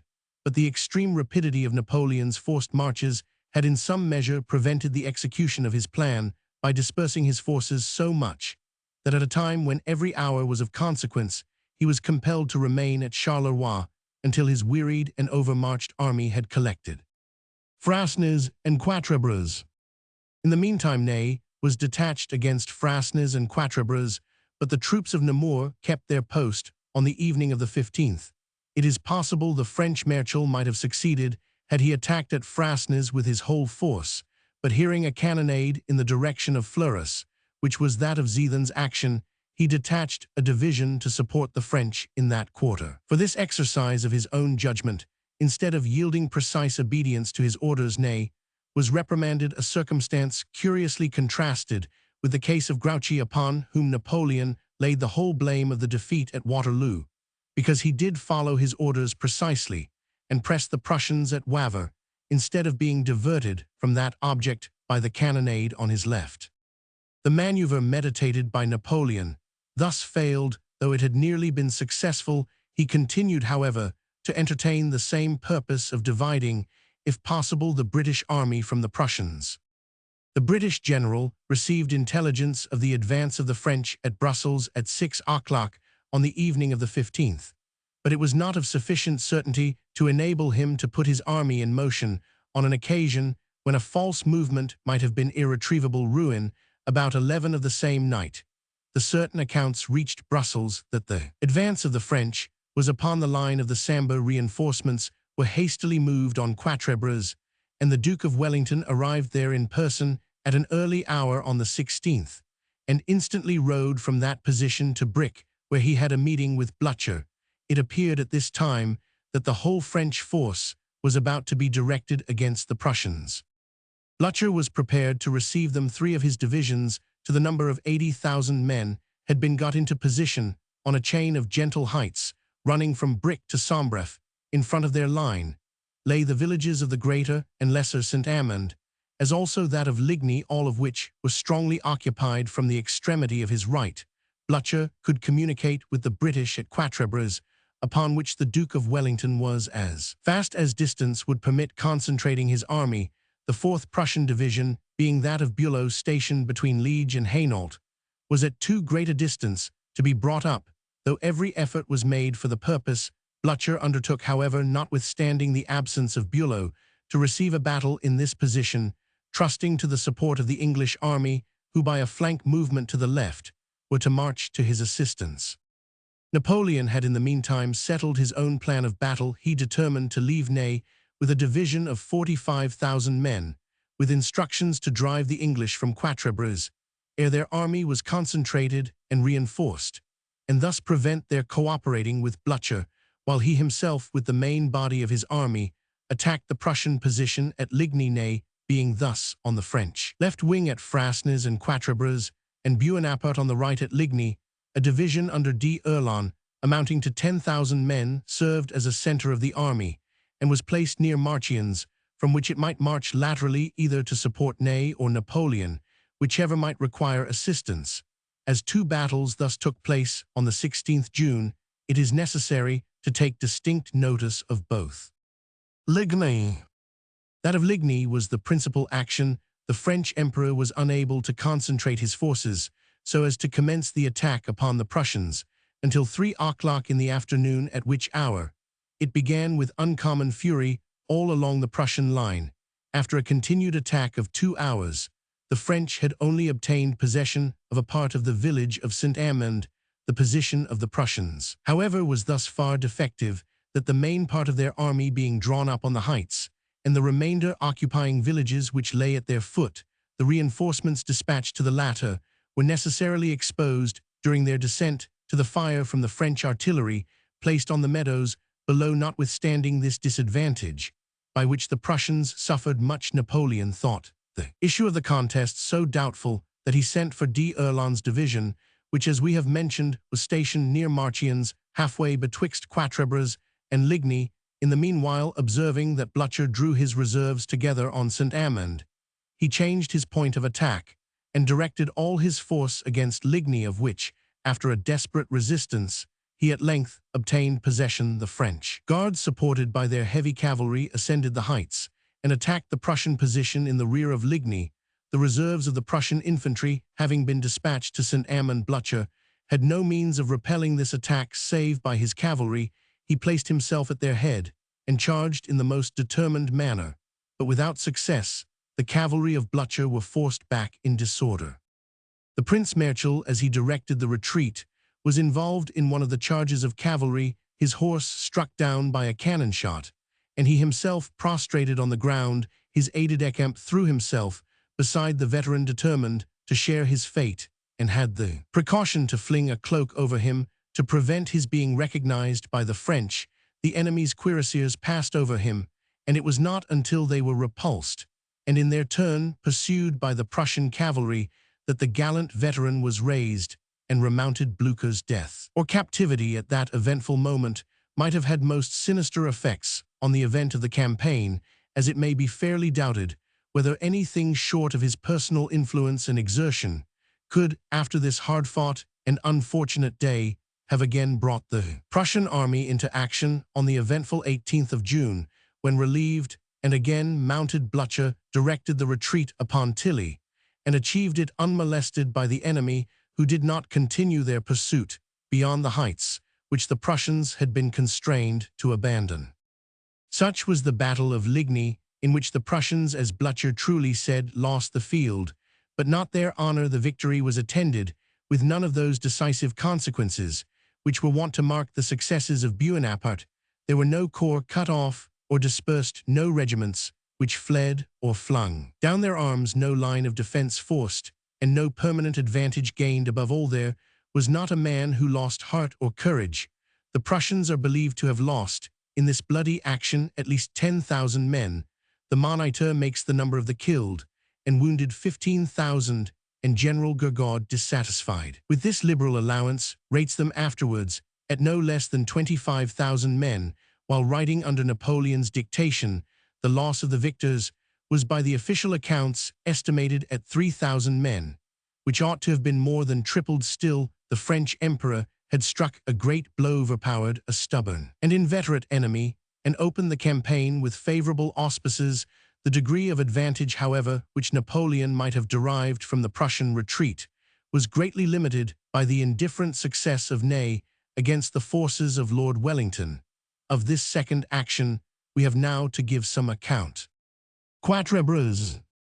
Frasnes had been evacuated by the British, who on the morning of the 16th were in position at Quatre Bras, a point of importance, as 4 roads diverge from it in different directions, so that the British general might communicate from his left with the Prussian right at St. Amand, besides having in his rear a causeway open for his retreat.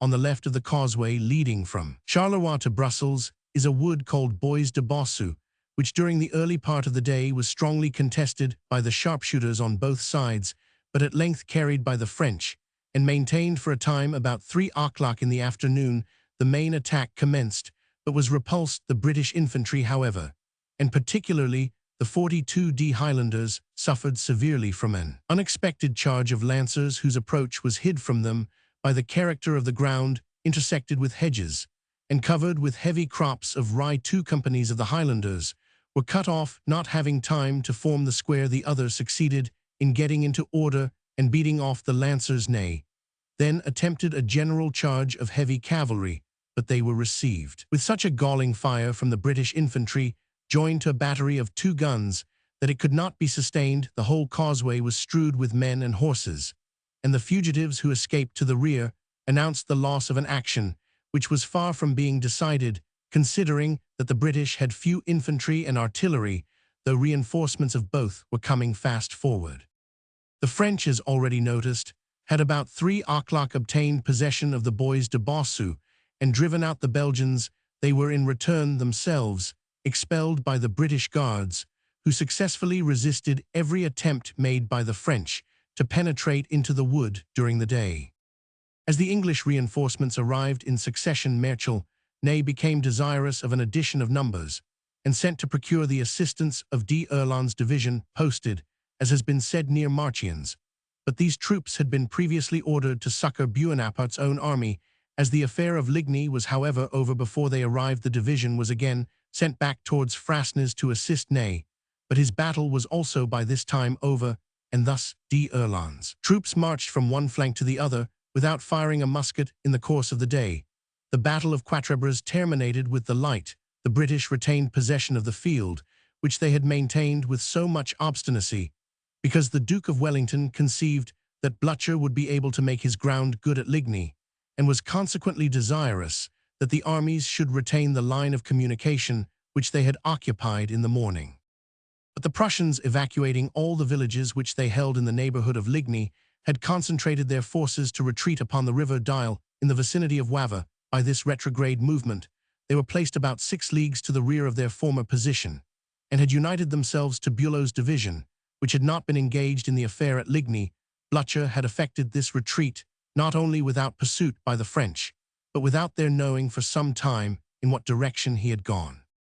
This doubt respecting Blücher's movements occasioned an uncertainty and delay in those of the French, which were afterwards attended with the very worst consequences. Napoleon, or General Gourgaud in his name, does not hesitate to assert that the cause of this delay rested with Marshal Grouchy, on whom was devolved the duty of following up the Prussian retreat.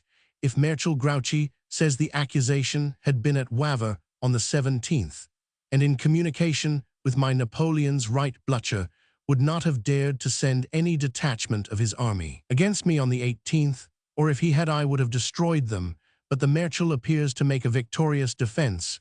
Grouchy says that he sought out the Emperor on the night of the 16th, so soon as the Prussian retreat commenced, but that he could not see him till he returned to Flourishes, nor did he obtain any answer to his request of obtaining some infantry to assist his cavalry in following Blücher and his retreating army, accepting an intimation that he would receive orders next day.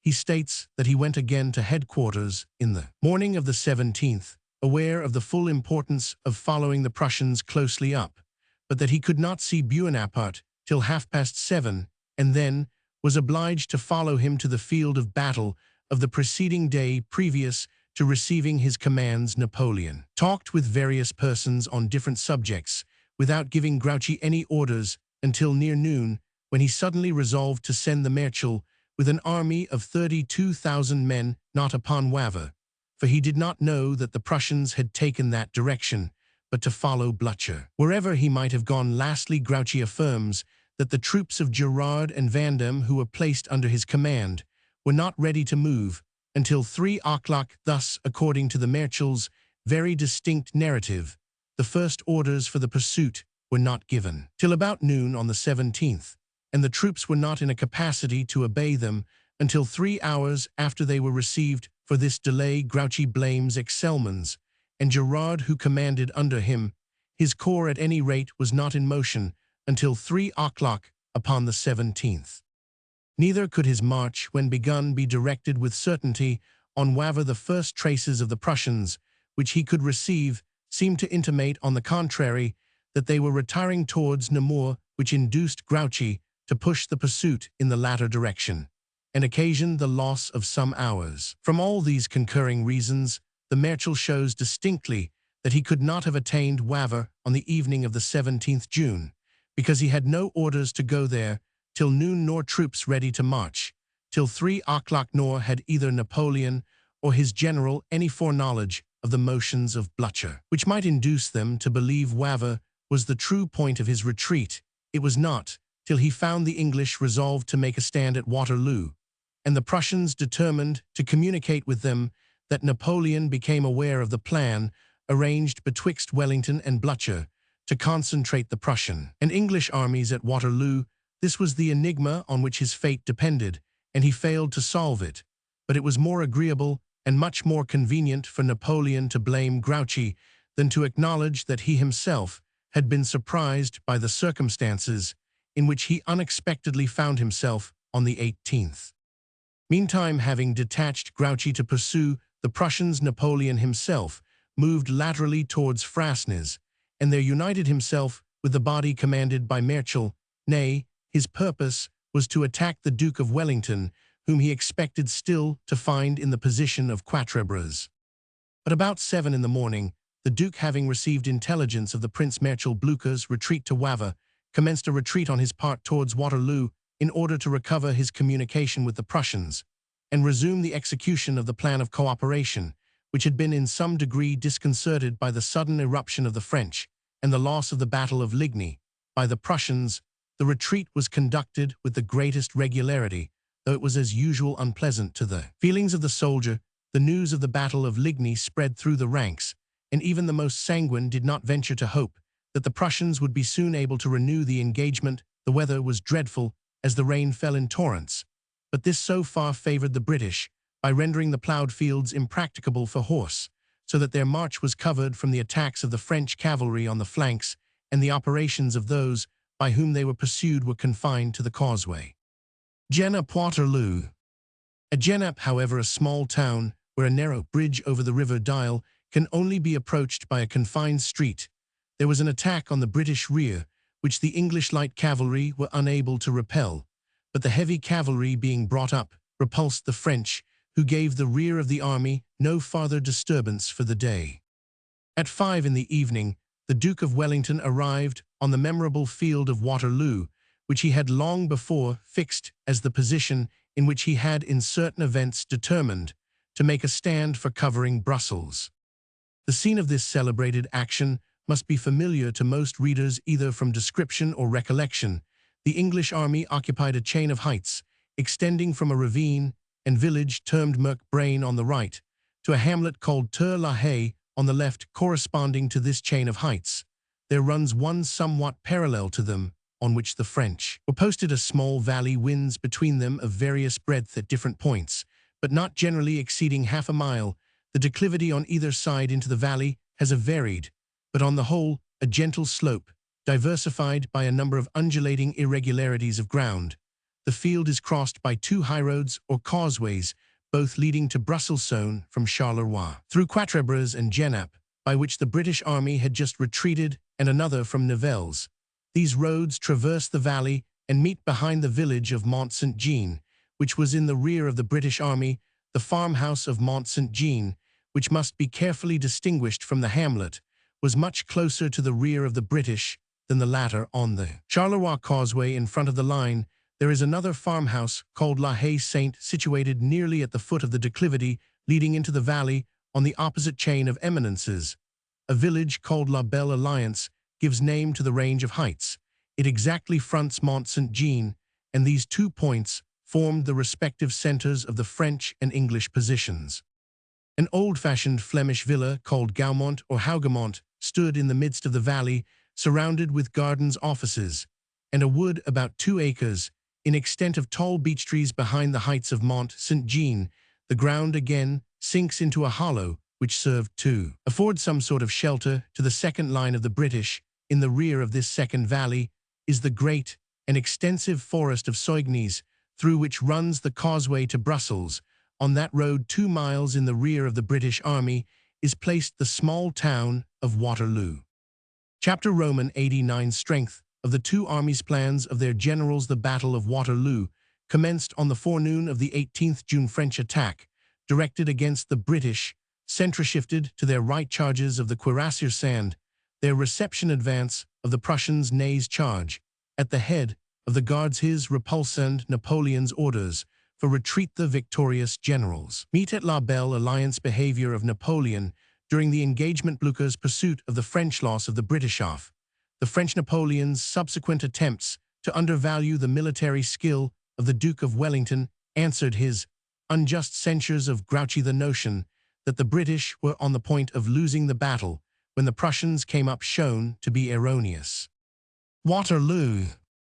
There might be a difference of opinion in a mere military question whether the English general ought to have hazarded a battle for the defense of Brussels, or whether, falling back on the strong city of Antwerp, it might have been safer to wait the arrival of the reinforcements which were in expectation.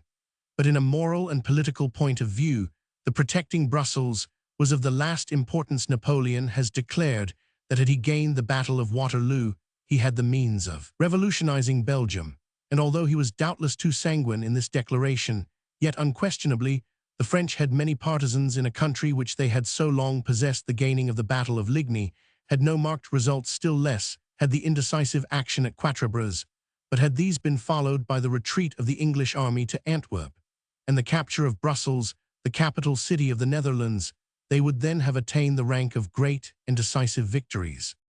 Napoleon, indeed, pretended to look to still more triumphant results from such a victory, and to expect nothing less than the dissolution of the European alliance as the reward of a decided defeat of the English in Belgium. So long as it was not mentioned by what means this was to be accomplished, those who had no less confidence in Napoleon's intrigues than his military talents must have supposed that he had already in preparation among the foreign powers some deep scheme tending to sap the foundation of their alliance, and ready to be carried into action when he should attain a certain point of success. But when it is explained that these extensive expectations rested on Napoleon's belief that a single defeat of the Duke of Wellington would occasion a total change of government in England, that the statesmen of the opposition would enter into office as a thing of course, and instantly conclude a peace with him, and that the coalition thus deprived of subsidies must therefore instantly withdraw the armies which were touching the French frontier on its whole northern and eastern line. Napoleon's extravagant speculations can only serve to show how very little he must have known of the English nation with which he had been fighting so long. The war with France had been prosecuted more than 20 years, and though many of these were years of bad success and defeat, the nation had persevered in a resistance which terminated at last in complete triumph. The national opinion of the great general who led the British troops was too strongly rooted to give way upon a single misfortune, and the event of the campaign of 1814, in which Napoleon, repeatedly victorious, was at length totally defeated and dethroned, would have encouraged a more fickle people than the English to continue the war notwithstanding a single defeat. If such an event had unhappily occurred, the Duke had the almost impregnable fortress and seaport of Antwerp in his rear, and might have waited there. The reinforcements from America. Blucher had often shown how little he was disheartened by defeat. At worst, he would have fallen back on a Russian army of 200,000 men who were advancing on the Rhine. The hopes, therefore, that the Battle of Waterloo, if gained by the French, would have finished the war must be abandoned as visionary, whether we regard the firm and manly character of the great personage at the head of the British monarchy, the state of parties in the House of Commons, where many distinguished members of the opposition had joined the ministry on the question of the war, or the general feeling of the country who saw with resentment the new eruption of Napoleon. It cannot, however, be denied that any success gained by Napoleon in this first campaign would have greatly added to his influence, both in France and other countries, and might have endangered the possession of Flanders. The Duke of Wellington resolved therefore to protect Brussels, if possible even by the risk of a general action. By the march from Quatre Bras to Waterloo, the Duke had restored his communication with Blucher, which had been dislocated by the retreat of the Prussians to Wavre. When established there, Blucher was once more upon the same line with the British, the distance between the Prussian right flank and the British left being about 5 leagues or 5 leagues and a half. The ground which lay between the two extreme points, called the Heights of St. Lambert, was exceedingly rugged and wooded, and the crossroads which traversed it, forming the sole means of communication between the English and Prussians, were dreadfully broken up by the late tempestuous weather. The Duke dispatched intelligence of his position in front of Waterloo to Prince Blucher, acquainting him at the same time with his resolution to give Napoleon the battle, which he seemed to desire, providing the prince would afford him the support of 2 divisions of the Prussian army. The answer was worthy of the indefatigable and indomitable old man, who was never so much disconcerted by defeat as to prevent his being willing and ready for combat on the succeeding day. He sent for reply that he would move to the Duke of Wellington's support, not with 2 divisions only, but with his whole army, and that he asked no time to prepare for the movement longer than was necessary to supply food and serve out cartridges to his soldiers. It was 3 o'clock on the afternoon of the 17th when the British came on the field and took up their bivouac for the night in the order of battle in which they were to fight the next day. It was much later before Napoleon reached the heights of Belle Alliance in person, and his army did not come up in full force till the morning of the 18th. Great part of the French had passed the night in the little village of Genappe, and Napoleon's own quarters had been at the farmhouse called Caillou, about a mile in the rear of La Belle Alliance. In the morning, when Napoleon had formed his line of battle, his brother Jerome, to whom he ascribed the possession of very considerable military talents, commanded on the left Counts Reille and d'Erlon, the centrined Count Lobau on the right Marechal Soult, and Ney acted as lieutenant generals to the Emperor. The French force on the field consisted probably of about 75,000 men. The English army did not exceed that number at the highest computation. Each army was commanded by the chief, under whom they had offered to defy the world. So far the forces were equal, but the French had the very great advantage of being trained and experienced soldiers of the same nation, whereas the English in the Duke of Wellington's army did not exceed 35,000, and although the German legion were veteran troops, the other soldiers under his command were those of the German contingents lately levied, unaccustomed to act together, and in some instances suspected to be lukewarm to the cause in which they were engaged. so that it would have been imprudent to trust more to their assistance and cooperation than could possibly be avoided in Bonaparte's mode of calculating, allowing one Frenchman to stand as equal to one Englishman, and one Englishman or Frenchman against two of any other nation. The inequality of force on the Duke of Wellington's side was very considerable. The British army thus composed was divided into two lines. The right of the first line consisted of the 2nd and 4th English divisions, the 3rd and 6th Hanoverians, and the 1st Corps of Belgians under Lord Hill.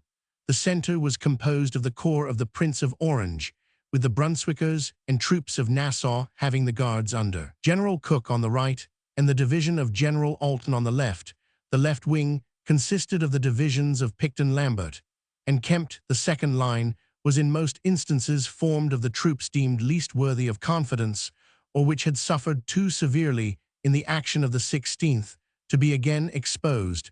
Until extremity it was placed behind the declivity of the heights to the rear in order to be sheltered from the cannonade, but sustained much loss from shells during the action. The cavalry were stationed in the rear, distributed all along the line, but chiefly posted on the left of the centre, to the east of the Charleroi Causeway.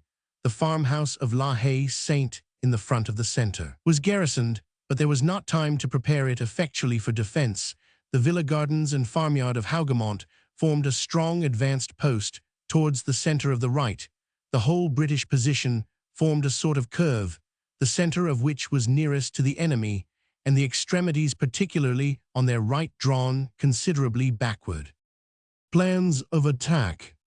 The plans of these two great generals were extremely simple. The object of the Duke of Wellington was to maintain his line of defence until the Prussians coming up should give him a decided superiority of force. They were expected about 11 or 12 o'clock, but the extreme badness of the roads, owing to the violence of the storm, detained them several hours later.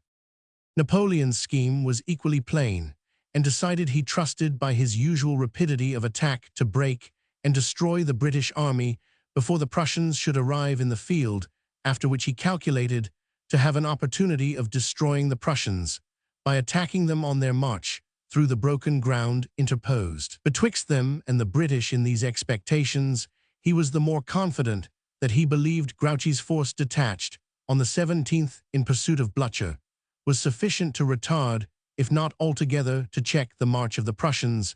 His grounds for entertaining this latter opinion were, as we shall afterwards show, too hastily adopted.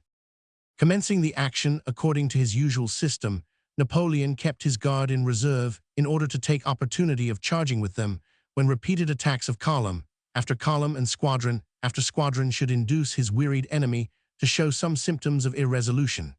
But Napoleon's movements were not very rapid. His army had suffered by the storm even more than the English, who were in bivouac at 3 in the afternoon of the 17th June, while the French were still under march and could not get into line on the heights of La Belle Alliance. Until 10 or 11 o'clock of the 18th, the English army had thus some leisure to take food and to prepare their arms before the action, and Napoleon lost several hours ere he could commence the attack. Time was indeed inestimably precious for both parties, and hours, nay minutes, were of importance, but of this Napoleon was less aware than was the Duke of Wellington. The tempest, which had raged with tropical violence all night, abated in the morning, but the weather continued gusty and stormy during the whole day betwixt 11 and 12. Before noon on the memorable 18th June, this dreadful and decisive action commenced with a cannonade on the part of the French, instantly followed by an attack commanded by Jerome on the advance post of Hougoumont. The troops of Nassau, which occupied the wood around the chateau, were driven out by the French, but the utmost efforts of the assailants were unable to force the house garden and farm offices, which a party of the guards sustained with the most dauntless resolution. The French redoubled their efforts and precipitated themselves in numbers on the exterior hedge, which screens the garden wall. Not perhaps aware of the internal defense afforded by the latter, they fell in great numbers on this point by the fire of the defenders, to which they were exposed in every direction. The number of their troops, however, enabled them, by possession of the wood, to mask Hougoumont for a time, and to push on with their cavalry and artillery against the British right, which formed in squares to receive them. The fire was incessant, but without apparent advantage on either side, the attack was at length repelled so far that the British again opened their communication with Hougoumont, and that important garrison was reinforced by Colonel Hepburn and a body of the Guards. Meantime, the fire of artillery having become general along the line, the force of the French attack was transferred to the British centre. It was made with the most desperate fury, and received with the most stubborn resolution. The assault was here made upon the farmhouse of St. Jean by 4 columns of infantry and a large mass of cuirassiers who took the advance. The cuirassiers came with the utmost intrepidity along the Genappe causeway, where they were encountered and charged by the English heavy cavalry, and a combat was maintained at the sword's point, till the French were driven back on their own position, where they were protected by their artillery. The 4 columns of French infantry, engaged in the same attack, forced their way forward beyond the farm of La Haye-Saint, and dispersing a Belgian regiment, were in the act of establishing themselves in the centre of the British position, when they were attacked by the brigade of General Pack, brought up from the second line by General Picton, while at the same time a brigade of British heavy cavalry wheeled round their own infantry and attacked the French charging columns in flank. At the moment when they were checked by the fire of the musketry, the results were decisive. The French columns were broken with great slaughter, and 2 eagles with more than 2,000 men were made prisoners. The latter were sent instantly off for Brussels. Picton Ponsonby. The British cavalry, however, followed their success too far. They got involved amongst the French infantry and some hostile cavalry which were detached to support them, and were obliged to retire with considerable loss. In this part of the action, the gallant General Picton, so distinguished for enterprise and bravery, met his death, as did General Ponsonby, who commanded the cavalry. About this period, the French made themselves masters of the farm of La Haye-Saint, cutting to pieces about 200 Hanoverian sharpshooters, by whom it was most gallantly defended. The French retained this post for some time, till they were at last driven out of it by shells. Shortly after this event, the scene of conflict again shifted to the right, where a general attack of French cavalry was made on the squares, chiefly towards the centre of the British right, or between that and the causeway. They came up with the most dauntless resolution, in despite of the continued fire of 30 pieces of artillery placed in front of the line, and compelled the artillerymen, by whom they were served, to retreat within the squares. The enemy had no means, however, to secure the guns, or even to spike them, and at every favourable moment the British artillerymen sallied from their place of refuge again, manned their pieces, and fired on the assailants, a manoeuvre which seems peculiar to the British service. The cuirassiers, however, continued their dreadful onset, and rode up to the squares in the full confidence, apparently, of sweeping them before the impetuosity of their charge. Their onset and reception was like a furious ocean pouring itself against a chain of insulated rocks. The British squares stood unmoved and never gave fire until the cavalry were within 10 yards, when men rolled one way, horses galloped another, and the cuirassiers were in every instance driven back. The French authors have pretended that squares were broken and colours taken, but this assertion, upon the united testimony of every British officer present, is a positive untruth. This was not, however, the fault of the cuirassiers, who displayed an almost frantic valor. They rallied again and again, and returned to the onset, till the British could recognize even the faces of individuals among their enemies. Some rode close up to the bayonets, fired their pistols, and cut with their swords with reckless and useless valor. Some stood at gaze, and were destroyed by the musketry and artillery. Some squadrons, passing through the intervals of the first line, charged the squares of Belgians posted there, with as little success. At length, the cuirassiers suffered so severely on every hand that they were compelled to abandon the attempt which they had made with such intrepid and desperate courage. In this unheard-of struggle, the greater part of the French heavy cavalry were absolutely destroyed. Bonaparte hints at it in his bulletin as an attempt made without orders, and continued only by the desperate courage of the soldiers and their officers. It is certain that in the destruction of this noble body of cuirassiers, he lost the corps which might have been most effectual in covering his retreat. After the broken remains of this fine cavalry were drawn off, the French confined themselves for a time to a heavy cannonade, from which the British sheltered themselves in part by lying down on the ground, while the enemy prepared for an attack on another quarter, and to be conducted in a different manner. It was now about 6 o'clock, and during this long succession of the most furious attacks, the French had gained no success save occupying for a time the wood around Hougoumont, from which they had been expelled, and the farmhouse of La Haye Sainte, which had been also recovered. The British, on the other hand, had suffered very severely, but had not lost 1 inch of ground save the 2 posts now regained. 10,000 men were however killed, and wounded. Some of the foreign regiments had given way, though others had shown the most desperate valor, and the ranks were thinned both by the actual fugitives and by the absence of individuals who left the bloody field for the purpose of carrying off the wounded, and some of whom might naturally be in no hurry to return to so fatal a scene. Waterloo.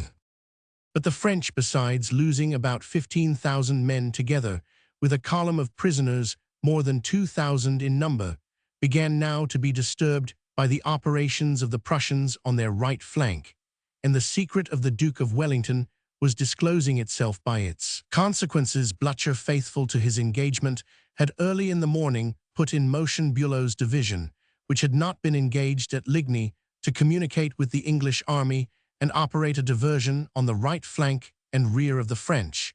But although there were only about 12 or 14 miles between Wavre and the field of Waterloo, yet the march was by unavoidable circumstances much delayed. The rugged face of the country, together with the state of the roads, so often referred to, offered the most serious obstacles to the progress of the Prussians, especially as they moved with an unusually large train of artillery.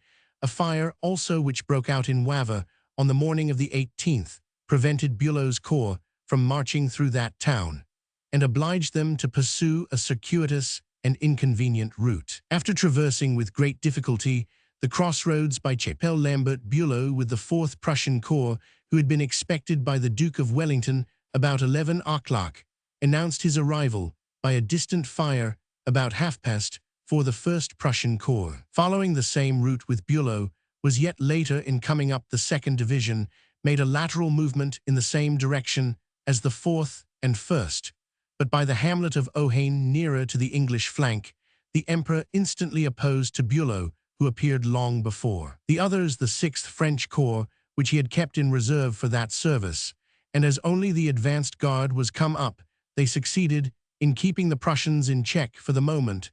The 1st and 2nd Prussian Corps appeared on the field still later than the 4th. The 3rd Corps had put themselves in motion to follow in the same direction when they were furiously attacked by the French under Marshal Grouchy, who, as already stated, was detached to engage the attention of Blücher, whose whole force he believed he had before him.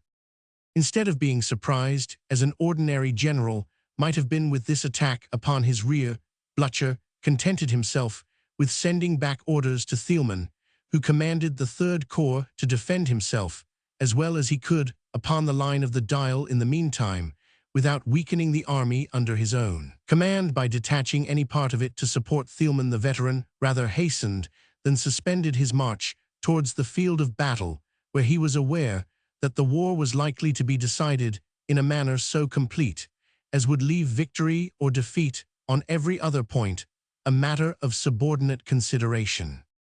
At 6:30 or thereabouts, the 2nd Grand Division of the Prussian army began to enter into communication with the British left by the village of Ohain, while Bülow pressed forward from Chapelle-Lambert on the French right and rear by a hollow or valley called Friskimont. It became now evident that the Prussians were to enter seriously into the battle, and with great force Napoleon had still the means of opposing them, and of achieving a retreat, at the certainty, however, of being attacked upon the ensuing day by the combined armies of Britain and Prussia. His celebrated guard had not yet taken any part in the conflict, and would now have been capable of affording him protection after a battle which hitherto he had fought at disadvantage, but without being defeated. But the circumstances by which he was surrounded must have pressed on his mind at once. He had no succors to look for. A reunion with Grouchy was the only resource which could strengthen his forces. The Russians were advancing upon the Rhine with forced marches. Republicans at Paris were agitating schemes against his authority It seemed as if all must be decided on that day, and on that field surrounded by these illumined circumstances, a desperate effort for victory, ere the Prussians could act effectually, might perhaps yet drive the English from their position, and he determined to venture on this daring experiment. About 7 o'clock, Napoleon's guard were formed in 2 columns under his own eye, near the bottom of the declivity of La Belle Alliance. They were put under command of the dauntless Bonaparte, told the soldiers, and indeed imposed the same fiction on their commander, that the Prussians whom they saw on the right were retreating before Grouchy. Perhaps he might himself believe that this was true. The guard answered for the last time with shouts of Vive l'Empereur, and moved resolutely forward, having for their support 4 battalions of the Old Guard in reserve, who stood prepared to protect the advance of their comrades. A gradual change had taken place in the English line of battle, in consequence of the repeated repulse of the French advancing by slow degrees. The right, which at the beginning of the conflict presented a segment of a convex circle, now resembled one that was concave. The extreme right, which had been thrown back, being now rather brought forward, so that their fire both of artillery and infantry fell upon the flank of the French, who had also to sustain that which was poured on their front from the heights. The British were arranged in a line of 4 men deep to meet the advancing columns of the French guard, and poured upon them a storm of musketry, which never ceased an instant. The soldiers fired independently, as it is called, each man loading and discharging his piece, as fast as he could. At length the British moved forward, as if to close round the heads of the columns, and at the same time continued to pour their shot upon the enemy's flanks.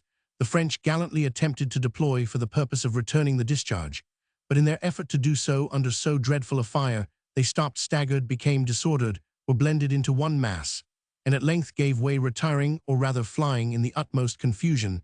This was the last effort of the enemy, and Napoleon gave orders for the retreat, to protect which he had now no troops left save the last 4 battalions of the Old Guard, which had been stationed in the rear of the attacking columns. These threw themselves into squares and stood firm. But at this moment the Duke of Wellington commanded the whole British line to advance, so that whatever the bravery and skill of these gallant veterans, they also were thrown into disorder, and swept away in the general rout, in spite of the efforts of Ney, who, having had his horse killed, fought sword in hand and on foot in the front of the battle, till the very last. That Marechal, whose military virtues at least cannot be challenged, bore personal evidence against 2 circumstances industriously circulated by the friends of Napoleon. One of these fictions occurs in his own bulletin, which charges the loss of the battle to panic fear, brought about by the treachery of some unknown persons, who raised the cry of sauve qui peut. Another figment, greedily credited at Paris, bore that the 4 battalions of Old Guard, last who maintained the semblance of order, answered a summons to surrender by the magnanimous reply, "The Guard can die, but cannot yield." And one edition of the story adds that thereupon the battalions made a half-wheel inwards, and discharged their muskets into each other's bosoms, to save themselves from dying by the hands of the English. Neither the original reply, nor the pretended self-sacrifice of the Guard, have the slightest foundation. Cambronne, in whose mouth the speech was placed, gave up his sword and remained prisoner, and the military conduct of the French Guard is better eulogized by the undisputed truth that they fought to extremity with the most unyielding constancy, than by imputing to them an act of regimental suicide. Upon the lost field of battle, every attribute of brave men they have a just right to claim. It is no compliment to ascribe to them that of madmen, whether the words were used by Cambronne, or no. The Guard well deserved to have them inscribed on their monument. Whilst this decisive movement took place, Bülow, who had concentrated his troops, and was at length qualified to act in force, carried the village of Planchenoit in the French rear, and was now firing so close on their right wing that the cannonade annoyed the British, who were in pursuit, and was suspended in consequence. Moving in oblique lines, the British and Prussian armies came into contact with each other on the heights so lately occupied by the French, and celebrated the victory with loud shouts of mutual congratulation.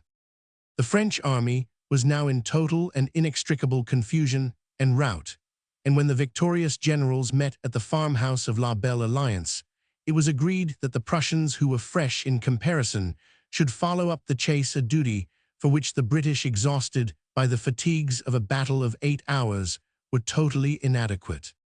During the whole action, Napoleon maintained the utmost serenity.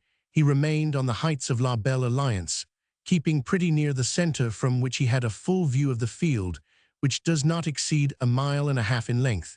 He expressed no solicitude on the fate of the battle for a long time. Noticed the behavior of particular regiments, and praised the English several times, always, however, talking of them as an assured prey. When forming his guard for the last fatal effort, he descended near them half down the causeway from La Belle Alliance to bestow upon them what proved his parting exhortation. He watched intently their progress with a spyglass, and refused to listen to one or two aides-de-camp, who at that moment came from the right to inform him of the appearance of the Prussians. At length, on seeing the attacking columns stagger and become confused, his countenance, said our informer, became pale as that of a corpse, and muttering to himself, "They are mingled together," he said to his attendants, "All is lost for the present," and rode off the field, not stopping or taking refreshment till he reached Charleroi, where he paused for a moment in a meadow, and occupied a tent which had been pitched for his accommodation. Meantime, the pursuit of his discomfited army was followed up by Blücher with the most determined perseverance. He accelerated the march of the Prussian advanced guard, and dispatched every man and horse of his cavalry upon the pursuit of the fugitive French. At Genappe, they attempted something like defense by barricading the bridge and streets, but the Prussians forced them in a moment. And although the French were sufficiently numerous for resistance, their disorder was so irremediable, and their moral courage was so absolutely quelled for the moment, that in many cases they were slaughtered like sheep. They were driven from bivouac to bivouac, without exhibiting even the shadow of their usual courage. 150 guns were left in the hands of the English, and, like number taken by the Prussians in course of the pursuit, the latter obtained possession also of all Napoleon's baggage and of his carriage, where amongst many articles of curiosity was found a proclamation intended to be made public at Brussels the next day. Losses on both sides. The loss on the British side during this dreadful battle was, as the Duke of Wellington, no user of exaggerated expressions, truly termed it, immense. 100 officers slain, 500, wounded, many of them to death, 15,000 men killed and wounded. Independent of the Prussian loss at Wavre threw half Britain into mourning.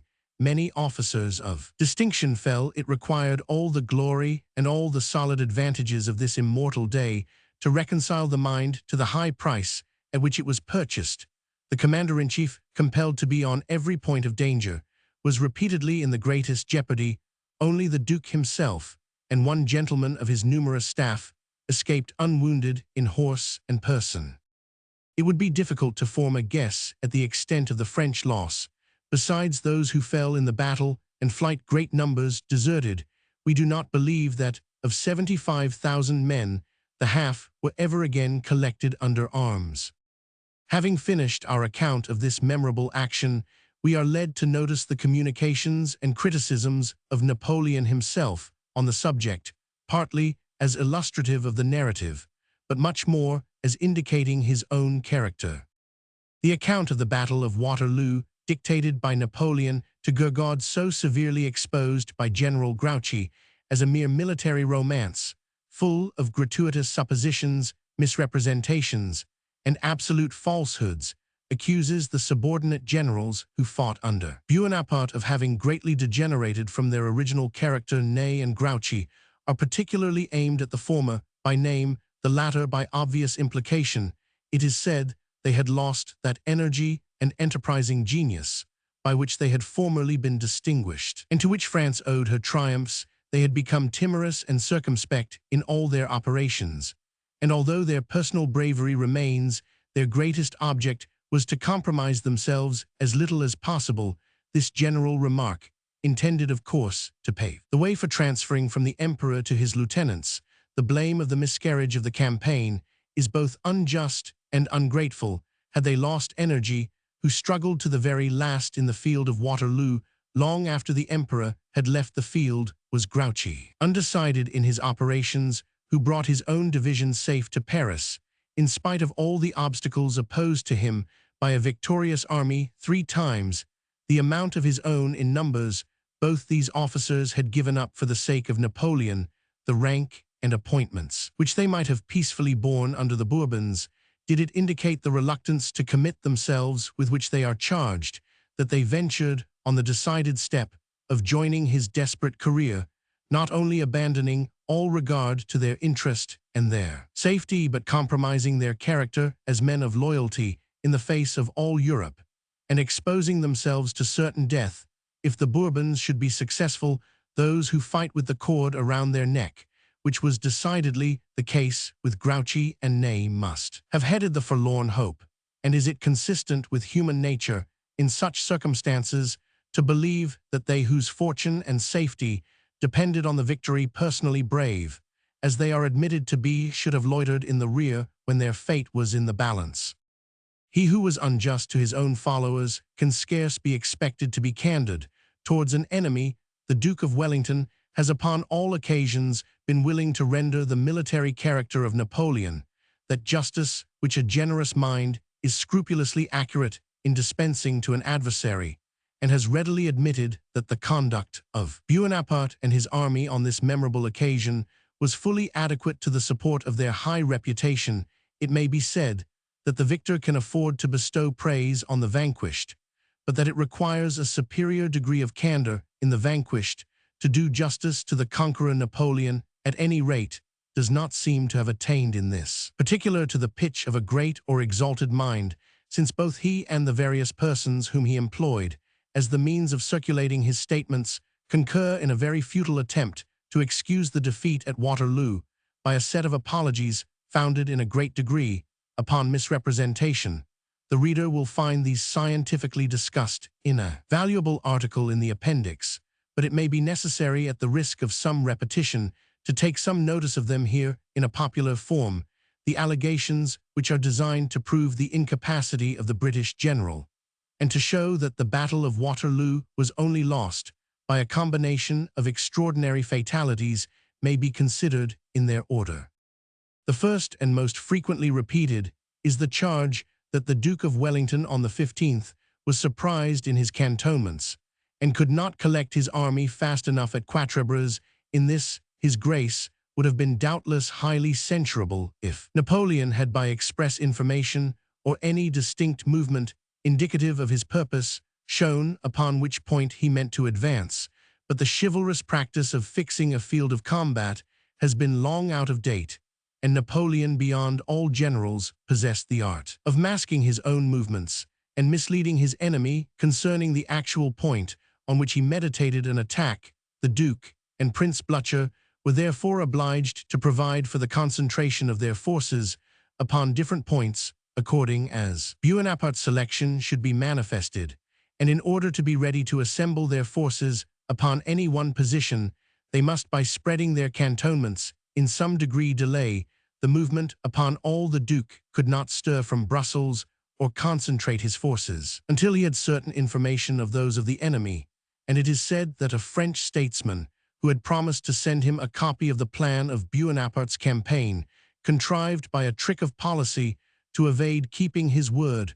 We do not mean to deny the talent and activity displayed by Bonaparte, who, if he could have brought forward his whole army upon the evening of the 15th of June, might probably have succeeded in preventing the meditated junction of Blucher and Wellington.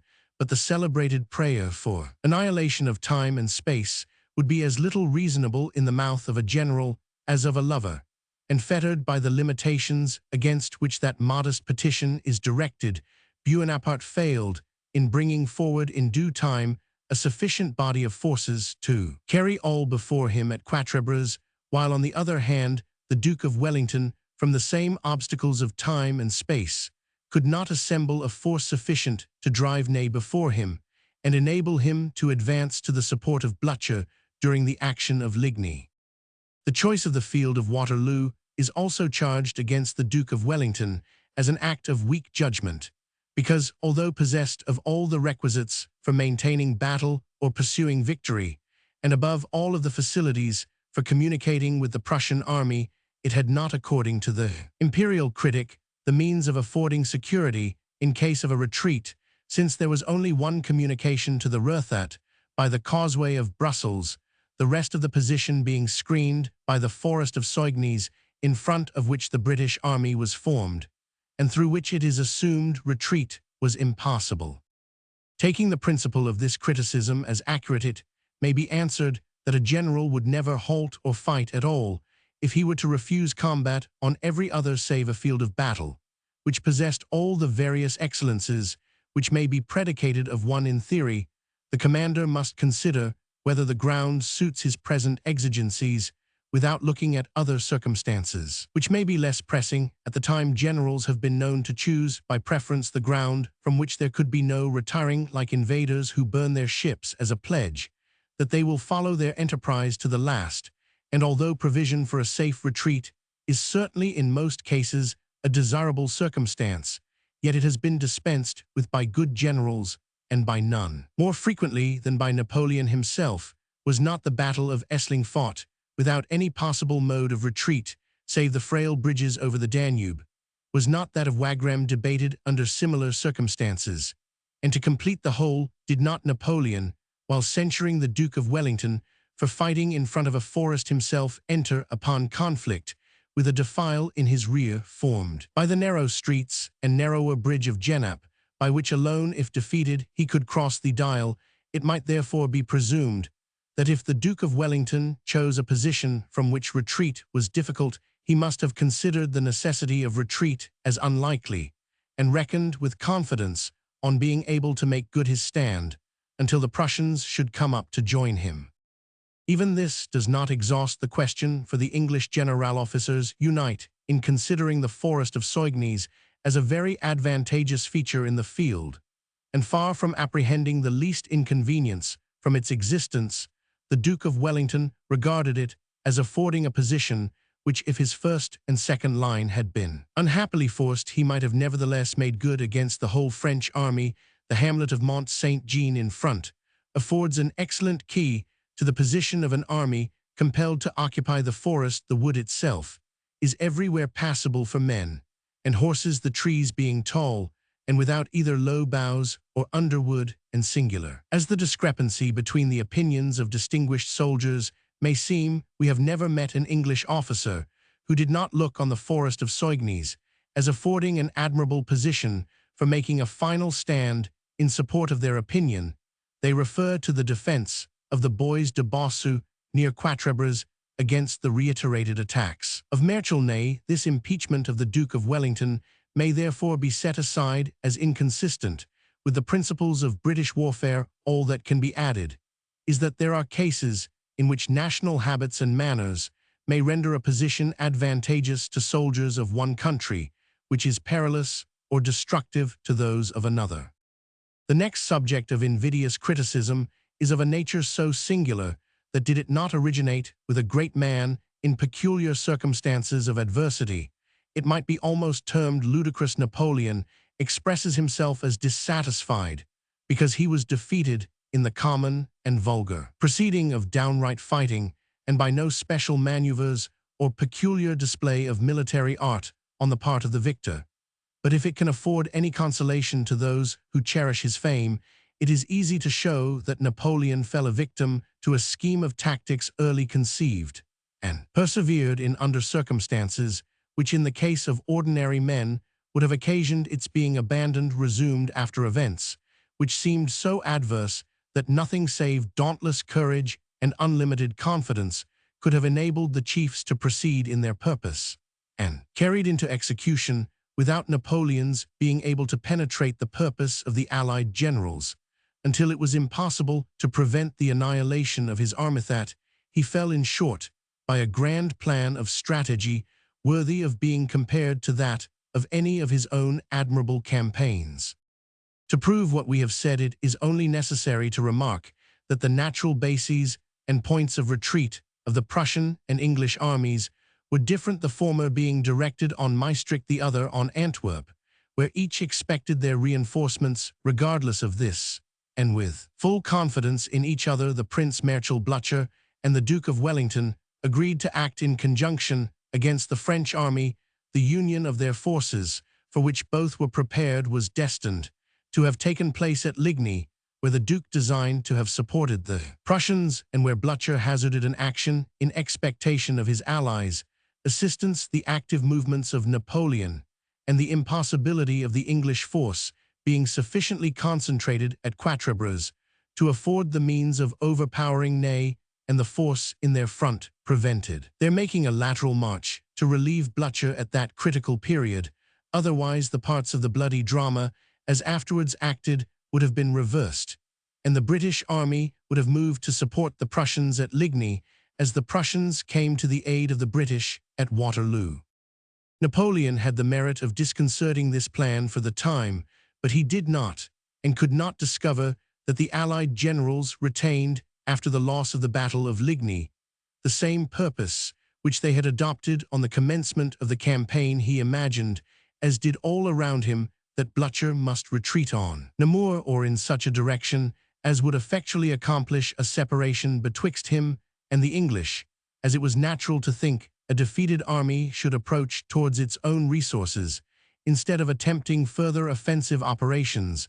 At all events, Napoleon was, in this respect, so much mistaken as to believe that if Blücher did retire on the same line with the English, the means which the Prussian retained for cooperating with his allies were so limited, and perhaps he might think the spirit of the general so subdued that Marshal Grouchy, with 32,000 men, would be sufficient to keep the whole Prussian force in check. The Marshal was accordingly, as we have seen, dispatched much too late, without any other instructions than to follow and engage the attention of the Prussians. Misled by the demonstration of Blücher, he at first took the road to Namur, and thus, without any fault on his part, lost time which was inconceivably precious.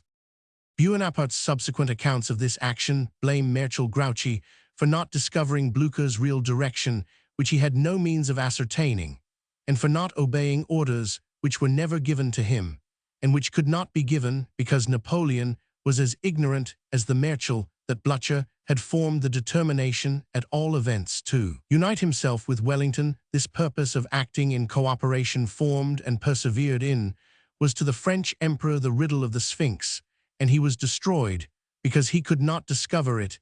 Indeed, he ridiculed even the idea of such an event, one of his officers, according to Baron Muffling, having hinted at the mere possibility of a junction between the Prussian army and that of Wellington. He smiled contemptuously at the thought. The Prussian army, he said, is defeated. It cannot rally for 3 days. I have 75,000 men, the English only 50,000. The town of Brussels awaits me with open arms. The English opposition waits but for my success to raise their heads.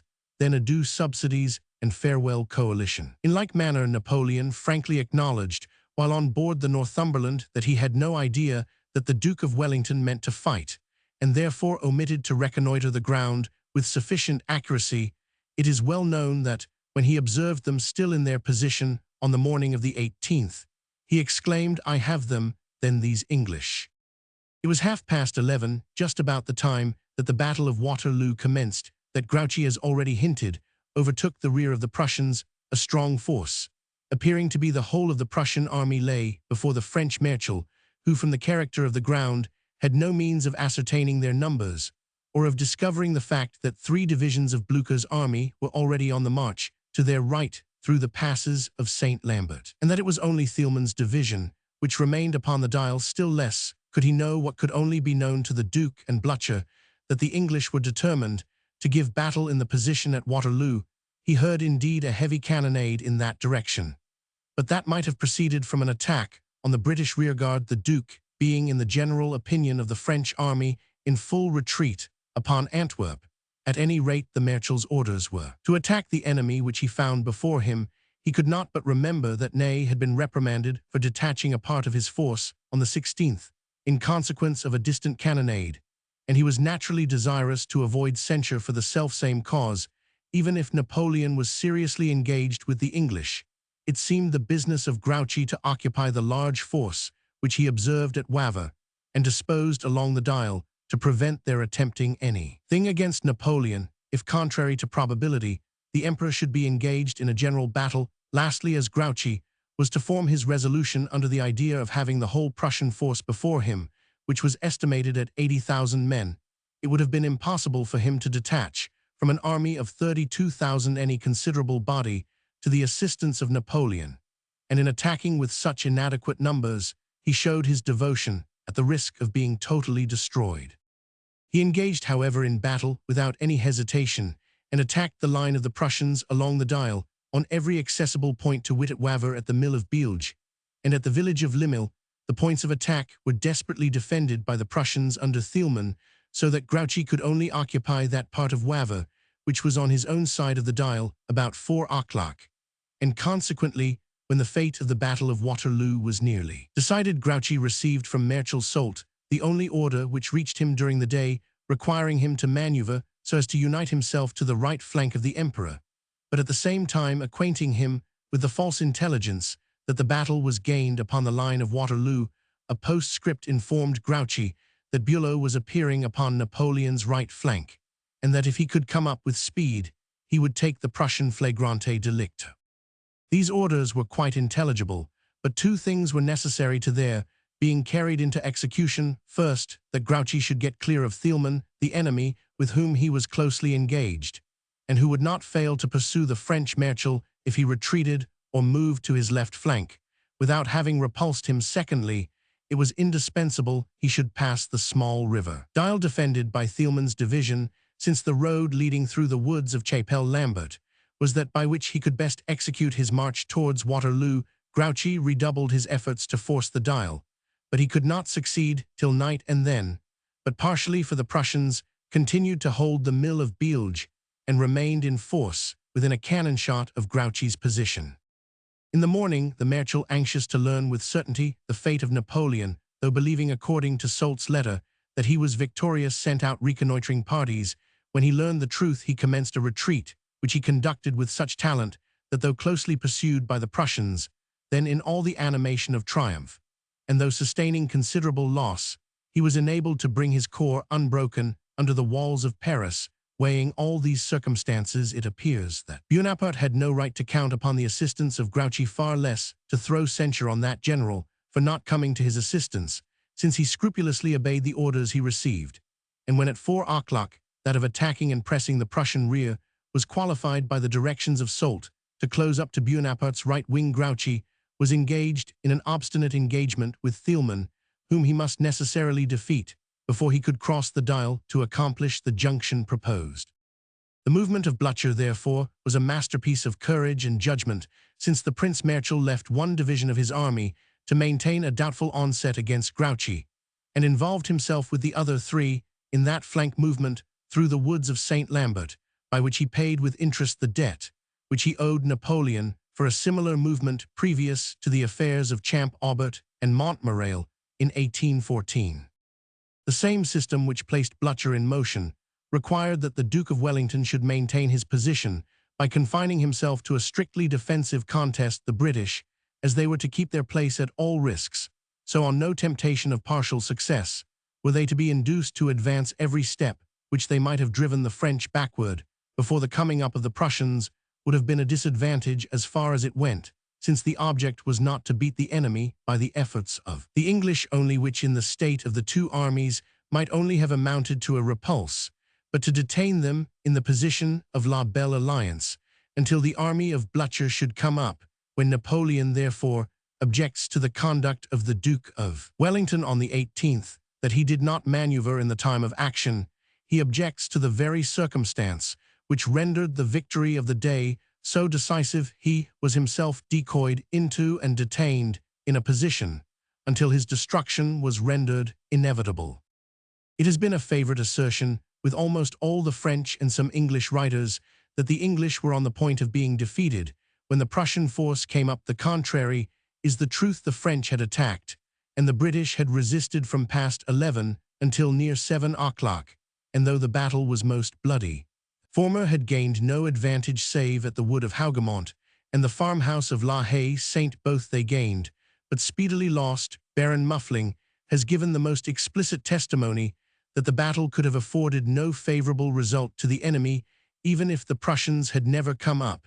He was an eyewitness and an unquestionable judge, and willing, doubtless, to carry the immediate glory acquired by his countrymen on this memorable occasion, and in which he had a large personal stake, as high as truth and honor will permit. At the time when Napoleon made the last effort, Bülow's troops were indeed upon the field, but had not made any physical impression by their weapons or excited any moral dread by their appearance. Napoleon announced to all his guard, whom he collected and formed for that final exertion, that the Prussians whom they saw were closely pursued by the French of Grouchy's army. He himself, perhaps, had that persuasion for the fire of Grouchy's artillery, supposed to be a league and a half. But in reality, nearly 3 leagues distant was distinctly heard, and some one of Napoleon's suite saw the smoke from the heights above. Whatever the battle, he said, is one we must force the English position, and throw them upon the defiles, Allen's la Garde, en avant. Accordingly,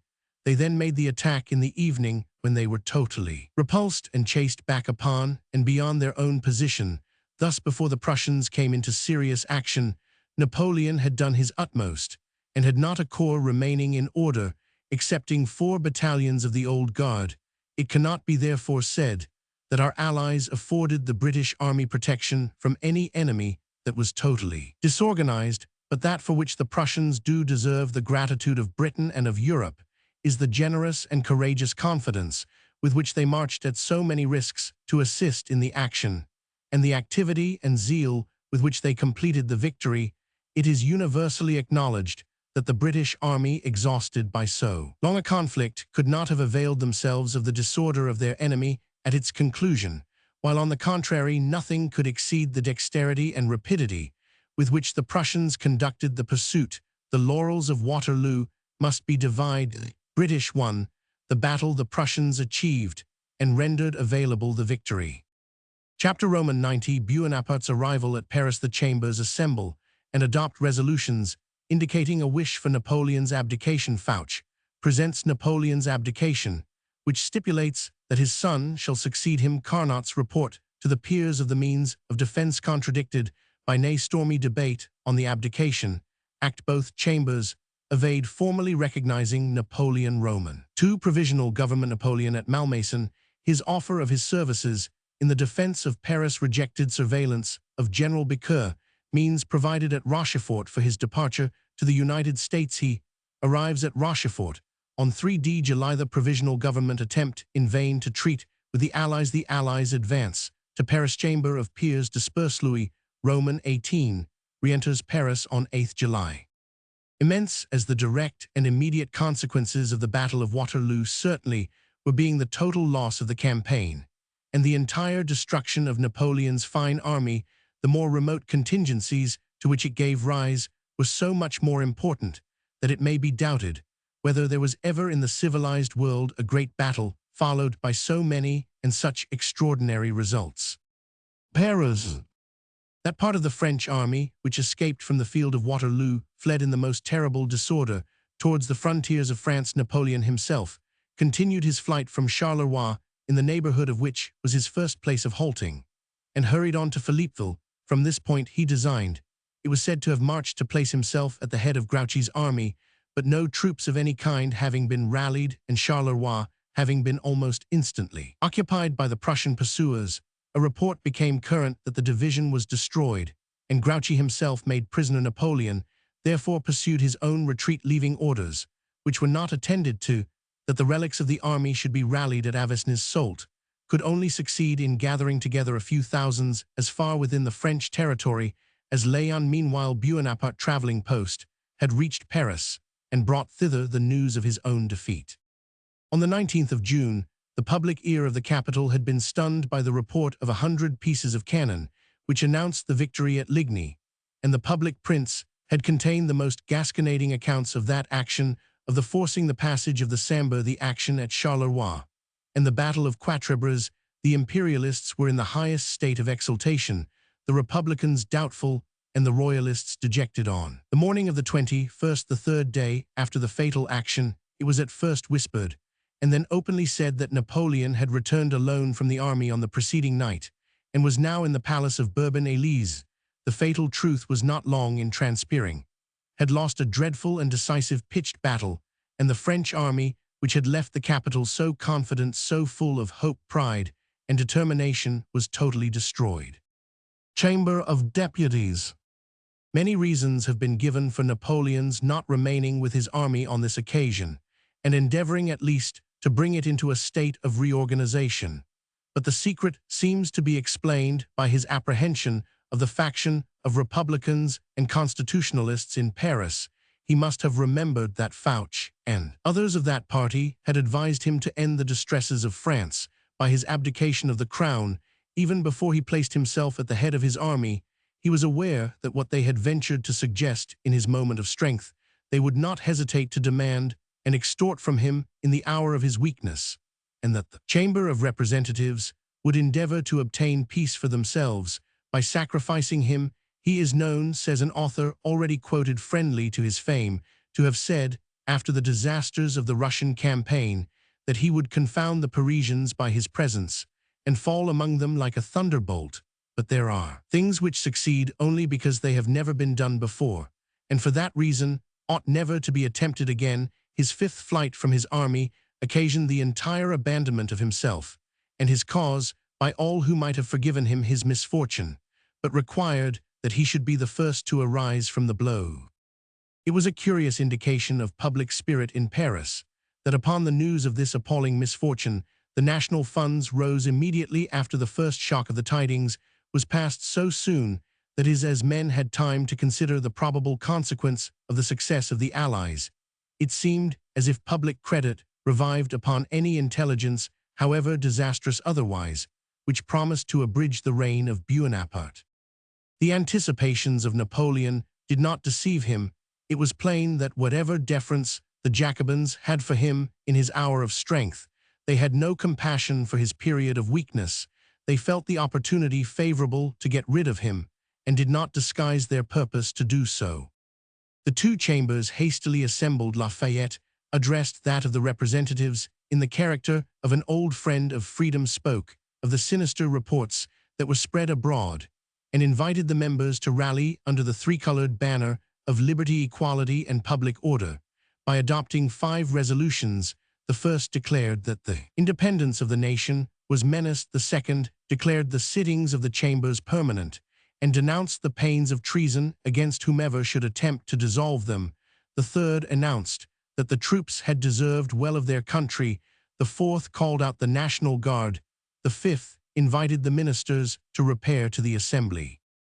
These propositions intimated the apprehensions of the Chamber of Representatives that they might be a second time dissolved by an armed force, and at the same time announced their purpose to place themselves at the head of affairs without farther respect to the Emperor.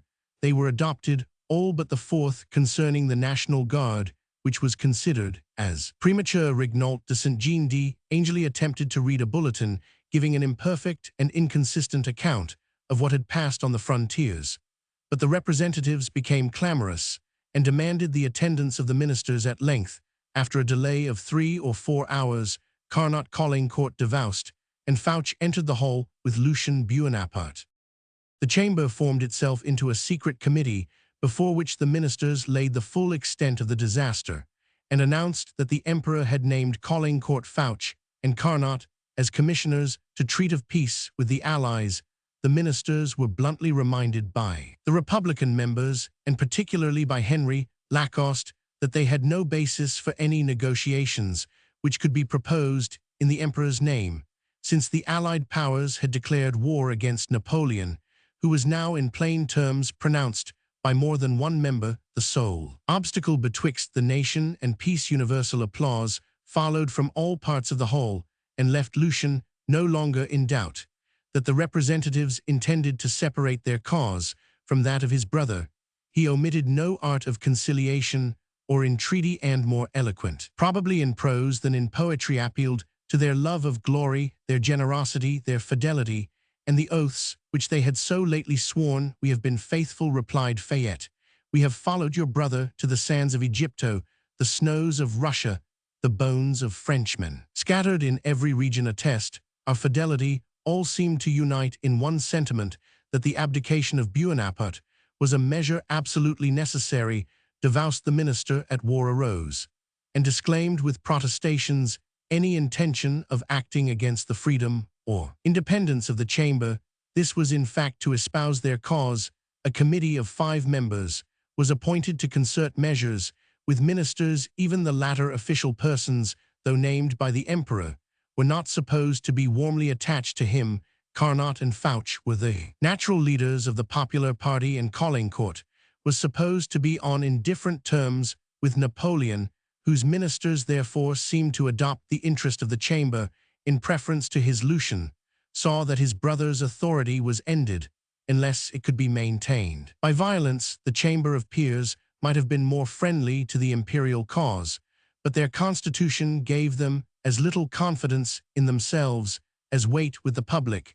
They adopted the 3 first resolutions of the lower chamber and named a committee of public safety. The line of conduct which the representatives meant to pursue was now obvious. They had spoken out and named the sacrifice which they exacted from Bonaparte being nothing less than abdication. It remained to be known whether the emperor would adopt measures of resistance or submit to this encroachment. If there could be a point of right where both were so far wrong, it certainly lay with Napoleon. These very representatives were by voluntary consent, as far as oaths and engagements can bind men, his subjects convoked in his name, and having no political existence, excepting as a part of his new constitutional government. However great his faults to the people of France, he had committed none towards these accomplices of his usurpation, nor were they legislators otherwise than as he was their emperor. Their right to discard and trample upon him in his adversity consisted only in their having the power to do so, and the readiness which they showed to exercise that power spoke as little for their faith as for their generosity. At the same time, our commiseration for fallen greatness is lost in our sense of that justice which makes the associates and tools of a usurper the readiest implements of his ruin. When Bonaparte returned to Paris, his first interview was with Carnot, of whom he demanded in his usual tone of authority an instant supply of treasure and a levy of 300,000 men. The minister replied that he could have neither the one nor the other. Napoleon then summoned Marat, Duke of Bassano, and other confidential persons of his court, but when his civil councillors talked of defense, the word wrung from him the bitter ejaculation, "Ah, my old guard, could they but defend themselves like you?" A sad confession that the military truncheon, his best emblem of command, was broken in his gripe. Lucian urged his brother to maintain his authority and dissolve the chambers by force, but Napoleon, aware that the National Guard might take the part of the representatives, declined an action so full of hazard. Davoust was however sounded concerning his willingness to act against the chambers, but he positively refused to do so. Some idea was held out by Fouch to Napoleon of his being admitted to the powers of a dictator, but this could be only thrown out as a proposal for the purpose of amusing him. In the meantime, arrived the news of the result of the meeting of the representatives in secret committee. The gauntlet was now thrown down, and it was necessary that Napoleon should resist or yield, declare himself absolute, and dissolve the chambers by violence or abdicate the authority he had so lately resumed. Lucian, finding him still undetermined, hesitated not to say that the smoke of the Battle of Mont Saint-Jean had turned his brain. In fact, his conduct at this crisis was not that of a great man. He dared neither venture on the desperate measures which might for a short time have preserved his power, nor could he bring himself to the dignified step of an apparently voluntary resignation. He clung to what could no longer avail him, like the distracted criminal who, wanting resolution to meet his fate by a voluntary effort, must be pushed from the scaffold by the hand of the executioner. General Council. Bonaparte held upon the night of the 21st a sort of general council comprehending the ministers of every description, the president and 4 members of the Chamber of Peers, the president and 4 vice-presidents of the representatives, with other official persons and councillors of state. The emperor laid before this assembly the state of the nation, and required their advice. Rignault, who was the imperial orator in ordinary, seconded the statement with a proposal that measures be taken to recruit with heroes the heroic army, and bring succors to what by a happily selected phrase he termed the astonished eagle. He opined therefore that the chambers should make an appeal to French valor, while the emperor was treating of peace in the most steady and dignified manner. Fayette stated that resistance would but aggravate the calamities of France. The Allies stood pledged to demand a particular sacrifice when they first engaged in the war, they were not likely to recede from it. After this decisive victory, one measure alone, he saw betwixt the country and a bloody and ruinous conflict, and he referred to the great and generous spirit of the emperor to discover its nature. Marat, Duke of Bassano, long Buonaparte's most confidential friend, and fatally so because more a courtier than a statesman, he attended rather to soothe his humor than to guide his counsels, took fire at this suggestion. He called for severe measures against the royalists, and they disaffected a revolutionary police and revolutionary punishments. Had such, he said, been earlier resorted to, a person, meaning probably Fouch, who now hears me, would not be now smiling at the misfortunes of his country, and Wellington would not be marching upon Paris.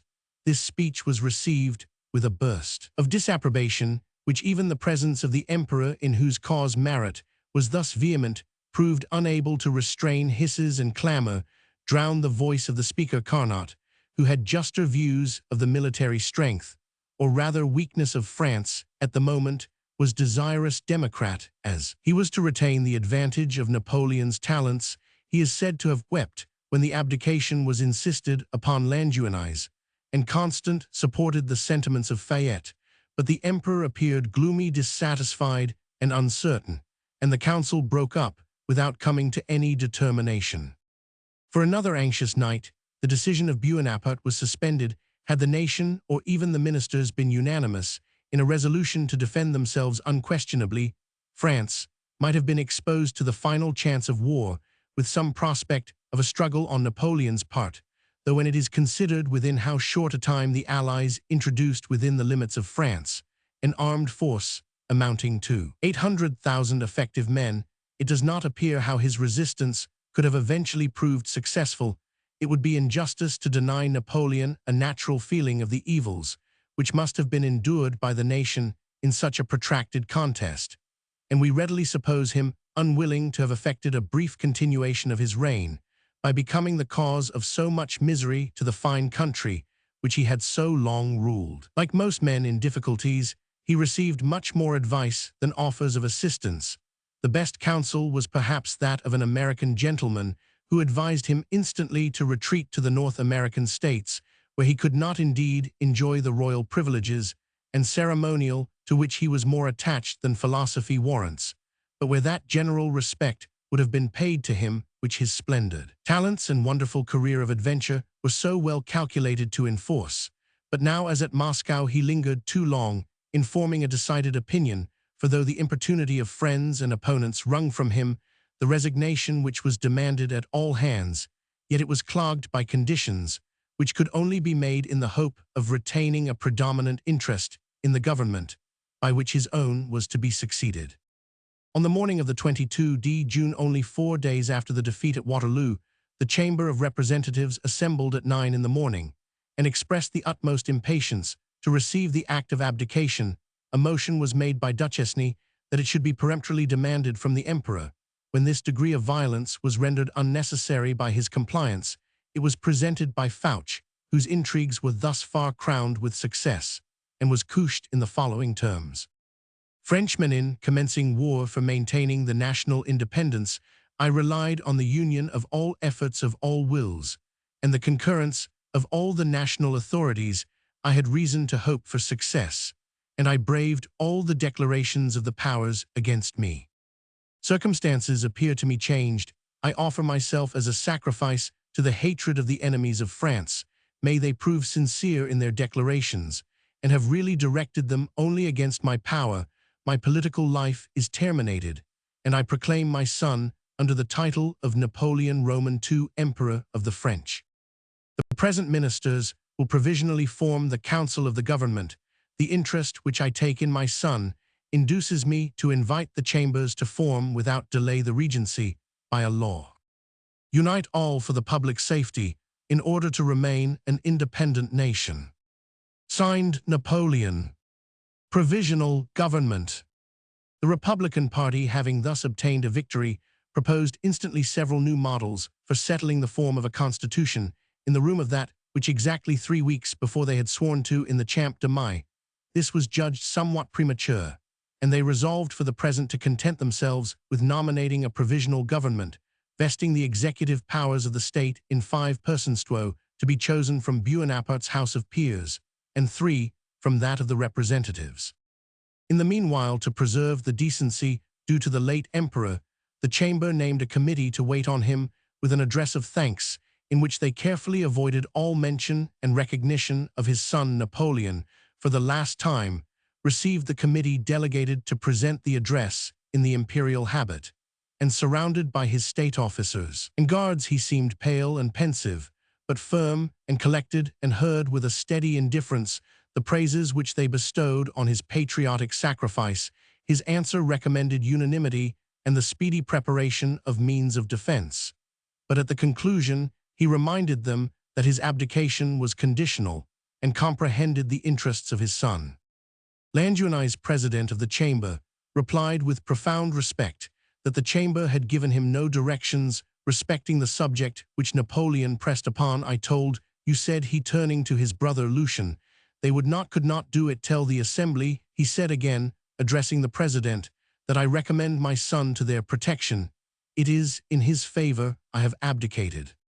Thus the succession of Napoleon Roman II came to be now the point of debate between the abdicated emperor and the legislative bodies. It is certain the appointment could not have been rendered acceptable to the Allies, and the influence which Bonaparte and his friends were likely to have in a regency were strong arguments for all in France, who had opposed him in the struggle, uniting to set aside his family and dynasty. Upon the same 22 June, a strange scene took place in the Chamber of Peers.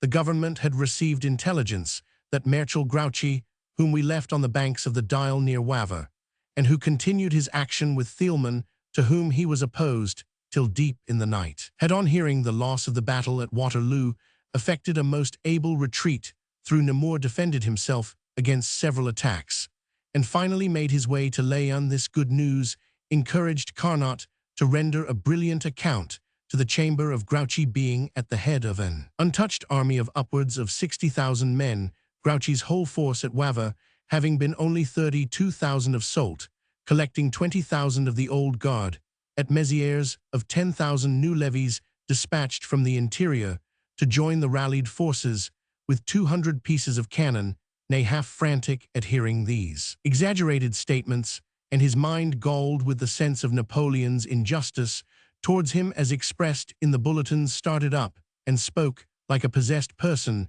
under the power of the exorcist. There was a reckless desperation in the manner of his contradicting the minister. It seemed as if he wished the state of the world undone in his own. Undoing the report, he said, was false in every respect. Dare they tell eyewitnesses of the disastrous day of the 18th, that we have yet 60,000 soldiers embodied. Grouchy cannot have under him 20,000 or 25,000 soldiers at the utmost. Had he possessed a greater force, he might have covered the retreat, and the emperor would have been still in command of an army on the frontiers. Not a man of the guard, he said, will ever rally more. I myself commanded them. I myself witnessed their total extermination. Ere I left the field of battle, they are annihilated. The enemy are at Nivelles with 80,000 men. They may, if they please, be at Paris in 6 days. There is no safety for France, but in instant propositions of peace. On being contradicted by General Flahault, Ney resumed his sinister statement with even more vehemence, and at length striking at once into the topic which all felt, but none had ventured yet to name, he said, in a low but distinct voice, yes, I repeat, idiot only course is by negotiation. You must recall the Bourbonsan for me. I will retire to the United States. The most bitter reproaches were heaped on Ney for this last expression. Lavalette and Carnot especially appeared incensed against him. Ney replied with sullen contempt to those who blamed his conduct, I am not one of those to whom their interest is everything. What should I gain by the restoration of Louis, except being shot for desertion? But I must speak the truth for the sake of the country. This strange scene sunk deep into the minds of thinking men, who were thenceforward induced to view the subsequent sounding resolutions and bustling debates of the chambers as empty noise, unsupported by the state of the national resources. Act of abdication. After this debate on the state of the means of defense, there followed one scarce less stormy in the House of Peers, Upon the reading of the act of abdication, Lucien Bonaparte took up the question of the succession and insisted upon the instant recognition of his nephew according to the rules of the Constitution. The Count de Pontecoulant interrupted the orator, demanding by what right Lucien, an Italian prince, and an alien presumed to name a sovereign to the French Empire, where he himself had not even the privileges of a denizen, to this objection, strange one certainly, coming from lips which had sworn faith but 22 days before to a constitution recognizing Lucien not only as a denizen, but as one of the bloodroyal of France.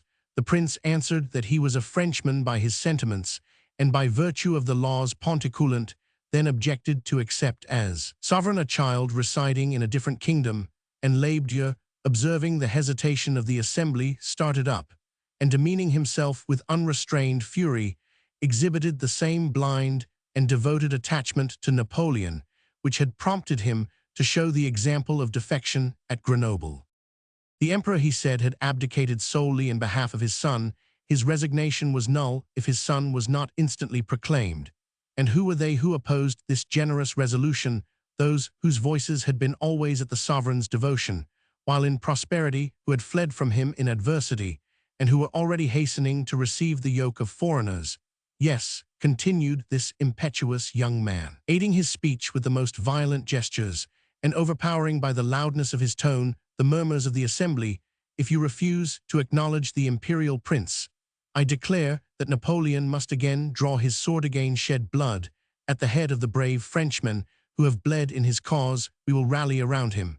And woe to the base generals, who are perhaps even now meditating new treasons. I demand that they be impeached and punished as deserters of the national standard, that their names be given to infamy, their houses razed, their families proscribed and exiled. We will endure no traitors amongst us. Napoleon, in resigning his power to save the nation, has done his duty to himself. But the nation is not worthy of him, since she has a second time compelled him to abdicate, she who vowed to abide by him in prosperity, and reverses the ravings of this daring enthusiast, who is in fact giving language to the feelings of a great part of the French army, were at length drowned in a general cry of order. You forget yourself, exclaimed Massena. You believe yourself still in the corps de garde, said Lameth. Labdieu strove to go on, but was silenced by the general clamor, which at length put an end to this scandalous scene. The peers, like the deputies of the lower chamber, having eluded the express recognition of Napoleon Roman II, the two chambers proceeded to name the members of the provisional government.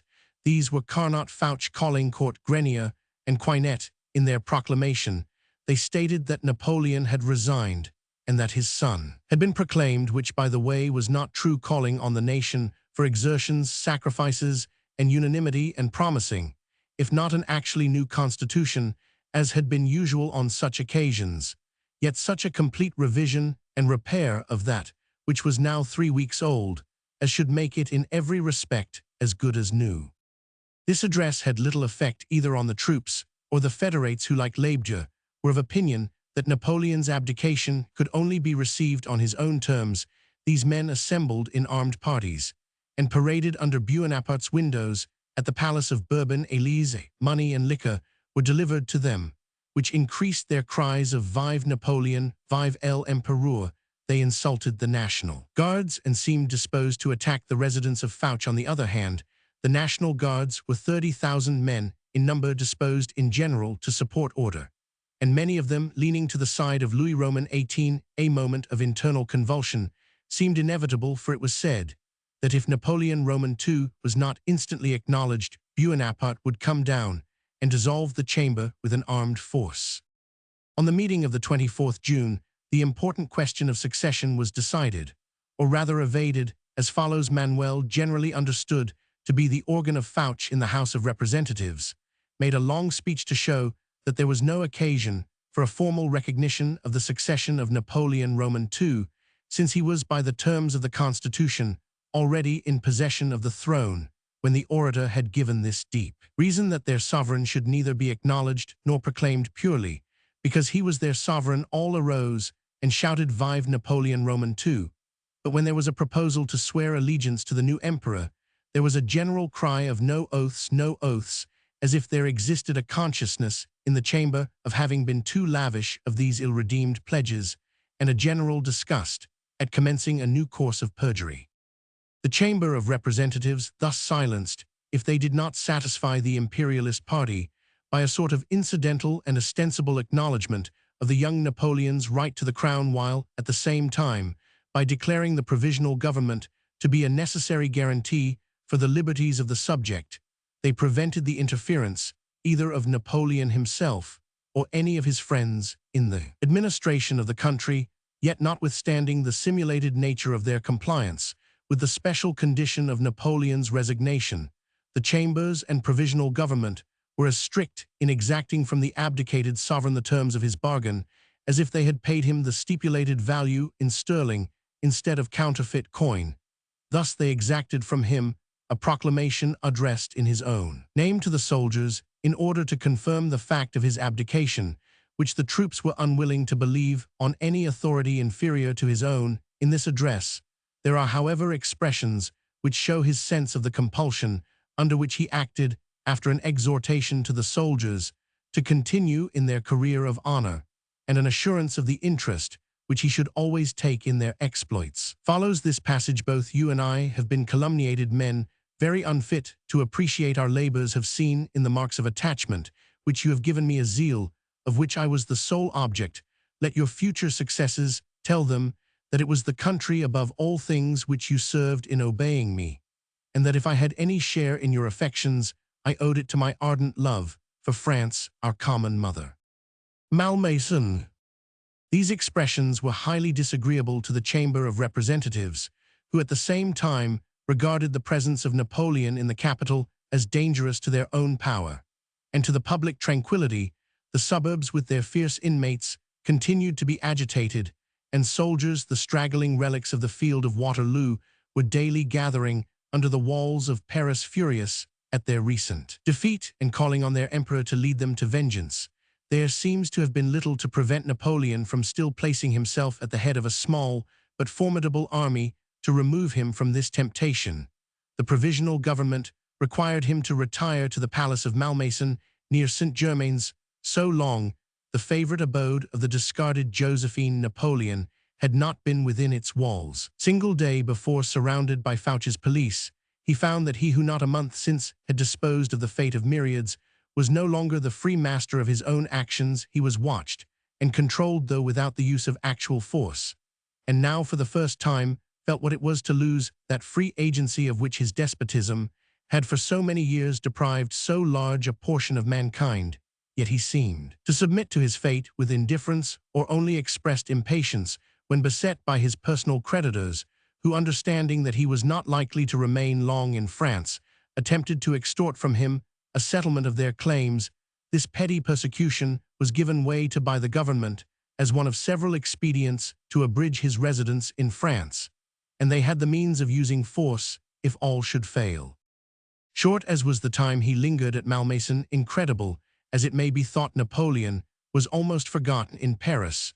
No one, says a well-informed author living in that city during the crisis, except the immediate friends of government, pretends to know whether he is still at Malmaison, or seems to think it a question of importance to ask. On Saturday last Count M saw him there. He was tranquil, but quite lost. His friends now pretend that since his return from Elba, he has never been quite the man he was. There was, however, a reason for his protracting his residence at Malmaison, more honorable than mere human reluctance to submit to inevitable calamity. The English and Prussian forces were now approaching Paris by rapid marches, every town falling before them, which could have been reckoned upon as a bar to their progress. When Paris was again to be girt round with hostile armies, honorable as well as political feelings might lead Napoleon to hope that the representatives might be inclined to waive all personal animosity, and having recourse to his extraordinary talents and his influence over the minds of the army and federates, by which alone the capital could be defended, might permit him once more to assume the sword for protection of Paris. He offered to command the army as general-in-chief in behalf of his son. He offered to take share in the defense as an ordinary citizen. But the internal discord had gone too far. The popular party, which then prevailed, saw more danger in the success of Napoleon than in the superiority of the Allies. The latter hoped to conciliate by treaty. They doubted with good reason the power of resisting them by force, and if such resistance was or could be maintained by Napoleon, they feared his supremacy in a military command, at least as much as the predominance of the Allies. His services were therefore declined by them. Like skillful anglers, the provisional government had been gradually drawing their nets around Napoleon, and it was now time, as they thought, to drag him upon the shallows. They proceeded to place him under a sort of arrest by directing General Becoeur, an officer with whom Napoleon had been on indifferent terms, to watch over and, if necessary, to restrain his movements in such a manner that it should be impossible for him to make his escape, and to use measures to induce him to leave Malmaison for Rochefort, where the means were provided for his departure out of France. Orders were at the same time given for 2 frigates to transport him to the United States of America, and the surveillance of General Becoeur and the police was to continue until the late emperor was on board the vessels. This order was qualified by directions that all possible care should be taken to ensure the safety of Napoleon's person. A corresponding order was transmitted by Davoust, who, giving way to one of those equivocal bursts of feeling by which men compromise a conflict between their sentiments and their duty or their interest, refused to sign it himself, but ordered his secretary to do so, which, as he observed, would be quite the same. Napoleon submitted to his destiny with resignation and dignity. He received General Becoeur with ease and even cheerfulness, and the latter, with feelings which did him honor, felt the task committed to him the more painful that he had experienced the personal enmity of the individual who was now entrusted to his custody. About 40 persons of different ranks and degrees honorably dedicated their services to the adversity of the emperor, whom they had served in prosperity. Yet amid all these preparations for departure, a longing hope remained that his exile might be dispensed with. He heard the distant cannonade, as the warhorse hears the trumpet again. He offered his services to march against Blücher as a simple volunteer, undertaking that, when he had repulsed the invaders, he would then proceed on his journey of expatriation.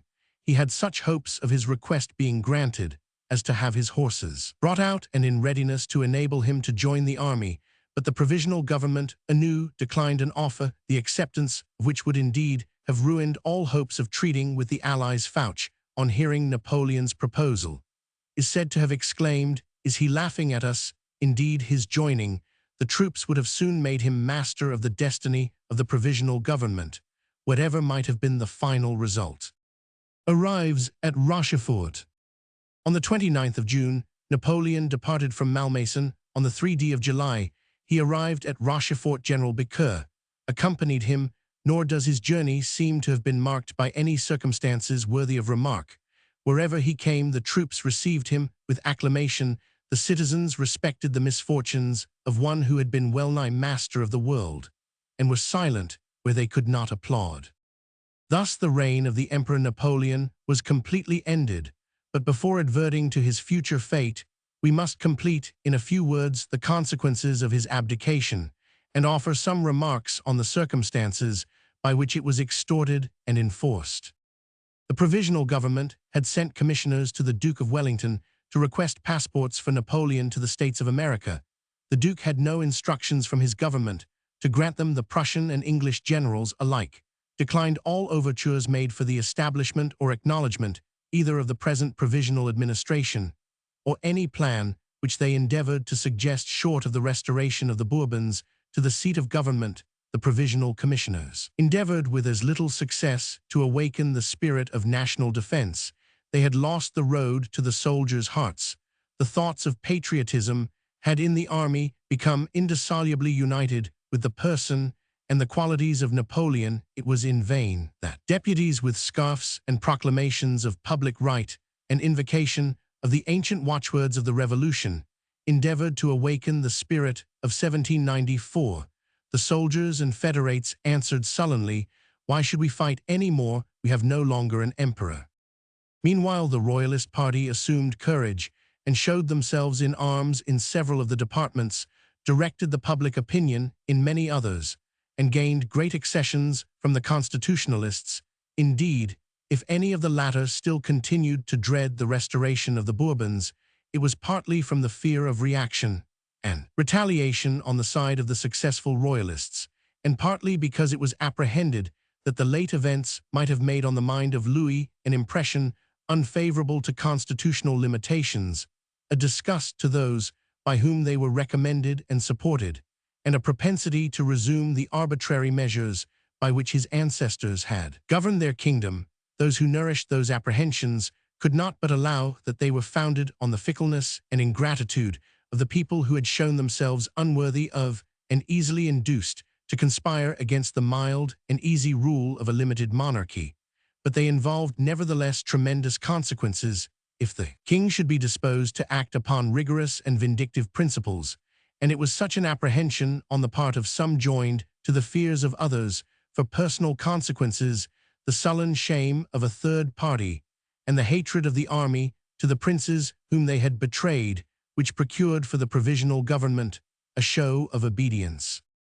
It was thus that the Chambers continued their resistance to receiving their legitimate monarch, though unable to excite any enthusiasm save that expressed in the momentary explosions discharged within their own place of meeting, which gratified no ears and heated no brains but their own in the. Meanwhile, the armies of Soult and Grouchy were driven under the walls of Paris, where they were speedily followed by the English, and the Prussians, the natural gallantry of the French, then dictated a resistance which was honorable to their arms, though totally unsuccessful. The Allies, instead of renewing the doubtful attack on Montmartre, crossed the Seine and attacked Paris on the undefended side.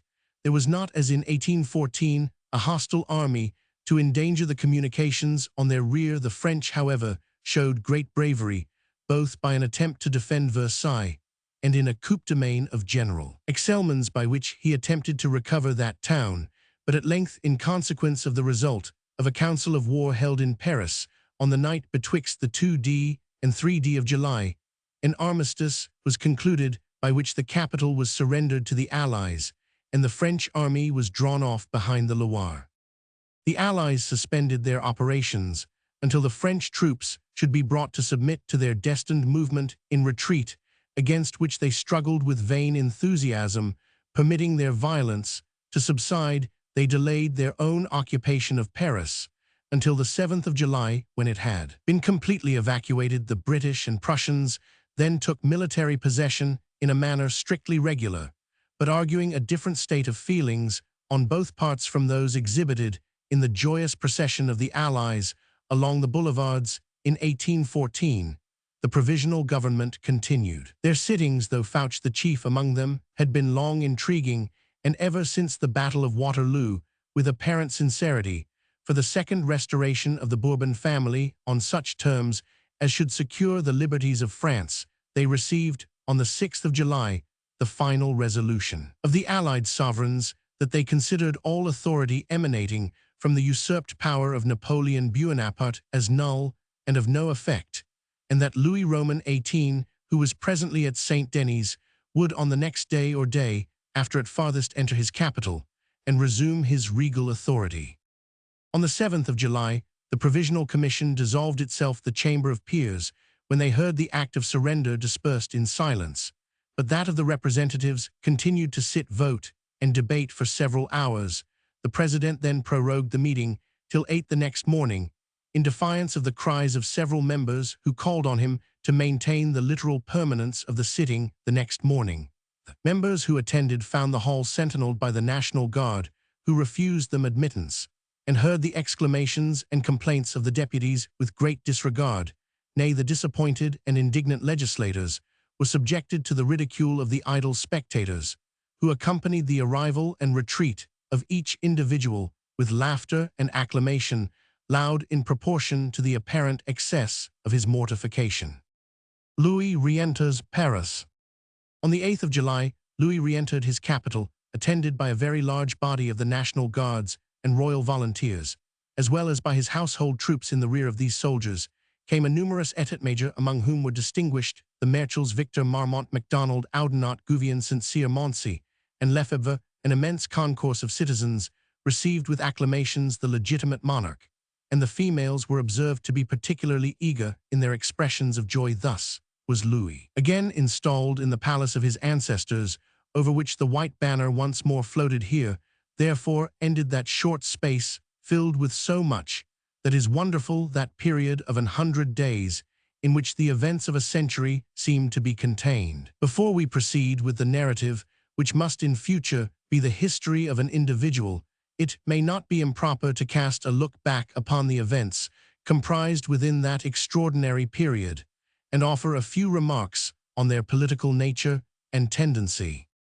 It is unnecessary to remind the reader that Napoleon's restoration to the throne was the combined work of two factions. One comprehended the army, who desired the recovery of their own honor, sullied by recent defeats, and the recalling of the emperor to their head, that he might save them from being disbanded, and lead them to new victories. The other party was that which not only desired that the kingdom should possess a large share of practical freedom, but felt interested that the doctrines of the revolution should be recognized, and particularly that which was held to entitle the people, or those who might contrive to assume the right of representing them, to alter the constitution of the government at pleasure, and to be, as was said of the great Earl of Warwick, the setters up and pullers down of kings. This party, availing themselves of some real errors of the reigning family, imagining more and exciting a cloud of dark suspicions, had instigated a general feeling of dissatisfaction against the Bourbons.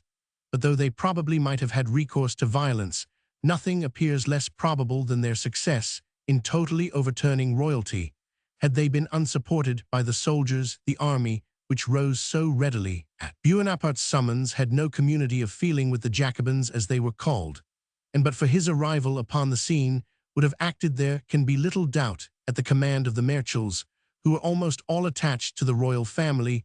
It was therefore the attachment of the army to their ancient commander which gave success to the joint enterprise, which the Jacobinical party alone would have attempted in vain. The Chambers. The Republican or Jacobin party closed with their powerful ally. Their leaders accepted titles at his hands, undertook offices, and became members of a chamber of peers, and of representatives summoned by his authority. They acknowledged him as their emperor, received as his boon a new constitution, and swore in the face of all France the oath of fealty to it, and to him as their sovereign. On such terms, the emperor and his legislative body parted on the 7th of June. Suspicion there existed between them, certainly, but in all outward appearance he departed a contented prince, from a contented people. 11 days brought the Battle of Waterloo, with all its consequences. Policy of a sound and rational sort should have induced the Chambers to stand by the emperor, whom they had made, to arm him with the power which the occasion required, and avail themselves of his extraordinary military talent to try some chance of arresting the invaders. Their progress, even shame, might have prevented them from lending their shoulders to overthrow the tottering throne before which they had so lately kneeled. They determined otherwise. The instant he became unfortunate Napoleon ceased to be their emperor, the source of their power and authority. They could see nothing in him but the hurt deer who is to be booted from the herd, the Jonas in the vessel who is to be flung overboard. When Napoleon therefore talked to them of men and arms, they answered him with equality and the rights of man. Every chance of redeeming the consequences of Waterloo was lost, and the emperor of their choice, if not ostensibly, was in effect at least arrested and sent to the seacoast like a felon for deportation. Their conduct, however, went clearly to show that Napoleon was not the free choice of the French people, and especially that he was not the choice of those who termed themselves exclusively the friends of freedom. Having thus shown how easily they could get rid of the monarch who had called them into political existence, the Chambers applied to the Allies, inviting them to give their concurrence to the election of another sovereign, and assist them to build another throne on the quicksand which had just swallowed that of Napoleon. In one respect, they were not unreasonably tenacious. They cared little who the sovereign should be, whether Orleans or Orange, the Englishman Wellington, or the Cossack Platov, providing only he should derive no right from anyone but themselves, and that they should be at liberty to recall that right when it might please them to do so. And there can be little doubt that any new sovereign and constitution which could have been made by the assistance of such men would have again occasioned the commencement of the wild dance of revolution, till, like so many mad dervises dizzy with the whirl, the French nation would once more have sunk to rest under the iron sway of despotism. The allied sovereigns viewed these proposals with an evil eye both in respect to their nature and to those by whom they were proposed. Of the authorities, the most prudent was the Duke of Otranto, and he had been Fouch of Nantes. Name was to be found at all the bloody rescripts of Robespierre, in which the conscience of the old Decemvir and young Count had never found anything to boggle at. There were many others distinguished in the revolutionary days.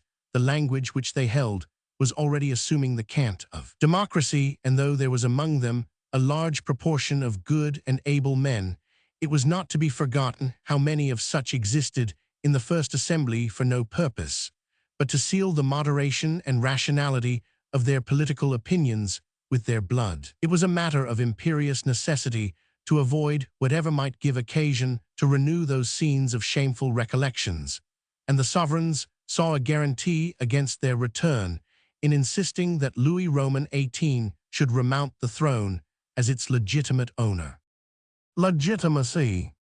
The right of legitimacy, or the right of succession, a regulation adopted into the common law of most monarchical constitutions, is borrowed from the analogy of private life, where the eldest son becomes naturally the head and protector of the family upon the decease of the father, while states indeed are small before laws are settled, and when much depends on the personal ability and talents of the monarch, the power, which for aught we know may exist among the abstract rights of man, of choosing each chief magistrate after the death of his predecessor, or perhaps, more frequently, may be exercised without much inconvenience, but as states become extended, and their constitutions circumscribed and bounded by laws, which leaves less scope and less necessity for the exercise of the sovereign's magisterial functions, men become glad to exchange the licentious privilege of a Tartarian curultai or a Polish diet for the principle of legitimacy, because the chance of a hereditary successor's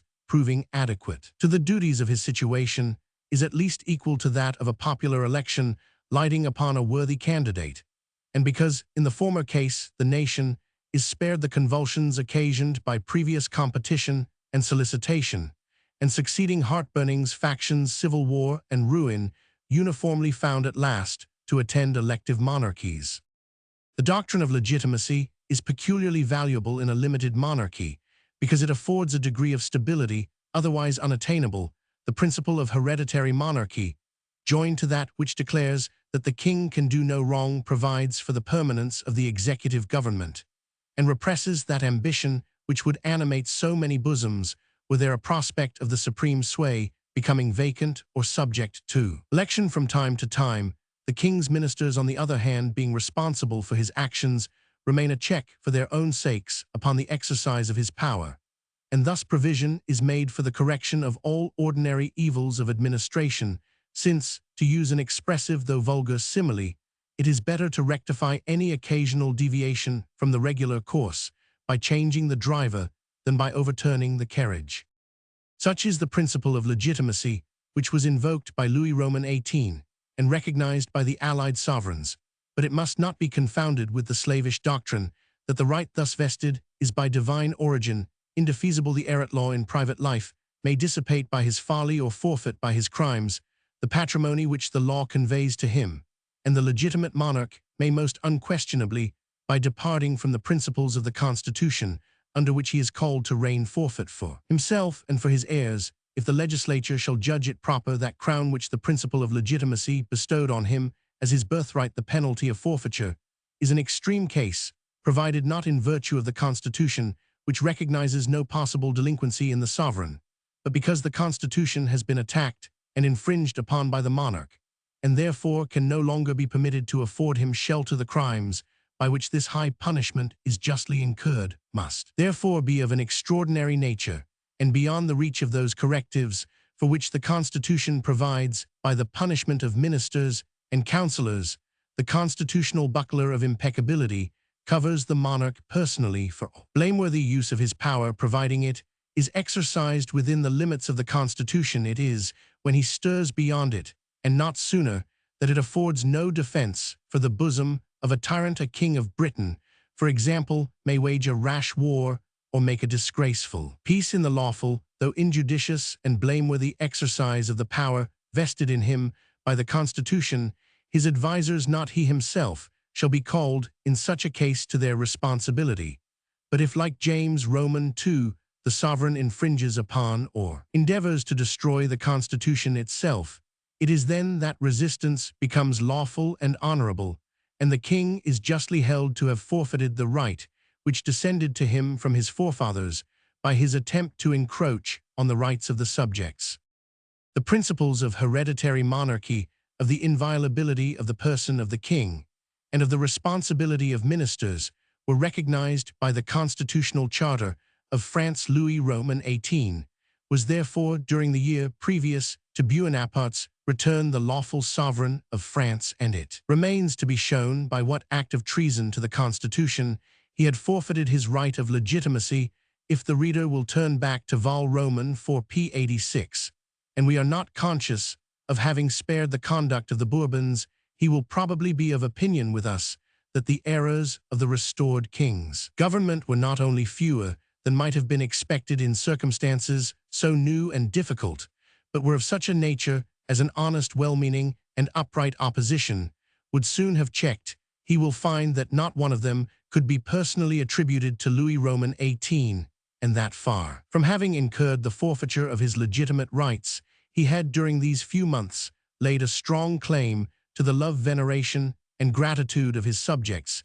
He had fallen a sacrifice in some degree to the humors and rashness of persons connected with his family and household, still more to causeless jealousies and unproved doubts, the watercolors which insurrection never lacks to paint her cause, with to the fickleness of the French people who became tired of his simple, orderly, and peaceful government, but above all to the dissatisfaction of a licentious and licensed soldiery, and clubs of moody banditti panting for a time of pell-mell havoc and confusion.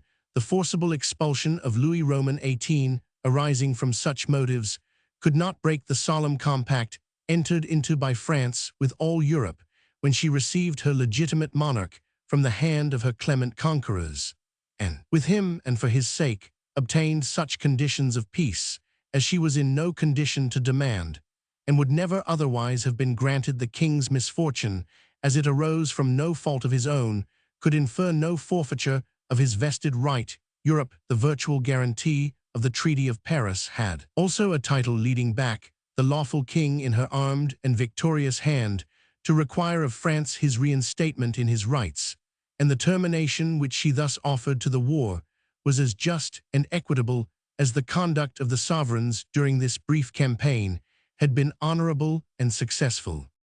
To these arguments, an unprejudiced eye could scarcely see any answer, yet the popular party endeavored to found a pleading against the second restoration of Louis upon the declaration of the Allies. This manifesto had announced, they said, that the purpose of the war was directed against Bonaparte personally, and that it was the intention of the Allied sovereigns, when he should be dethroned, to leave the French the free exercise of choice respecting their own internal government. The Prince Regent's declaration in particular was referred to as announcing that the Treaty of Vienna, which resolved on the dethronement of Napoleon, should not bind the British government to insist upon the restoration of the Bourbon family as an indispensable condition of peace. Those who urged this objection did not or would not consider the nature of the treaty, which this explanatory clause referred to. That Treaty of Vienna had for its express object the restoration of Louis Roman XVIII, and the Prince Regent adhered to it with the same purpose of making every exertion for bringing about that event. The restrictive clause was only introduced because His Royal Highness did not intend to bind himself to make that restoration alone the cause of continuing the war to extremity. Many things might have happened to render an absolute engagement of this nature highly inexpedient. But since none of these did happen, and since the re-establishment of the throne of the Bourbons was in consequence of the victory of Waterloo a measure which could be easily accomplished, it necessarily followed that it was to be accomplished according to the tenor of the Treaty of Vienna. But even had the sovereigns positively announced in their manifestos that the will of the French people should be consulted exclusively, what right had the legislative body assembled by Bonaparte to assume the character of the French people? They had neither weight nor influence with any party in the state, except by the momentary possession of an authority which was hardly acknowledged on any side. the fact that Napoleon's power had ceased to exist did not legitimate them, on the contrary flowing from his commission, it must be held as having fallen with his authority. They were either the chambers summoned by Napoleon, and bound to him as far as oaths and professions could bind them, or they were a body without any pretension whatever to a political character. Lafayette, indeed, contended that the present representatives of France stood in the same situation as the Convention Parliaments of England, and the army encamped in Hounslow Heath at the time of the English Revolution to have rendered this parallel apt. It required all the peculiar circumstances of justice which attended the great event of 1688. The French should have been able to vindicate the reason of their proceedings by the aggressions of their exiled monarch, and by the will of the nation generally, nay almost unanimously expressed. In consequence thereof, this we need not say they were wholly unable to do, but the English history did afford one example of an assembly exactly resembling their own, in absence of right and exuberance of pretension, and that precedent existed when the Rump Parliament contrived to shuffle the cards out of the hands of Richard Cromwell, as the provisional commissioners at Paris were endeavoring by legerdemain to convey the authority from Napoleon Roman II. This Rump Parliament also sat for a little time as a government, and endeavored to settle the constitution upon their own plan, in despite of the whole people of England, who were longing for the restoration of their lawful monarch, as speedily was shown to be the case when Monk with an armed force appeared to protect them in the declaration of their real sentiments. This was the most exact parallel afforded by English history to the situation of the Provisional Commissioners of France, and both they and the Rump Parliament, being equally intrusive occupants of the supreme authority, were alike justly deprived of it by the return of the legitimate monarch. Second, restoration. While the Allied powers were thus desirous that the King of France should obtain possession of a throne which he had never forfeited, they in England in particular saw at once the justice and the policy of securing to France every accession of well-regulated freedom which she had obtained by and through the Revolution, as well as such additional improvements upon her constitution as experience had shown to be desirable. These were pointed out and stipulated for by the celebrated Fouch, who on this occasion did much service to his country, yet he struggled hard that while the king acknowledged which he was ready to do the several benefits, both in point of public feeling and public advantage, which France had derived from the Revolution, the sovereign should make some steps to acknowledge the Revolution itself. He contended for the three-colored banners being adopted as a matter of the last important scene, that somewhat resembling the archfiend in the legends of necromancy, who when the unhappy persons with whom he deals decline to make over their souls and bodies, according to his first request, is humble enough to ask and accept the most petty sacrifice, the paring of the nails, or a single lock of hair providing it, is offered in symbol of homage and devotion. But Louis Roman XVIII was not thus to be drawn into an incidental and equivocal homologation, as civilians term it, of all the wild work of a period so horrible, which must have been by implication a species of ratification, even of the death of his innocent and murdered brother, to preserve and cherish the good which had flowed from the Revolution, was a very different thing from a ratification of the Revolution itself. A tempest may cast rich treasures upon the beach, a tornado may clear the air, but while these benefits are suitably prized and enjoyed, it is surely not requisite that, like ignorant Indians, we should worship the wild surge and erect altars to the howling of the wind.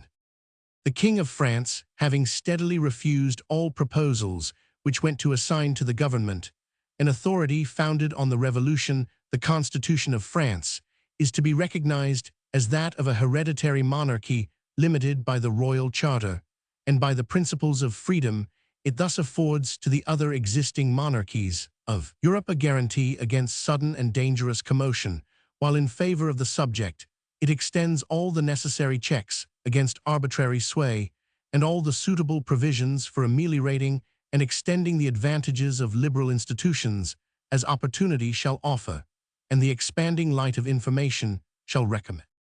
The Allies, though their treaty with France was not made in the same humor of romantic generosity, which dictated that of 1814, insisted upon no articles which could be considered as dishonorable to that nation.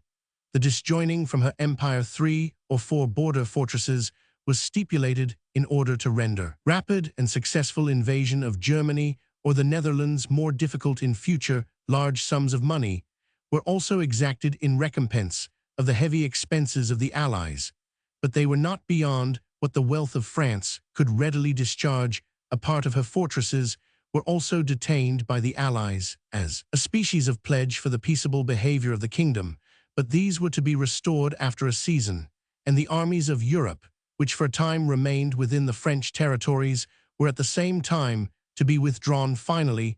That splendid museum which the right of conquest had collected by the stripping of so many states was transferred by the same right of conquest, not to those of the Allies who had great armies in the field, but to the poor and small states who had resigned their property to the French under the influence of terror, and received it back from the Confederates with wonder and gratitude. These circumstances were indeed galling to France for the moment, but they were the necessary consequence of the position in which, perhaps rather passively than actively, she had been placed by the Revolution of the 100 Days. All the prophecies which had been circulated to animate the people against the Allies of their seeking selfish and vindictive objects, or endeavoring to destroy the high national rank which that fair kingdom ought to hold in Europe, were proved to be utterly fallacious. The conquered provinces, as they are called, the acquisitions of Louis Roman XIV, were not rent from the French Empire. Their colonies were left, as at the Peace of Paris. The English did not impose on them an unfavorable treaty of commerce, which Napoleon affirmed was their design, and the omission to insist on which he afterwards considered as a culpable neglect of British interests by the English ministers. France was left, as she ought to be, altogether independent and splendidly powerful. Neither were the predictions concerning the stability of the new royal government less false than had been the vaticinations respecting the purposes of the Allies. Numbers prophesied the downfall of the Bourbon dynasty. It was with difficulty that the political augurs would allow that it might last as long as the life of Louis Roman XVIII. He now sleeps with his fathers, and his successor, generally beloved for his courteous manners, and respected for his integrity and honor, reigns over a free and flourishing people. Time, that grand pacificator, is daily abating the rancor of party and removing from the scene those of all sides who, unaccustomed to the general and impartial exercise of the laws, were ready to improve every advantage and debate every political question sword in hand, or as they themselves express it, par voie du fait.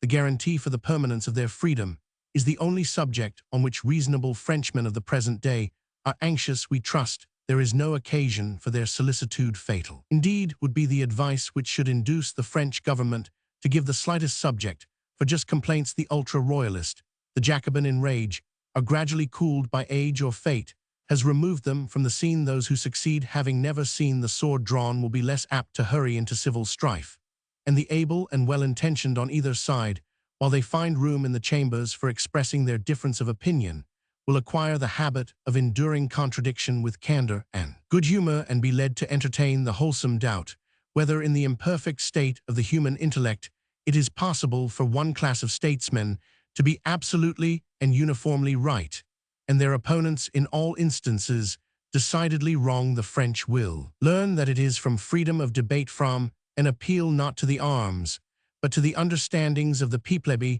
the collision of intellect, not the strife of brutal violence, that the political institutions of this ingenious people are in future to be improved. The aspirations of France after glory in the field had been indulged during the period of which we have treated dreadfully for other countries, and the requital to herself was sufficiently fearful. A sentiment friendly to peace and good order has of late years distinguished even those two nations which, by rash and wicked expression, have been sometimes termed natural enemies. The enlarged ideas of commerce, as they spread wider and become better understood, will afford perhaps the strongest and most irresistible motive for amicable intercourse, that, namely, which arises from mutual advantage. For commerce keeps pace with civilization, and a nation, as it becomes wealthy from its own industry, acquires more and more a taste for the conveniences and luxuries which are the produce of the soil or of the industry of other countries. Britain, of whom all that was selfish was expected and predicated by Napoleon and his friends, Britain, who was said to meditate enchaining France by a commercial treaty which would have ruined her own manufactures, has, by opening her ports to the manufactures of her neighbor, had the honor to lead the way in a new and more honorable species of traffic, which has in some degree the property ascribed by the poet to mercy. It blesseth him who gives and him who takes. To the eye of a stranger, the number of new buildings established in Paris, and indeed throughout France, are indications of capital and enterprise of a nature much more satisfactory than the splendid but half-finished public edifices which Napoleon so hastily undertook, and so often left in an incomplete state. The general improvement of ideas may be also distinctly remarked on comparing the French people of 1815 and 1826, and observing the gradual extinction of long-cherished prejudices and the no less gradual improvement and enlargement of ideas. This state of advancement cannot indeed be regular, it must have its ebbs and flows, but on the whole there seems more reason than at any former period of the world for hoping that there will be a general peace of some lengthened endurance, and that Britain and France in particular will satisfy themselves with enjoying in recollection the laurels each country has won in the field, and be contented to struggle for the palm of national superiority by the arts of peaceful and civilized industry. Chapter Roman 90. Disposition of the British fleet along the western coast of France, in order to prevent Bonaparte's escape. The Bellerophon off Rochefort orders, under which Captain Maitland acted plans agitated for Napoleon's escape. Savary and Las Cases open a negotiation with Captain Maitland. Captain Maitland's account of what passed at their interviews. Las Cases account the statements compared Napoleon's letter to the Prince Regent. He surrenders himself on board the Bellerophon on 15th July. His arrival off Plymouth. All approach to the ship prohibited. Final determination of the English government that Bonaparte shall be sent to St. Helena. His protest. Our history returns to its principal object. Bonaparte arrived at Rochefort upon the 3d July. So short had been the space between the bloody cast of the die at Waterloo and his finding himself an exile, yet even this brief space of 15 days had made his retreat difficult, if not impracticable. Means, indeed, were provided for his transportation. The two French frigates, the Zala and the Medusa, together with the Baladriere, a corvette, and the Epervier, a large brig, waited Bonaparte's presence and orders to sail for America from their station under the Isle d'Aix. But as Napoleon himself said shortly afterwards, wherever there was water to swim a ship there, he was sure to find the British flag. Lord Keith. Captain Maitland. The news of the defeat at Waterloo had been the signal to the Admiralty to cover the western coast of France with cruisers in order to prevent the possibility of Napoleon's escaping by sea from any of the ports in that direction. Admiral Lord Keith, an officer of great experience and activity, then Commander-in-Chief of the Channel Fleet, had made a most judicious disposition of the fleet under his command by stationing an inner line of cruisers of various descriptions off the principal ports between Brest and Bayonne, with an exterior line necessarily more widely extended betwixt Ushant and Cape Finisterre. The commanders of these vessels had the strictest orders to suffer no vessel to pass unexamined. No less than 30 ships of different descriptions maintained this blockade. According to this arrangement, the British line-of-battle ship, the Bellerophon, cruised off Rochefort with the occasional assistance of the Slaney, the PHBE, and other small vessels, sometimes present and sometimes detached as the service might require. Captain Maitland, who commanded the Bellerophon, is a man of high character in his profession of birth, of firmness of mind, and of the most indisputable honor. It is necessary to mention these circumstances, because the national character of England herself is deeply concerned and identified with that of Captain Maitland in the narrative which follows. The several orders under which this officer acted expressed the utmost anxiety about intercepting Bonaparte's flight, and canvassed the different probabilities concerning its direction. His attention was at a later date particularly directed to the frigates in Aix Roads, and the report concerning their destination. Admiral Hotham writes to Captain Maitland 8th July 1815 the following order. The Lords Commissioners of the Admiralty, having every reason to believe that Napoleon Bonaparte meditates his escape with his family from France to America, you are hereby required and directed in pursuance of orders from their lordships signified to me by Admiral the Right Honourable Viscount Keith, to keep the most vigilant lookout for the purpose of intercepting him, and to make the strictest search of any vessel you may fall in with. And if you should be so fortunate as to intercept him, you are to transfer him and his family to the ship you command, and there keeping him in careful custody return to the nearest port in England, going into Torbay in preference to Plymouth with all possible expedition. And on your arrival, you are not to permit any communication whatever with the shore, except as hereinafter directed, and you will be held responsible for keeping the whole transaction a profound secret until you receive their lordships' further orders. In case you should arrive at a port where there is a flag officer, you are to send to acquaint him with the circumstances, strictly charging the officer sent on shore with your letter not to divulge its contents. And if there should be no flag officer at the port where you arrive, you are to send one letter express to the Secretary of the Admiralty and another to Admiral Lord Keith, with strict injunctions of secrecy to each officer who may be the bearer of them. We give these orders at full length to show that they left Captain Maitland no authority to make conditions or stipulations of surrender or to treat Napoleon otherwise than as an ordinary prisoner of war. Captain Maitland proceeded to exercise all the vigilance which an occasion so interesting demanded, and it was soon evident that the presence of the Bellerophon was an absolute bar to Napoleon's escape by means of the frigates, unless it should be attempted by open force. In this latter case, the British officer had formed his plan of bearing down upon and disabling the one vessel, and throwing on board of her 100 men selected for the purpose, while the Bellerophon set sail with all speed in pursuit of her consort, and thus made sure of both. He had also 2 small vessels, the Slaney and the PHBE, which he could attach to the pursuit of the frigate, so as at least to keep her in view. This plan might have failed by accident, but it was so judiciously laid as to have every chance of being successful, and it seems that Napoleon received no encouragement from the commanders of the frigates to try the event of a forcible escape. The scheme of a secret flight was next meditated. A chassamare, a peculiar species of vessel used only in the coasting trade, was to be fitted up and manned with young probationers of the Navy, equivalent to our midshipmen.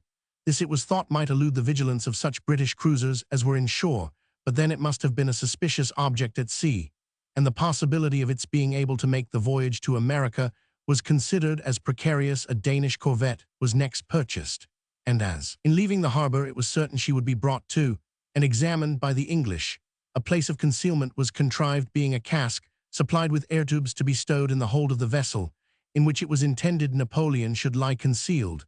But the extreme rigor with which the search was likely to be prosecuted, and the corpulence of Bonaparte, which would not permit him to remain long in a close or constrained position, made this, as well as other hopeless contrivances, be laid aside. Proposals from the army. There were undoubtedly at this time many proposals made to the ex-emperor by the army, who, compelled to retreat behind the Loire, was still animated by a thirst of revenge and a sense of injured honor. There is no doubt that they would have received Napoleon with acclamation, but if he could not or would not pursue a course so desperate in 1814, when he had still a considerable army and a respectable extent of territory remaining, it must have seemed much more ineligible in 1815, when his numbers were so much more disproportioned than they had formerly been, and when his best generals had embraced the cause of the Bourbons or fled out of France. Napoleon's condition, had he embraced this alternative, would have been that of the chief of a roving tribe of warriors struggling for existence with equal misery to themselves, and the countries through which they wandered, until at length broken down and destroyed by superior force. Rejecting this expedient, and all others having been found equally objectionable, the only alternative which remained was to surrender his person either to the Allied powers as a body, or to any one of them in particular. The former course would have been difficult unless Napoleon had adopted the idea of resorting to it earlier, which, in the view of his escape by sea, he had omitted to do. Neither had he time to negotiate with any of the Allied sovereigns, or of traveling back to Paris for the purpose with any chance of personal safety, for the Royalists were now everywhere holding the ascendancy, and more than one of his generals had been attacked and killed by them. He was cooped up, therefore, in Rochefort, although the white flag was already about to be hoisted there, and the commandant respectfully hinted the necessity of his departure, it must have been anticipated by Napoleon that he might be soon deprived of the cover of the batteries of the Isle of Aix.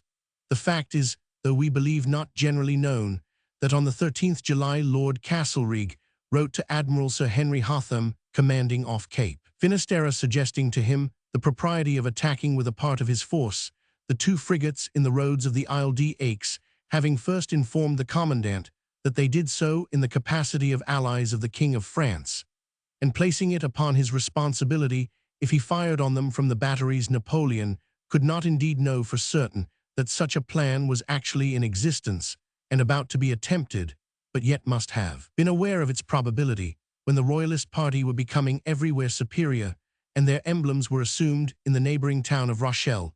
It is therefore in vain to state Bonaparte's subsequent conduct as a voluntary confidence reposed by him in the honor of England. He was precisely in the condition of the commandant of a besieged town who has the choice of surrendering or encountering the risks of a storm. Neither was it open for him to contend that he selected the British out of all the other allied powers with whom to treat upon this occasion like the commandant in the case above supposed. He was under the necessity of surrendering to those who were the immediate besiegers, and therefore he was compelled to apply for terms of safety to him who alone possessed the direct power of granting it, that is, to Captain Frederick Maitland of the Bellerophon. Negotiation with Maitland. Napoleon opened a communication with this officer on the 10th July by two of his attendants, General Savary and Count Las Cases, under pretense of inquiring about a safe-conductor passport, which Napoleon pretended to expect from England, and which he said had been promised to him, without stating by whom. Under this round assertion, for which there was not the slightest ground, Messrs. Savary and Las Cases desired to know whether Captain Maitland would permit the frigates to sail with him uninterrupted, or at least give him leave to proceed in a neutral vessel. Captain Maitland, without hesitation, declared that he would not permit any armed vessel to put to sea from the port of Rochefort. It was equally out of his power, he stated, to allow the Emperor to proceed in a neutral vessel without the sanction of Admiral Hotham, his commanding officer. He offered to write to that officer, however, and the French gentlemen having assented, he wrote in their presence to the Admiral, announcing the communication he had received and requesting orders for his guidance. This was all but a prelude to the real subject of negotiation. The Duke of Rovigo Savary and Count Las Cases remained 2 or 3 hours on board, and said all they could to impress Captain Maitland with the idea that Napoleon's retirement was a matter of choice, not of compulsion, and that it was the interest of Britain to consent to his going to America, a measure, they said, which was solely dictated to him by humanity, and a desire to save human blood. Captain Maitland asked the natural question, which we give in his own words. Supposing the British government should be induced to grant a passport for Bonaparte's going to America, what pledge could he give that he would not return and put England, as well as all Europe, to the same expense of blood and treasure that has just been incurred?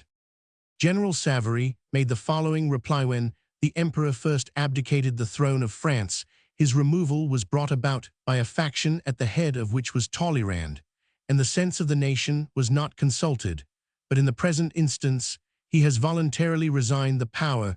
The influence he once had over the French people is past. A very considerable change has taken place in their sentiments towards him since he went to Elba, and he could never regain the power he had over their minds. Therefore, he would prefer retiring into obscurity, where he might end his days in peace and tranquility, and were he solicited to ascend the throne again, he would decline it. If that is the case, said Captain Maitland, why not ask an asylum in England? Savary answered, there are many reasons for his not wishing to reside in England. The climate is too damp, and cold. It is too near France. He would be, as it were, in the center of every change and revolution that might take place there, and would be subject to suspicion. He has been accustomed to consider the English as his most inveterate enemies, and they have been induced to look upon him as a monster without one of the virtues of a human being. Captain Knight of the Falmouth was present during the whole of this conversation, from which Captain Maitland, like an able diplomatist, drew a conclusion respecting the affairs of Napoleon exactly opposite from that which they endeavored to impress upon him, and concluded that he must be in extremity. On the 14th July, Count Las Cases again came on board the Bellerophon, now attended by General Count Lallement. The pretext of the visit was to learn whether Captain Maitland had received any answer from the Admiral. Captain Maitland observed the visit on that account was unnecessary, as he would have forwarded the answer so soon as received, and added he did not approve of frequent communication by flags of truce, thus repelling rather than inviting them. The conference was resumed after breakfast. Captain Maitland, having in the meantime sent for Captain Sartorius of the Slaney to be witness of what passed in this most important conference, we hold it unjust to Captain Maitland to use any other words than his own copied from his journal, the original of which we have ourselves had the advantage of seeing. When breakfast was over, we retired to the after-cabin. Count Las Cases then said the Emperor is so anxious to spare the further effusion of human blood that he will proceed to America in any way the British government chooses to sanction, either in a French ship of war, a vessel armed en flute, a merchant vessel, or even in a British ship of war. To this I answered, I have no authority to agree to any arrangement of that sort, nor do I believe my government would consent to it, but I think I may venture to receive him into this ship, and convey him to England. If, however, I added, he adopts that plan, I cannot enter into any promise as to the reception he may meet with, as even in the case I have mentioned, I shall be acting on my own responsibility, and cannot be sure that it would meet with the approbation of the British government. There was a great deal of conversation on this subject, in the course of which Lucien Buonaparte's name was mentioned, and the manner in which he had lived in England alluded to, but I invariably assured Las Cases most explicitly that I had no authority to make conditions of any sort as to Napoleon's reception in England. In fact, I could not have done otherwise, since, with the exception of the order inserted at page 220, I had no instructions for my guidance, and was of course in total ignorance of the intention of His Majesty's ministers as to his future disposal. One of the last observations Las Cases made before quitting the ship was, under all circumstances, I have little doubt that you will see the Emperor on board the Bellerophon. And in fact, Buonaparte must have determined on that step before Las Cases came on board, as his letter to His Royal Highness, the Prince Regent, is dated the 13th of July, the day before this conversation. The Count Las Cases gives nearly a similar detail of circumstances, with a coloring which is exaggerated, and an arrangement of dates which is certainly inaccurate. It must be also noticed that Count Las Cases dissembled his acquaintance with the English language, and therefore, if any mistake had occurred betwixt him and Captain Maitland, who spoke French with difficulty, he had himself so far to blame for it. Of the visit on board the Bellerophon on the 10th, after giving the same statement as Captain Maitland concerning the application for the passports, the Count states, it was suggested to us to go to England, and we were assured we had no room to fear any bad treatment. On the 14th, being the date of his second visit, he states that there was a repetition of the invitation to England, and the terms on which it was recommended. Captain Maitland, he says, told him that if the Emperor chose immediately to embark, he had authority to receive him on board and conduct him to England. This is so expressed as to lead the reader to believe that Captain Maitland spoke to the Count of some new directions or orders which he had received or pretended to have received. Concerning Buonaparte, such an inference would be entirely erroneous. No new or extended authority was received by Captain Maitland, nor was he capable of insinuating the existence of such. His sole instructions were contained in the orders of Admiral Hotham, quoted at p. 220, directing him, should he be so fortunate as to intercept Buonaparte, to transfer him to the ship he commanded to make sail for a British port, and when arrived there, to communicate instantly with the Port-Admiral or with the Admiralty. The Bellerophon. Count Las Cases makes Captain Maitland proceed to assure him and Savary that in his own private opinion Napoleon would find in England all the respect and good treatment to which he could make any pretension, that there the princes and ministers did not exercise the absolute authority used on the continent, and that the English people had a liberality of opinion and generosity of sentiment superior to that entertained by sovereigns. Count Las Cases states himself to have replied to the panegyric on England by an oration in praise of Bonaparte, in which he described him as retiring from a contest which he had yet the means of supporting, in order that his name and rights might not serve as a pretext to prolong civil war. The Count, according to his own narrative, concluded by saying that under all the circumstances he thought the Emperor might come on board the Bellerophon and go to England with Captain Maitland for the purpose of receiving passports for America. Captain Maitland desired it should be understood that he by no means warranted that such would be granted. At the bottom of my heart, says Las Cases, I never supposed the passports would be granted to us, but as the Emperor had resolved to remain in future a personal stranger to political events, we saw without alarm the probability that we might be prevented from leaving England. But to that point, all our fears and suppositions were limited. Such, too, was doubtless the belief of Maitland. I do him, as well as the other officers, the justice to believe that he was sincere and of good faith in the painting they drew us of the sentiments of the English nation. The envoys returned to Napoleon, who held, according to Las Cases, a sort of council, in which they considered all the chances. The plan of the Danish vessel and that of the Chassamare were given up as too perilous. The British cruiser was pronounced too strong to be attacked. There remained only the alternative of Napoleon's joining the troops and renewing the war, or accepting Captain Maitland's offer by going on board the Bellerophon. The former was rejected, the latter plan adopted. And then, says Roman 1000 Las Cases, Napoleon wrote to the Prince Regent. The letter follows, but it is remarkable that the date is omitted. This is probably the reason why Count Las Cases did not discover that his memory was betraying him, since that date must have reminded him that the letter was written before, not after, the conference of the 14th July. From this narrative, two things are plain. Roman 1, that no terms of capitulation were made with Captain Maitland. Roman 2, that it is the object of Count Las Cases to insinuate the belief that it was in consequence of the arguments used by Captain Maitland, supported by the British officers present, that Las Cases was induced to recommend and Napoleon to adopt the step of surrendering himself on board the Bellerophon. But this whole inference is disproved by two small ciphers, the date, namely, of 13th of July, on the letter addressed to the Prince Regent, which therefore could not in the nature of things have been written in consequence of a conference betwixt Las Cases and Captain Maitland, and a consultation betwixt Napoleon and his followers, which conference and consultation did not take place till the 14th of July. The resolution was taken, and the letter written the day before. All those glowing descriptions of the English people put into the mouth of Captain Maitland, and the faith of Napoleon was grounded upon the impersonal suggestion to go to England made to Las Cases and Savary on their first visit to the Bellerophon. The visit of the 14th doubtless confirmed the resolution which had been adopted the preceding day. No delay now intervened. On the same 14th of July, General Baron Gourgaud was sent off with the letter so often mentioned, addressed to the Prince Regent, which was in these well-known terms. Rochefort, July 13, 1815.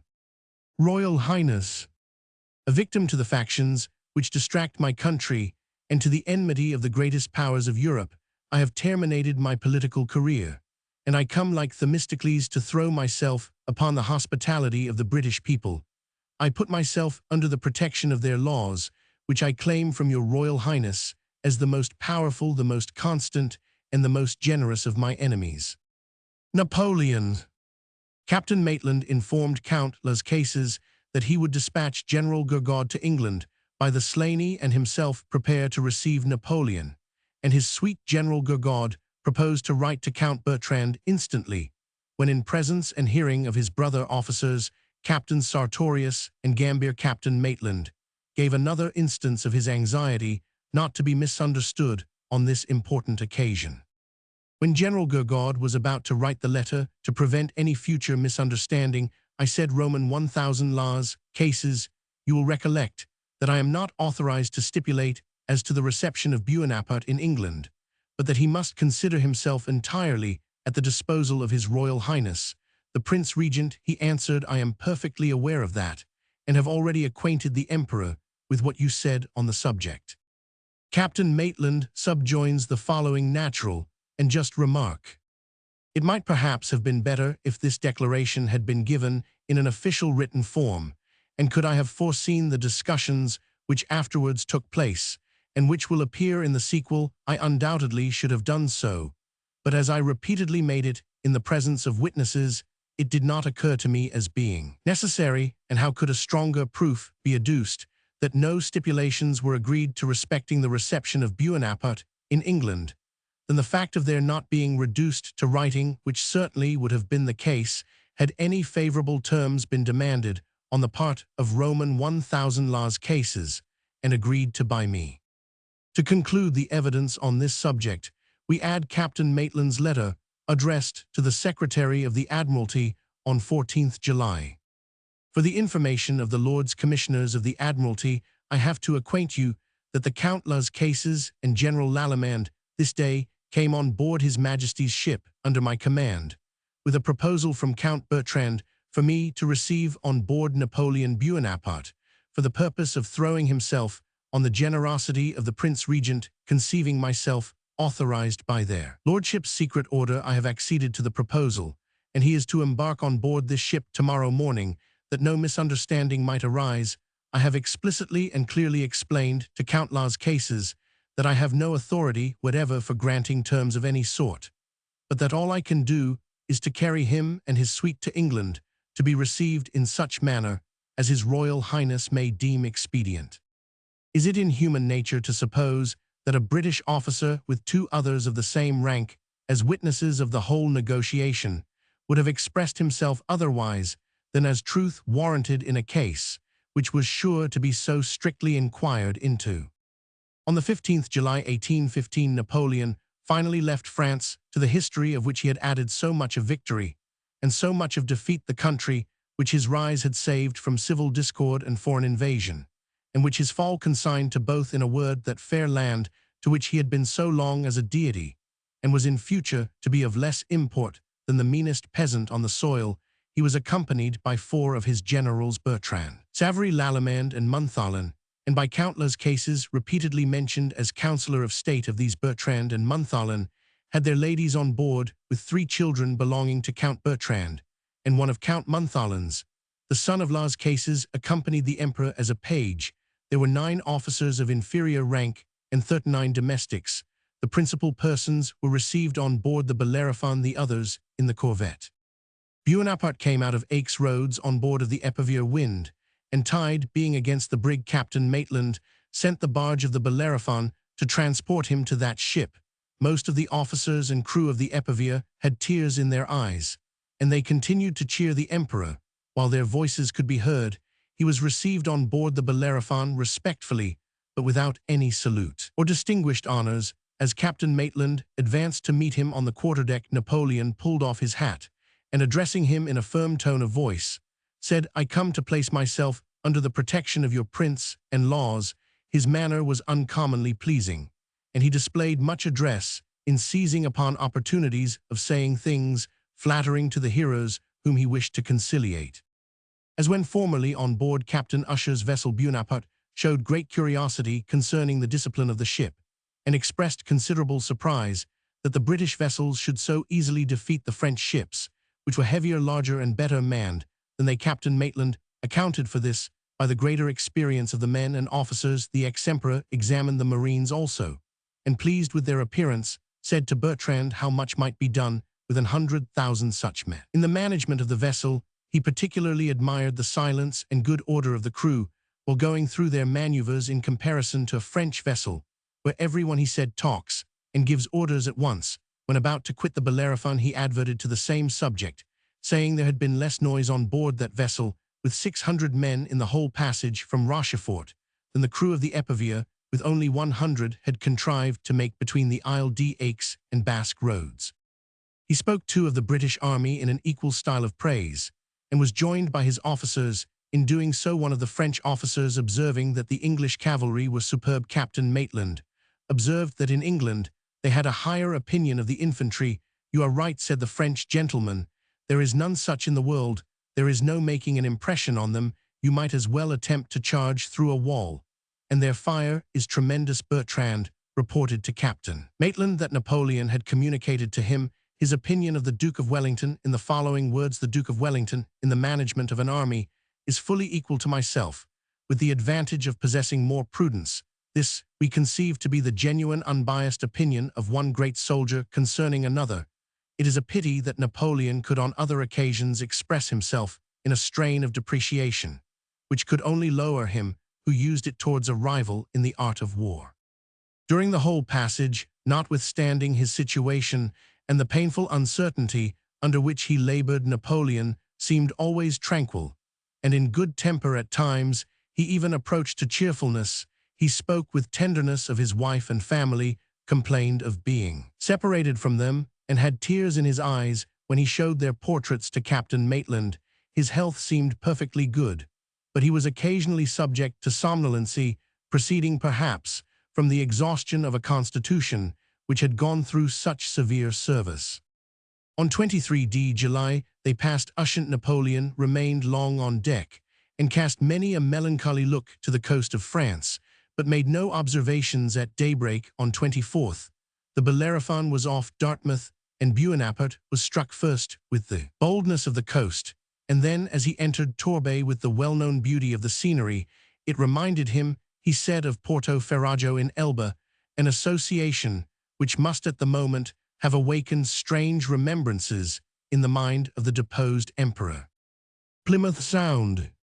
The Bellerophon had hardly anchored when orders came from the Admiral Lord Keith, which was soon after seconded by others from the Admiralty, enjoining that no one of whatever rank or station should be permitted to come on board the Bellerophon, excepting the officers and men belonging to the ship. On the 26th, the vessel received orders to move round to Plymouth Sound. In the meantime, the newspapers which were brought on board tended to impress anxiety and consternation among the unhappy fugitives.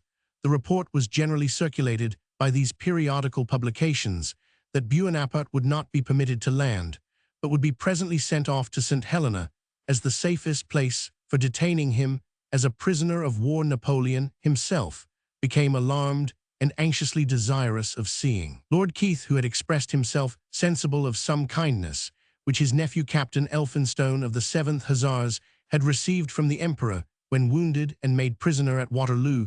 Such an interview accordingly took place betwixt the noble Admiral and the late Emperor upon the 28th July, but without any results of importance, as Lord Keith was not then possessed of the decision of the British government. That frenzy of popular curiosity which, predominating in all free states, seems to be carried to the utmost excess by the English nation, caused such numbers of boats to surround the Bellerophon that, notwithstanding the peremptory orders of the Admiralty, and in spite of the efforts of the man-of-war's boats, which maintained constant guard round the vessel, it was almost impossible to keep them at the prescribed distance of a cable's length from the ship. They incurred the risk of being run down off being, as they might apprehend, shot, for muskets were discharged for the purpose of intimidation of all the dangers of a naval combat, rather than lose the opportunity of seeing the Emperor whom they had heard so much of when he appeared. He was greeted with huzzas, which he returned with bows, but could not help expressing his wonder at the eagerness of popular curiosity, which he was not accustomed to see in such a pitch of excitation. Sir Henry Bunbury's Minutes. On the evening of the 30th of July, Major General Sir Henry Bunbury, one of the Under-Secretaries of State, arrived, bringing with him the final intentions of the British government for the disposal of Bonaparte and his suite. Upon the 31st, Lord Keith and Sir Henry waited upon the ex-emperor on board of the Bellerophon to communicate to him the unpleasing tidings. They were accompanied by Mr. Make, the secretary of Lord Keith, whose presence was deemed necessary as a witness to what passed. Napoleon received the Admiral and Under-Secretary of State with becoming dignity and calmness. The letter of Lord Melville, First Lord of the Admiralty, was read to the ex-emperor announcing his future destination. It stated that it would be inconsistent with the duty of the British ministers to their sovereign and his allies to leave General Bonaparte the means or opportunity of again disturbing the peace of Europe. He announced that the island of St. Helena was selected for his future residence, and selected as such because its local situation would permit his enjoying more freedom than could be compatible with adequate security elsewhere. That with the exception of Generals Savary and Lallemande, the general might select 3 officers together with his surgeon to attend him to St. Helena. That 12 domestics would also be allowed. The same document stated that the persons who might attend upon him would be liable to a certain degree of restraint and could not be permitted to leave the island without the sanction of the British government. Lastly, it was announced that Rear Admiral Sir George Cockburn, appointed to the chief command of the Cape of Good Hope, would be presently ready to sail for the purpose of conveying General Bonaparte to St. Helena, and therefore it was desirable that he should without delay make choice of the persons who were to form his suite. The letter was read in French to Bonaparte by Sir Henry Bunbury. He listened without impatience, interruption, or emotion of any kind. When he was requested to state if he had any reply, he began with great calmness of manner and mildness of countenance to declare that he solemnly protested against the orders which had been read, that the British ministry had no right to dispose of him in the way proposed, that he appealed to the British people and the laws, and asked what was the tribunal which he ought to appeal to. I am come, he continued, voluntarily to throw myself on the hospitality of your nation. I am not a prisoner of war, and if I was, have a right to be treated according to the law of nations. But I am come to this country, a passenger on board one of your vessels, after a previous negotiation with the commander. If he had told me I was to be a prisoner, I would not have come. I asked him if he was willing to receive me on board and convey me to England. Admiral Maitland said he was, having received, or telling me he had received, special orders of government concerning me. It was a snare then that had been spread for me. I came on board a British vessel, as I would have entered one of their towns. A vessel, a village. It is the same thing as for the island of St. Helena. It would be my sentence of death. I demand to be received as an English citizen. How many years entitle me to be domiciliated? Sir Henry Bunbury answered that he believed 4 were necessary. Well, then, continued Napoleon, let the Prince Regent during that time place me under any superintendence he thinks proper. Let me be placed in a country house in the center of the island, 30 leagues from every seaport. Place a commissioned officer about me to examine my correspondence and superintend my actions, or if the Prince Regent should require my word of honor, perhaps I might give it. I might then enjoy a certain degree of personal liberty, and I should have the freedom of literature in St. Helena. I could not live 3 months to my habits and constitution. It would be death. I am used to ride 20 miles a day. What am I to do on that little rock at the end of the world? No Botany Bay is better than St. Helena. I prefer death to St. Helena, and what good is my death to do you? I am no longer a sovereign. What danger could result from my living as a private person in the heart of England, and restricted in any way which the government should think proper?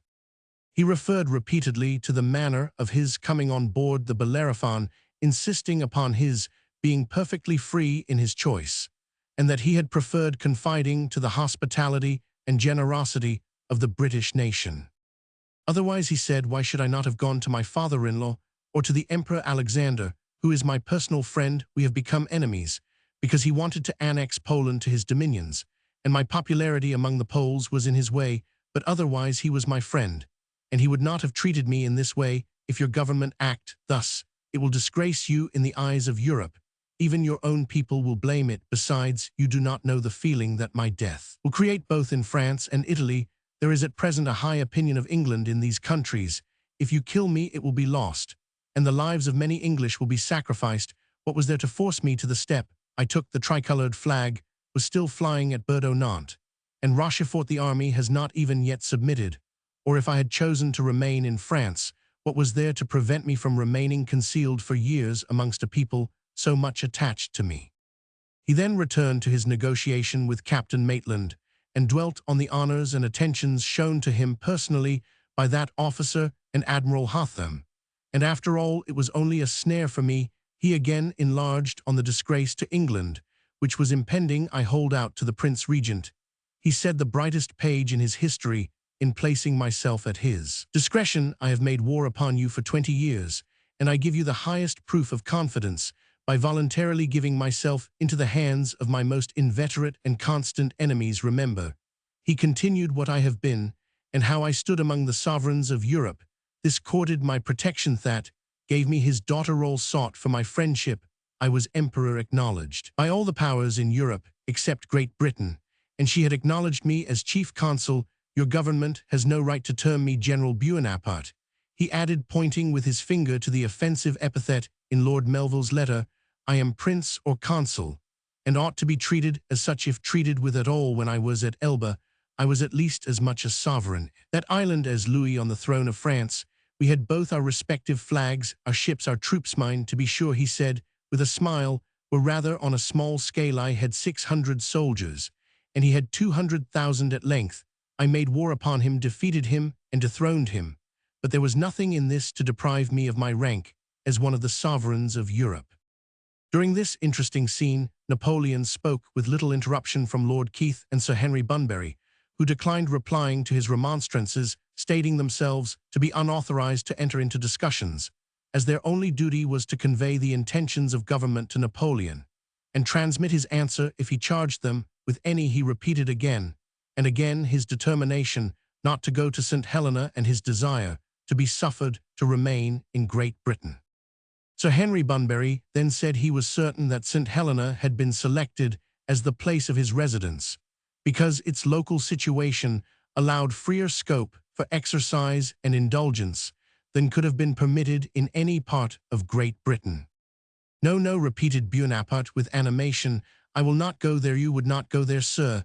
Were it your own Casener, my lord, would you? Lord Keith bowed, and answered he had been already at St. Helena 4 times. Napoleon went on reiterating his protestations against being imprisoned or sent to St. Helena. I will not go thither, he repeated. I am not a Hercules, with a smile, but you shall not conduct me to St. Helena. I prefer death in this place. You found me free, send me back again, replace me in the condition in which I was, or permit me to go to America. He dwelt much on his resolution to die rather than to go to St. Helena. He had no great reason, he said, to wish for life. He urged the admiral to take no farther steps to remove him into the Northumberland before government should have been informed of what he had said, and have signified their final decision. He conjured Sir Henry Bunbury to use no delay in communicating his answer to government, and referred himself to Sir Henry to put it into form. After some cursory questions and pauses, he again returned to the pressing subject, and urged the same arguments as before. He had expected, he said, to have had liberty to land and settle himself in the country, some commissioner being named to attend him, who would be of great use for a year or 2 to teach him what he had to do. You could choose, he said, some respectable man for the English service, must have officers distinguished for probity and honor, and do not put about me an intriguing person who would only play the spy and make cabals. He declared again his determination not to go to St. Helena, and this interesting interview was concluded. Interview with Lord Keith, etc. After the Admiral and Sir Henry Bunbury had left the cabin, Napoleon recalled Lord Keith, whom, in respect of his former attention to his lordship's relative Captain Elphinstone, he might consider as more favorable to his person. Napoleon opened the conversation by asking Lord Keith's advice how to conduct himself. Lord Keith replied that he was an officer and had discharged his duty, and left with him the heads of his instructions if he considered it necessary to renew the discussion. Sir Henry Bunbury must be called in. Bonaparte said that was unnecessary. Can you, said he, after what is past, detain me until I hear from London? Lord Keith replied that must depend on the instructions brought by the other admiral, with which he was unacquainted. Was there any tribunal, he asked, to which he could apply? Lord Keith answered that he was no civilian, but believed that there was none whatever. He added that he was satisfied there was every disposition on the part of the British government to render his situation as comfortable as prudence would permit. How so? Said Napoleon, lifting the paper from the table and speaking with animation upon Lord Keith's, observing that it was surely preferable to being confined to a smaller space in England, or being sent to France, or perhaps to Russia. Russia, exclaimed Bonaparte, God preserve me from it. During this remarkable scene, Napoleon's manner was perfectly calm and collected, his voice equal and firm, his tones very pleasing. Once or twice only he spoke more rapidly and in a harsher key He used little gesticulation, and his attitudes were ungraceful, but the action of the head was dignified, and the countenance remarkably soft and placid without any marks of severity. He seemed to have made up his mind, anticipating what was to be announced, and perfectly prepared to reply. In expressing his positive determination not to go to St. Helena, he left it to his hearers to infer whether he meant to prevent his removal by suicide or to resist it by force. Chapter Roman 92, Napoleon's real view of the measure of sending him to St. Helena. Allegation that Captain Maitland made terms with him disproved probability that the insinuation arose with Las Cases' scheme of removing Napoleon from the Bellerophon by citing him as a witness. In a case of libel threats of self-destruction, Napoleon goes on board the Northumberland, which sails for St. Helena. His behavior on the voyage: he arrives at St. Helena 16th October. The interest attaching to the foregoing interview betwixt Napoleon and the gentleman sent to announce his doom loses much when we regard it in a great measure as an empty personification of feeling a well-painted passion, which was not in reality felt. Napoleon, as will presently appear, was not serious in averring that he had any encouragement from Captain Maitland to come on board his ships. In the character of a prisoner to be placed at the Prince Regent's discretion, neither had he the most distant idea of preventing his removal to the Northumberland, either by violence to himself or anyone else. Both topics of declamation were only used for show: one, to alarm the sense of honor entertained by the Prince Regent and the people of England, and the other to work upon their humanity. The Bellerophon. There is little doubt that Napoleon saw the probability of the St. Helena voyage. So soon as he surrendered himself to the captain of the Bellerophon, he had affirmed that there was a purpose of transferring him to St. Helena or St. Lucie even before he left Elba, and if he thought the English capable of sending him to such banishment while he was under the protection of the Treaty of Fontainebleau, he could hardly suppose that they would scruple to execute such a purpose after his own conduct had deprived him of all the immunities with which that treaty had invested him.